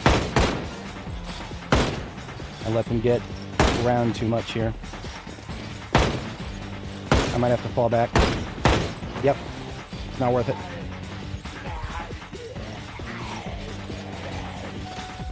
It's not worth it. I need the race car, but it's not running. I just turned it off. The engine is not running, just the headlights. Fine.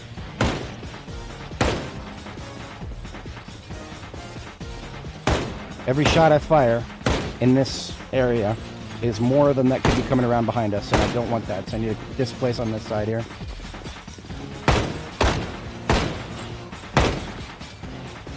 Okay. Shotgun time. Right? Hang on.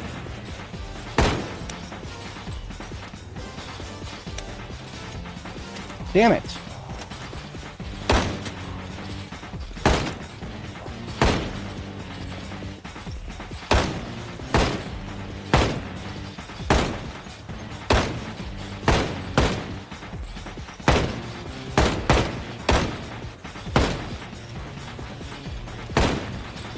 Shotgun's just in my regular inventory. Here it is. Okay. Alright, we're good, we're good.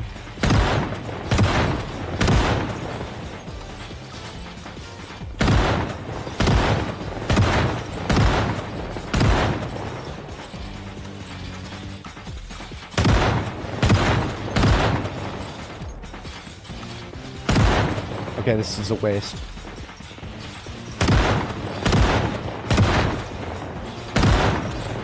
One is going to make it around.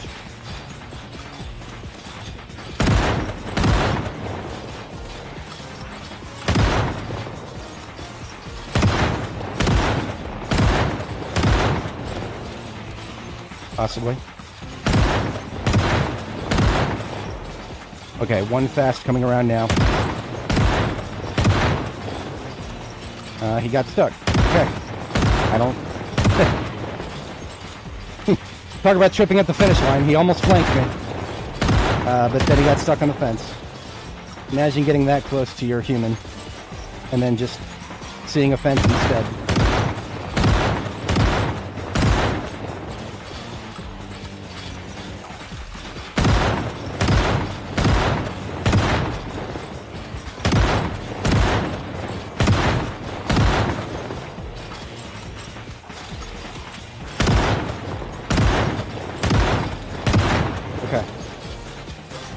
That's it.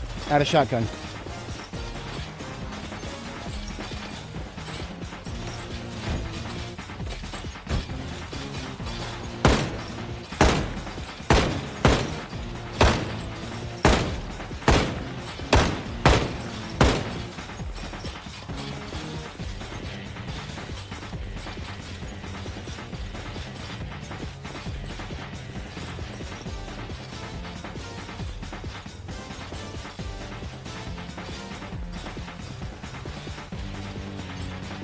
Wait a minute.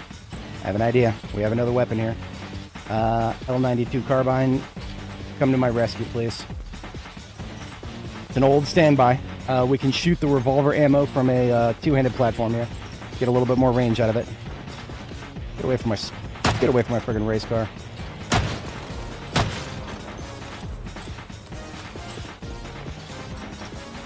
I don't have the ammo straps on it.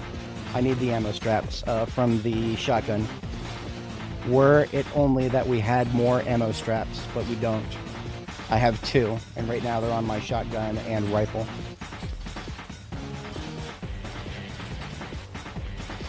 Okay, L92 carbine has ammo straps now. Away, put your screwdriver, and we're back.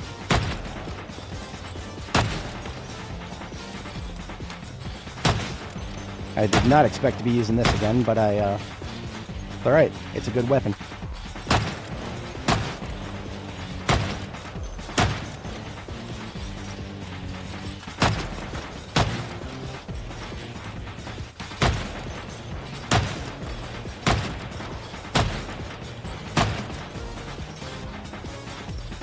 We have about 120 shots of this.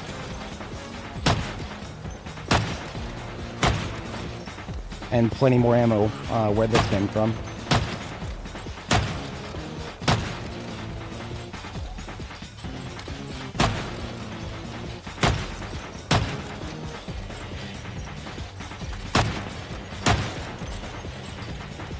I feel like they've nerfed my I feel like they've nerfed this gun a little bit.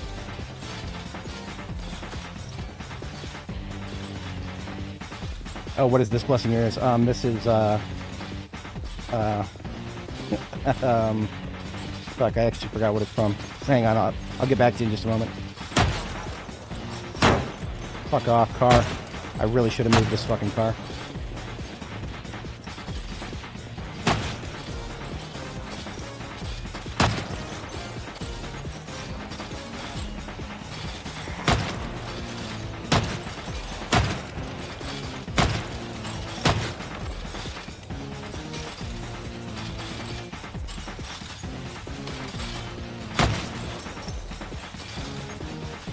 Rosewood is... The fire department's great.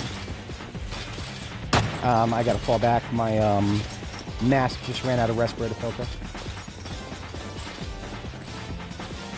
Also have a bite to eat.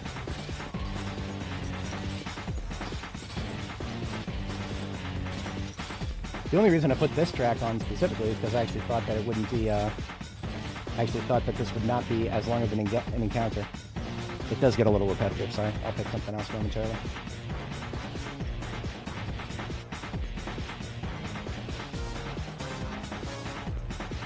Okay. Moving back up.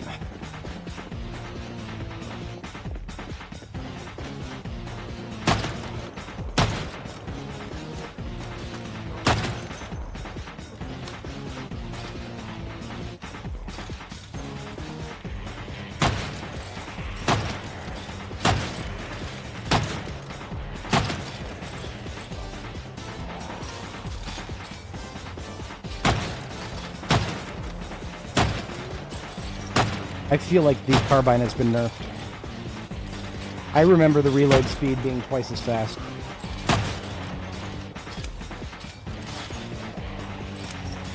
What?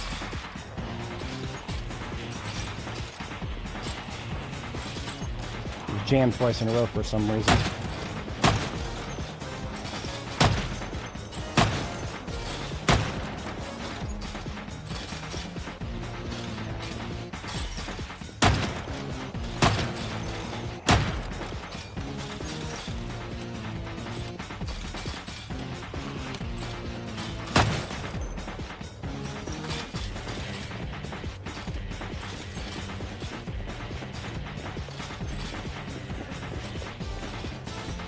I've said this a few times, but when it comes to bases, I always recommend build bases that you like, live in, but don't live there forever.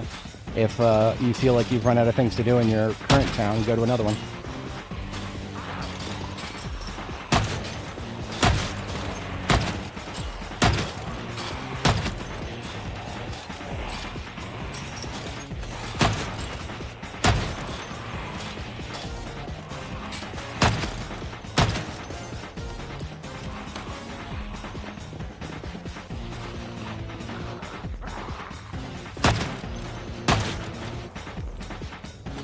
Okay.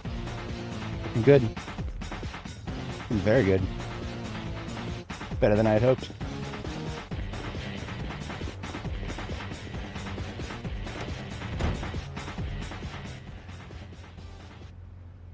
I call the track transgressed and violated because that's the quote that we originally heard it from.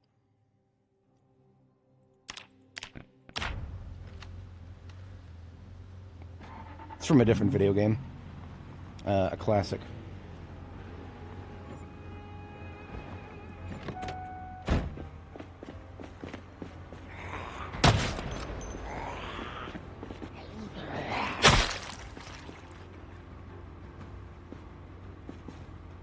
Give me that hat. That's a beautiful bright blue hat. Come on now. Give me that fucking hat. I hate ragdolls.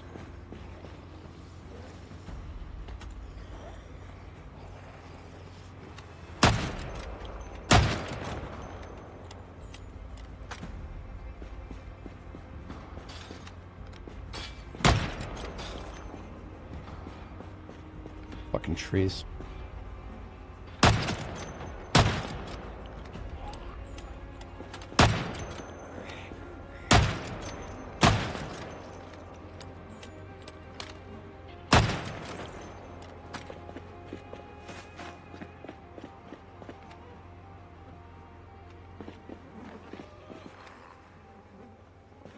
I'll be able to drive through this area, so I'll back just a little bit.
Ammo straps removed from the carbine, re-added to the shotgun.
Decent sized chunk pulled out of the hospital there. We are, wow, we're actually 2/3 of the way through aiming level 9. I was not expecting that. Alright, so I was going to say that I'm going to call the stream tomorrow morning. Let's see what the weather says. Honestly, if we get good weather, I'd like to try that one more time and see if we can at least say that we've cleared the first floor.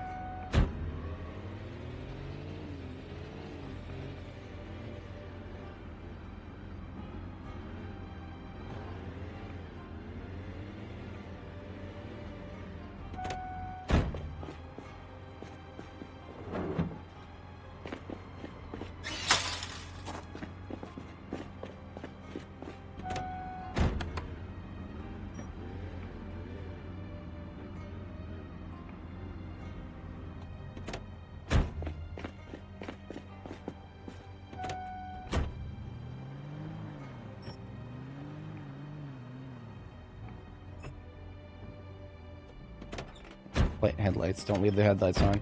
You'll run the battery down. All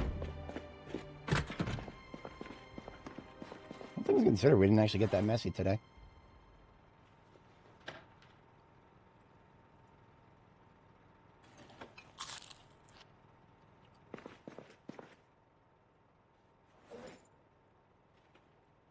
We definitely do need to find ourselves a, what's it called? A coffee machine for the area, though.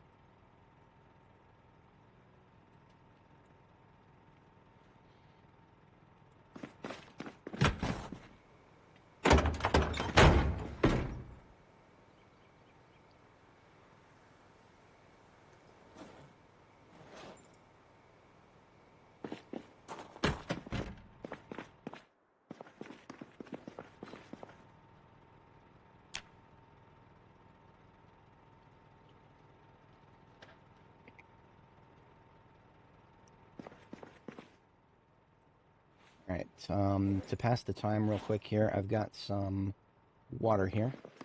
Gonna empty a little bit out. And then add a little bit of bleach in. So we have a bucket of diluted bleach here.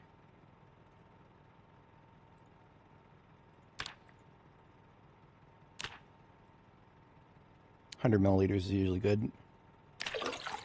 With 100 milliliters, you'll probably have to refill the water part before you run out of bleach.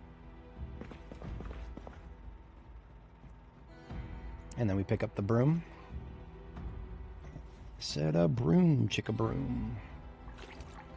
Set a broom, chicka broom. Set a broom, chicka moppa, chicka broom.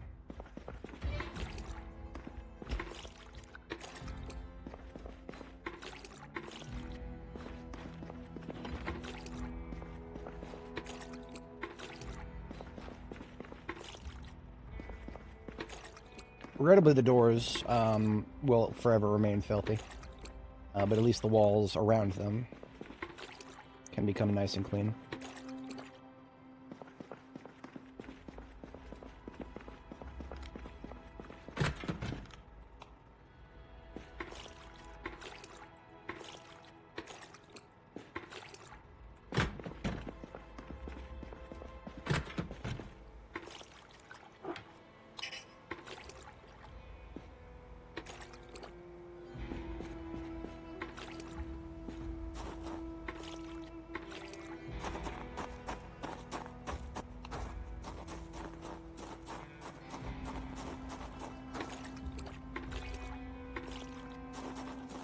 Now I'm going to need to sleep a second time, and 5 a.m. would be the ideal bedtime, but I can already tell you we don't have enough fatigue built up for that, so I'm going to continue doing what I'm doing. Refill the water from the sink here. Because we didn't use up all the bleach, there was still a little bit of bleach left in the bucket. So by refilling the water, it's still diluted bleach. We may run out of both this time when we're done.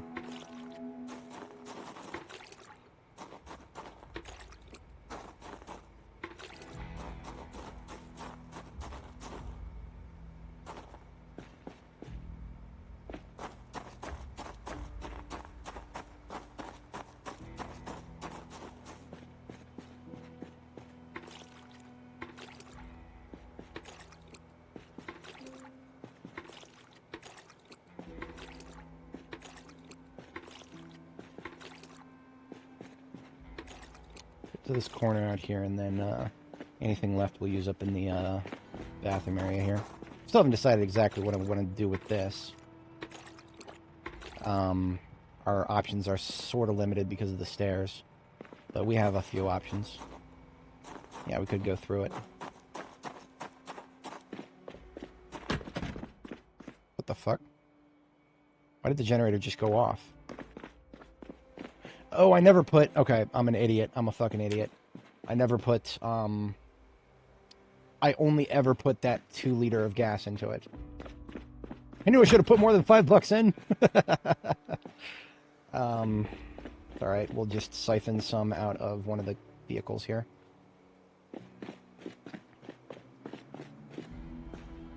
Glad I caught that before I went to sleep.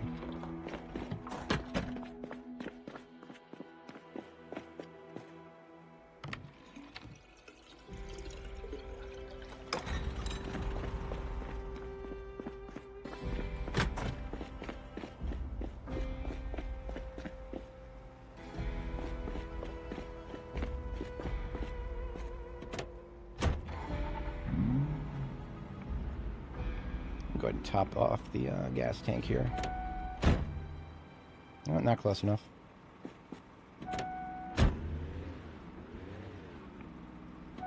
Hate when I do that in real life. I always want to blame the gas pump for not having a long enough hose, but at the end of the day, the buck stops with me. I know which side my gas port's on. I should be parking on that side.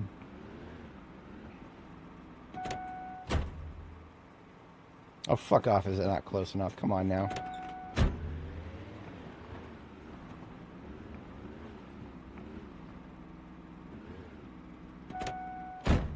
This is getting really irritating. I know these fucking pumps have got pressure in them. Okay, it's on the wrong side this time, but it just didn't work last time. How close do I gotta be? I know this thing is small. There we go.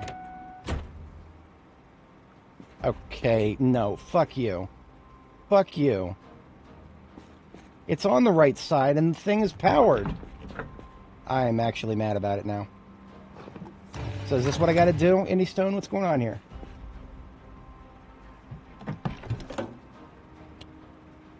Okay. I guess we just can't refuel from gas pump right now. I genuinely don't know what's going on here. But whatever, we can do that. And that works.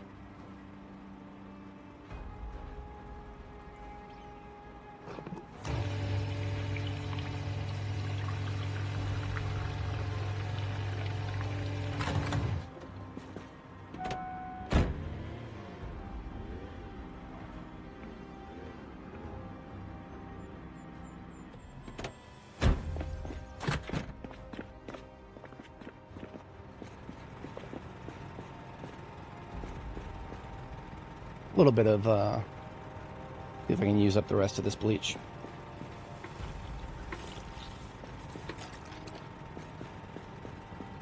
Most obvious stains, perhaps.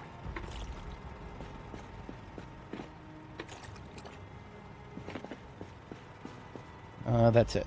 We are out of everything now.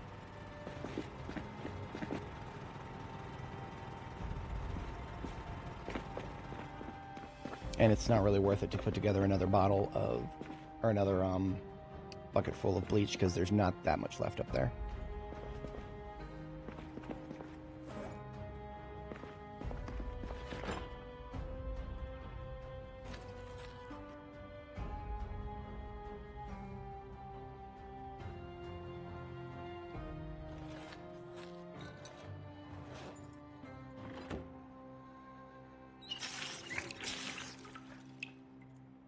All right, second sleep is a go, and I think I'm going to go ahead and call it here. Pretty quiet on the viewership, and I do have a couple of other things I got to knock out this afternoon. Yeah, we'll see how things play out next time. We'll finish up with the hospital, and then we've got some further progression to do just everywhere to the north of us here. We've got a new place to strike out from. Annotated map somewhere here on Herod Street. We'll do a, but that'll be later on after we do a floor by floor of Louisville General. So yeah, we'll see how that plays out. Otherwise, we've done good things here today, folks. We'll have Dani bid farewell here. Now, I've not been backing up my save after every single session. That's a mistake. You should be. Recently, I freed up some space on my hard drives. I had a few games that I completely forgot were installed. Freed up quite a lot of space by getting rid of those. So, if you've not backed up your save before, here's how you do it. Go to your C drive. Go to your users folder. Go to your username. Go to your Zomboid folder in there. Then go to your saves folder. And then, in my case, Apocalypse. Sorted by date modified. So here's the most recent one at the top. Control-C, copy that whole folder, and put it wherever you want. You want to restore the save from a backup, then paste it back in here. So in my case, I've got a backups folder a couple levels up here, and want the same name right there. This is part 40. Yeah, we're on part 40 today. So a new folder called 40, Control-V, paste that entire folder. We're up to 1.26 gigabytes across about 500,000 files. All right, folks, we've had a good one here. I will catch you guys tomorrow morning. Peace out and have a good one.